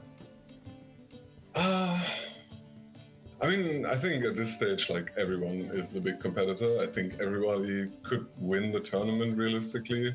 There's maybe a bit of a difference between some players, but in the end, like, everyone is on a very high level. And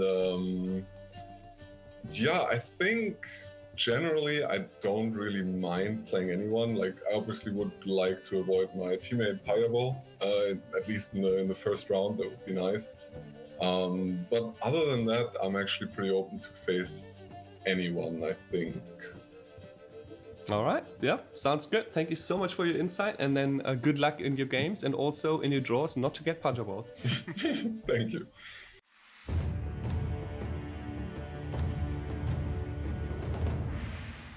Hello there, Wang ID. Good to see you again. I have a few questions I'd like to ask you. The first one is, you have been absent on the ladder recently. What have you been up to? To tell you the truth, I actually haven't been playing Gwent on my normal account, but using my Smurf account. I think in the end I managed to play around 300 games overall. But if you were following my main account, you could indeed see only about 100 games, although in fact the total number of games was around 300, as I mentioned. And did you get used to the recent game changes over the time? I'm quite satisfied with the last 2 months' updates and implemented changes. I even had troubles with the lineup composition while preparing for the tournament, because every faction has about 2 really good deck types. In my opinion, before, that there was only 1 competitive deck for each faction. It wasn't easy to come up with something else for the tournament. Well, I would maybe exclude Nilfgaard from that list. Most players use only 1 competitive NG deck for laddering and 2-3 decks on the other factions. Overall, the meta is currently quite balanced, and I'm enjoying it. Welcome back, ladies and gentlemen, to this, the 4th and final quarterfinal of Gwent Open number 4. My name is Jagras, and I'm joined, as always, by the inedible, the indigestible, impetuous Panda. You always mess up the second introduction, right? The first, you start off great, but then the second ones, it always goes wrong. I'm not sure what happens. But we have a great match ahead of us. One very seasoned player in Wanged, coming back from Season 1. At the end of it, he really started pushing to be one of the top players in the scene in general, kind of overtaking Hannah-chan as the Chinese player to watch out for. And now Gravish, he's been very present all season long on ladder and the qualifiers, but not quite making it, I think, the same as Payol to the big stage. He finally has now, and he has a chance to prove that he belongs here. So we'll see what ends up happening, but I'm very excited for this match. Yeah, TLG players, they have this kind of curse. There's a couple different curses. There's the TLG curse, and there's the Gravish curse. The TLG curse is you qualify for an open, and then you get absolutely rinsed in the first round. We've seen it happen quite a few times. Payol, he has just broken that curse. Now, the Gravish curse is in qualifiers, day 1. He's like a robot. He plays like a robot. He will go 7-0 in Swiss. Absolutely dominant. Then day 2, he stops being a robot. He devolves and he turns into a monkey and just gets absolutely rinsed in the bracketed stage. Now he's managed to break that curse, but can he break that curse on the main stage? So there's a lot at stake. We're going to find out very soon, but first let's check out what you guys think. Who's favorite here? In the Twitter polls, we're going to check out. Not too surprising. I think Gravish has, a pretty big following. He's been very present, like I said, the past year. He's been, one of the top players, even though he hasn't really made it to the main events. And Wangit, well, he's been here for a while. He's been proven. He's had a proven results for a while as well. Not just a player that shows up, but a player that shows up. He won an Open and qualified for Masters already way at the start. He did his homework at the beginning of the season. And he's here again just to try and make some more money here in GWENT Open number 4. We're also just looking at the decks really quick from both players to check out what they have brought. And Gravish has brought Carapace, which is a deck that we saw last series to some pretty interesting results. But that's definitely one we're going to talk about a lot in this matchup, I think. Shield Wall, not too surprising. Congregate Swarm with Syndicate, again, not too surprising. We've seen it a few times today already. And also this Precision Strike Scoia'tael list, very control-y and more of a red coin deck. Yeah, Gravish, I'm calling Gravish just because he asks people not to, and I feel like it'll annoy him. But he's opted for a very similar strategy to Laguha. Now, we saw Laguha's strategy not really work out against Magpie. Well, it didn't because he lost. However, if you look at Wangid's decks are very different from Magpie's deck. So it's a completely different set of matches in terms of what the players have chosen to bring. I think different is definitely one of the words you could use to describe Wangit's decks. We're going to check them out in just a second. I'm going to just go straight to it. We see a Battle Trance making its presence. The Mushroom deck is here to make an impact on the meta. Battle Trance does show up. Definitely an interesting one. I'm very excited to see those matches. Nature's Gift, maybe not as present in this tournament today, but still a pretty big deck in the meta. More of a point slammy version of Scoia'tael, not so much control. Congregate, again, very similar list to Gravish's, so not too many surprises, but Timboy is included for that Swarm punishing finisher at the end of round 3, so definitely an interesting tech choice there. And another Carapace, so we could see a Carapace mirror, which I'm definitely not looking forward to. Why is it with these degenerates bringing Calculus to the tournament? I don't know. Calculus is one of those cards that I love it, but it does induce rage. So I think if you're going to bring a Calculus deck, you have to be a certain level of degenerate. But Wangit and Gravish both opting for that. And at this point, Carapace is making it to the the semifinals one way or another, because one of these players has to win. But we'll have to see whether we are going to see that as we check out the bans and see what the players have opted. Are we going to have a glorious Carapace mirror match? No. Thank the lords. Both decks have been banned. We're not going to be seeing any more cheesy Calculus action, even though Piable apparently discovered the top secret that Carapace players don't want you to know, which is kill your own unit and you just win the series that way. But maybe these players knew that and that's why they banned it. They knew the secret as well. But moving forward, we're going to see still a mirror in the Syndicate. It's still going to be that Congregate mirror, possibly, which is going to be a tricky one as well. And then Scoia'tael, both different lists, so not too similar there. And then the Shield Wall from Gravish's side and the very interesting Battle Trance deck from Wangit. And I'm wondering, I'm not 100% convinced we're going to see Scoia'tael on red. I know in the last set that we casted, we saw a lot of, you pick Scoia'tael, you bring it on red. But with these matchups, there are some matchups that are quite unfavored, should we say. For example, Syndicate that has some certain matchups that are pretty bad. So Gravish is probably going to want to try and get his Syndicate versus Battle Trance. That's the matchup he wants to find. Whereas Wang ID probably wants to avoid that matchup. So rather than necessarily being predictable and bringing Syndicate on blue, which you often see, he may opt to play Syndicate on red. And if you start playing Syndicate on red, as he's going first, he is the blue coin player in 3 of the games, he may have to bring Scoia'tael on blue. And that's where the mind games come into play. It's not just an easy decision of, oh, this deck performs better on this coin, so I'll play it on this coin. You also have to predict what your opponent's going to bring, and if that changes the situation a bit. So a lot of thought put into this sequencing, of course, not just the deck list you bring and your sequencing in game, but also the sequencing in deciding the order you play your decks in. And Gravish is on blue coin, important to note, so he will have a few more blue coins, or 1 more blue coin. This goes to a game 5. Close ranks. And right away we see... Gravish, Shield Wall, blue coin, Scoia'tael, and red coin.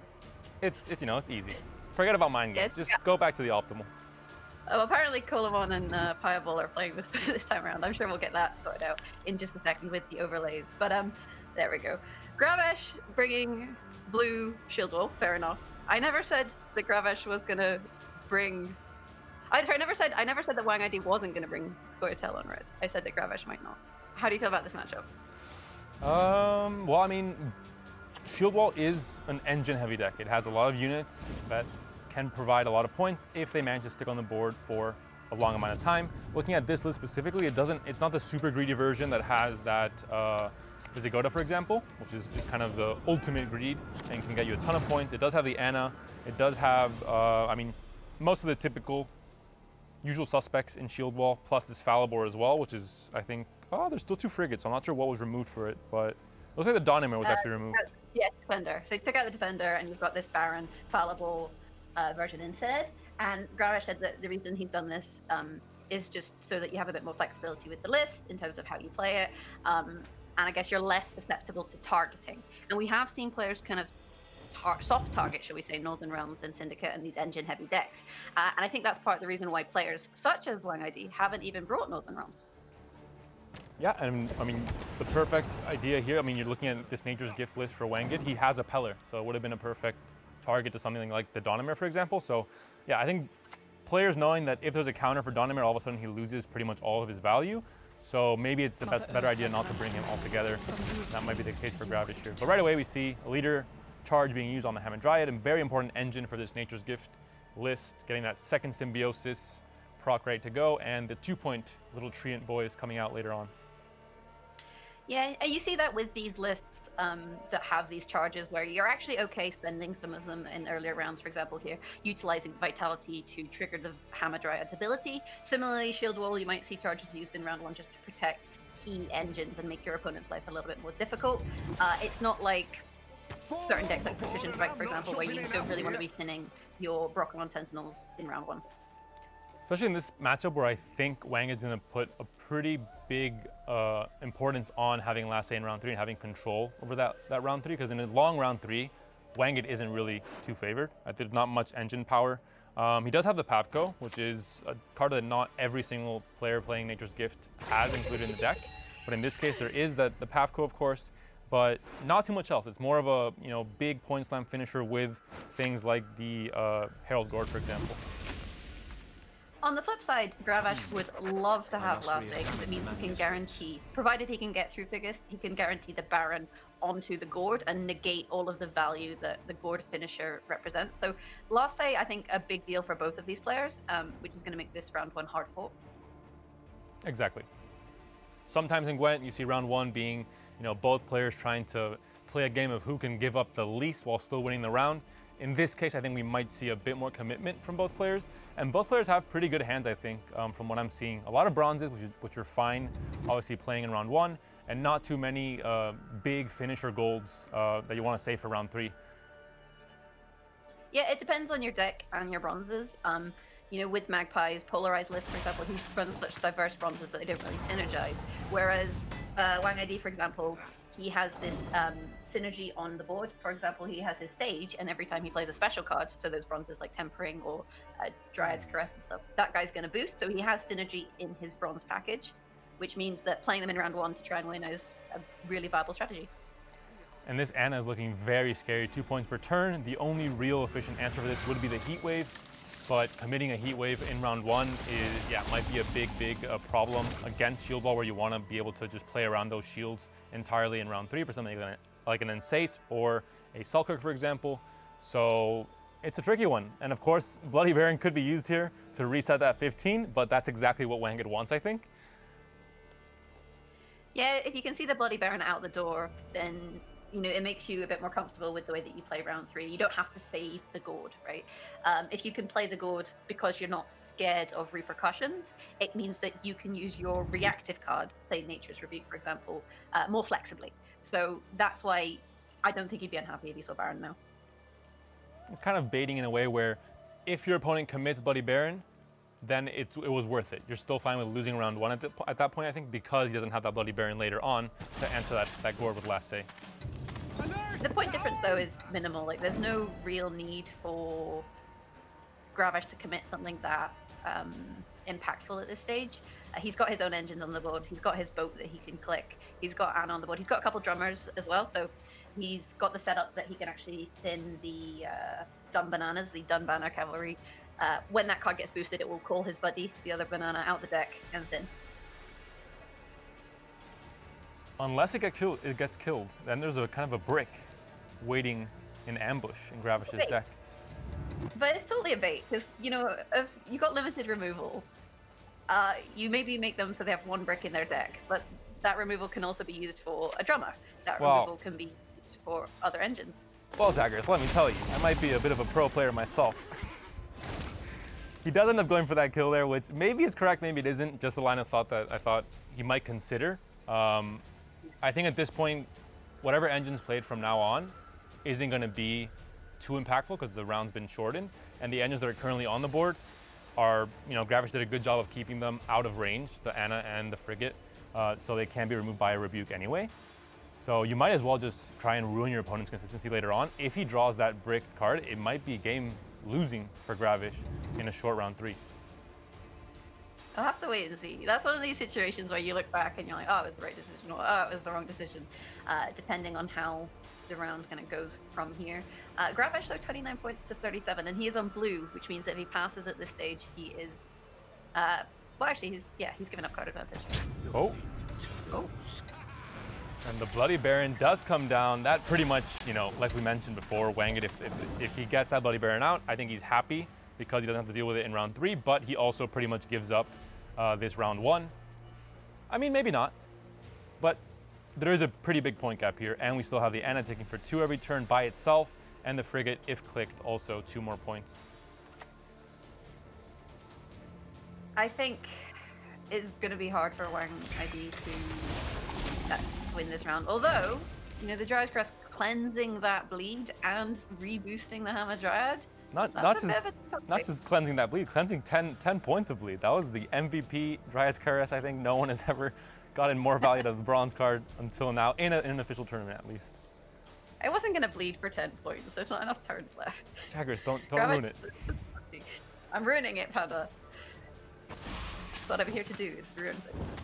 And I'm going to take Gwen. And I'm all out of Gwen.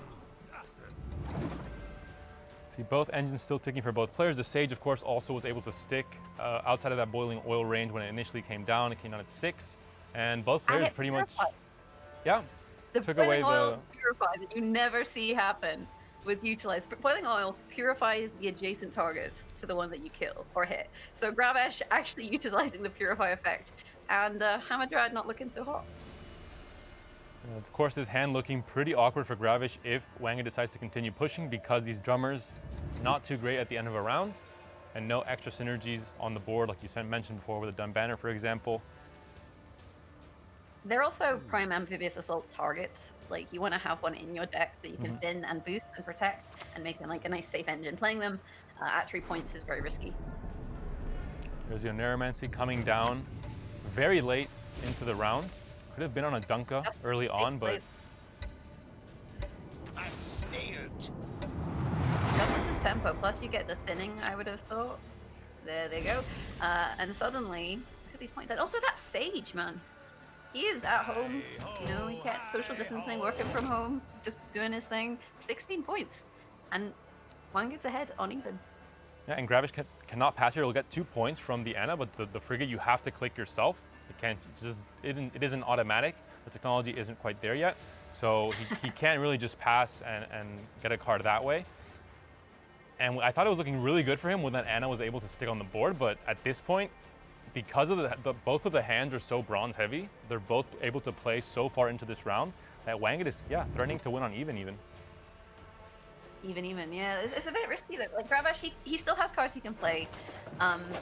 You know, playing Amphibious Assault, for example, you can go fishing for something useful. And a Carrot Marine is a nice fishing target, big tempo, and that back row is full though, so that boat, unfortunately, boat clicking action is currently over for today.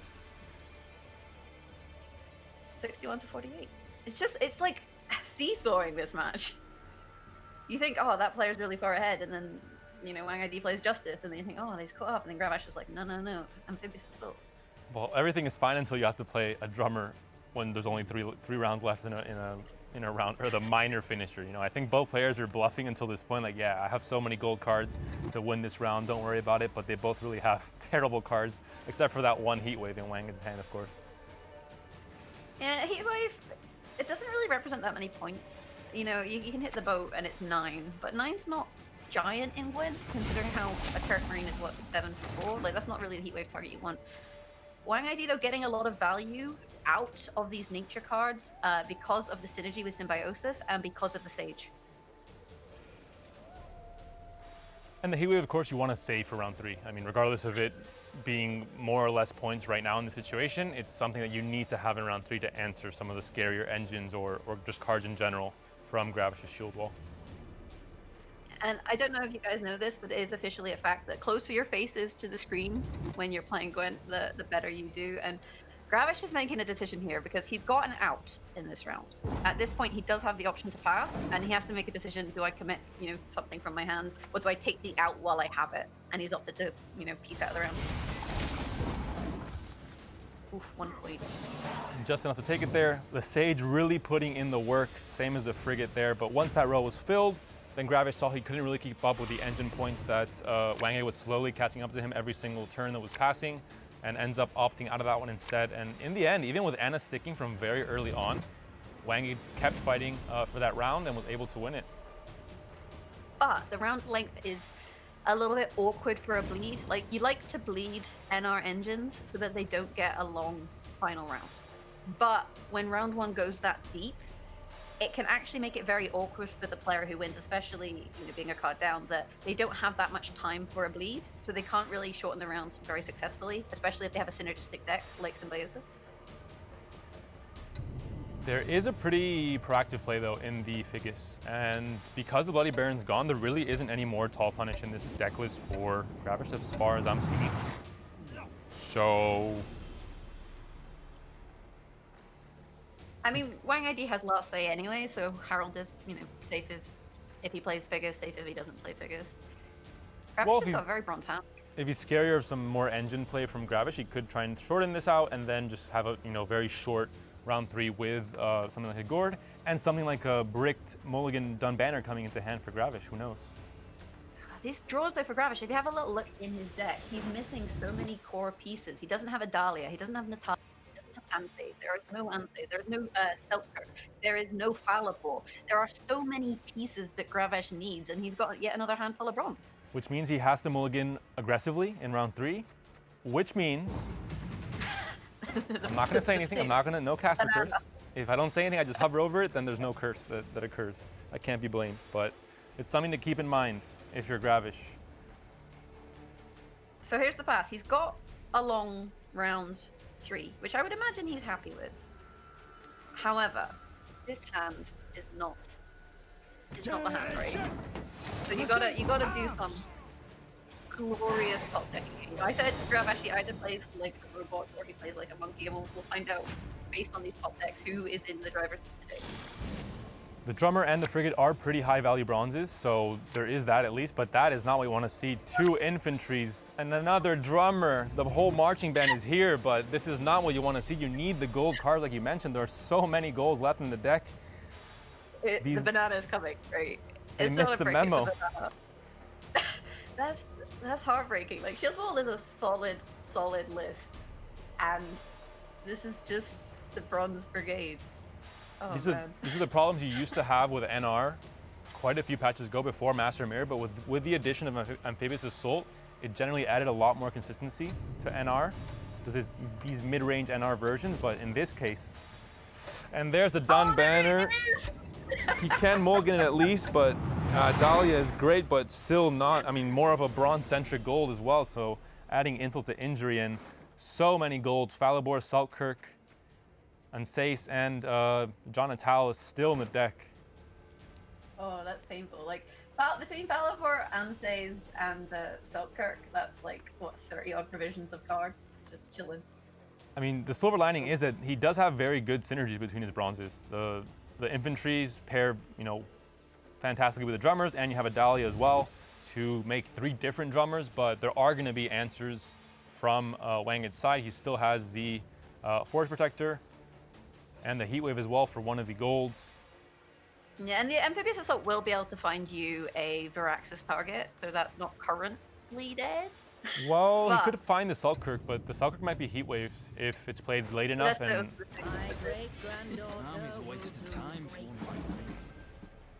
You almost need to boost something high enough that it becomes a tempting Heatwave target. I mean, with that said, we do have MV Peller in Wang ID's hand, and I don't think he's going to be the most valuable Peller in this matchup. he can take away shield. That's something. It's like a one damage ping Peller. 4 points, deal 1 damage. It's an aggressive Peller. He can purify your own defender if you're feeling like tactical DM. Then that's always an option. Not a good one, but yes, always an option. The Figus Merluzzo does come down just to start off with a defender, and now because there is no Baron, and because I think there was only a single boiling oil. There are 2 boiling oils in the deck for Gravish, but as we see here, none are in hand.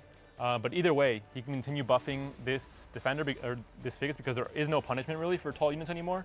So he could use something like a Shaping Nature if he wants, just to make sure that he's protected the whole round basically. Yeah, Gravish just has none of his removal in this situation. Like, you can go fishing for boiling oil with Amphibious Assault, right? You can go Natalis into boiling oil because it's tactic, so that is an option. But that's not even gonna kill Figus, right? It's gonna put him down to 2, so it's not great. I think Gravish just needs to develop his engines here and hope. That's all you can do here is play. It's weird. You're playing a deck that has reactive cards, but you're playing it as if it's a deck that you do your strategy and hope that no one ruins your day. Left, right. We're gonna see the mythical 3 drummer lineup in this back row, just doing what they can to pump up and hype up the rest of the army, but it might not be enough from Gravish with a fully bronze hand pretty much for this round 3. Pavko will be coming down very early and protected by the Figus as well, so we'll be able to stick on the board for quite a while. Possibly might be able to help deal with some of these engines. Yeah, although MV Peller does in fact disrupt Pavko because Peller is a neutral card as well. So Pavko, you get 2 points of damage if you have exclusively Squirtle cards on your side. So when Peller does come down, he is gonna be anti-synergistic with Pavko. He's just trying to ruin Wanga's day. Now I said there would be no tall punish, but there is kind of pseudo tall punish with dueling units and shields, making them basically punish crazily high units. And obviously Wanga doesn't know what Gravish's hand looks like. He might be able to deal with an Ensace, but then if there's a Selkirk and he can't deal with it, then he's going to be in trouble anyway. Although, yeah, there is only one option for one of those units, and Wanga does have the answer. He doesn't really know, or doesn't have the full information in that regard.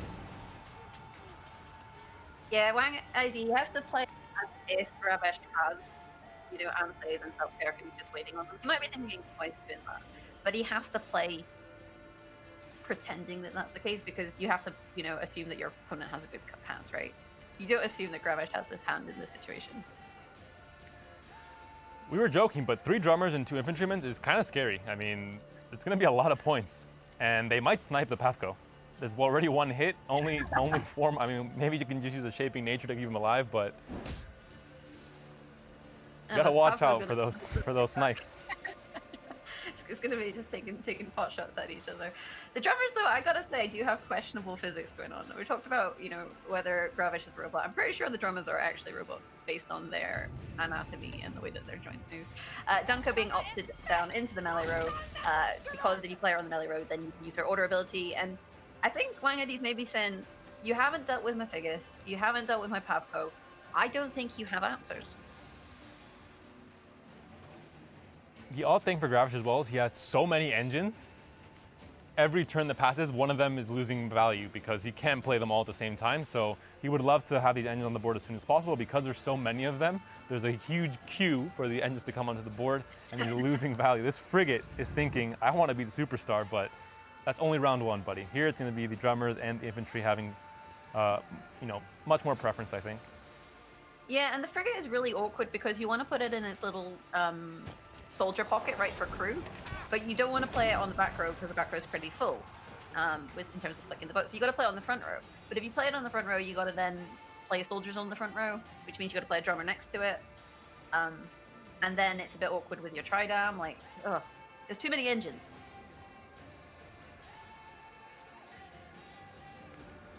Yeah, I was wondering if there's any chance that he could have played something like the Adalian different row, but it's not a soldier, so it doesn't really change much in terms of the frigate.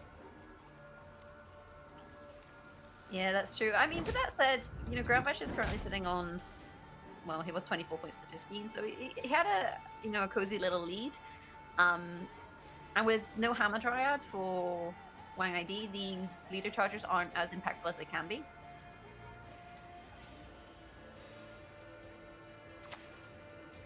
Oh, here's Heatwave. Interesting. So doesn't try and save that Heatwave for later on. I think. Once the leader shield pings are gone, that gives so much information to Wangit. I think he almost immediately assumes that the hand is just bricked because they've all been used so recklessly, and none of them have been saved for key targets like Selkirk or Ansace. So maybe that gave him the information to just use the Heatwave at that point. True, and you always do have a Nature's Rebuke off of your Forest Protector, so you do have, some damage that you can slam down onto, say, a Selkirk, onto an Ansace. Should you wish. You've also got Pavko pings, so you've got about 7 points of damage just in hand anyway. So I think the Heatwave there, you're just denying an engine. Exactly. I mean, once that shield leader pings the shielding ability is gone, he knows that the Ansace and Selkirk can't get out of reach for him immediately. At least not in one turn. He has a chance to react and kill it before it gets the order off. And this positioning is kind of awkward for Gravash because you want to protect Varaxis. Like, you can find a viable Varaxis target with Amphibious Assault.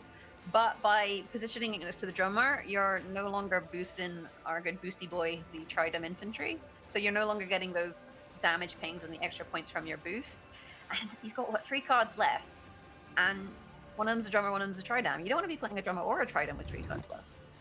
Yeah, we mentioned it. With Pavko, you have the extra reach every single turn, so it would be 2 points plus 5 from Rebuke. At 7, the Varaxis would have died, so he needed the drummer to give it that extra point, and you end up losing points on the infantry because of that.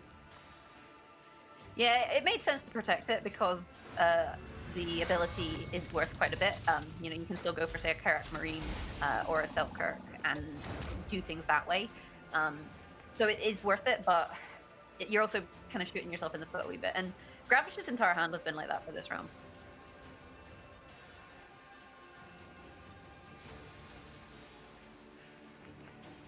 And now also Wanged putting Gravish on the clock where he has to use his Amphibious Assault into, basically the Varaxis might just die next turn if not, because of the Forest Protector Rebuke and the Pavko ping. Yeah, and he is opting to go for the Amphibious Assault onto the Karak Marine and just start to boost up his board. So, you can use that Karak Marine charge twice, basically, and that's the value in Varaxis. And Karak Marine's not a bad target. Well, it's the only target now, so there's no choice for Gravish. I guess he can wait on it. He's not worried about either of these cards being removed, and by not using that leader charge, you are withholding information from your opponent. Exactly, and because of the open deck list, you kind of know exactly what threats there are with having an 11-point unit that still hasn't used his order ability. And in this case, once the Heatwave came down from Wanged a few turns ago, it gives Gravish the green light to basically just chill, and even though he doesn't have any better options, he doesn't want to tell Wanged, hey, my hand is full of bronzes. Yeah, that Pavko has put in so much work as an engine for Wang ID. But that said, it is close. The Gord is going to be big, but the Peller, not so hot. Gravish's hand, not great, but he does have a 10-point lead right now, plus the points on the Karak Marine, an extra 4 there. So I think it's going to be closer than you'd maybe think. So potentially 1 point lost on the Gord because of that information that was withheld by Gravish, because he didn't know if there was still an Ansace or a Selkirk coming out. Now that it's been played, obviously he knows there is no order ability, has to be played the penultimate card, and he knows it wasn't there. So if there's a tie, well, then we know Wanga could have won it actually. There's a Perfector coming out, possibly into a Rebuke, just to get the 2-point buff on the Treant as well. And I don't think, unfortunately, the Tridam is going to be enough points to climb that great big hill that Gravash built there, utilizing the boost there, 47 to 44, and Pellar's not even necessary.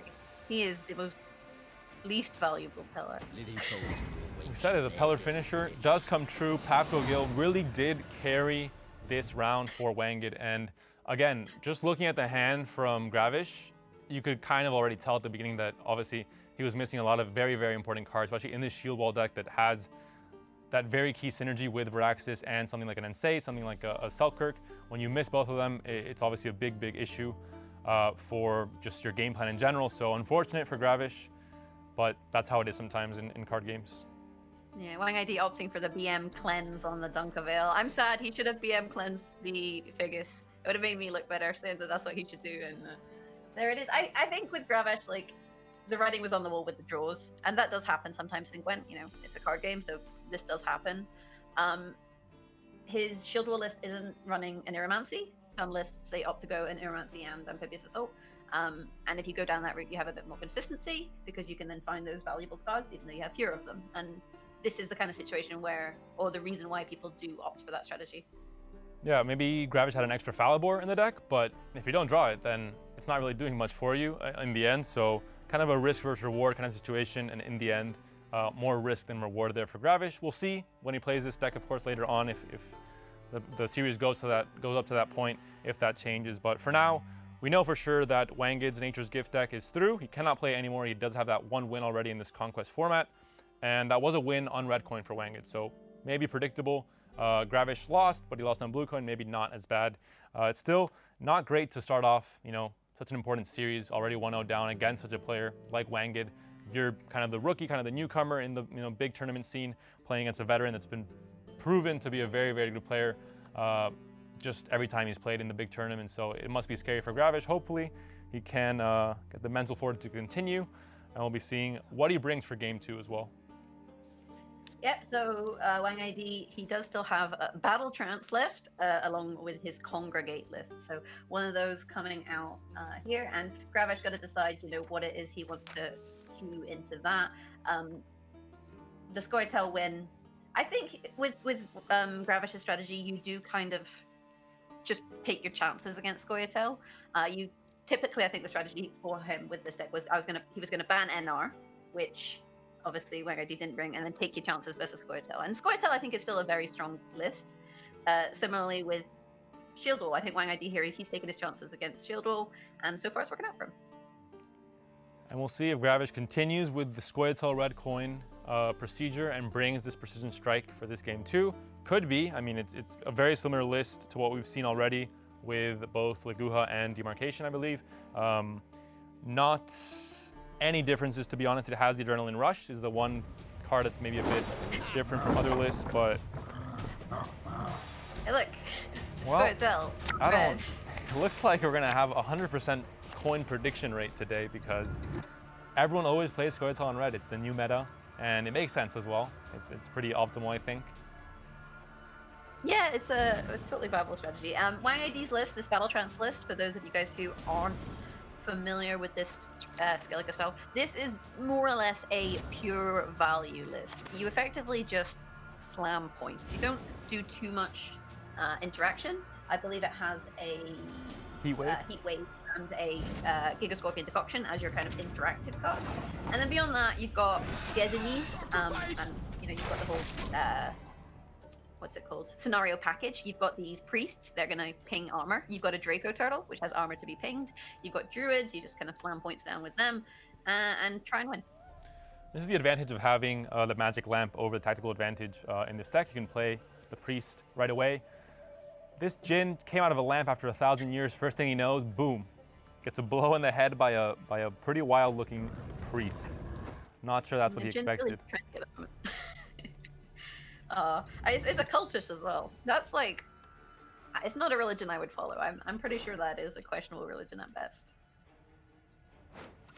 I mean, he's literally, that's his tag. And from Gravish's side, I think it's going to be a pretty standard opening here for him. Both engines already down on the board for Wangit. Obviously, one engine controlling the other, so they don't get too high up in value. And for Gravish, it's going to be Agitator into probably the All God, maybe a Circle of Life right now onto the Jin, just to eliminate that possibility there. Yeah, it turns out Jin's not part of the magical circle. Like that Jin's day just got worse and worse. He got stabbed in the head twice by a cultist and then sent to the Shadow Realms.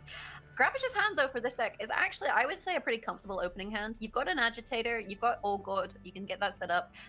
You've got one of your dwarves to thin them from the list, because typically you do actually want to thin them before the final round so that you're not in a situation where you draw a load of bricks. So the Mahakam, what's he called? Mahakam Volunteers. You've got all the kind of tools you need for round one with this deck. And we see the Mahakam Volunteers being thin now. He may also commit All God, and then he's kind of like, right, I'm done. You've played 2 priests, that's pretty decent. And these priestesses aren't really getting the optimal value because normally they'd like to hit units that have armor, or units that you can take away the armor and they get points that way and get the full synergy. Right now they're just, yeah, like you said, hitting on these crows, hitting the Jins as well. So a lot of I'm not going to go into what's happening here. A lot of weird stuff, a lot of cultist stuff. But for now, I think Gravish isn't really making any kind of tempo threats. So Wangit is fine just spewing out his bronzes, his lower value cards, and hopefully going into, having control over what happens in round 3. Yeah, what a lovely mental image of Wang ID spewing bronze cards. This is such a weird board state. There's just a couple cultists with their crow pack and then some dwarves. And nobody's really committed too much, but like you said, Wang ID, with these cultists, they are solid engines. So playing both of them, I think maybe was a little bit overextensive. But then on the flip side, if you're running a Gedenith list, you do need to hold on to some of your druids so that you're able to proc that. And also just that the Gravish's list has a ton of answers to these kind of 5-point engines, and it might be hard for them to get value in a long round 3, for example, if Gravish has those answers, like Rockslide, for example. Actually opting to keep hold of the Old God for the time being, pass and get out of the round. He does always have the option of playing it in round 2. You have to be careful though with Old God because it is slow. And this Battle Trance list, it can explode points for a bleed if that's what the route that Wang ID wants to take. With 2-3 plays, he can get a heck of a lot of points on the board with this list. So you have to be very careful if you're Gravish about playing too slowly if Wang ID starts to slam points.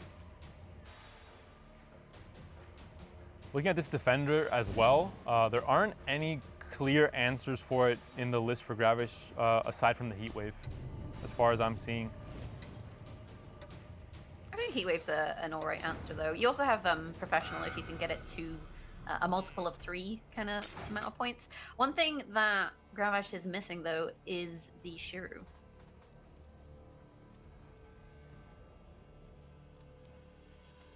And nowhere Neuromancy to find it either. So if this board starts to get swarmed, if Wang ID kind of senses that, then that could be disastrous. But, you can't assume your opponent's cards if you are Wang ID. So at this stage, we're not down to 7 cards yet. So Wang ID hasn't necessarily committed to the bleed. He's thinned some more crows out of his list.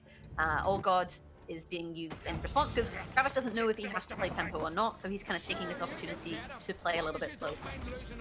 And unfortunately, also, we see the Crow Mother in the deck still for Wangit, which is a card you want to play early on. It literally just provides carryover later in round 2 and 3, and it allows you to bleed much more aggressively because you just get those free points as well, just to create a bigger gap that the player, that Gravish has to answer.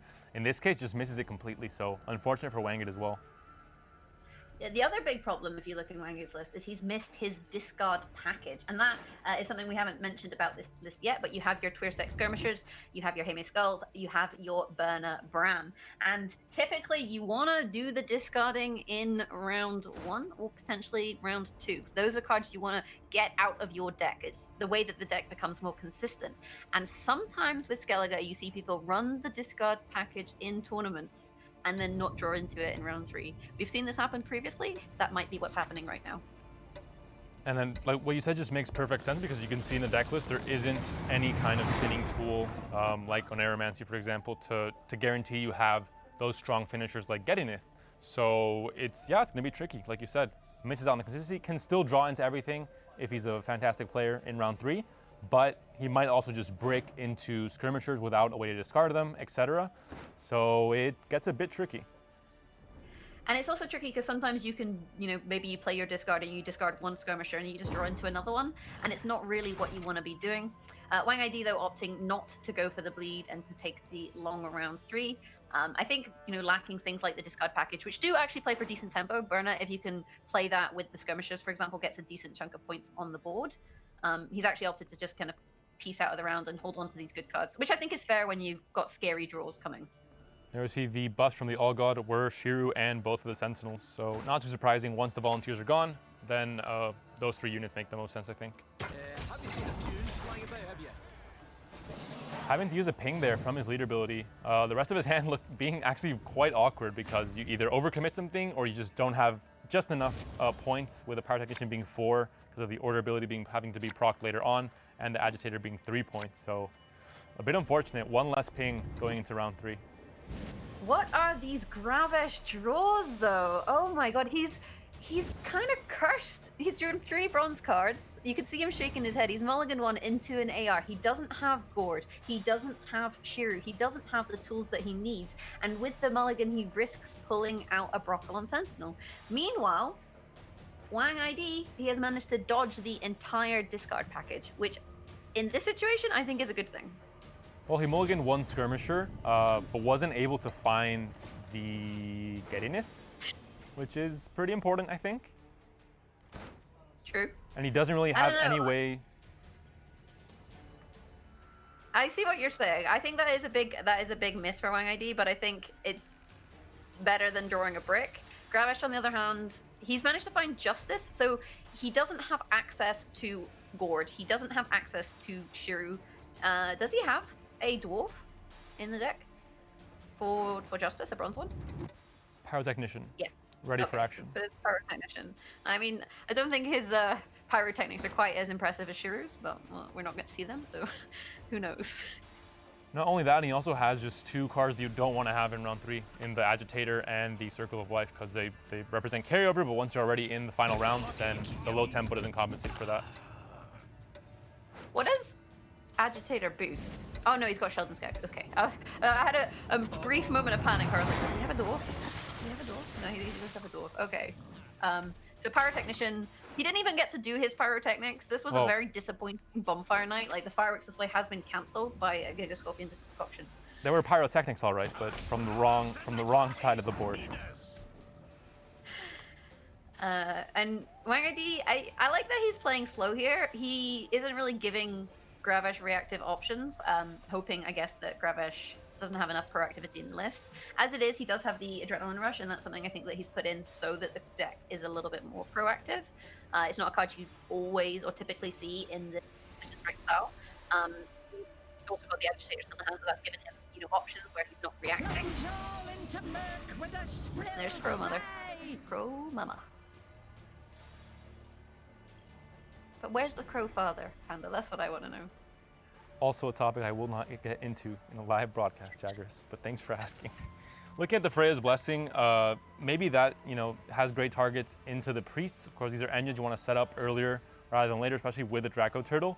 But I think he knows that this Covenant and Steel is probably not going to make it. The Heat Wave will bring it down, and then there'll be, an open hunting season for these Priests to go down to something like a Becker's Rock Slide, for example. I'm wondering if you're better to try and deal with the Covenant and Steel with something like, I mean, I don't know, like you have to be a bit wary of the Draco Turtle. You have the big targets, you have the Draco Turtle and you have the Covenant and Steel. And the ways that you deal with them, I suppose, are Geralt and Karathi. And I feel like, it could go either way. Like you could Geralt the Covenant and Karathi the Draco Turtle, or you could Draco Turtle, Karathi Heat Wave the Covenant and set up Draco Turtle. But either way, I think both of those are going down. And its Agitator gets boosted up to 11, but because the Sheldon Skaggs is at 12 points anyway, if that gets targeted by Heat Wave, then, it's fine. You're gonna, one of the 2 units is gonna have to get targeted anyway, and there is only 1 tall unit punish, so it doesn't really matter which one it is. I guess like Wang ID is likely to hold on to the Heatwave though. You know, it may be expecting a gourd. Plot twist: there is no gourd, but he doesn't know that.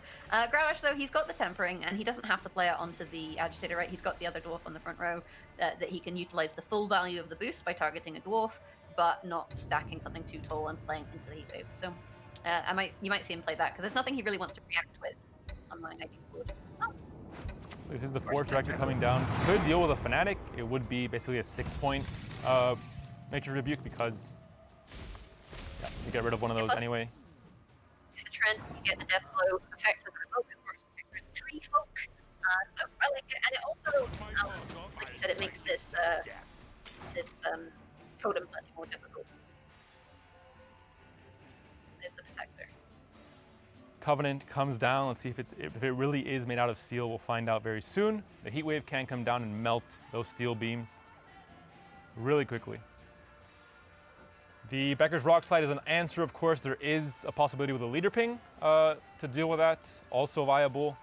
Those leader pings can be used to control the priests as well when they come out before they grow higher as well. So there's many options. I think Heatwave should be, or not, saved for the Draco Turtle because it has so much armor and it's much harder to remove. In this case, Gravash decides to prioritize this defender instead. Getting the defender to a point where you can kill it is awkward because of her ability. So I think you have to kind of go down that route and then just hope that you can get the Draco Turtle onto a multiple of 3 such that Geralt can do his Geralt things. And apparently Draco Turtle is a monster. He's a monster hunter. You know, it makes sense. Ooh, look at that Spellbound totem value. I like this positioning. Yeah, I didn't really consider the Geralt to deal with Draco Turtle as well, but yeah, as long as the math checks out, we'll see if Wanged can I'm not sure how much he can play around it to that degree. I don't have too much experience with the classic Battle Trance Precision Strike matchup, but we'll find out exactly what Wanged is able to do with his Draco Turtle and what kind of value he can get out of it once the Heatwave is gone. Yeah, you have to be a bit cautious. You know, he has his leader ability, and that does give him the Mardrome, which you typically play onto the Draco Turtle. And the reason you do that is because it deals damage, and then it boosts, so that damage damages armor, which also boosts the Draco Turtle. But you have to do the maths. They're players, that's what they're here for, in order to work out if that is the most valuable line of play. Bear in mind, though, you've got a decent amount of damage also on Sheldon. Well, I hope Gravash is doing some kind of math because he just Circle of Life. The Draco Turtle has no armor now. It's up to 11. I think this is an elaborate equation going on in his head to remove it with, like you said, the Geralt Professional. Of course, it's completely out of Becker's Rock Slide range now. And the Sheldon Skag is powerful, but not that powerful. He's got his leader charges, remember, so I think it's much easier for Gravash to manipulate the numbers on the Draco Turtle than it is Wang ID, but Gravash has to use the Death Blow effect to thin the Broccolons, right? So he has to hit a 2. And also these Freyas are getting slowly and slowly less value as time goes on because priests ain't so useful with 3 turns left. It's like drummers all over again. They might not be going for priest though. It might be something different. Not sure what that would be, but tempering does come down here just on any dwarf, I guess. Well, not any dwarf. You don't want a 15-point agitator. It's gonna get heat waved. That's maybe a bit too much. But also looking at this Ermion, seeing what can be pulled. It has to be an alchemy card, so he does still have Sigrifo's Right available. It is, yeah, it's not a bronze card, it's just any alchemy card. So that's an option. And that's, you know what's a nice target for that? Draco Turtle. So Gravash has to be really cautious about when he kills things and how this sequencing plays out, right? Because if Wang ID still has Ermion onto Sigdrifa when the turtle possibly gets slain, then that's actually quite problematic because it has it's the perfect resurrection target, right? And because he used the heat wave on the Covenant, it does mean that can't be resurrected because it's been banished, but it does open up the Draco Turtle as a resurrection target, which plays into the Mardrome on the leader ability. There's the first, not Freya coming down, the Crow messengers instead. The Crow army out in full force. Yeah, I do like that resurrection. That's the kind of little perk about these crows. You don't often see it. But the way that they summon is obviously depending on what you have in your hand. If you have an alchemy card, you can summon them from your deck, but you can also summon them from your graveyard. So if one of them, or they're both in the graveyard, you res one, it pulls out his friend. They're crow buddies. Crows are social creatures, you know. And a big point gap here for Wang ID, but still, you know, very strong plays left in hand for Gravish. Triple gold, 3 very strong golds at that, very swingy golds. Especially the Sheldon Skaggs he's been working for all game long to get that payoff at the very end. Although without Lasse, he'll be going bye-bye with that heat wave. I was gonna say I was wondering if you go for the rock slide on the Draco Turtle, which is kind of a weird play, but doing 8 points of damage to it would put it at 3, which means you can't Mondrome it, I believe, because it would just kill it. So, but I suppose you go for the safer line of play, lose about a little bit of damage, but kill the 6. And of course, we cannot forget about the very powerful Sentinels waiting to come out at the very end of it there. So it looks like there's only 1 ping left on this Precision Strike, but there's a few more points than that thanks to those huge Sentinels, thanks to the All God buffs in round 2. He has to be careful though, does Gravesh, that he has a target for it. I suppose at the moment there's the crows on the board, but is there not a bear in the graveyard that boosts beasts? Am I making things up? I think there's a bear in the graveyard. That would boost the a Bear Master, I guess Vitality. Yeah. Oh, it's Vitality, so they would go up to 3, so he does have a turn to react actually. And opting to resurrect the cultist instead and start pinging down the Draco Turtle. These cultists, they're just stabbing animals. Like, I'm not so happy with these sacrifices to whichever god that they have. First it was a Jinn, now it's a Draco Turtle. I'm gonna have to speak to PETA about this. So we could see a leader ability into, you know, ping on the Draco Turtle, Geralt Professional, Sentinels come out, hit the crows in the back, and it's all fine and dandy. But like you mentioned, there is the Sigrifa's Right, so Gravish has to be careful. I think he knows about, you know, he has all the information he needs from the deck list. He knows the card exists and wants to play around, so he might just play Sheldon Skaggs first. Although he's playing into one of the 2 things, either Heatwave or that Sigrifa's Right. Yeah, unless Wang ID holds. So the thing is, if Gravish plays the Sheldon Skaggs here, which I think is viable, it plays into the Heatwave, which means you would Ermion last. But actually, I really like this because the Draco Turtle's down at 2, so you're kind of saying I'm just going to use Professional for, say, what, 9 points? But you've made it so you can't Mondrome the Draco Turtle unless you would kill it. And I don't think this sets up a situation where Wang ID can res it, right? Ooh, I like it. I don't think it does. There's only Sigrifa's Right left in the deck for Ermion to be used. Yeah. And there's not enough turns for the priest to do it. Yeah, and if the turtle's not in the graveyard, there's not a good target for Sigurjeffa. So we see the Snap Heatwave there coming out. Gravesh still has leader ability, so still plenty of points in hand. 28 to 29. Professional onto the bear. Like, animals are just getting killed apparently today. Well, I guess it's a bear man, but you know. That's 9 points plus the leader. Is this Battle Trance leader ability going to be enough? Yeah, we'll have to wait and see.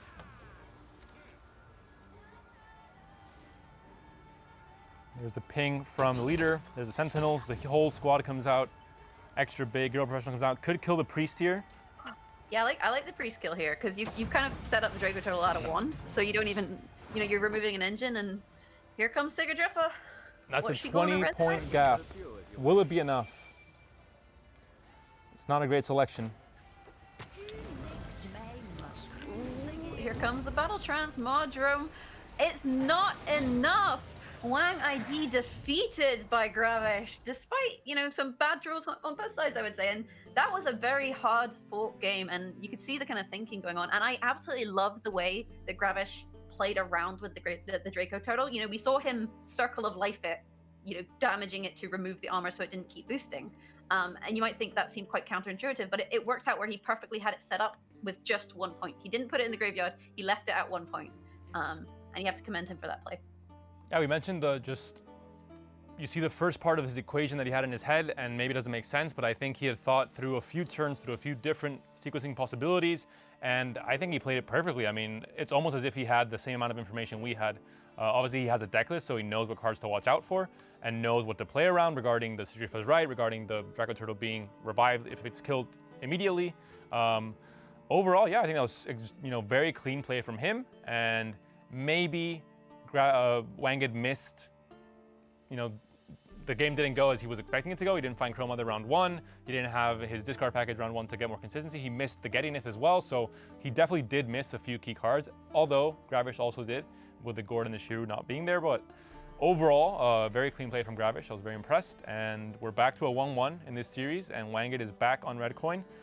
Just a reminder, obviously, Gravish just won with his Squirtle list, and Wangit also won with the Squirtle list, so there's no more Squirtle on red coin.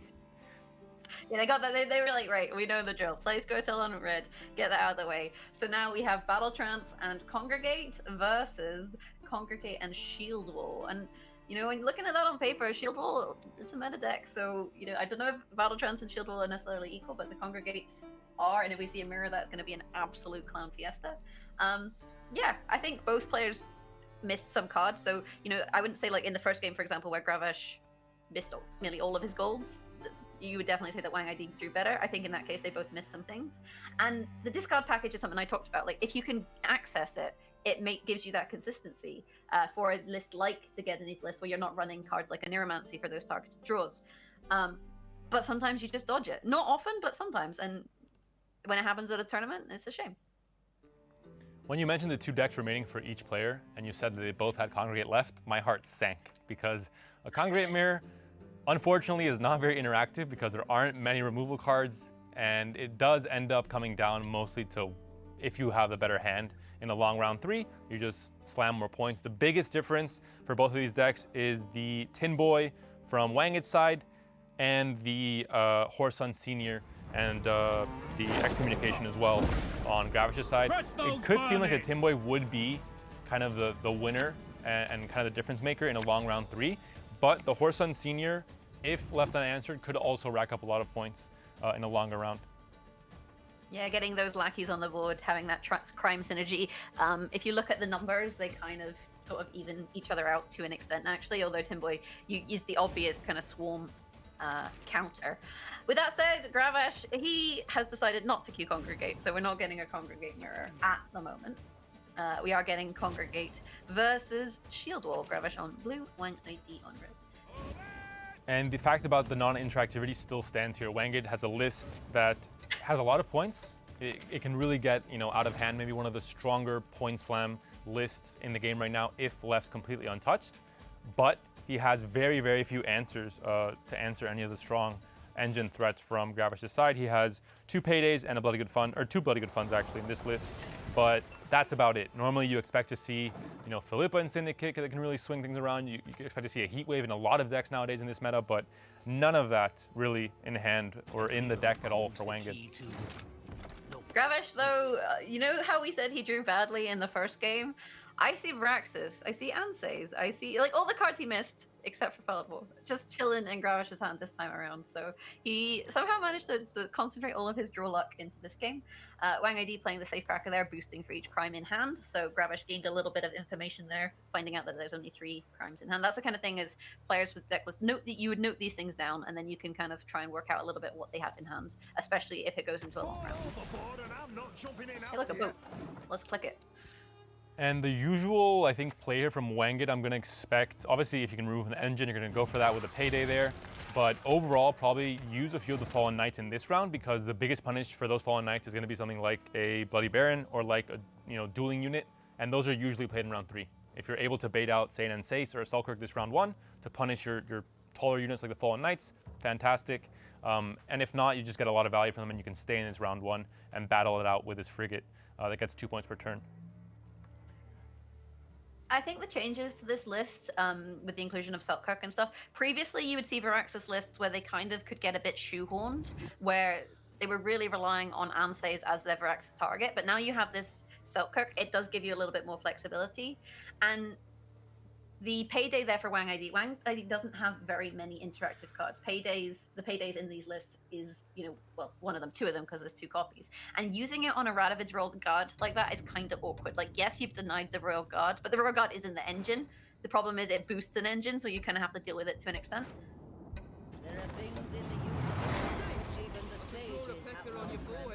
So setting up the crew pocket there so he can continue to click the boat with the Karak Guard. She's just chilling there, doing her thing. Like I mentioned, here's the Fallen Knight coming out immediately. You know, the sooner the better because he has that Intimidate tag as well. And obviously whenever you spawn a unit, you get a boost on this Fallen Knight. So kind of one of the engines that goes tall instead of wide for this congregation list.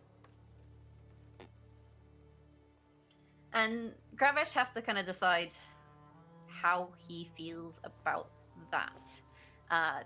Does he want to deal with it? Does he want to try and out-engine it? That is the question. How much does he value the round? He has an engine on the board, but it's a clicky engine. It's an engine that you have to interact with, and it has a limited number of uses based on the row.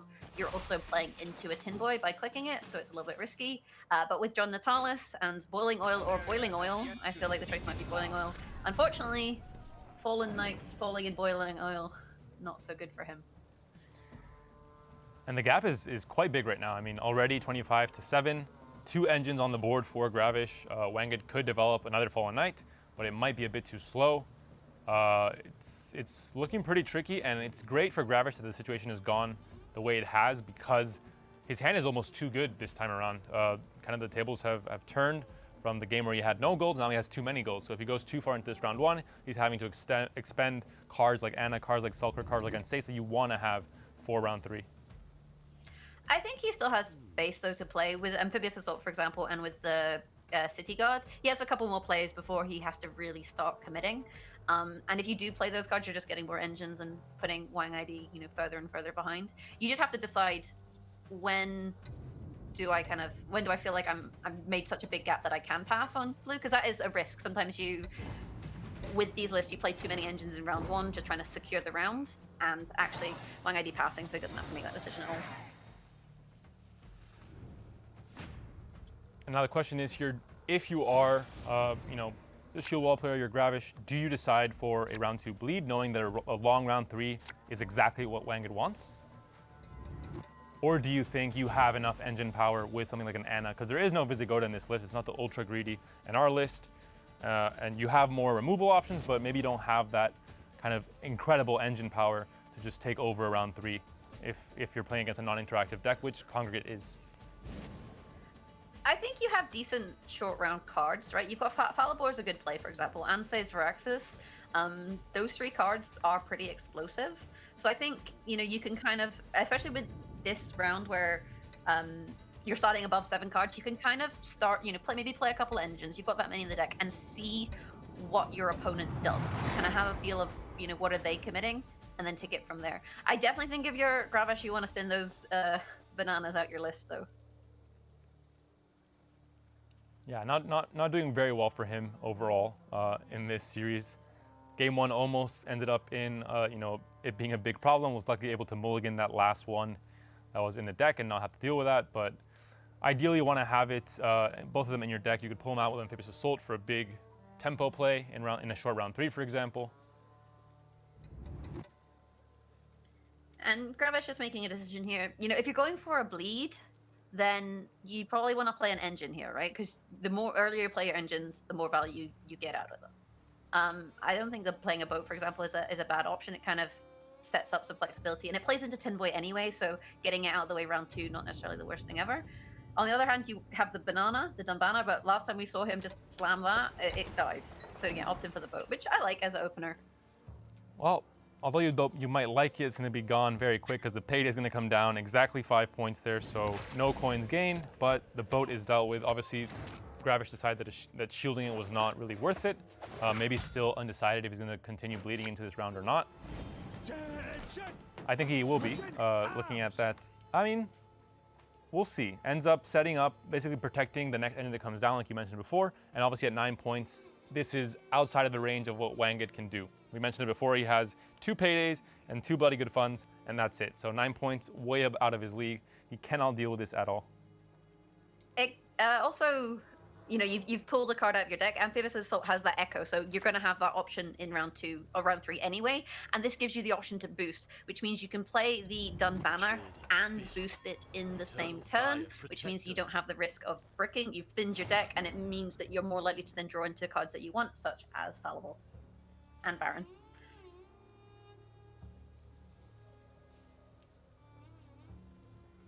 How much do you respect this Fallen Knight? If you're not going for a bleed, you maybe disrespect it, but Dunbanner isn't the fastest play. It's maybe what, like 8 points with the Royal Guard.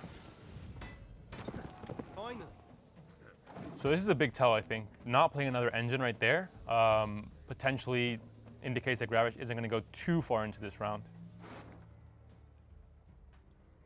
Yeah, he can kind of wait and see, I suppose, to an extent. Furko, though, the sculptor being utilized to play a crime from the deck. And this is where, if we see Novigradian Justice, which we do, that's a tempo play, right? Because you get your Cleaver's Muscle, plus you get the dwarf that it spawns. In this case, we have the bare knuckle, the Intimidating Boy. It's not his name, but you know, getting that on the board. And there you go, with a leader charge. Gravish is now a card down if he passes. And that's a troublesome situation, obviously, for Gravish. So maybe didn't really respect the tempo that could be pulled off from Wanged with that exact play, like you mentioned. It's a deck that normally builds up their board very slowly and then has a huge payoff cards at the end of the round. But in this case, yeah, huge tempo there, and maybe this is Gravish's turn now to say, okay, I have to start playing my engines and start committing, which is why I'm a bit surprised we didn't see something like a drummer last turn maybe, and then an Anna this turn, and then you can just mulligan that Dunbanner and bring it out next round possibly, but... It's a tricky one. I mean, we've seen both paydays, so, you know, Gravish has to consider the answers and stuff. And Drummer, like you said, it's an engine, so it's kind of nice in that regard. And you still have the option to thin the Dunbanner later. But it's not a huge difference playing it this turn versus the next turn. It ends up as being like, what, 1 point or so. And the nice thing about the Dunbanner is they have set up a little pocket for Anna. Admittedly, you could have played the Drummer on the back row and set up a pocket that way, but it's kind of swings and roundabouts, I think. And this Fallen Knight does seem dangerous, but yeah, when you shield a unit, it just kind of, it does a lot more than you would expect in a duel, so it's fine. We mentioned it before, the kind of pseudo tall punish, because usually you're just dueling to hit something around the same range as you. That's how the math checks out normally, but with shield, the math goes straight out the window, and you basically just kill whatever you want. Yes, it's Fallen Knight versus Knight. I feel like at that point the you know, Knight has the advantage. He doesn't have any negative descriptors. No debuffs. No debuffs. He's just a normal Knight. In Not fact, a bleeding Knight, not a Fallen Knight. Just a healthy Knight. He's just having a good time. And playing Ansize is fine. We were talking about this in round one. Because you still have Varaxas with things like Selkirk. You have options. So doing this has given Gravish an out. You've also then got the engine on the board, and this is not a interactive engine. Gravish doesn't have to do anything for Anna to keep proccing every turn. So if he passes here, he's still getting +2 per turn for as many turns as there are. And he has to be a bit careful because, you know, Wang ID has a lot of units on the board now. His swarm is really starting to be established. And this is the point where, if you're Gravish, you have to say, you know, if all these units get boosted or what have you, am I going to be able to stay ahead by playing another card? And I think at this point, that's difficult without committing. And this might be where Wangan has to try and hold on to this lead, because he knows that the more it kind of starts piling up, the bigger chance he has of keeping his card, like you mentioned. So we'll see what Wangan can do here to try and bring it back.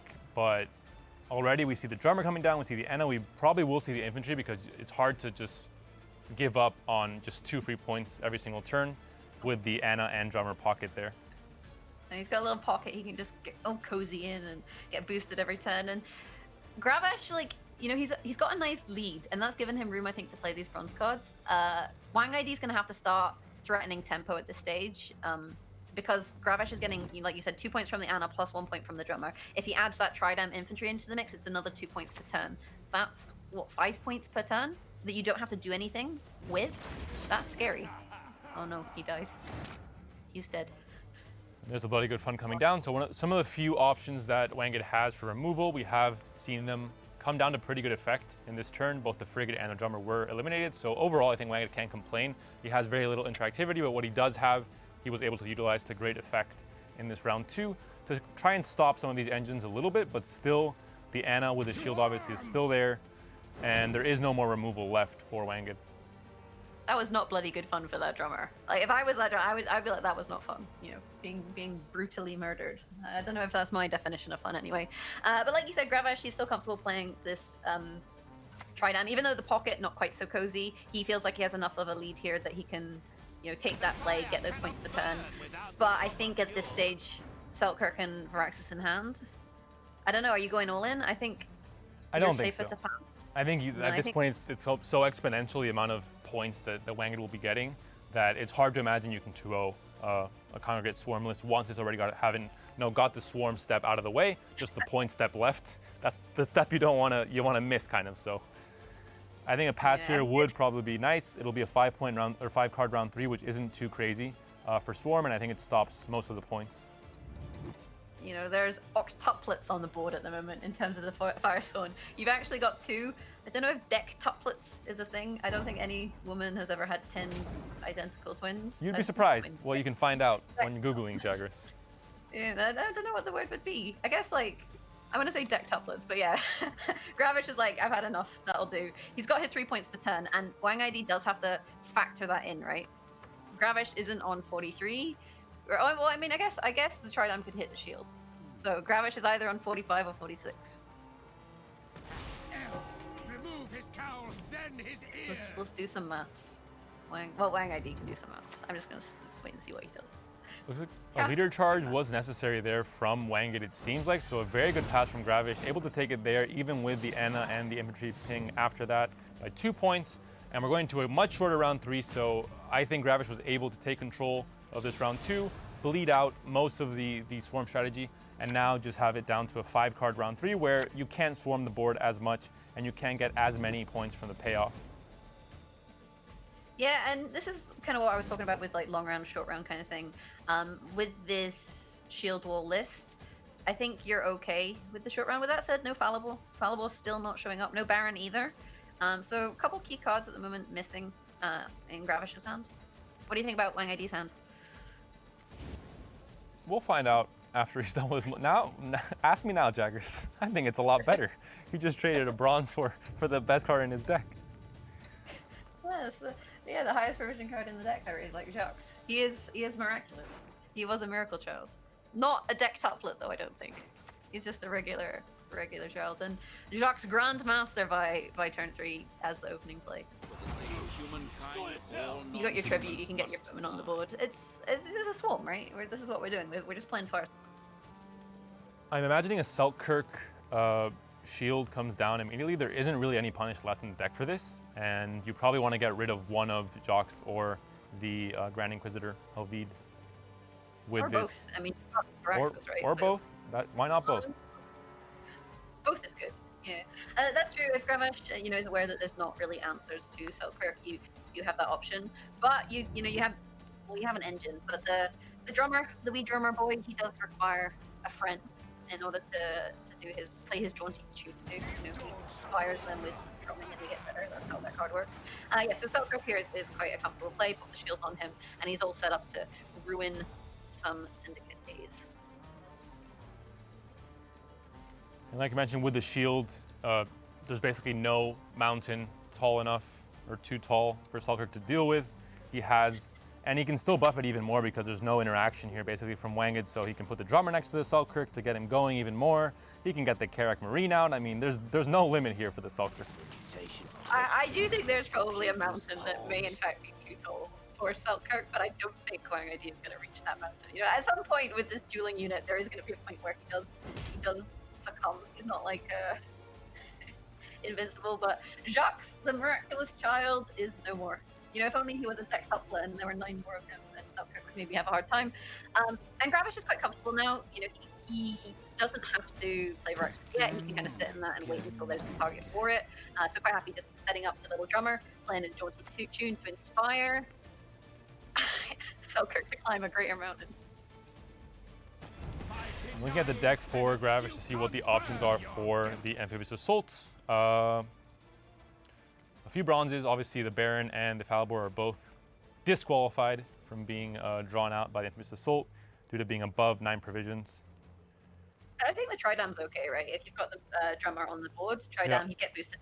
So you also have the Karak Marine. That's not a bad choice either. It's just also on 7 points play. Gravish obviously would have to do the math to work out which of those is going to work out better for him. Maybe the Marine just because there's a little bit of armor on the board, so the Tridam can sometimes backfire. We'll see.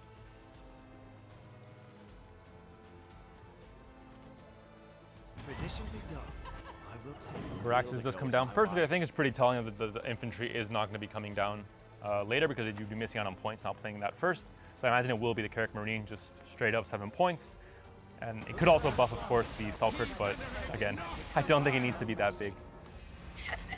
He does. He has to climb the greatest mountain of all time. I don't know what the greatest mountain in the Witcher universe is. Somebody in this world will be an expert. And as I said, I was a castle expert. There's also a mountain expert in terms of Witcher, where they will be able to tell us what is the smallest mountain. This is a lot of points, Jaggers. I think maybe 5-card round 3 for Congrate is still enough to just do it here, because this is a ton of points. You have, of course, the Carrick Marines, but that's really it. I mean, there's not enough power here, and there aren't enough units to punish with Selkirk. And that was an anticlimactic ending there, but it seems like Congrate is just cannot be controlled. It has no interaction, and it does not care. 5-card round 3, 10-card round 3. It has enough points to do it. All of a sudden, I looked at the board and there was 12 Firesworn tokens somehow. So Wanged, yeah, I think we've seen Congregate in 4 different lists, or 4 different players have brought it. I think we're seeing why now it has so many points to offer. Deck topless, and it turns out that Novigrad, despite not being a mountain, I tricked you, it was too much for Selkirk to climb. I wonder if that would have gone differently though if you had a Falibor, right? Because Falibor's quite nice against Swarm, because you can usually clean up 2, if not 3. And kind of deny some of that value. With that said, Congregate is through, so it's all down to Battle Trance. Can Battle Trance defeat Congregate? Can Battle Trance defeat Shield? That is the question. If I was in Wanged's position, I would not. I mean, maybe he knows something about Battle Trance that I don't know, but this is not the deck that I would put, all my money into. I would all in on. But unfortunately, that is the case for Wanged. That's what he has to deal with. He is 2-1 up in the series, so that is a very comfortable spot. He has 2 chances now with Battle Trance. One will be on blue coin in this first chance he has now in Game 4. And Game 5, if it goes to it, he'll be back on red coin, so a bit of an advantage possibly. And the biggest thing that Wanged, I think, has to try and get is to find the right cards at the right time, in round 1 especially. Get the discard package going with Berna and the Scald as well. And also the Crow Mother. I mean, it's free carryover for rounds 2 and 3 if you get it in round 1. He found it in round 3 last game, so not ideal for him. And of course, Rubbish does have the uphill battle. I was going to say, can climb or not, we'll have to see. I'm going to go to game now, and looks like Gravish is back on Shield Wall. He's believing in the wall. He's going to bring it on red coin this time around, so a bit of a difference. And Wanged, like we mentioned, is on blue coin. Has no choice but to bring this very last deck. It's how the Conquest format works. He's won 2 games already with 2 different decks. He's forced to win his last game on his last remaining deck that was not banned already. And of course, the Carapace deck, as a reminder, was banned from both players in this series, so no monsters to be seen in this series here. But Wanged, looking at his hand, we're seeing Crow Mother. We are seeing Burnabrand, although not too many targets that he would like to hit, really. Well, never mind. I jinxed it in a positive way, I guess, with the Caster Curse. And the opening is very, very similar to what we saw last time around. The Jinn is summoned once again, and the Jinn is hit in the head by a cultist once again. Yeah, that Jinn, he's just having a terrible, terrible day. And, we talk about the Caster Curse, but nobody talks about the Caster Blessing. Exactly. Right? You bless those draws. Are you part of this cult, Panda? I might be. Can't reveal that information on screen, especially. How do you feel about Jinns? No comment. Next. So Gravesh, 3rd time the charm with Shield Wall. It's kind of surprising, I think, Shield Wall just underperforming this time around. Still no Falibor. And I'm not sure if the biggest thing is maybe the players overall in the tournament having a bit too much respect and not bringing something like a Visigoda. We've seen a lot of non-interactive decks that would not be able to deal with a Visigoda. We saw it there with Congregate as well. We saw it with, I think it was in the Magpie Laguha series as well. A similar, I think it was the Deadeye Ambush that had no way to deal with. I don't know, I'm not entirely sure, but I think Visigoda is a card that if left unanswered in a long round 3, especially with something like an Infantryman, or if you need the extra points on one of the dueling units, it can be pretty crazy if left unanswered.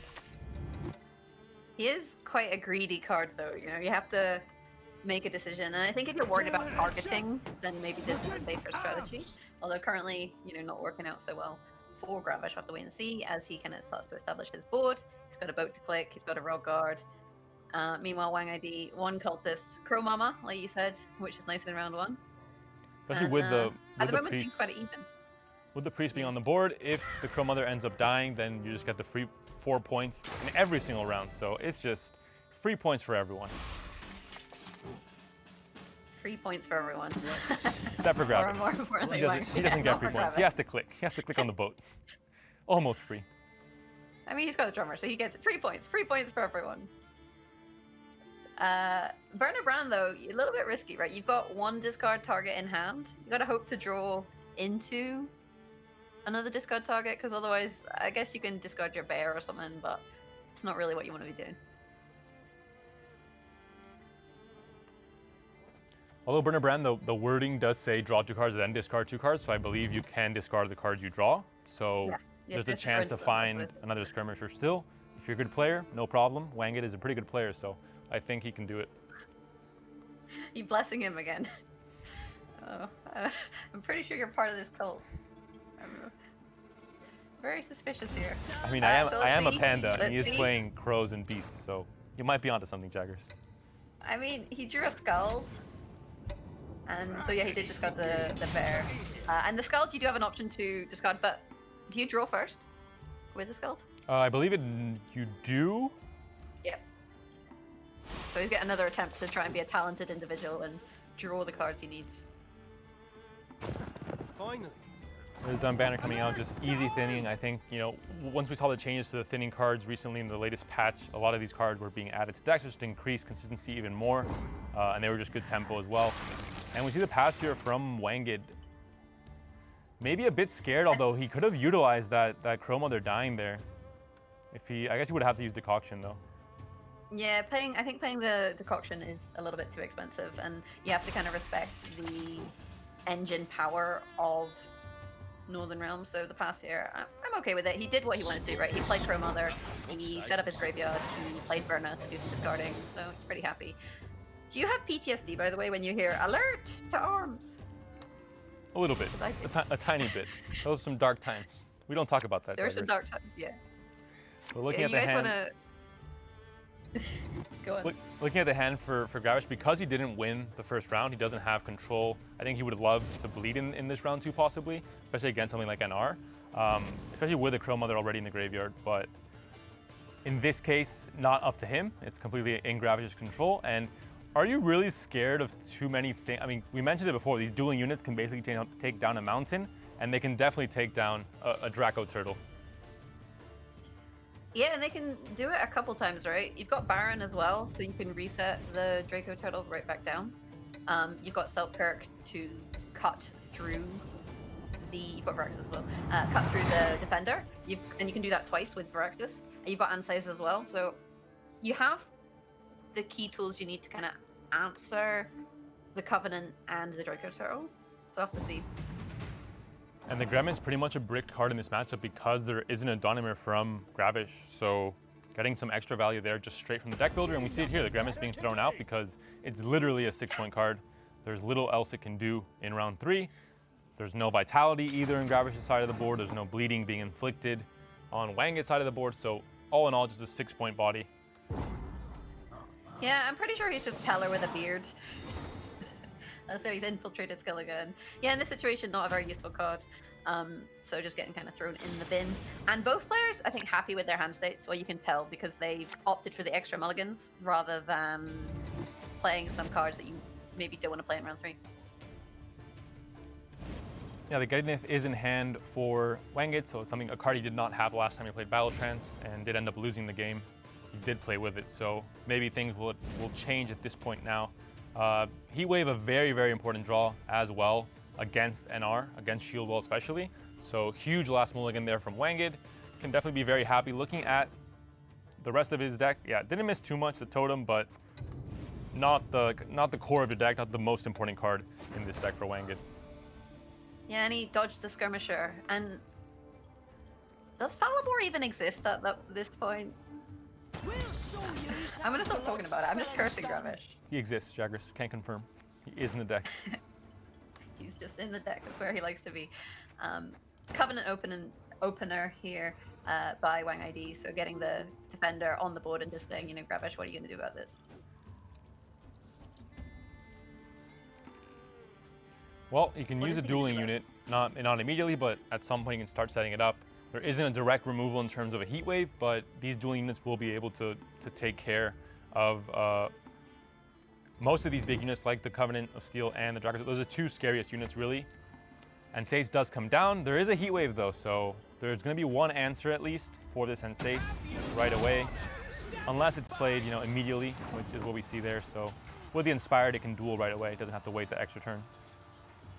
Yeah, he's a solid knight, as we've established. I like this. I think using the charge there with the boost to trigger the Inspired, being able to deal with the Covenant is great, because even if it gets heat waves, you have Selkirk as a backup, and then you feel a bit more comfortable playing Selkirk because one of the big removal options is gone.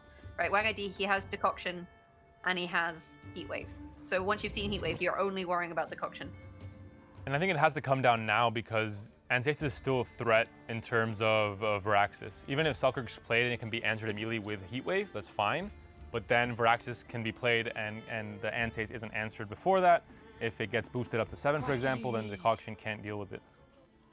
But it's a problem, right? Because if you do that, you're delaying your strategy, you're delaying your engines, and the longer you wait on setting up Cultist and Draco Turtle and these sort of things, the fewer points you're going to get. So maybe you just accept Viraxis, Antasis then duels the Covenant again, and we just repeat. We just redo, do over. Round 2. Same outcome. This Covenant is like shields are OP, guys. Got the tide of the game. I can't win a fight this way. It's not fair. He has a horse. Okay, so Covenant sorted out. Crow Mama on the board. Antasis not answered. Draco Turtle is Wangid's final kind of hope in terms of having a solid card on the board. I mean, he has good Anita as well. I guess that's pretty good. And of course, there is no Heat Wave, no removal. It's a devotion list from NR, so no chance to have those neutral removal cards like the Heat Wave to answer the scenario. So I think that's what I expect. The Priest coming down first, just to utilize this Crow Mother as kind of a buffer. If it gets killed, we still have the Ermion into an artifact later on to bring those points right back. This Priest could be answered with the Selkirk, but we've seen 2 duels already, so it's either the Priest or the Draco Turtle later. So I think Wangid is fine letting this grow. You can oil him up though. Just That's true. bathe him in boiling oil. He's at 5, right? So he's a perfect target. And it's kind of awkward for Wang ID when you're the person that sets up your engines second, because Gravesh can answer the engine, and the drummer is still playing his jaunty tune. So now Gravesh is still an engine up, and if Wang ID then plays Ermion and resurrects it and kind of does that, Gravesh has still had this extra engine for 2 turns, and so this is where you see engines versus engines. Whoever sets up their engines first typically has an advantage. And there's a Draco Turtle coming down. Draco Turtle's fine though, because you can just Baron it. Like, you don't even really need to kill it. Yeah, that's true. So Gravesh just setting up his own engines, and bear in mind Draco Turtle's not an engine until you have ways of damaging it. Things like Cultist, for example. I guess Marjoram's also good, although that's not an engine. But there's no engines for Wang ID. Yeah, because Gravesh has last say, I mean, there's not really much that Wangid can do about it, really. I think at this point, it's just kind of a bad matchup. This battle trans into the NR list. I think there's not much he could have done in round 1, for example. Yeah, I think it's a tricky thing. Against Shield Wall especially, when you're playing a deck like this that has very limited answers. There's too many things in Gravesh's list. Even though he's, not running Visagota, he's not running Defender. He still has Anna, he still has Drummers, he still has Frigates, he still has Tridam, he still has Antasis, he still has Selkirk. Like, there's way too many things for Wang ID to interact with. So Wang ID just has to try and outvalue him. But Gravesh's cards are removing value, because he also has interactive plays. Yeah, once Anna sticks on the board and you're able to guarantee you're going to get, 10, 12 points from her over 5 or 6 turns, then, I mean, it's really hard when your golds are pulling that much weight, and even your bronze are getting so many points with the drummers. We see the full, squad in the back getting 4 points passively per turn. Now going to move that up to 6 points per turn as long as armor isn't being hit here. So it's just really hard to deal with if you're Wanged, and you do have some interactive options. It's not like the list he was playing last game with Congregate, but it's just not enough.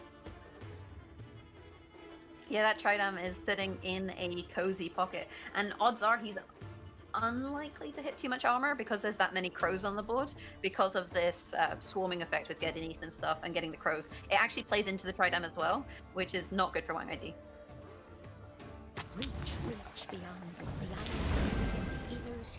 And I guess you just have to assume there's no Baron. Yeah, at that point, I think it's kind of this position where you're in such a bad position, you have to start taking risks, and you have to start assuming that maybe my only out is that Gravish somehow didn't draw the Baron. Obviously, you can pull it with Amphibious Assault, so it's at least that guarantee that you can't just pull it out with the thinning card. He has to actually draw it in hand. If the Falibor was in the hand and the Baron was in the deck, then Wanged could maybe win it through this line of play. Unfortunately, it's going to be one of the biggest Baron resets we've ever seen in Gwent, but that is something that Wanged does not know as he's playing this round. Yeah, Selkirk, he might not be able to climb that mountain, but Baron can. Can be an alley. He's a big boy, but he's got strong legs. Baron will reset, and then Selkirk will demolish him. Teamwork, Jaggers. Teamwork may streamer. I don't think Selkirk's going to do much other than get heat waved. That's where my money is. If I was a gambling friend, which I'm not.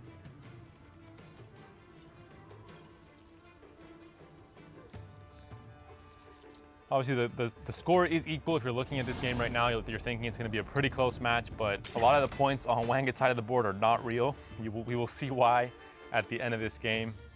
They will disappear into thin air. I'm wondering why he opted to play the Heatwave there rather than the Ermion. Maybe waiting on a target? I don't know. I mean, Ermion's into what? It's into a Resurrect, right? The Freya's Blessings, I yeah. guess you go... And then what's your Freya onto? A Cultist? Crows? I guess you could get 2 crows. But then why wait a turn?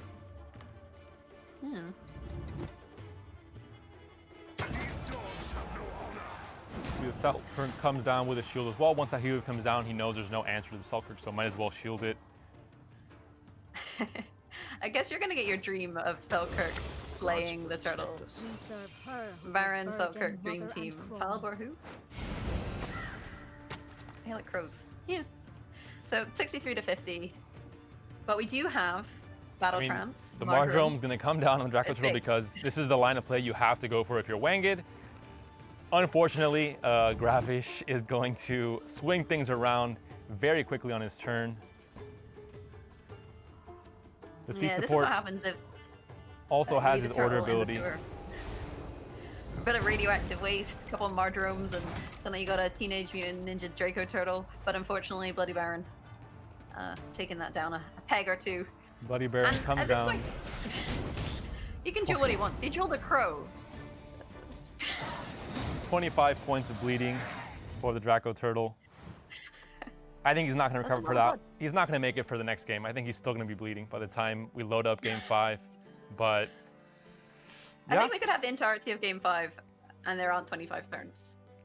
I think we we mentioned the matchup already, like seeing as round 3 was progressing and seeing how many cards Wanged had to answer and just didn't have the answer for it. And especially when you mentioned the Bloody Baron into Draco Turtle interaction, which I didn't really glimpse over before that match started. It was, it seemed, I didn't want to, say the game was over, but it was going to be really hard, especially because Gravish had last say and he was able to win round 1. It was pretty difficult for Wanged to do anything about it. Yeah, it's just a tough matchup for Battle Trance in that situation. Gravish, he has the answers. He has engines that Wang ID can't answer, and he just shuts down the entire strategy with Shield Wall. So that was always going to be an uphill battle for Wang ID, and turns out he couldn't climb the mountain, and turns out Gravish could. But last up, Game 5, Congregate on blue versus Battle Trance on red. This is the matchup that Gravish wanted for this Syndicate test. Is there any Swarm Punish in this Battle Trance list? He has 2 interactive cards. The answer is no. Karate Heatwave. The answer is no, and although Battle Trance is a point slammy Skellige kind of version, from my experience, Congregate is, you cannot beat it in a long round in terms of point slam. It just, all of a sudden, you're down 3 cards going to round 3 and you're still fine. It just has so many points once you have a full board. So I think the length of round 3 will matter quite a bit because Battle Trance does have more explosive finishers, possibly with the scenario, maybe. And this round 1, in that case, will matter quite a bit. Nothing personal. Yeah, but with that said, Gravesh does have doesn't have value in the same way. You can see him smiling there, so I guess he's happy with what's going on. But the Skellige list has value, and it can slam points quite quickly, whereas Gravesh's list requires interaction and setup. So we'll have to see how Wang ID plays against this list, whether he can, you know, maybe try and out-tempo at some point and just take a hero pass and try and force Gravesh to commit too much. It's going to be interesting to see how these 2 players play this matchup. I think because Gravesh knows that Wanged, you know, round 3, the length is going to matter a lot, so subsequently the what happens in round 1 also matters because players can dictate the length of round 3 that way. It means that Gravesh is going to have to play pretty deep into this round. I think his cards are okay. He doesn't have too many. He doesn't have all the goals he wants to have for round 3. They're in the deck still. Cards like Jacques, etc. But he has good cards that could Fallen Knight, etc. engines, and then also maybe a Horse Sun Senior that he can bring out in this round if he thinks he needs to. Wang ID, though, getting more and more talented at drawing that discard package. You know, first, didn't draw it at all. Next attempt, he had 1 skirmisher and Verna. This attempt, 2 skirmishers and Verna. That's a decent tempo play. I mean, his hand looks perfect, to be honest. He has the Getinith, which is the 1 gold that you want to have from round 1, even if you're not going to play, just to make sure you have that powerful card for later on. And then he has pretty much everything else you want. A removal option with Decoction, and then a ton of bronzes that you want to either play out this round because they're able to thin your deck or provide utility like the skirmishers, or just a priest, for example, an engine you want to use to take on the Crow Mother, and the Crow Mother herself that, again, is found in round 1 and does provide basically free carryover once you play alchemy cards in rounds 2 and 3. Yeah, Wanged also passing the Burner skill check, which is do not play Burner if you have 10 cards in hand, because she draws 2, and so if you play her first, you can't do that. Cultist doing the thing he did last time of stabbing Crow Mothers. There's no Jins this time, but again, setting it up next to that Crow Mother, and if you do get her in the graveyard, if Giga Scorpion Decoction is played, it will get resurrected in round 1. And right away we see how much I think both players know that the round 1 matters. A huge gap and a huge commitment when there wasn't that big of a point gap. From Gravesh knowing that he needs to win this round 1, I think. As the Congregate deck, if he goes into a long round 3, he doesn't really have a way to punish tall units like Draco Turtle, for example.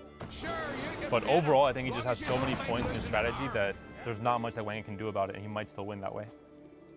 Yeah, I think he's just looking to out-tempo him to an extent, get some engines on the board. You know, we have that Fallen Knight, like you mentioned. You've also got the Bare Knuckle Brawler, I think he's called, the Intimidate engine, so every time you play a crime, you're getting a little bit more points from that, so kind of setting up the board. And Wang ID, you know, he doesn't have to play the discard package this turn.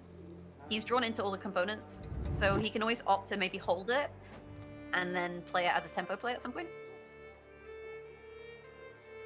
We'll see. And it is just really hard to fight against this Congregate list in round 1 as well, because with the Echo card and having the chance to use this huge payoff at the end of a long round 1 and get a ton of value from it and then play it again in round 3 because you know you're not going to bleed round 2 anyway, is just very, very strong and really hard to deal with.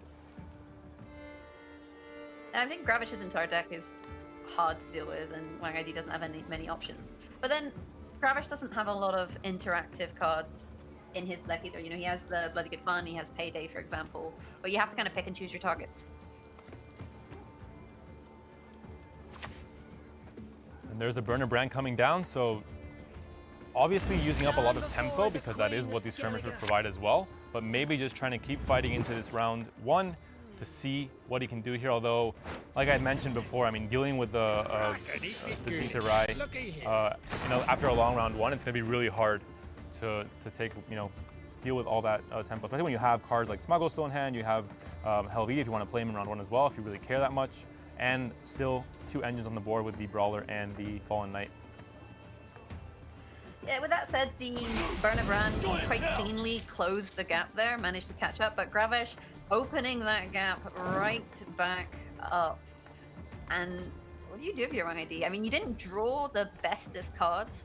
Heatwave is good, but usually you want to use that on, say, like a toll unit or an engine, and you don't typically want to use it on round 1. And the Skjald, I mean, I love Bagpipes as a Scottish lassie, but not a good card in this situation.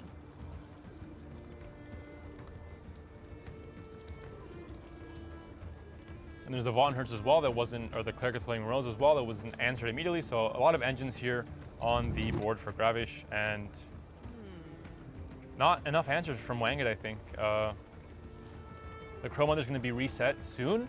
So if he wants to use Decoction, maybe he's waiting for the Crow Mother to die first to get that extra value this turn as well. Yeah, that is true, and you can use that to answer maybe a Bare Knuckle Brawler, an engine, or your Spender. But you've waited so long that there's still value. And Skjald's being used here, that is not a tempo play.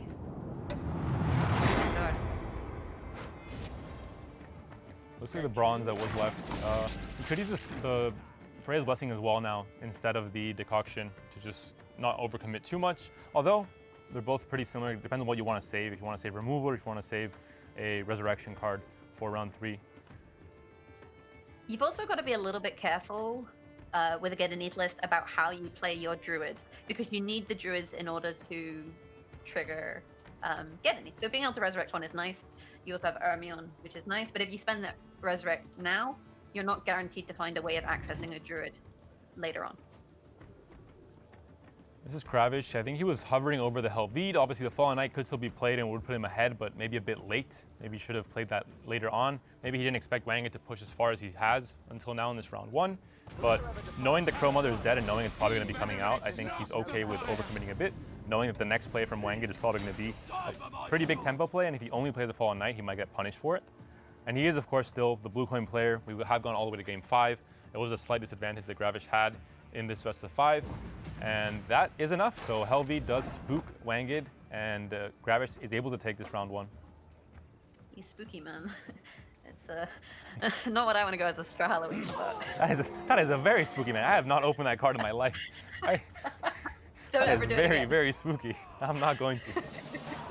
I don't want to get one. I think also spooks. And you have to kind of decide when enough is enough. Like, the discard package allowed him to stay in that round, I think, longer than he could have potentially. But with that said, Gravish is in control of the round length, so Gravish can have a lovely long swarm round if he wants. And it's still a 10-card round 3 if he goes for the immediate dry pass here at 7 cards.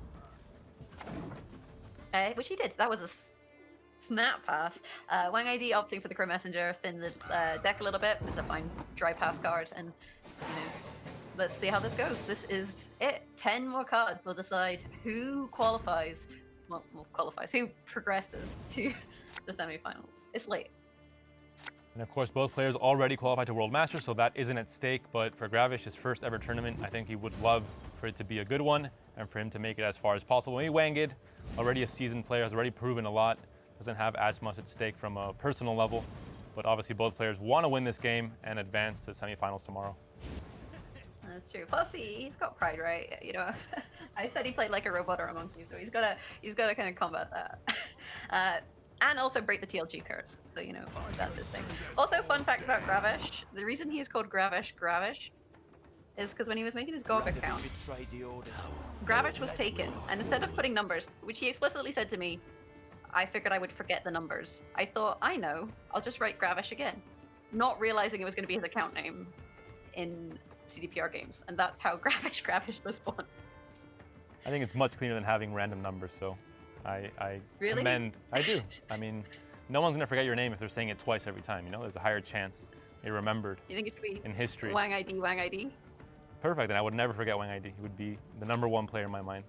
But Decoction does come down, removes the Fallen Knight. The Crow Mother, like we mentioned, free points in rounds 2 and 3. In this case, only round 3 comes out, and this Covenant of Steel will not be answered. The Crow Mother can be damaged, but you know, that's fine, I think. There are only 2 cards in the deck for Gravish that will damage it, and they would both kill this Crow Mother, so that's completely fine on Wangit's side. Nothing lost there.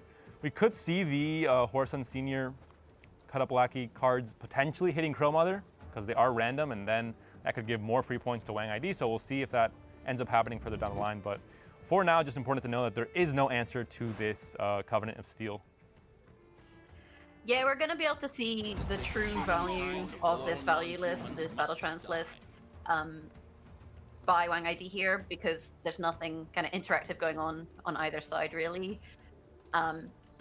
Same with Gravish, but we're going to see just how insane Swarm can be. And I don't know if Battle Trance value is better than Swarm.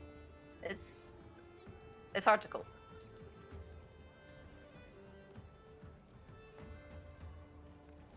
Imagine Draco Turtle will be played the turn after this because it's just going to get value the entire game, essentially, with the Priest taking it. There's the Fallen Knight again.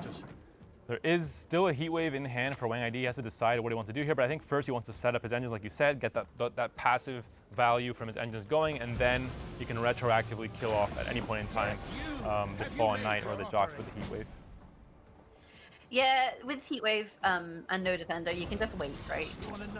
The Fallen Knight is just going to get taller and taller and taller, so it doesn't really matter when you do it. And getting this Cultist Draco Turtle synergy is really nice, because every time the Cultist pings off a little bit of armor, that Draco Turtle is getting taller, it's getting bigger. So they're actually, teamwork makes the dream work. It turns out stabbing the Draco Turtle repeatedly is the way forward.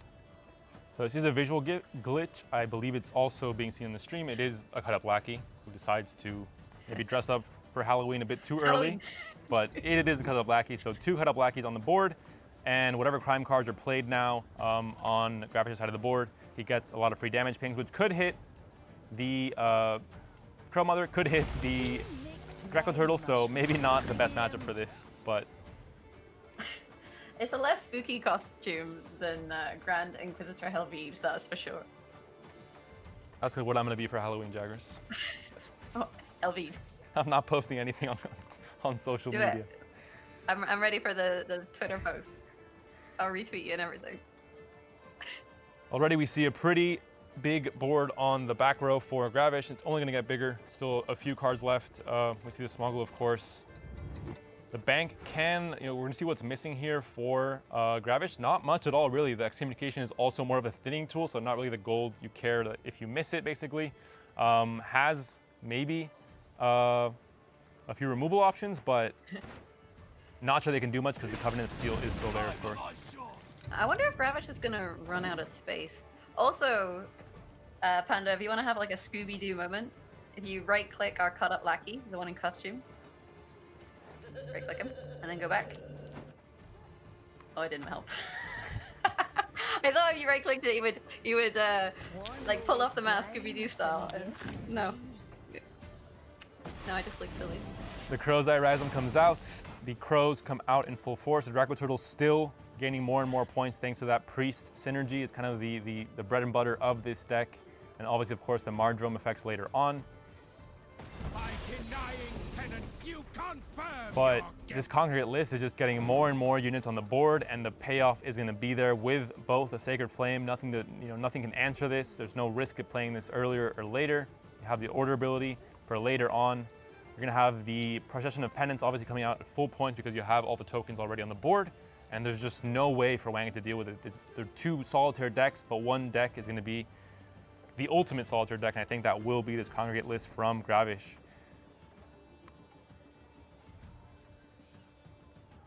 Yeah, there's a couple Mardromes coming, but I don't know. What is Vivaldi Bank pull? We're going to see where he's going to the bank. Has he made a smart investment? There's only bronzes left. We mentioned before. Removal options. You don't really have a chance to remove anything with Covenant and Steel in that front row or in that back row, and then the option in the front row not being that great. The second Priest can come out here and damage the Covenant. Late Priest, though. There's another Mardrome coming out. Well, maybe I take it back. All of a sudden, there's a 22-point gap. We did see, of course, getting resolved, and one of the bigger plays from Wangit as well. Still, it looks like it's out, these congregate lists, but then all of a sudden in the very last round, you have obviously the Sacred Flame stored up, you have still a leader charge, and you have the Disarray, of course, as well being played. So it's going to be a lot of points at the very end once all the units are on the board, and the board is basically filled for Gravish. Yeah, it's one of these weird matchups where it's like seesawing, right? And we've seen this with a couple matchups with these big tempo plays. It goes, you know, suddenly it swings in favor of Wang ID, but we're definitely going to see a swing back towards Gravish. And bear in mind, he's also got coins in the bank, so those are also pocketed points. And look how many units are on the board. The Crow Mother got a hit. If he gets one more hit, because it's 2-point pings basically from the cut up lackeys. And even more so, I mean, we're talking about just the board swarming capabilities and the amount of points from the payoff, but just the cut up lackeys as well. They're getting so many points here. If being, you know, just there's no interaction here with them. And we mentioned Tin Boy being the kind of flashy play that you look at it and you're like, oh, it's gonna be a really strong finisher for round 3. But Horse on Senior, if left untouched, is also just a ton of points with 2 damage pings from both lackeys. Yeah, it's one of these things that kind of sneaks up on you in terms of the engines where they're not answered. You think, oh, you know, they don't seem too intimidating, especially in their Halloween costume. But in reality, every Karim card triggering damage and more points. Ermion, though, you know, we've got a alchemy card, Sigadriffa, but what's really in the graveyard? Nothing, because Gravish isn't killing anything. The big brain play, you bring no interaction, so Sigadriffa's right, loses value. But still, a pretty decent play there from a bronze. Although the Crow Mother did go up to 3 points, so maybe a low IQ play there from Wang ID. If it does end up getting hit by one of the lackeys, he misses out on free points because he still has an alchemy card in the Blessing. I mean, the Blessing is going to give you, what, 8 if you resurrect the Crows, I believe. You've got the Heat Wave onto a 15, so plus the Mardrome in hand. So a decent amount of points here, but we still haven't clicked. And when that click happens, that's big. Plus Disarray is Wangid's hopes and dreams going to be in Disarray? Oh, I don't know. We'll see what the bank finds as well. The Heat Wave will be hitting the Fallen Knight or the Jocks, but yeah, I think it's not going to do enough either. The First Blessing comes down now, so Crow's Mother is fair game to be killed now. There is no way it can come back. Well, actually the Battle Trance, right? The Mardrome would Mardrome, yeah. affect it. The Crows are back. They were all killed, as well. and now they're back. Yeah, I mean, one was with Mardrome, the rest still. There's a lot of alchemy cards being played, so they're going to be boosted every single turn more and more. Maybe I was wrong. I mean, this was a pretty big point gap, Jaggers. This is massive point back, and Congregate does regularly get into the hundreds, but this is a value list from Wang ID. And bear in mind, still 15 points in pocket with the Heat Wave. Vivaldi Bank's a tricky card because it gives you coins, but the deeper you go in the deck, the more you spend to draw that. So we'll have to see what the option is, you know, and how high up they are. And how many spaces there is on the board for more units still, because there's still a ping on leader ping, right, for Gravish as well. In which case, maybe you're better to pick a crime that doesn't spawn units, because I think he's you gonna still get the intimidate. Go do some maths. Does he have to withhold? Ever faithful to the flaming rose.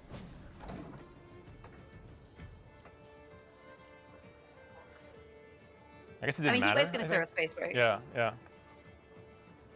I think he's counting on the Heat Wave, yeah, basically. And I think at this point, with this all of a sudden this enormous point cap for Wangit, I think Gravish has to count on this Heat Wave eliminating something and then getting the full value that way. Because obviously the Cleric in that case would be better than any other spell that there was in the deck for Gravish. I'm definitely not doing the math on this one. We're gonna let it all resolve to find out who moves on to the semifinals tomorrow. Gravish, of course. It's a big mountain, dude. The 80 points to 118. Here's the boost, 93 to 118. Disarray, 108 to 111, 109. It's not enough.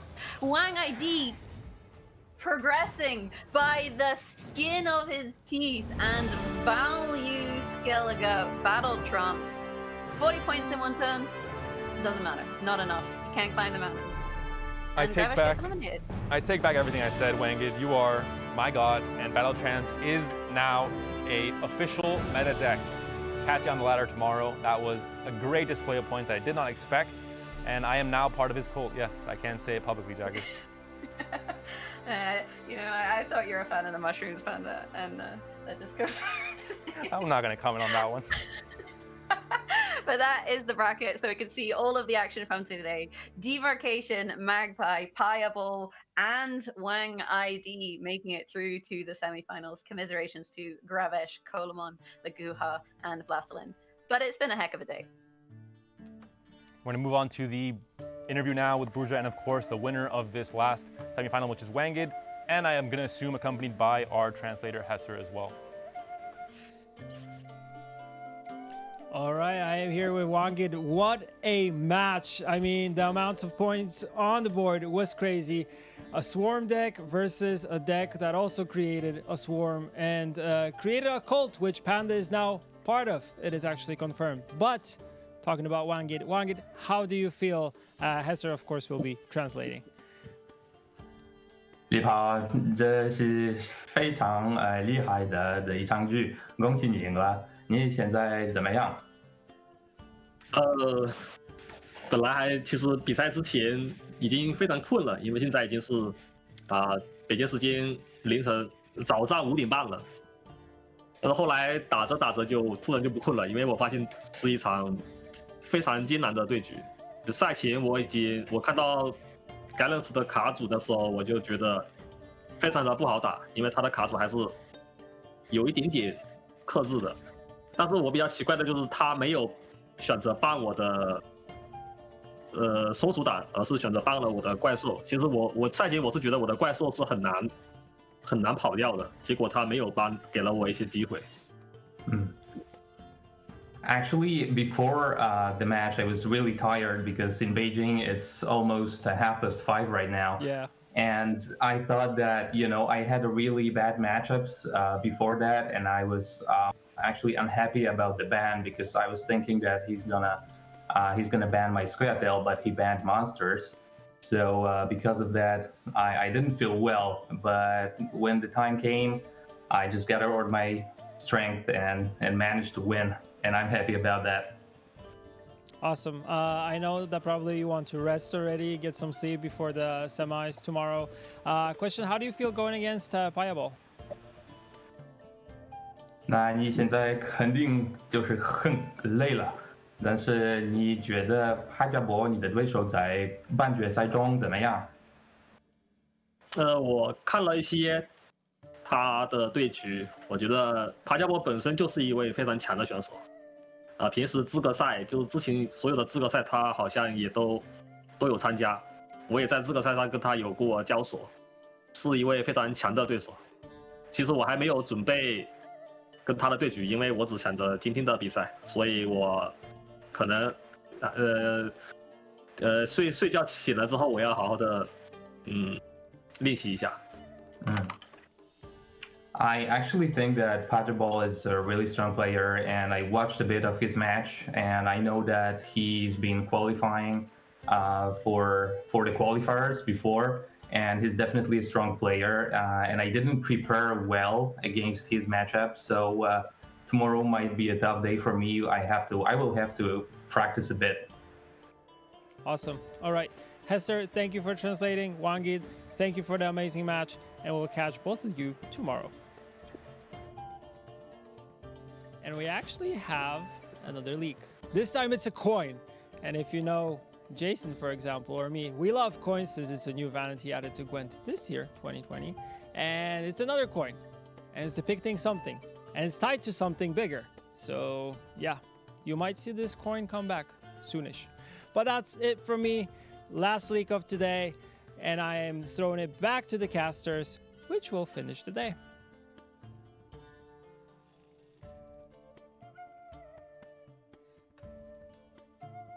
And that was quite the leak. We went from a castle to a coin. I'm not sure that's much more exciting, but I won't criticize. I know Burja, I think it damaged him deep inside his heart, so I won't say anymore. But moving on, we're going to check out the prize pool. Just a quick recap of the day. Obviously, the quarterfinals have finished, so we can check out the full recap of all the scores today. Very close games overall. The single 1-3 between Laguha and Magpie, and every other game went down to a game 5. So a nail-biting day 1, and hopefully more of this tomorrow. Yeah, no ties. So I know Refek from CDPR is going to be disappointed, but as a caster, I think we had a really solid set of games for today. A whole bunch of variety in terms of the decks and winners from that variety. So tomorrow we're going to have a whole new kettle of fish with some spicy decks. So before we say goodbyes, just a quick reminder, if you do want to support Gwent Esports and World Masters, you do have the Year of the Were Rat bundle. If you purchase this, some of your money will go towards the prize pool for World Masters.